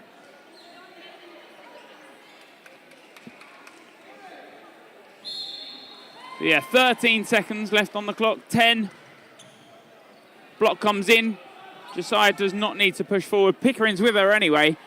Yeah, but they'll wait for that three, and they'll make maybe a safe single or a multi-ball attack. Oh, but nothing, yeah. They didn't need anything. They'll play the time. When it's less than 10 seconds, all you really have to do in that instance is just slow down the play. Yes. You're then forced to play, but you have 5 seconds in that scenario. Yes, yeah, so as long as there's around 10 seconds left, you're not going to really need to make an attack. So yeah, just that drop there from Sarah Town. She'd usually take those. It's obviously the first set of a game, and she'll probably be looking to warm into it.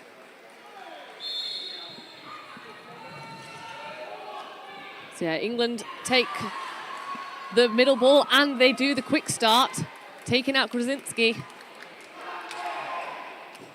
Oh, and another drop from Josiah. They're trying to get warmed into this game by taking these catches. Yeah, but so far... Yeah, it's just not pulling off for them.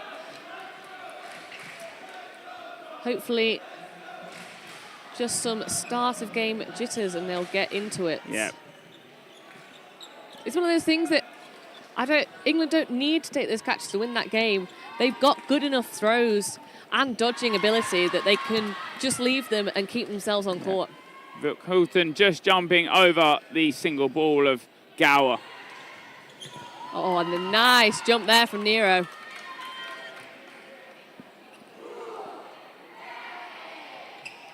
Slow play from the Swedish team. Just walking up court. They don't need to play aggressive. One hit there, but a trade out. 1-for-1 trade, both even still.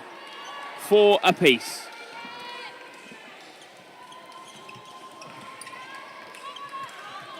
Yeah, Lundgren throwing the pre-throw at Sharp, but easily blocked. Oh, yeah, Hems takes out Nero with a lovely single ball shot. Yeah, and then just a bounce of Werner.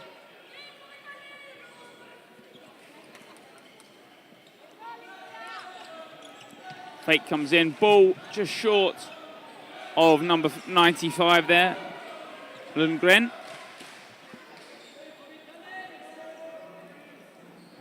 The handball style throw that is opted for in that Swedish lineup.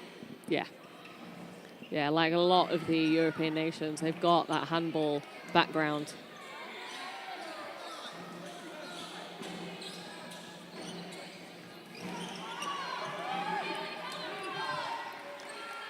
Simple block. Yeah. Sweden currently 1 player down. Yeah, they've got 30 seconds left on the clock. They're playing quite a slow game, but they're not really making gains on the England team at this point. They might need to start trying to force it now with 20 seconds left. Will they try and bait England in? This England team, a lot more calm and collected. You can tell they're drilled this year. Yeah. Oh. Needs Nice. the hit on that. Yeah, but nice change of direction there from Lundgren. But yeah, it doesn't get the hit, and England take another set. The TV still heading off occasionally, but we do have that live score on the top right there. There's that single ball whip from Sharp. And that hit there from Oren Hems on Nero.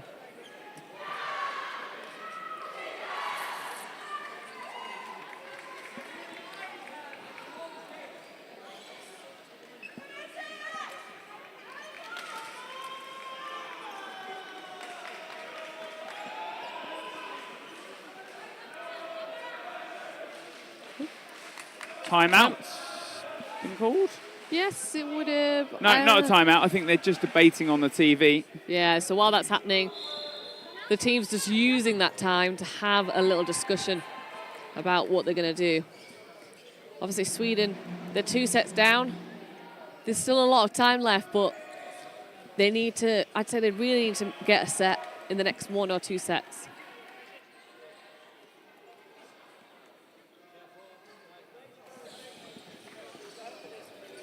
But yeah, and I imagine the England coach is just reiterating that the gameplay at the moment, it's working, just to keep it going.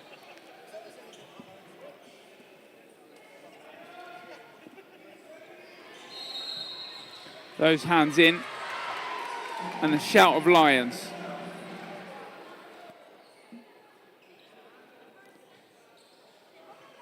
Swedish team with hands in.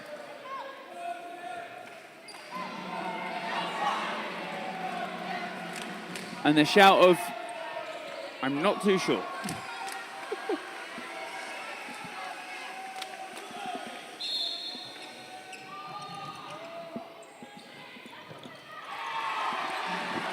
Single ball from Sharp. Yeah, straight off the runoff.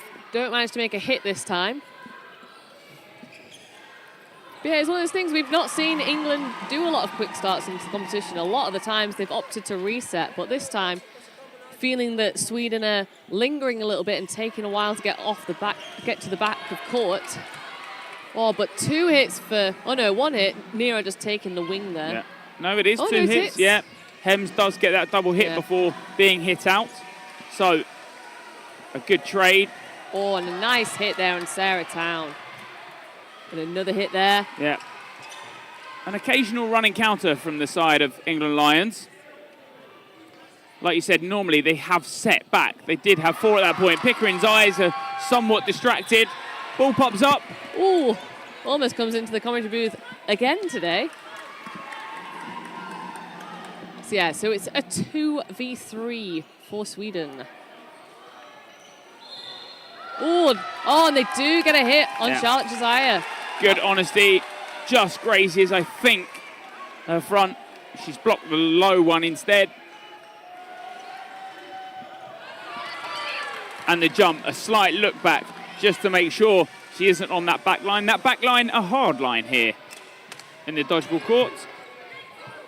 So yeah, 3 balls now for Sweden. They come up to make an attack. Oh, and they throw one at Sharp, but hit first? Unsure. Yeah. I think, Time pause. Yeah. So potentially either a hit first or that ball may have bounced just before it got to Sharp, in which case it would be a catch only.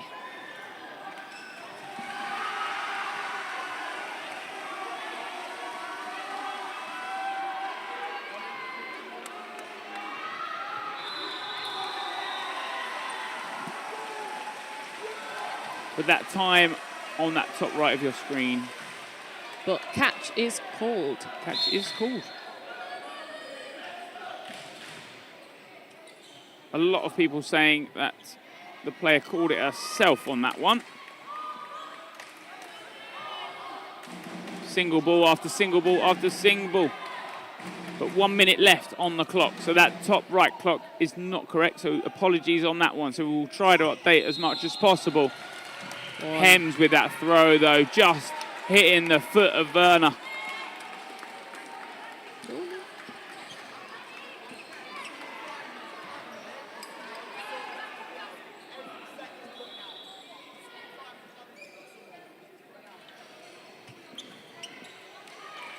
Yeah, a few technical issues with the timing on the TV. Having to reset after every single set at the moment. That is a tough one. Yes, yeah, on the... Not sure if it's a bounce or a hit first, so tough call to make. Obviously, those referees do not have instant playback.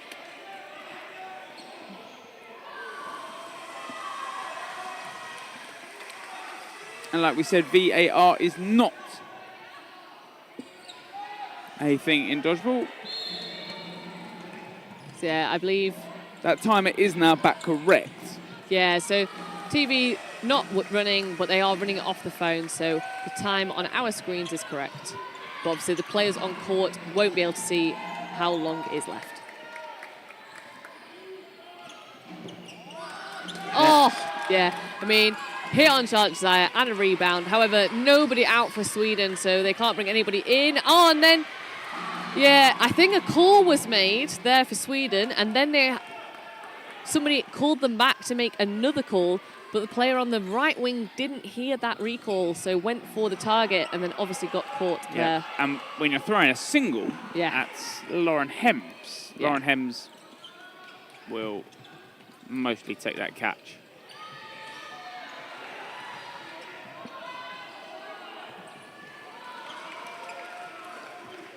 So yeah, we've got Sally on for Sweden now, and Werner takes the catch from Charlotte Desire. Yeah, huge. Single ball though, which Town dodges easily.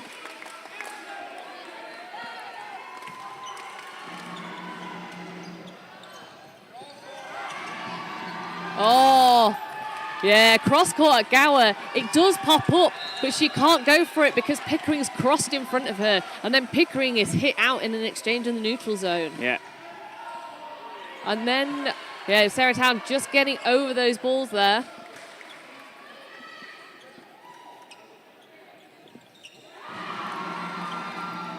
But a block down.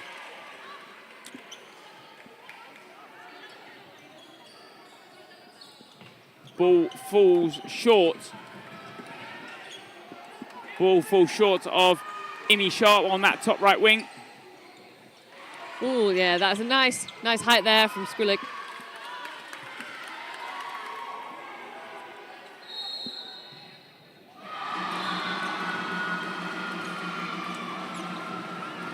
Yeah, Lundgren opting to throw a single from the middle. This time, make sure they come forward with a 4. Yeah. Throw the 2 wings at Town. There's a good call and the balls are accurate, but she does manage to get out of the way. Oh, and Sharp goes for the catch and she doesn't make it. Her hand is so close to being under that there, just popping it up. Yeah, and another attempted catch there. It's one of those things we've had 3 or 4 outs, I think, from England in this half for going for catches. Oh, and a rebound catch there. Takes the first set. It's one of those things that, obviously, you know, England are up 6-2, but in terms of discipline, it would be nice to see them looking at those catches that they're having issues with to just do some dodging and get themselves to stay on court for a little bit longer. There was that single ball accidental release, which Hems picks up.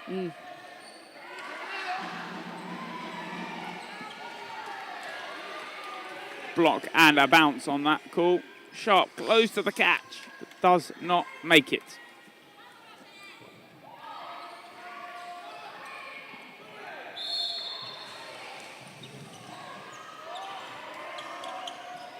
So 3 balls for England, but this time opting to set and go with the 3.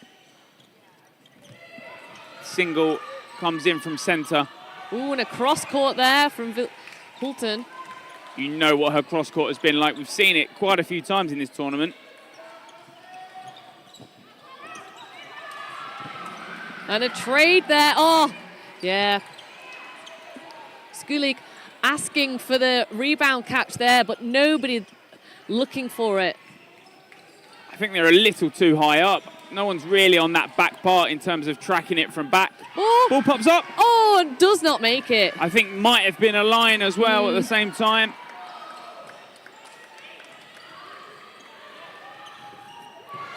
Oh, and a nice hit there. Ludring celebrating that hit there on Lauren Hems.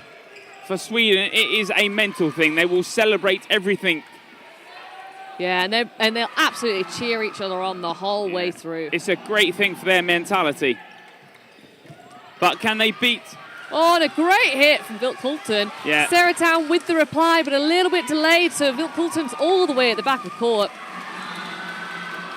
So 4 on 3 now. Can England look for a catch? Josiah heads high. Yeah, easy hop over for Lundgren.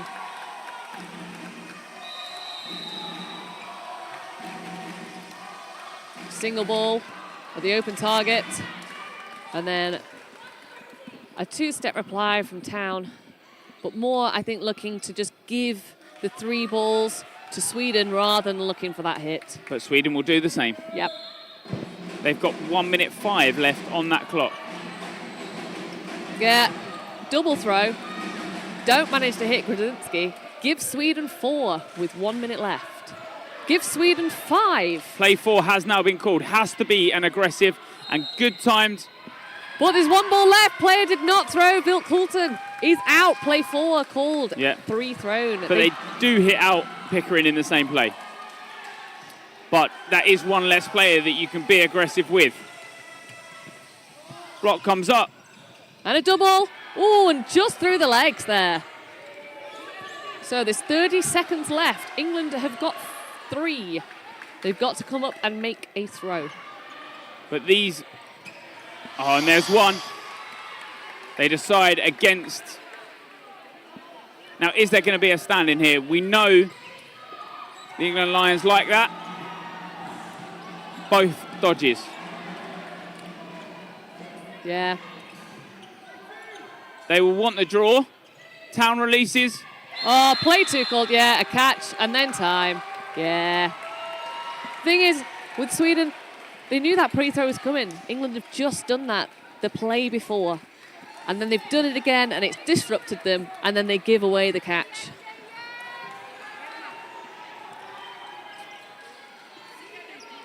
Now both teams are all ready, but we have that 30-second reset timer.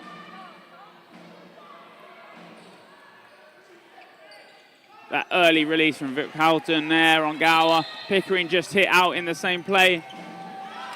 Yeah. And there we go. A sub has been made on the side of both teams. Meg White comes in for England Lions. I believe Sally? She came on last set, so she came on last set, yeah. So no further subs for Sweden. No, she didn't come on last set. Pickering was still on. Because Pickering went for that catch. No, so yeah, White came on, but Sally was on last set. Oh, okay. Yeah. Sorry.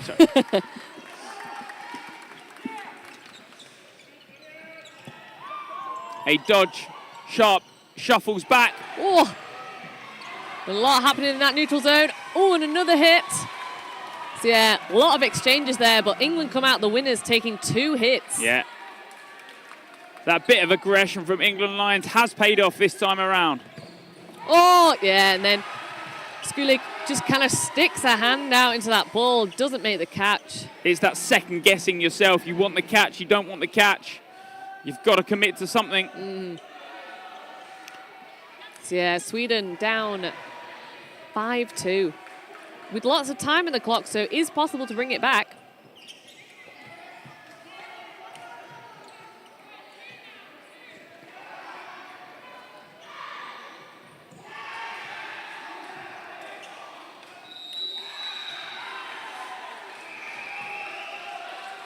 Just forcing Sharp back. They do not want her on that running counter because she will be aggressive in that high neutral zone. Yeah, 4th ball given up by Sweden. Multiple attack, yeah. Sally goes for the catch. I think the ball goes up into her nose.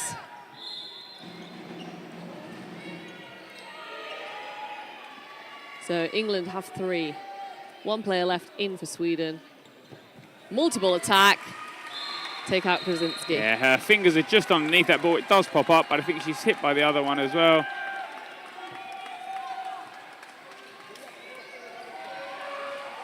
Couple more subs now. So same lineup, I believe, for Sweden. Yep. But we've got Dalkin Dite on for Lauren Hems. Yep. So yeah, just a quick update before this game starts. So in the other semi-final, it's currently 6-4 to Austria in the Austria-Italy game. That obviously on court 4, which is also commentated, and you can find that on Twitch. Now, in and that YouTube. first start of the play, was very abrupt again. Sweden, 1 player down, and with no balls in hand. 1 is caught, but hit out as well. Yeah. The catch is made first, so that brings on Vic Houghton, but 3 were out in the same play.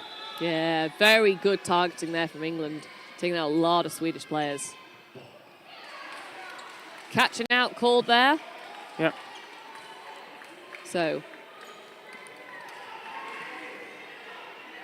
Sweden with 2 balls now, down 5-2, with 40 seconds left. I believe this was a short set. Ooh, oh, just staying on the court there. 2v5, 20-ish seconds left. And like you said, there won't be a minute and a half. No. So England at current will go into the half at 12-2. Can Sweden turn it around? No hit on the side of Sweden, but they do take Meg White. So 10 seconds left. They've got 3 balls, but oh, time paused. For unclear.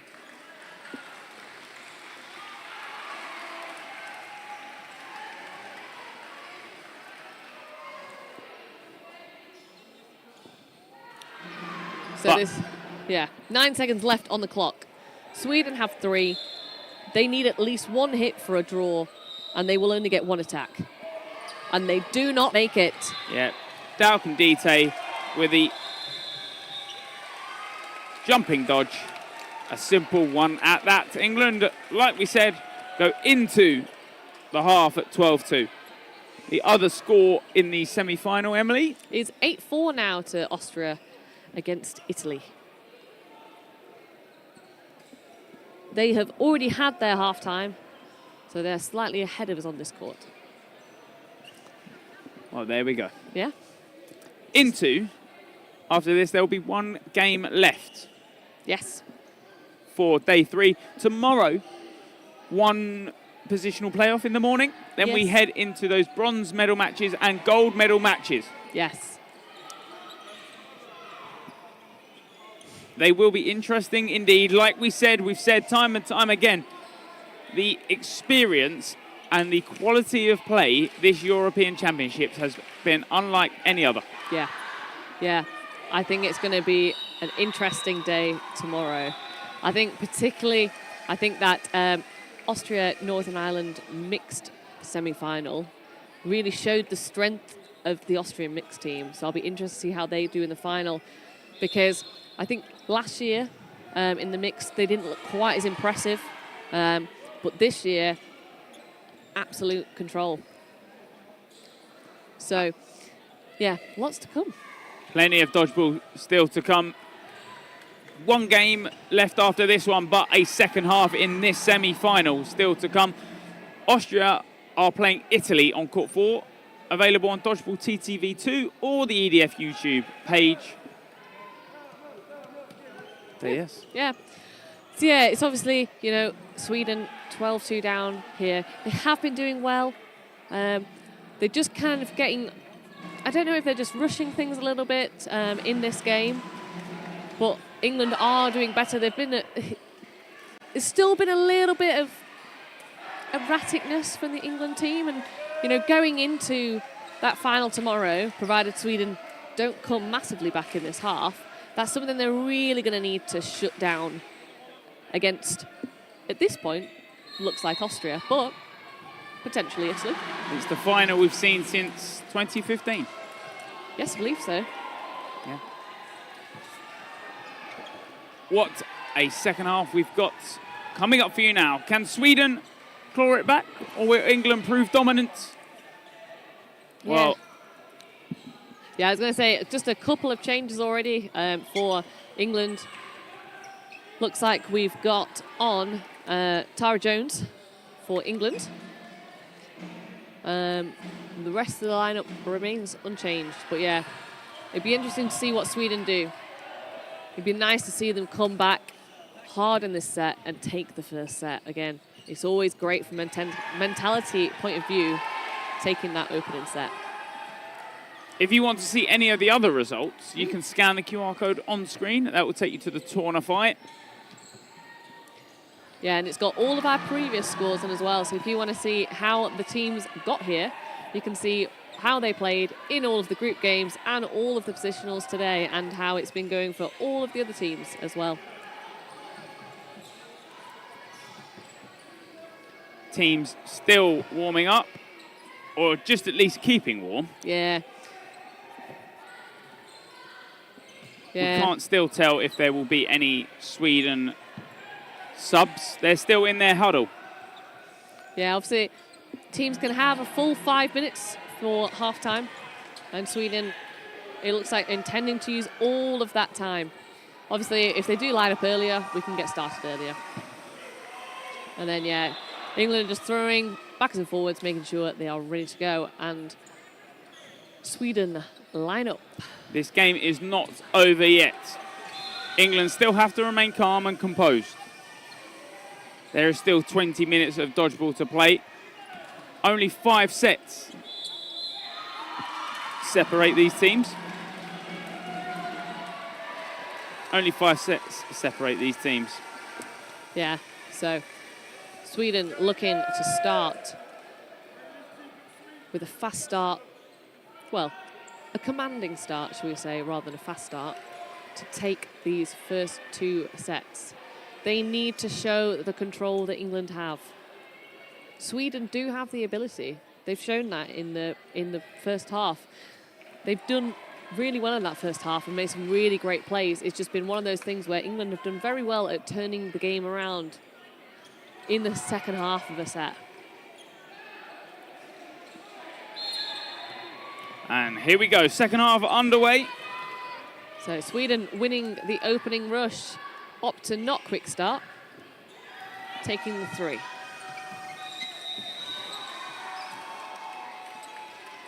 Vilk Hulten throwing the single, but doesn't make the hit. Middle ball from Josiah, slightly high, but does not find the target.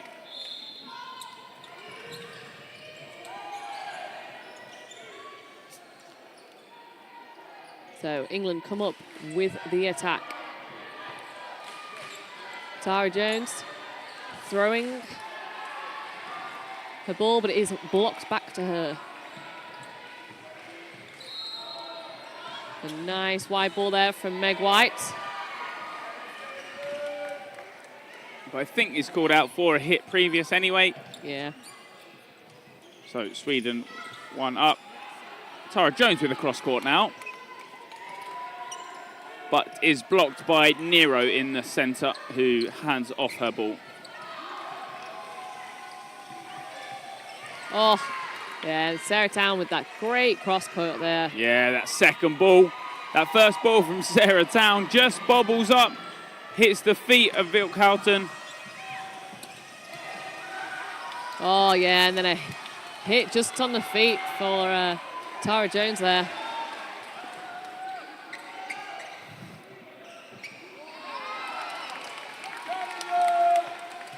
Dalcondite just hit out. Only one player down.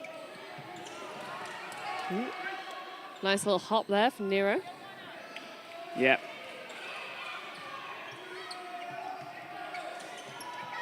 But a little high, just above Josiah. Sharp with a fake, but keeps hold of the ball. So yeah, 50 seconds left in this set. Sweden 1 down. A safe single ball from Josiah. All it needs to be is valid. Yeah, and then within that meter. Yeah, and then Sarah Town throws away the 4th ball there. Yeah, 3-ball attack at Sharp, but easily gets out of the way.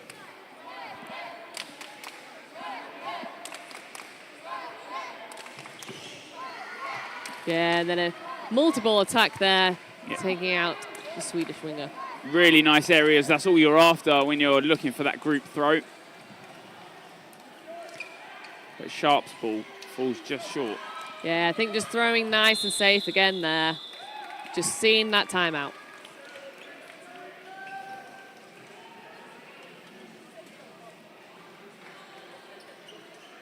So yeah, Town going off for Bree Darcy. Yep. Who was just a ball retrieving to, I guess, get warmed up. Yeah.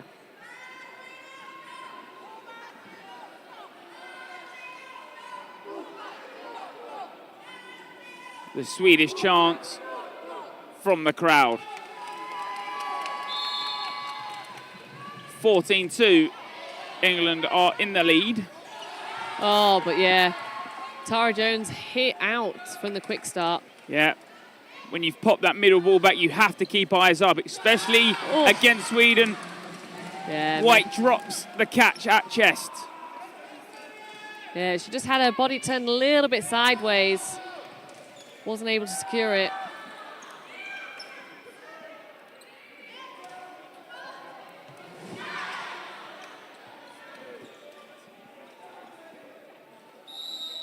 Four players now left from England Lions. Ball pops up from the block. Ooh, yeah, and you can see that kind of handball throw there, throwing off the wrong leg, slightly unexpectedly. Block comes in. And there it and is. Again, and this Takes time, out Sharp. yeah, finds a target this time. So hard to read because you're not quite sure on what foot it does get released. But a good 2-ball attack. Slight delay from Josiah comes in. Dalcondite's ball comes in first. Both hit. And another one. Oh, and almost makes a catch in the air. But nice high-low throw there. 3v5 now turned into a 3v4. But Nero with a quick step to her right. Darcy just drops low, puts the ball up a little higher. So yeah, one player down now for England. Yeah, Sweden opting not for the counter there.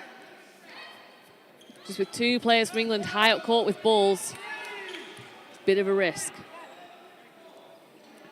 Huge risk, but England are already back at this point, so it's... Block comes in, but heads straight down into the ground.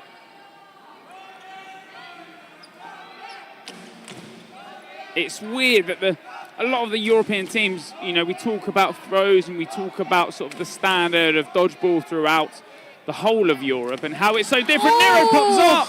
Almost taking that catch. Yeah, like I was saying, the standard of dodgeball throughout, especially from those handball teams, that they somewhat have a lot slower approach to that neutral zone. Yeah. It's not a full rush, it's a walk and a flick rather than a... Oh. Yeah, just trying to take that catch at the end, but she's not really set herself. That 3v5, 3v6 turned around, very well played. Good dodgeball from the side of England. There will be some subs, but a timeout is called. Yeah, so we've got Phillips and Bonsignori on for Josiah and Sharp for England. So it is a timeout. It was a timeout that was called.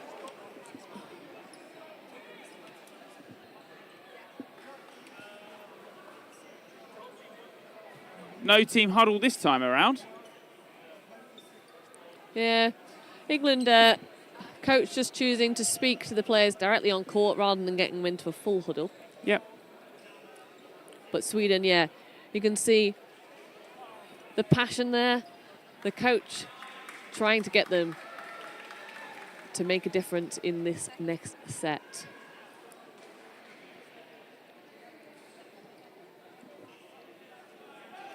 Meg White looking focused. Yes. Ready to continue this second half. The score 16-2 against Sweden. Yeah, with 13 and a half minutes left to play.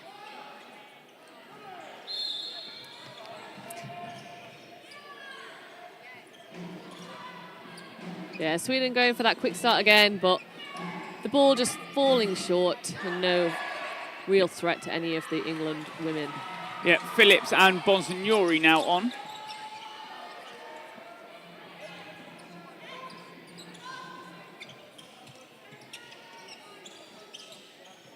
Yeah, Nero throwing a single straight down the middle. No hits.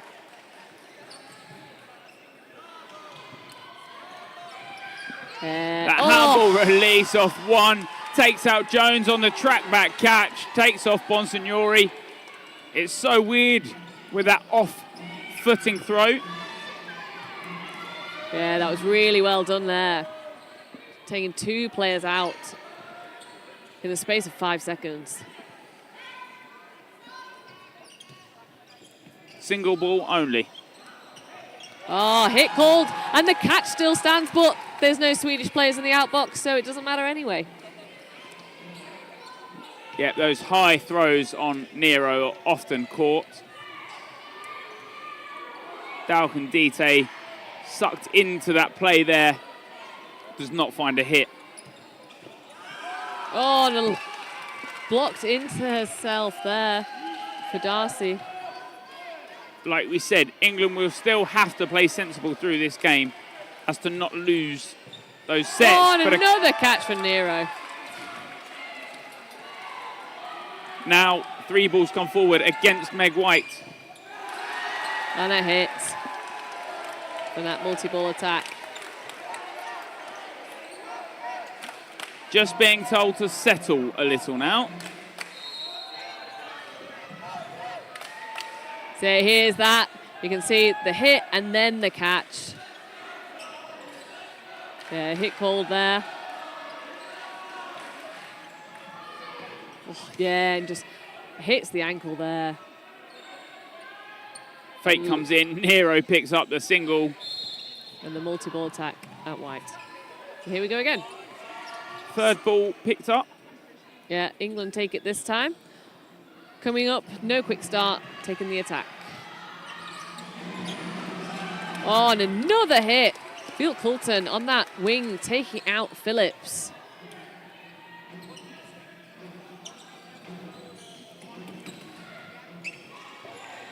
Single ball not caught.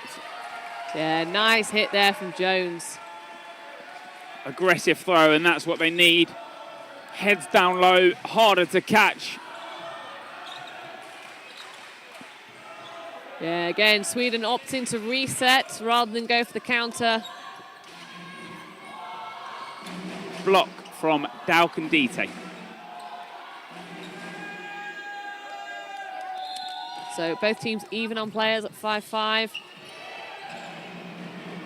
A little bit of a cross court there from Bonsignori.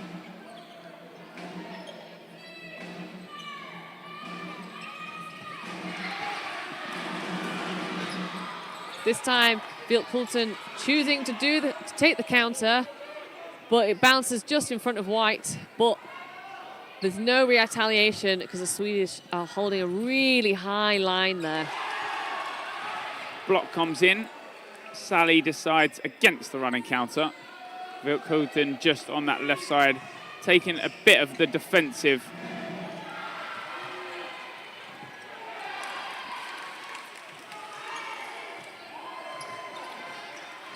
Yeah, nice aggressive single into the middle there, but Bonsignori just taking a nice sidestep out of the way.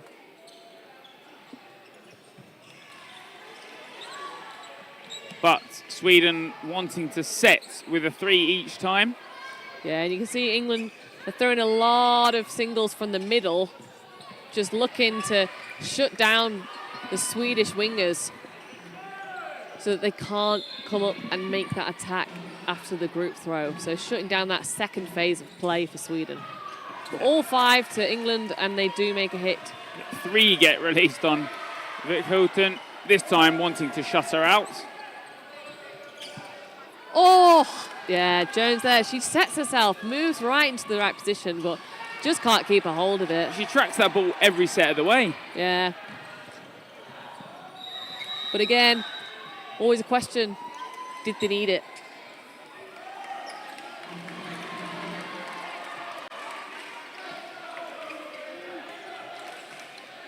Loser of this game heads into that bronze medal match tomorrow.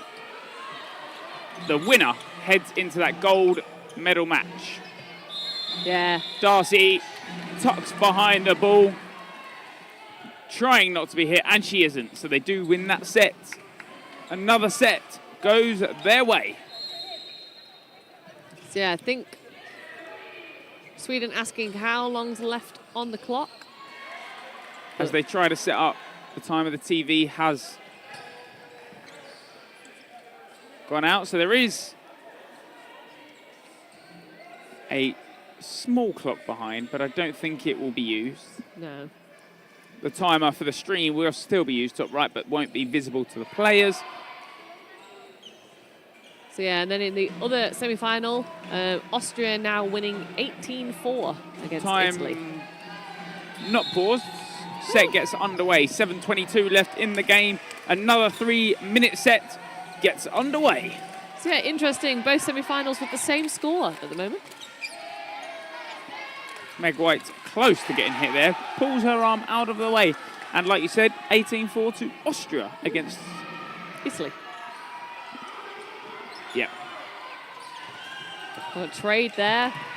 And a flurry of shots resulting in 3 players for England and 5 players for Sweden. That handball throw, England could not get their brains behind. They're struggling to catch it because it's so weird that a player would throw off their off foot. You somewhat guess when that throw is being made because you know when it's coming. Yeah, it's one of those things. It's not something that that they have a lot of experience of. You just don't have players like that in the British league, so they don't have anybody to train against or play against to get that experience. There is only one player, and that is Aidan Woodall. Yes. Previous England handball. Single ball from Meg White, as she is the last player left standing against 3 Sweden national team players. Yes.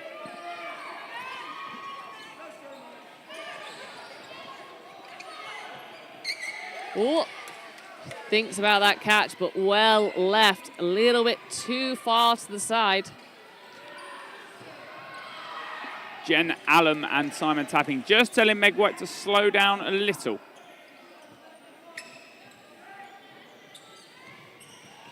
Oh,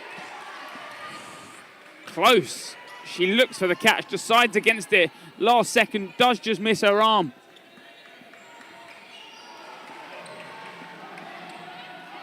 Single ball release, but Sweden do not have to press it. Although England will want to slow things down, Sweden will want to take this set. But despite that, the throw is just bouncing right in front of Meg White. They don't want her to take a catch, but they also want to hit her. It's a conundrum. I can imagine they'll go for this. Only one ball, but it's a little higher than Meg White. Block comes in. Yet again, Sweden will want to take the set. It's that mentality that if they lose this game, they'll want to take forward. On the trade at the end. Yeah. Good trade for Sweden.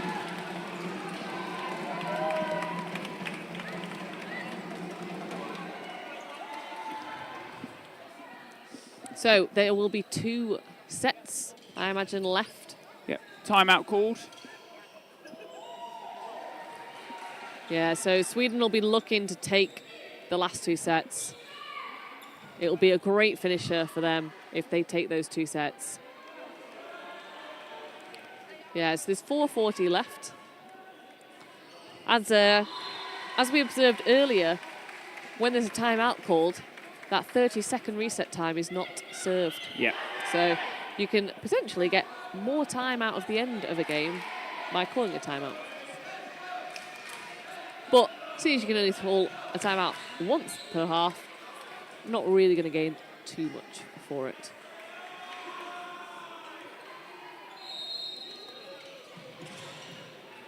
So yeah, Sweden 6-18 down. If they take the next 2 sets, they can get into double figures, which always feels better if you can get to those double figure scores.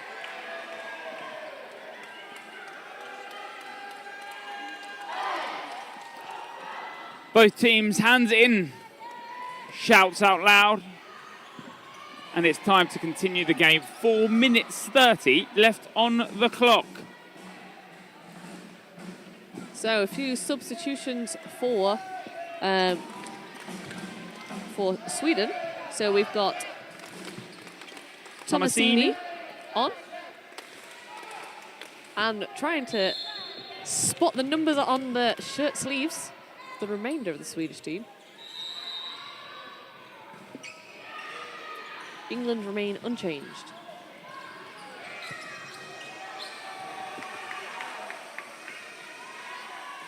Also got Byrne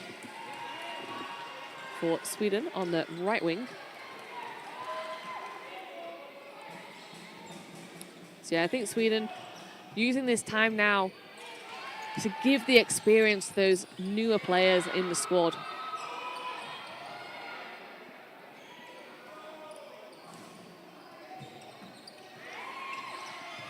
Yeah, lovely cross cut there from Ern.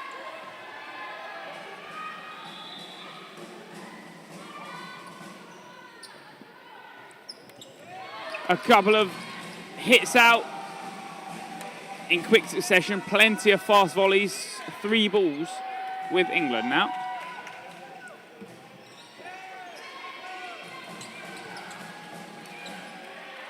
So Sweden take 4.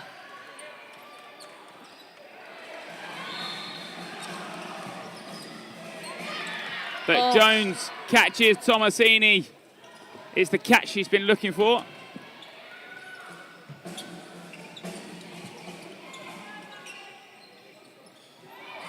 Bonsignori just dodging a fall into the ground, picked up by Darcy.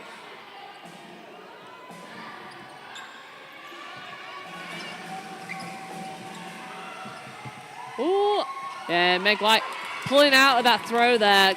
It's good very discipline. Close, yeah. It's one of those things, you don't need that hit, and also when you're that close, it's always a risk that you're going to throw accidentally into a player's face, which is obviously not great at that distance. Always somewhat of a card. Mm-hmm.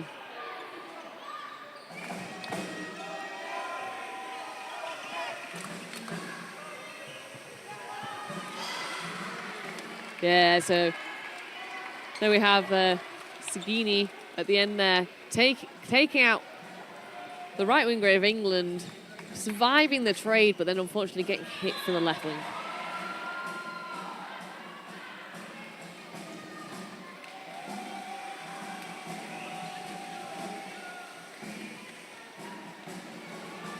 As the game somewhat starts drawing to a close now, England will start to look at tomorrow's final. Yes. They'll be playing Austria. In that mixed final tomorrow, England versus Austria. In the men's final, NI versus Austria. So Austria could do the triple. They could. In those third place playoffs, well, currently will be Italy versus Sweden, because now this game is technically over. Sweden cannot. It's mathematically impossible that they claw it back. England versus NI in the mixed. Yep. Oh, Nope. sorry, Spain versus NI. NI. And then in the men's, it will be England versus France. Yeah. So yeah, Sweden, a player up in this set. There is 1 minute left. Oh. Both players aren't heading out. It's just Darcy. Yeah.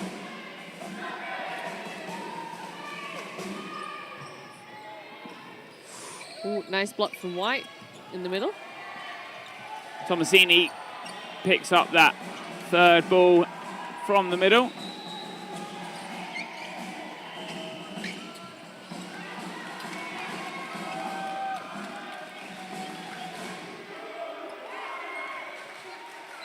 And currently up in the set, but Tara Jones with the block. Ooh, and managing to keep out the way of the other one, and another attack. Oh, and then Dalcantite taking out that right winger for Sweden. 5 seconds left. Oh! Jones close to the... Getting caught by Tomasini. That is the set over, 2 apiece. Yeah.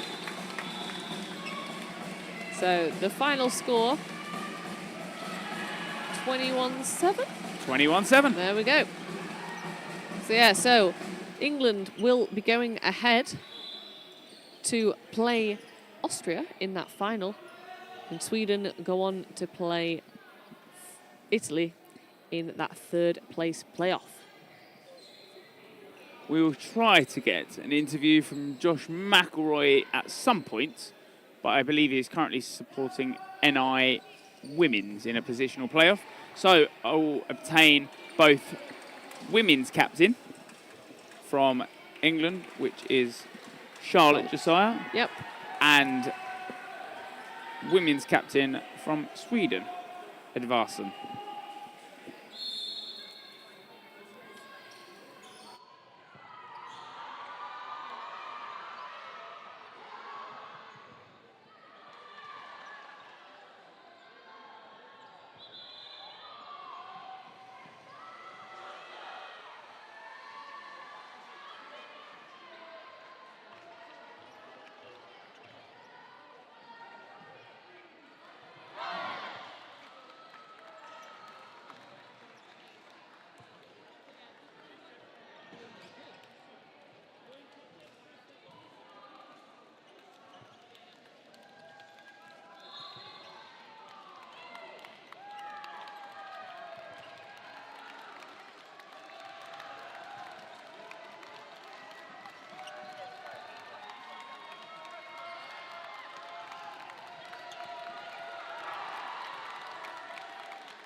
Oh, and here we have the Swedish captain with us. Yes. So how did you feel that game went? I mean, it went really good. It's the first time that the Swedish women is in the playoffs at all. So we're super happy just to make it to the semifinals and hopefully winning the bronze tomorrow. Yeah. So we're just really happy to play against really good teams. And England is a very good team. They have so much control. We try to match it, but I mean, we're really satisfied with our performance. Yeah, there was some really great plays out there, and you took a lot of good catches across the team there. Yeah. So, yeah, must be pleased with everyone's performance. We are, yeah.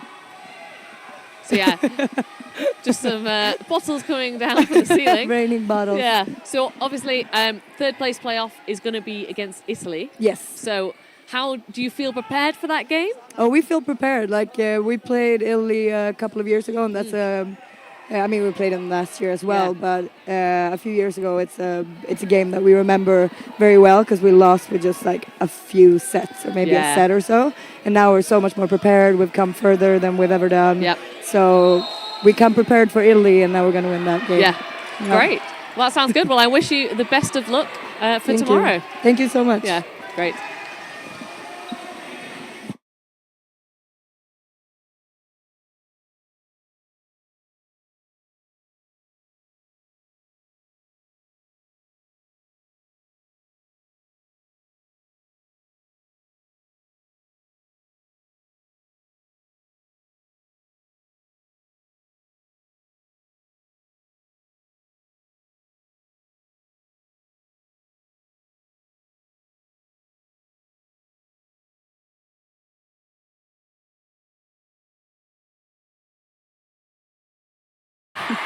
Cool. So I have Charlotte Josiah back with me again after another successful win in the knockout stages. So how did that go for you? We executed the game plan exactly how we wanted to. We showed composure. We showed that we got the job done. We managed to even rotate players, keep people fresh, and it didn't matter who we brought on and what we were doing. We kept to our game plan, and we were dominant, I think. Yeah, definitely. And it was good to see, a variety of players getting onto court for that game and really getting that experience of a semi-final. Yeah. I mean, it's a very big occasion. It's quite intense when you're down there on court. There's a lot of noise. So it's good that everyone got exposure to that. And it's going to be very noisy tomorrow in the final. So, we're kind of prepared for that now. Yeah. So obviously, facing Austria again.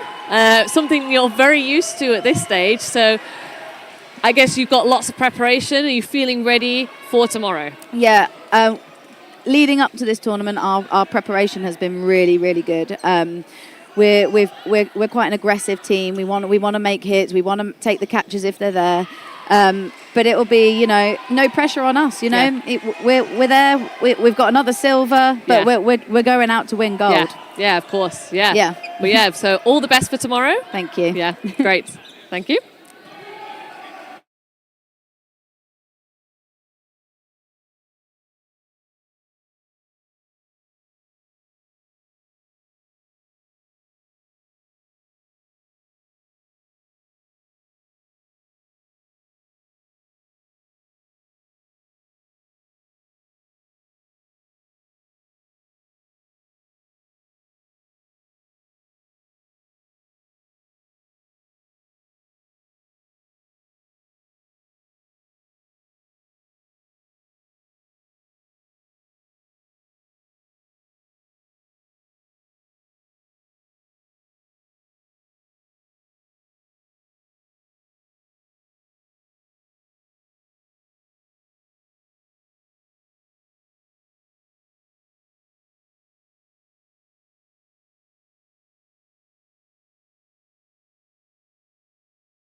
Hello and welcome to the final game of day 3. So after some really exciting semi-finals, we now have a 9th place playoff for you in the mixed category. So it is between Sweden and Hungary. So after coming out of the group stages, not in the top 2, they have played a positional earlier today, which both teams won to progress to this 9th/10th place playoff. So Sweden beating Ireland this morning and Hungary beating France. So Hungary is their first tournament with a mixed team. So they're currently ranked 17th, which is obviously the bottom of the rankings. Whereas Sweden, they are ranked 6th, and last year they played 4th. So unfortunately, already a worse placement for Sweden based last year, but Hungary always play for us because they're seeing as they've never had a mixed team before. And the Swedish women just playing an excellent semi-final against England, so a couple of them will be probably quite tired after that. I'm unsure if Hungary have just played, but of course, from the men's side of things, a lot of players will be feeling really refreshed there. So we're going into this final game of the day. There's always that lull at the end as players start leaving. Not everyone sticks around. You'll see a lot of the players that will be playing tomorrow go home and do their recuperation. For the big games tomorrow, we have your bronze medal matches and the rest of the placements. And then in the afternoon, or the midday afternoon, we have your big finals, which have all been decided for you. In the men's, Northern Ireland versus Austria. In the mixed, Austria versus England. Yep. And in the women's, Austria versus England. So that big 3 still coming out on top. Northern Ireland not managing to make it to the women's or the mixed like they did last year, I believe. Other than the women's, sorry. No, women's made it to they got bronze. They got bronze last year, so made it to 3rd place playoff. But this time, the Northern Ireland women failing to get through the quarterfinals. Yeah, a massive game against England there. So that's how everything's set up. Please update your Tournify. That'll give you all the information on how the day has gone, and check all of the YouTubes. Yeah, and the games for tomorrow will be on the Tournify. Yeah, everything will be updated there. We're looking forward to bringing you the finals next week. Not next week, tomorrow. As we've got a massive production quality to come through. And fingers crossed it all runs smoothly on the playing side of things, the technical side of things, and for your enjoyment at home.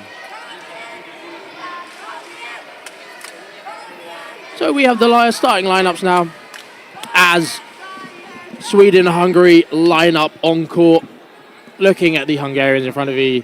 Konsar, Herman, Van Morik, Salamoni, Borbas, and the last one, who's just bending over in front of us, number 15,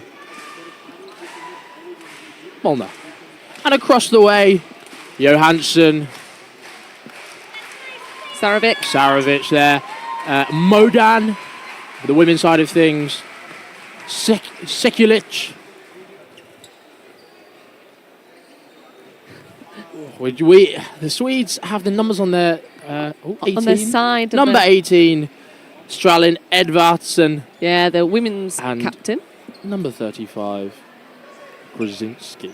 Yeah. So names that we've had a lot of, considering we had Sweden playing here earlier against the Czech Republic. No, against Ireland. So yesterday they played against Czech Republic. It all merges into one. Another very long day of dodgeball. Thank you for sticking around. If you've been here since this morning, if you've just joined us now, what have you been doing all day? It's been a Saturday. Have you just been sat watching dodgeball like we have? I will give a shout out to some of my friends who are currently in Split, who are going to be joined by some of us. I'm not going, but some other people afterwards, and they have been doing a Centurion drinking game. Ooh. Yeah, whilst watching the dodgeball. Wow, yeah. Which after a couple of drinks, 5 balls turns into 10. Yeah. A bit confusing. Please drink responsibly, especially we do not you condone lot in Split.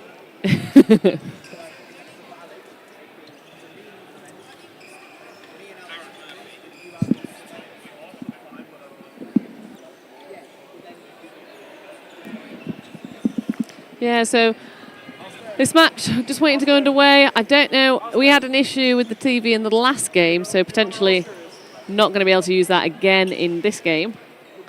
So hopefully, I think the referees, they can still use the app on their phones, which allows it to sync up with our streaming service. It's just the players themselves won't be able to see the time.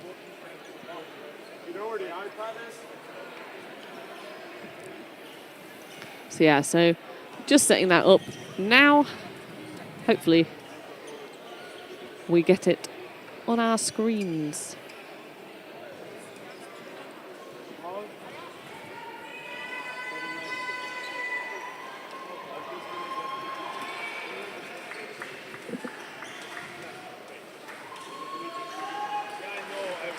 Yeah, just waiting for you as the refs confer in the middle.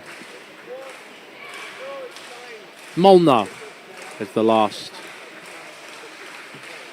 It's the last Hungarian player.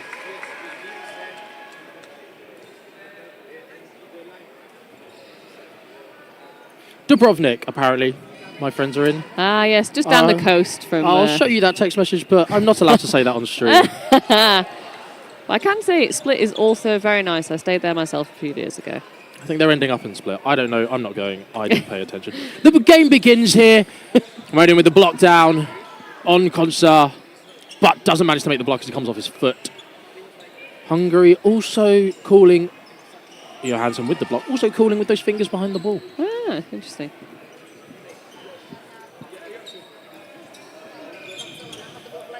Dodge there, and another one, but doesn't opt to take the hit. Oh, yeah, fakes out the Swedish player, getting her to jump, but then fails to hit her on the way down, just throwing the ball into the ground. Sarovic and Borbas kind of trading balls there. Nice Johansson, block there from Johansson. Block into the ground. Molnar receives that ball again as they go forwards. Very slow game to begin. Yeah. Obviously, we've had some very long days of dodgeball. Yeah, obviously with Sweden playing the first game of the day and now playing the last game of the day. So it's been a very long day for this mixed team. Borbas hit out there. Bit of miscommunication there. Maybe he didn't know where his... Oh, yeah, Sarovic going for that catch there, but he doesn't manage to make it. We saw he was a great playmaker in that first game of the day against Ireland, particularly favouring those leaps of faith. And Johansson there making a nice hit there on the left wing there. Yeah, good dodge there by Herman to get out of the way. Herman, one of the bigger arms in the women's side of things. Molnar just slowing it down. This Hungarian team have come a long way since last year, especially. Both in the mixed, the men's and the women's. The women's team beating Wales. Not managing to make it out of the groups. Yeah, so one of those unfortunate things where England were the only team in their group to win all of their games, with all the other teams beating each other. Yeah. So it came down to set difference, of which Wales had the best set difference. So 3v2 now for Sweden against Hungary. Sweden have managed to bring it back in the latter part of this set. So 30 seconds left. Oh, sideline called for Johansson. Yeah, on Johansson. So, unfortunate there.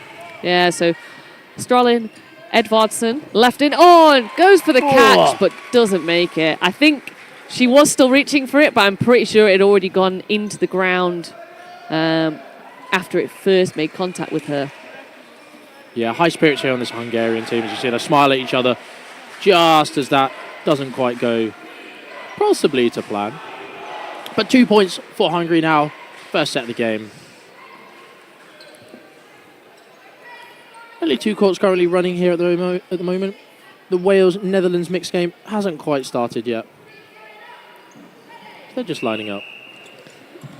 Yeah, so referee Alex Nelson there. Because we don't have that TV screen on, just telling the teams the score and the time remaining. Oh, a lovely cross-court there by Sarovic. Yeah, lovely. He does like a cross-court. Borbas doesn't quite manage to lock him down just enough. The big single there. Sarovic makes the block, comes forward, hits Van Marik out. Lovely shot on the feet there.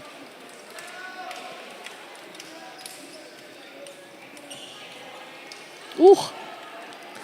Johansson just getting himself out of the way in time from Herman's ball. The ball pops up, the ball retriever claims it. Yeah. Molnar there, getting hit out. So, Sweden, 2 players up. Oh, yeah, lovely little delay ball there. Borbas blocks the first one, but he just can't block that second one. Yeah, doesn't manage to get down. Confident blocking there by Modin. Goes for the leap of faith, hits out Salaman, runs back.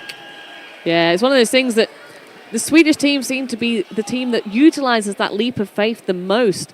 I did actually manage to catch some of the Austria-Sweden quarter-final this morning, and in there, some great leaps of faith. To basically, Sarovic, a great tactic of his, was waiting until Austria didn't have any balls left on court and then just going, running and taking out one of the Austrian players and then running back to his side. Yeah, it's also when the balls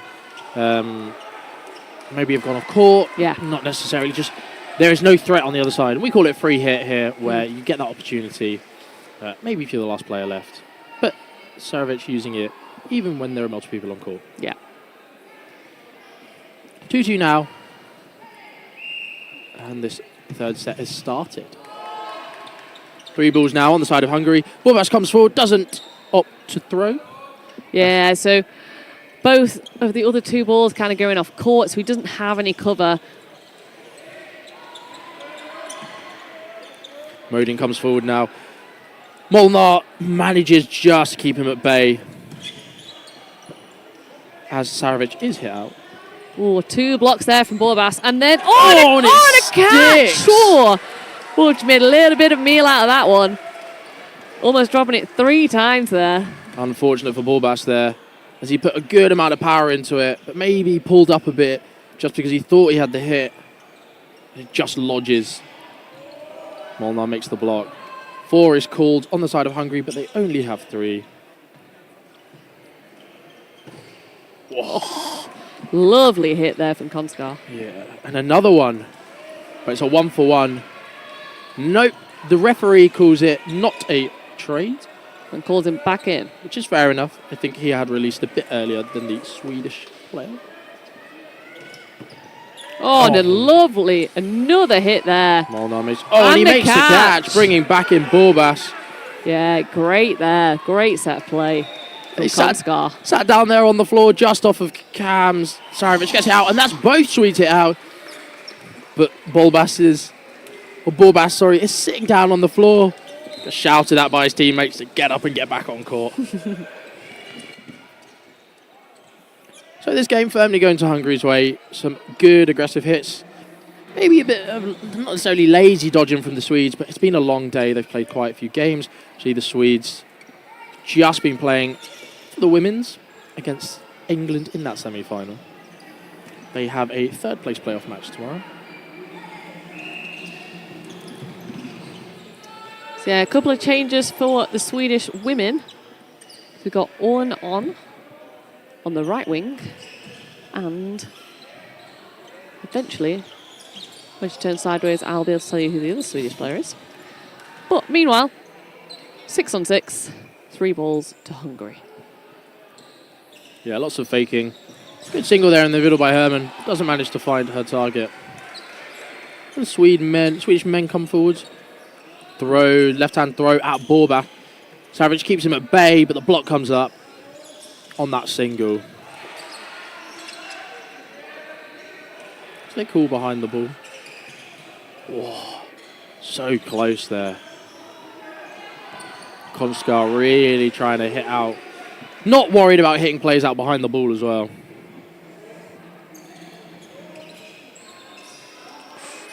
Yeah, nice hit there from Salomon. Well, nice throw, not hit. Oh, Konskar taking out Johannes. And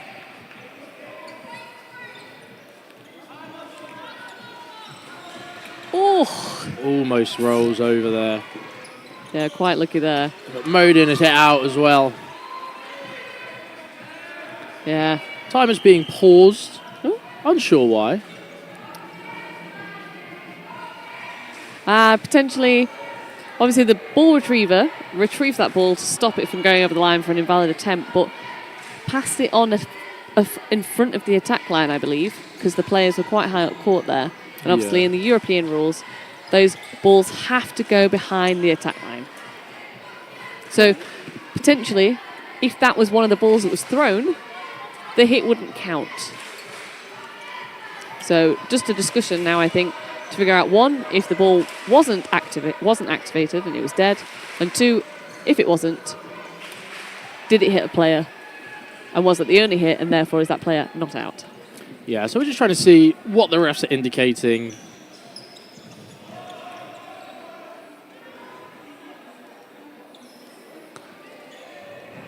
We've got the English women here reffing with us, all very experienced referees.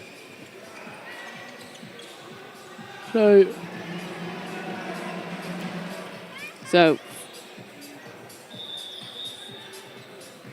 here's the call from the referees. Yeah, so saying that it was not activated. Yeah, and therefore, yeah, so I think Hungary may be saying that they thought that they had hit twice, but maybe it's not clear enough there for the referees to be able to say that one of those hits counted. So both Sarovic and Stralin Edvardsson back in. Oh no, just Sarovic, yeah. So one. Oh no, there she is, yeah. Yeah, so it is both of those players back in. So it is now 5v6 in this game, and Sweden have all 5 balls. Leap of faith there from Sarovic, which he makes, and he gets to go back to his side. So they take out Konskar. Oh, a high shot in on Vamarik. Yeah, tries to duck under it, doesn't quite manage it.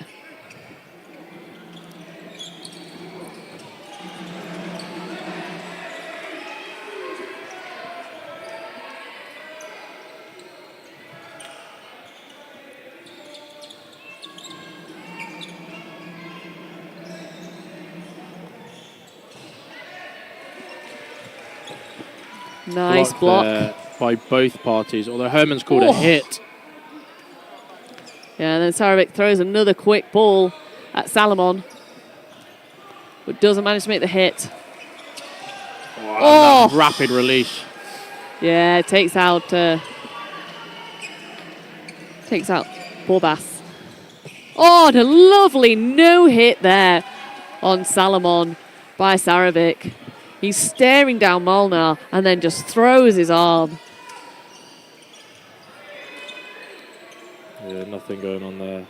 Yeah, doesn't hold. Yeah, they're not going to be silly here. 6 seconds left on the set. 4 players to 1. And an easy shot there, and that's the time.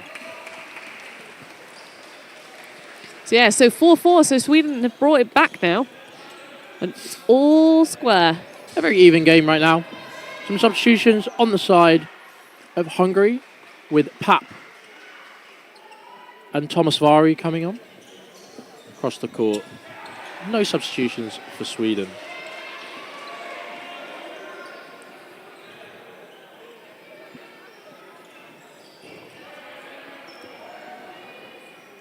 So a warning there for Salomon just to put the ball straight down when she's hit out, as opposed to dropping it or throwing it back off court. Yeah.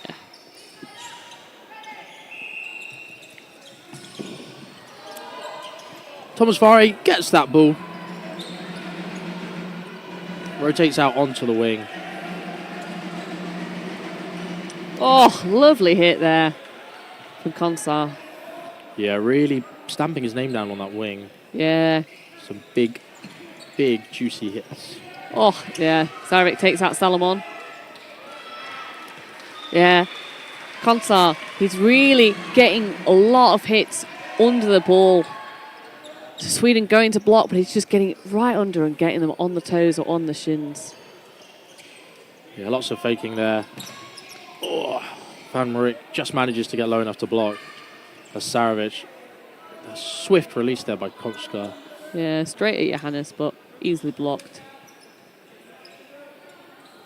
Hungary come forward now.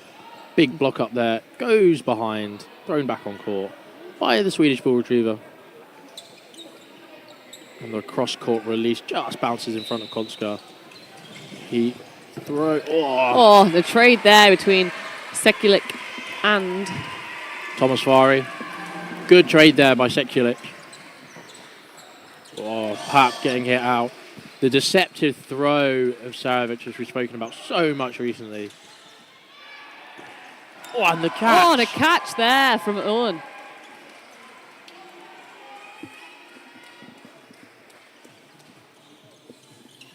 High press here from the Swedes. Blocked there by Sarovic. Van Marik moves across court. Another block there. Oh, on the cross court. It bounces there. Yeah, Končkar just a little bit distracted trying to get a ball from ball retriever, and Sarovic tries to take advantage. Yeah, lots of quick releases. They're trying to get rid of those 3 balls. They want to play with 2 here. Oh, big hit there by Van Marik. Yeah, Modin just trying to take that catch, but he just can't get hold of it. Still have 3 balls though. Sarovic tries to reply, but just misses. Another looked like a hit from this angle, but obviously none of the refs call it. Yeah. Big cover there coming in from the Swedes to protect Sarovic to the front of court. Yeah. So Johansson really holding that nice high line. Končkar really can't go forwards. So yeah, 25 seconds left. Oh! Van Marik tries to take the catch, but gets hit out for 3 balls for her troubles.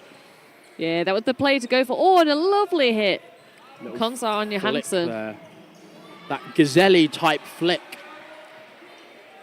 as he brings it down on Johansson.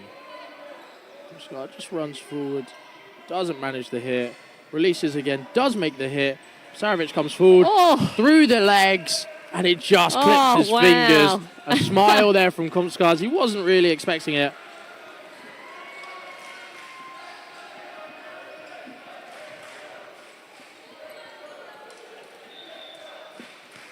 Yeah, a little cheeky throw there from Sarovic.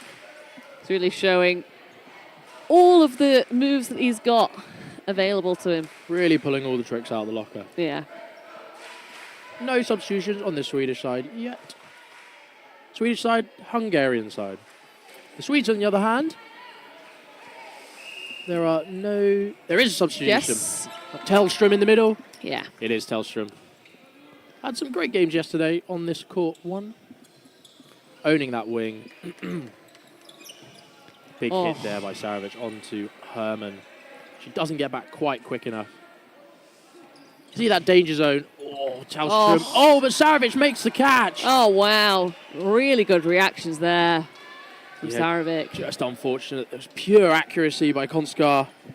Just bounces up. Thomas Fari gets out of the way of that. Ball being called across to Van Marik as they make the call.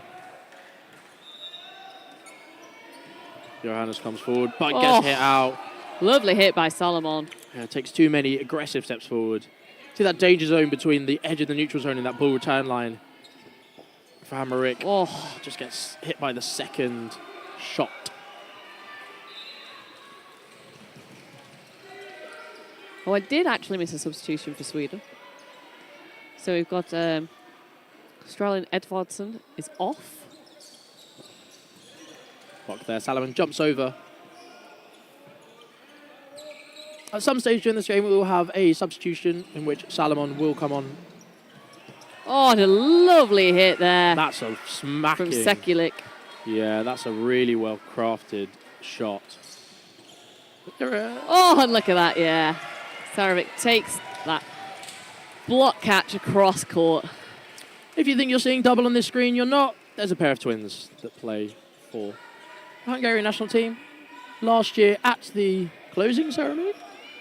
Yes. The closing ceremony. One of them was proposed to. Yes. I believe she said yes. Yes. So there's a timeout that's been called by the Hungarians just to slow things down as that set kind of went against them, but not in really an aggressive way. Quite slow and calculated by the Swede. A couple of ricochet catches up there. Sarovic with great court awareness to be able to take those. Yeah, so obviously Hungary 2 sets behind now. There will be 2 sets left in this half. Just by 4 seconds. Yes. So yeah, so they'll get a full set and then a short set. So obviously Hungary looking to win both those sets to get themselves back into this game and drawn at half time.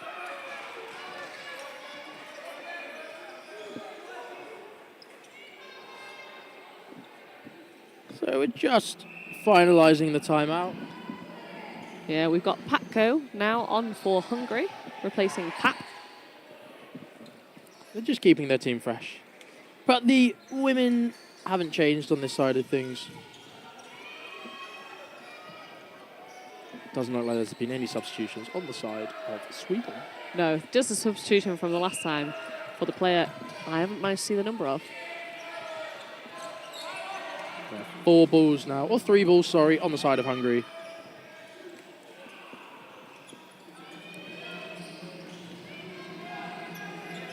Sarovic doesn't manage to find his target of Patko there. As they come forward now with 3 balls. The fake comes in. Konskar doesn't manage to make the hit. Patko blocks. Hungary with 3 again. So yeah, it looks like Swedish player in the middle there, number 95, Lundgren. Lots of fakes there. Tellström doesn't want to take the shot. Time has been paused. The ref has stepped on court. Shoelace. Shoelace. Yes. Obviously, very dangerous to have your shoelaces dangling about, potential to trip hazard.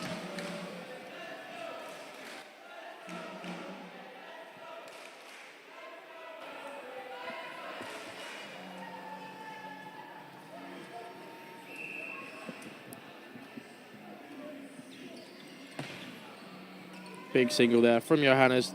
Dodges the post throw. Patko gets out of the way as the first one.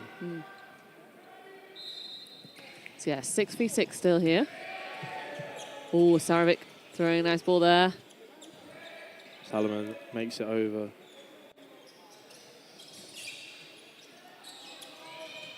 Sarovic is fast up court. Doesn't manage to make a hit, even though he's baited out that 4th ball. But the hit there from Tellström as Konskar is not paying attention. Yeah.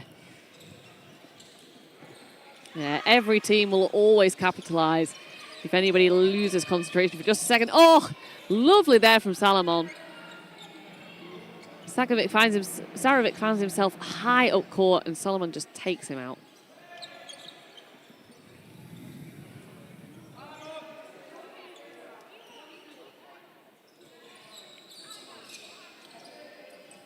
Hungary now, the 1-player deficit, throwing a ball there. Tellström manages the block.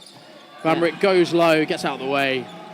They reset with 3 balls.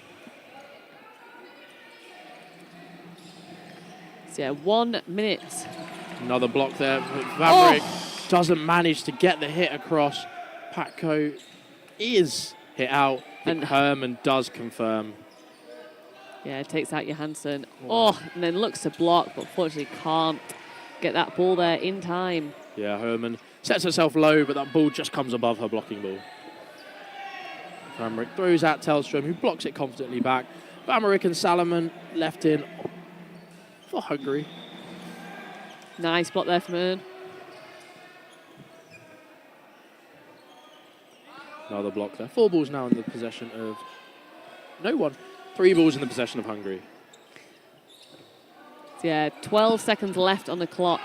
Hungary really need to take a hit at this point to bring it even. And they do get a hit on Lundgren. Oh, and a big hit there on Vamrik as well. She's caught up court in that danger zone we're talking about.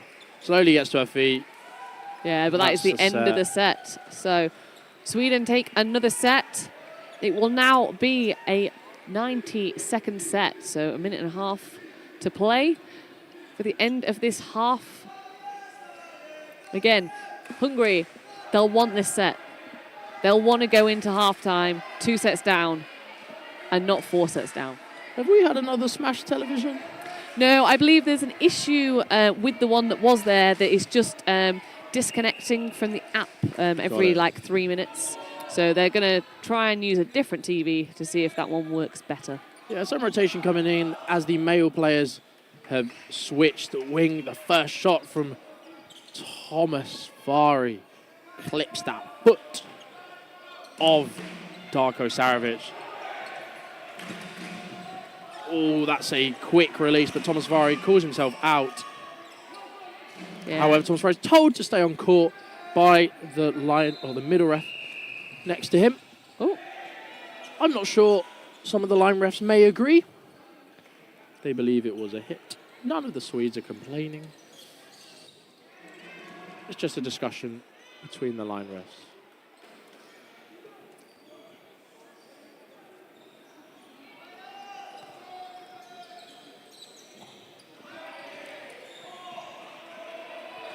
Yep, so confirmed that so players need to start at the back of court, make their way there. So 3 players up now for Hungary with 55 seconds left. Yeah, Tellstrom there taking out Konsar, but is taking out himself in return. 2 Swedes left. Oh, and a great catch there from Ern. Yeah, she goes low, bringing back Saravic. Yeah, so 1 player down for Sweden. 30 seconds left. Dodge there from Herman.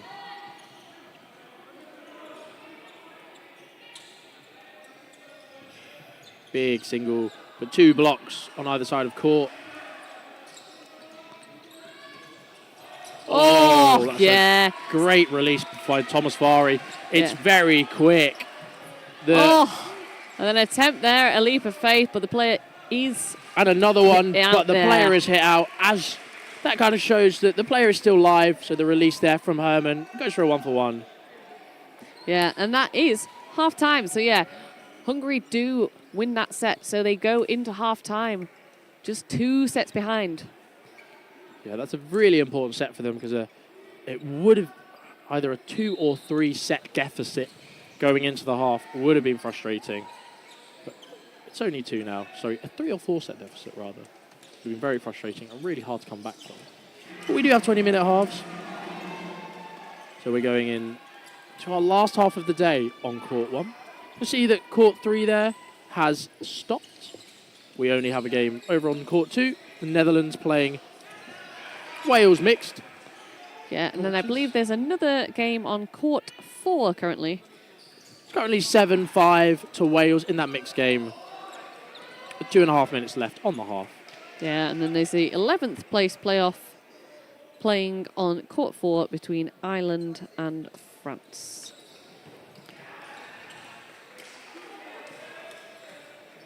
Which currently sits at 10-6 to Ireland.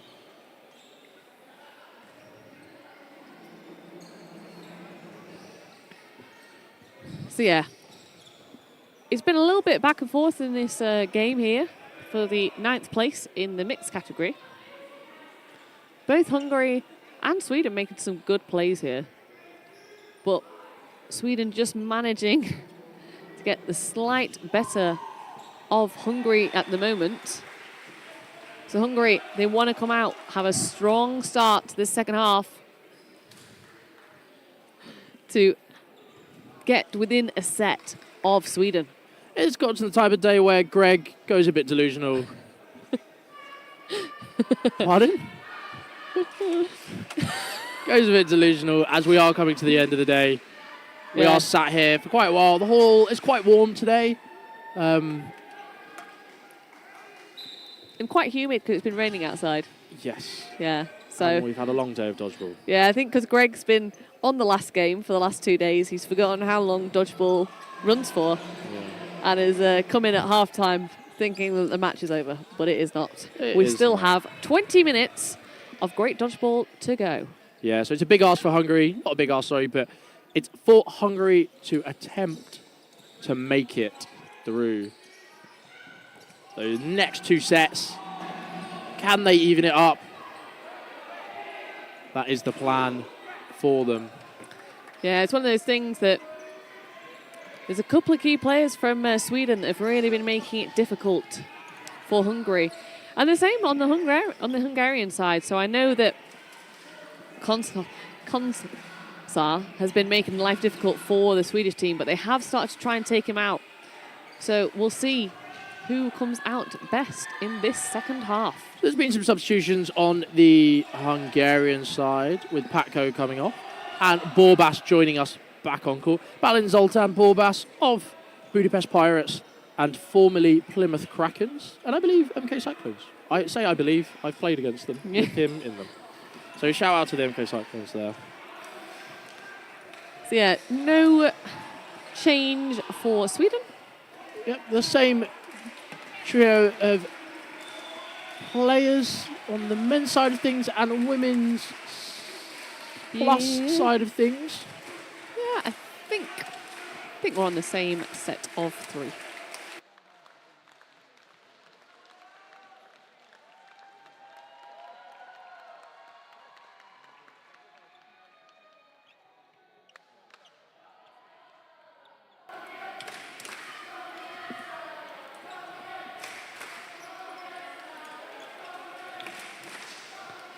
Lots of support coming in here for Sweden.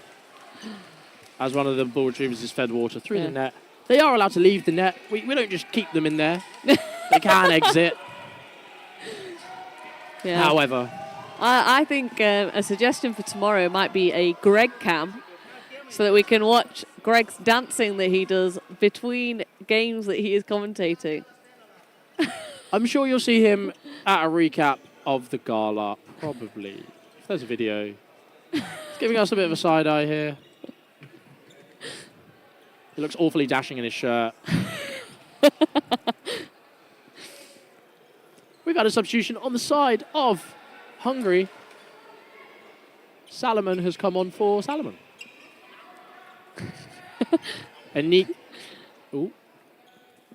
Amis has come on for Nico.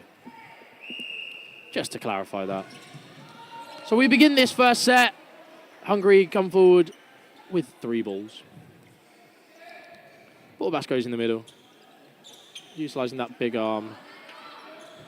Oh, just blocks it into the floor behind him, almost catching his hind leg. Hind leg? Back leg? Hind leg would be if he was a horse. Yes.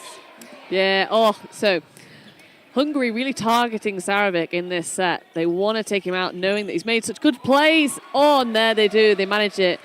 After Tellström gave the 4th ball to Hungary, they use it to great advantage and take out Sarovic. Oh, and then a hit out on Ern. She looks up for the rebound, but the ball's already gone off court. Oh, Borbas hit out there. Doesn't hit Herman. But yeah, just left in 2 minds whether or not to dodge or go for the catch, and can't fully commit to either. Oh! Yeah, Hansen coming up, yeah. Konsar again, yeah. He's so good. Oh! And the release comes high out. Yeah, just Skellig there. She just can't seem to quite get her hand around the ball. It just kind of slips out, it would appear. And a hit there on Lundgren. Yeah. A very good first set in this half. A very good first set in this half for Hungary as they reduce that deficit just to the 1 set. 18 minutes and 20 seconds left to go. Yeah. Yeah, so Hungary have come out really well in this set, coming from 3 sets behind. They are now within a set. So, we wait. And we go. So yeah, Hungary win the opening rush once again. 2 balls. Yeah, it's a bit messy, so they don't get the opportunity to go for a quick start. They come forward with 3. Yeah, again, they're targeting Sarovic on that right wing. They want him off the court. Yeah. Very good at surviving on that wing. Oh! Yeah. Block there from Borbas. Yeah. Sekulic there, just jumping to the side. Yeah. Another 2 blocks there. Comes forward. Oh, and the no look. Yeah. Yes. Sarovic takes out Konsar there, who's been the problem for Sweden on that right wing. Oh, Sweden get 4, and they throw 2 first, taking out the left winger for Hungary, and then a third ball thrown as a single, taking out Van Morik. Oh, and then, yeah, Sarovic with that pre-throw, and then a catch off Herman, yeah. Just getting in the way there of Borbas, not intentionally, but as he does that backtrack, she needs to leave court by the quickest route possible, and she is doing that. It just so happens to be through the route that Borbas is trying to take. No hit there on the single, though. Oh. Johansson goes high on him, but a backline has been called. Yeah. It's often one of those things the players stay in court, but they put that foot back to push forwards, and quite often it just ends up with the foot just going off court. So all of the Swedes holding a high line. We saw in the men's game this morning against Austria, this not working out for them. So hopefully it goes better for them than they did this morning, where they lost a 6v1. Yeah, so just keeping that high line, keeping the blocks at bay, not allowing Salomon to really do anything here. Lots of fakes and lots of blocks to keep it over the middle line. It bumps into the television, but the TV seems fine. Another block there from Sarovic. Yeah, so Sweden just looking to see this set out now. Oh, yeah, and then they do get the hit. So Sweden take another 2 points. So Hungary was starting to come back in this game, but Sweden now take that set. They've got 2 sets in hand now with still 3/4 of this half left to go. So still plenty of time for it to switch to Hungary. Yeah, they're just keeping that 2-set buffer zone.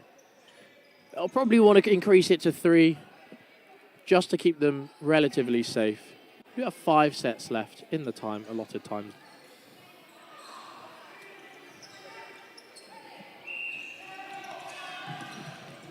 Also Sweden winning that opening rush this time, and Sarovic comes up with the quick, but fails to find Herman. Yeah, Sarovic changing over to that other wing now as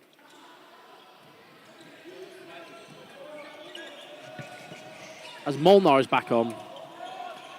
Oh, yeah, just blocks into his foot as well. Oh, and then Telstor taken out there as well.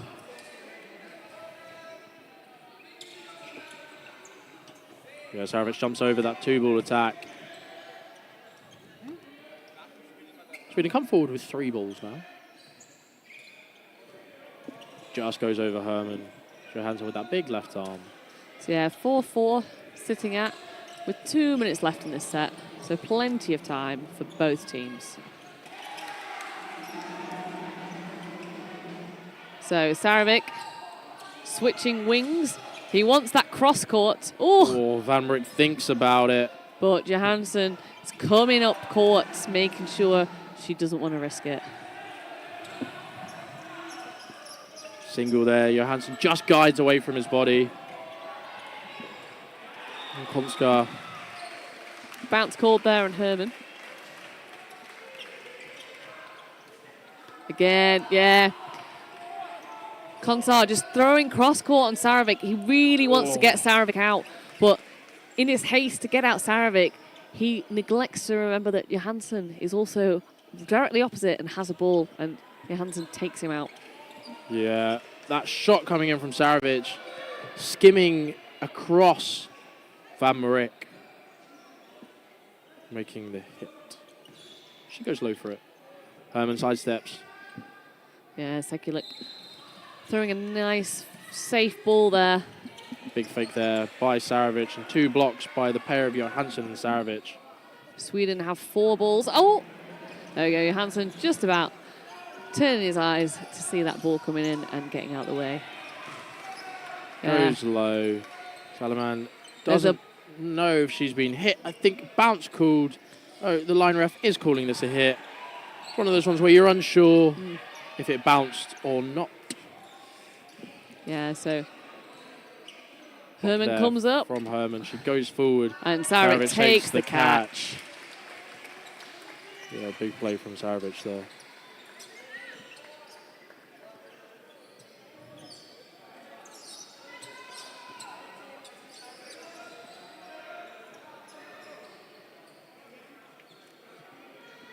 So a timeout here called, I believe, by Hungary. Yeah, the game's starting to get away from Hungary a little bit here. They've got 3 sets to make up to get back to a draw with Sweden. We've got 12 minutes on the clock. Time for 3 or 4 sets, but it does mean if there's only time for 3 or 4 sets, Hungary need to win all of the remaining sets to win this playoff. It's one of those things they've recognised the threat of Sarovic, but it's almost now that they're focusing on him so much that they're neglecting the rest of the Swedish team, and the rest of the Swedes are now just capitalising on. So while their attention's focused on Sarovic, the left winger can just take out those players that are focused over on the other side. Yeah, this is what we saw in some of those French games as well with Axel Auger, that players would hyperfixate on him, but the other French players really make up for it. You see it with the teams where there is a standout player, somebody that's quite easy to focus on. They'll often utilize them in a good way and use the focus on that player to make gains elsewhere. Block there by Tellström. Oh. Sarovic drops the catch from Borbas. Molnar makes the block in the middle of the court. So yeah, so we've got Ankner now on for Sweden with Lundgren off.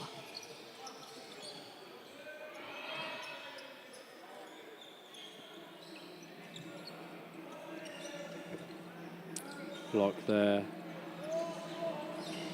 Yeah, so good start from Hungary, taking Sarovic out early, allowing them now to focus on the rest of the Swedish team. Putting that high aggression up court. And a nice dodge there. Rodin goes low for the shot, but Molnar jumps over it. Oh, the big hit. The ricochet. Oh, Molnar doesn't manage to get it. Borbas comes forward, hits out Ankner. So it is 4v4 now. Yeah, nice, easy drop there, block there from Modin. So, despite the fact that Hungary now have 4 balls, obviously throw 2, but they do collide in the air on the way, meaning they just miss all of the Swedish players. Borbas goes low. Herman replies, but doesn't manage to hit on Tellström. Nice cover there from Sekulic. Modin goes up, tries to get the hit on Borbas, but misses, and then Borbas storms at court, but Sekulic putting that in. Shoots the single off at Orn, doesn't manage to make the hit.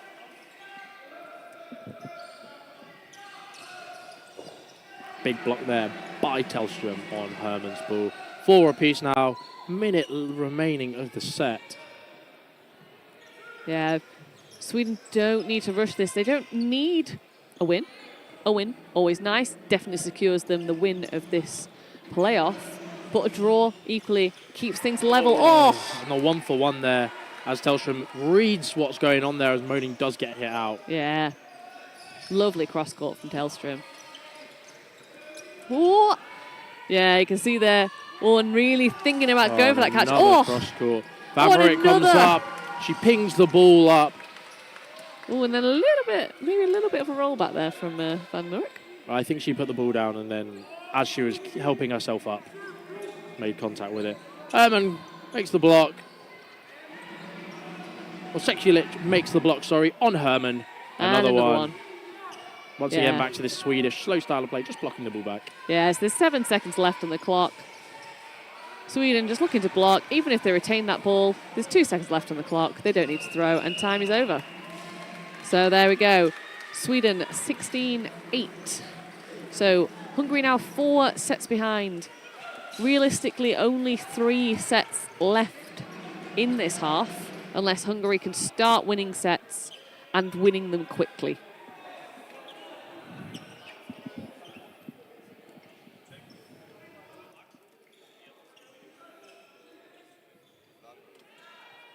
So, substitution on the side of Hungary. Thomas Vari back on from Molnar. No substitution on the side of Sweden. All the women on the side of Hungary.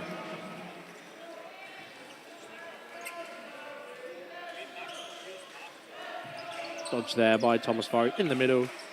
Konchar comes forward, releases low on Tellström, doesn't manage to make the hit. Tellström comes forward, doesn't opt to pop the shot. Oh, a big cross court there. As Borbas and Modan just miss each other, but Sarovic heads to the outbox. 4 balls now on the side of Hungary. They throw at Modan, but don't manage to hit. I think Sweden have been really good with their ball possession has been really strong in this match. I think that's one of the only times I can remember Hungary having 4 balls.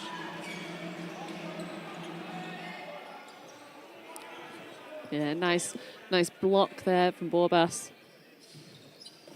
Ooh, and a nice sideways movement there from Sekulic. So, Hungary up, 1 player. Oh, and it's so clutched out of the air by Thomas Vari, which brings back in Salaman. Yeah, so great there. Great play there. For Sekulic. She goes for that catch, and she might be able to jump and make it, but she gets hit on the shins in the process. So Ankner left in on her own. Oh, and she goes for the catch, but Big final hit of that set. 16-10 to Sweden. Yeah, so that was a lot quicker from them. Potentially, if they keep winning sets at that rate, they will have enough time left in this half to come back for Sweden. Now, what Sweden need to do is they just need to make sure those games last 3 minutes. Yeah, so Sweden just need to take a bit of the zip out of Hungary's attack, focus on slowing it down, and not allowing Hungary to really put their foot down to make up those sets for this playoff. So yeah, Sweden win that centre ball a bit Sarovic slower. Comes a hit there called Polska. Yeah, so then Sekulic straight away. Yeah, Sekulic out as well for Sweden after the return. Oh, and a hit from Sarovic on Van Morik. The television's gone off on the court. Not sure if they notice. Blocked down there by Tellström. So yeah, 3 balls to Sweden. 1 player up for Sweden. Borbas comes forwards. Yeah, he really wants to attack, you can see, but just Konchar wants to reset and go with the 3.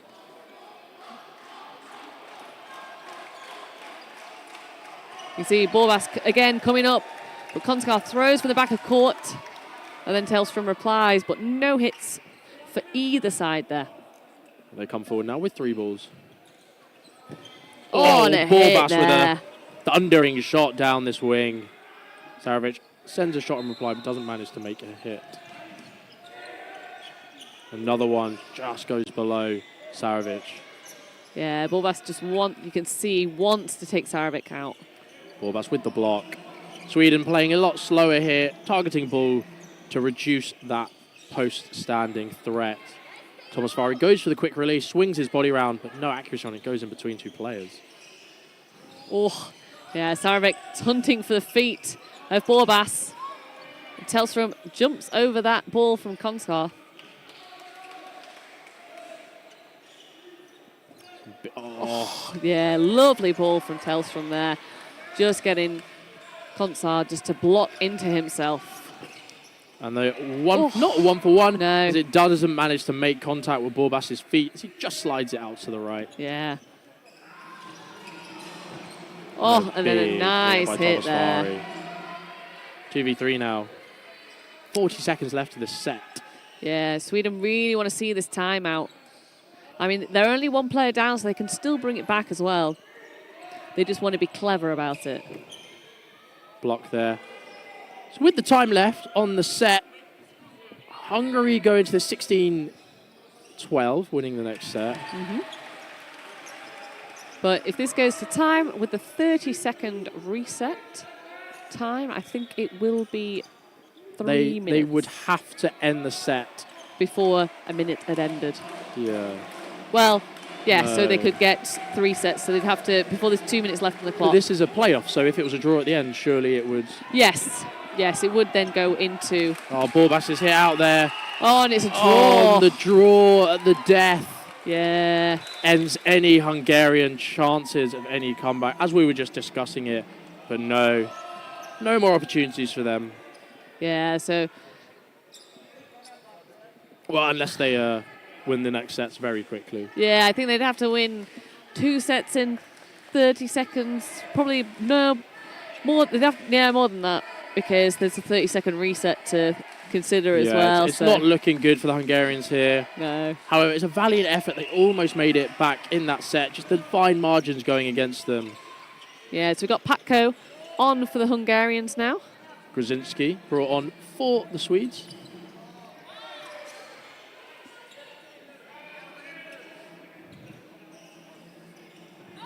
Cross court there, not managing to find his target, but no reply. Thomas Farry gets the no-look and the catch. Lovely. But that hits the ball that goes in between Grzinski's legs. Play 2 called for Sweden. And I believe a bounce there. If it is a hit called... Yeah, would that be a rebound catch? I believe that would have been a rebound catch. Time called by the referees. Yeah, so it does look like it's either a bounce, a no-hit, or it's a hit and a ricochet catch, unless the first ball hit him. Yeah, unless there's somehow a bounce in between, obviously. Not the best of angles that we've got here. No, so he was hit potentially by 2 balls. One near the outside of his leg, and the other that came off of his foot. They're asking the line ref on this side.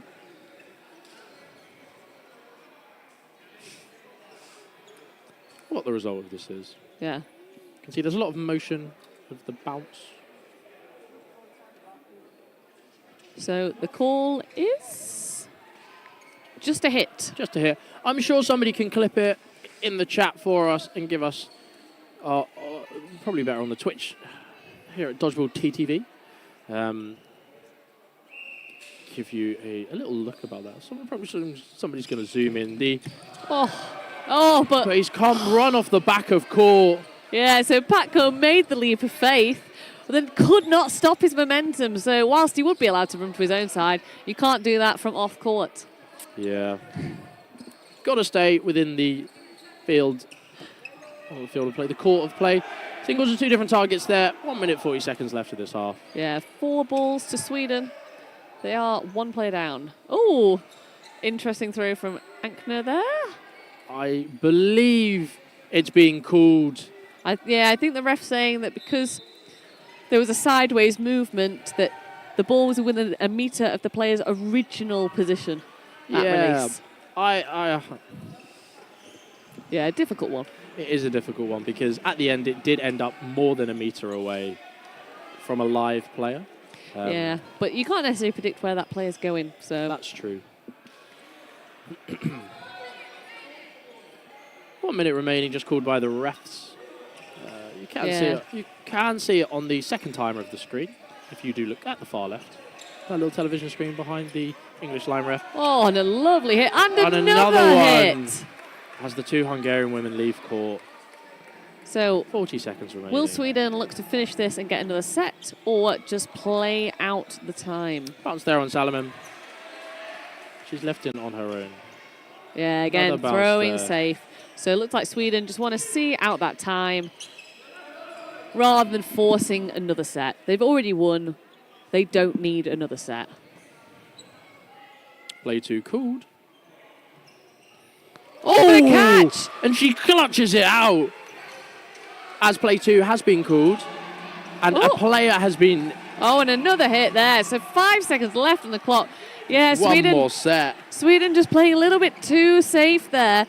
figuring they can just throw it wide, but Solomon just sticking out her hands and grabbing hold of that ball. Yeah, so play 2 was called.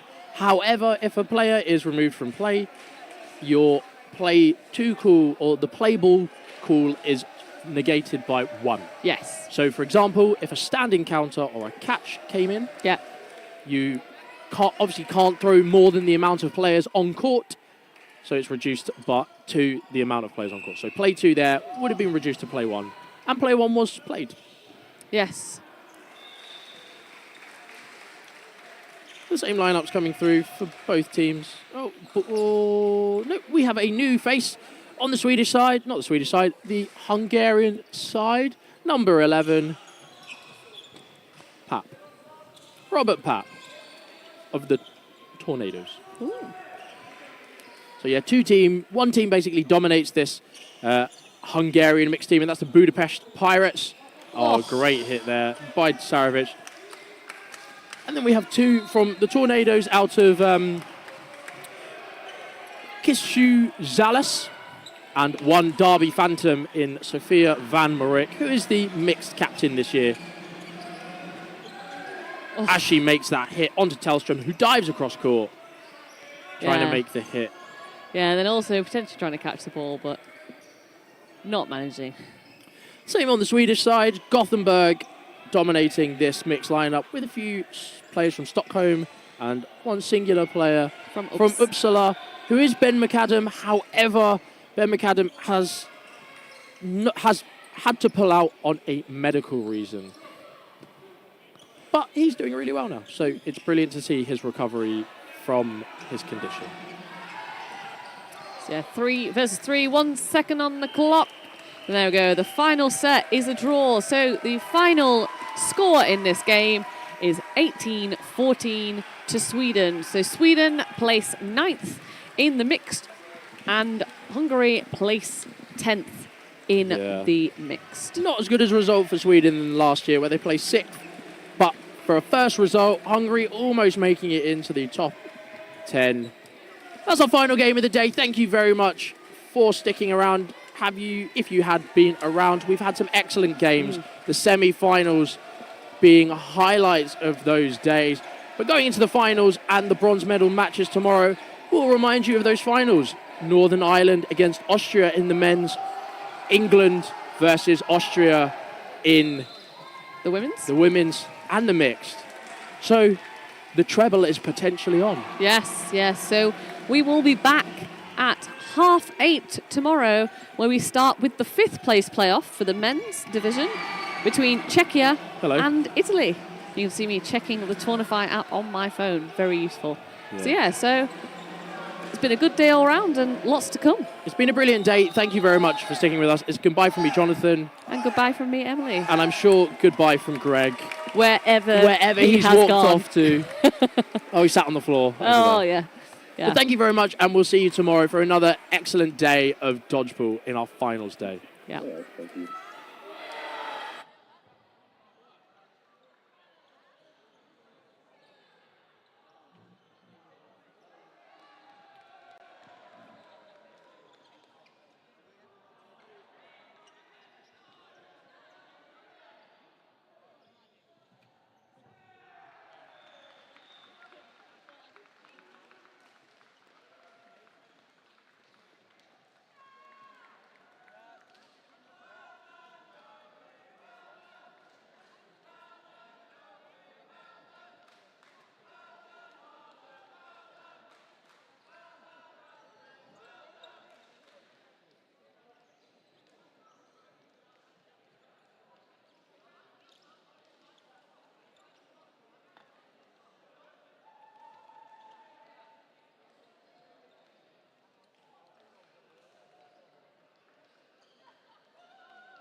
not sure if I can fit it in my bag is the thing.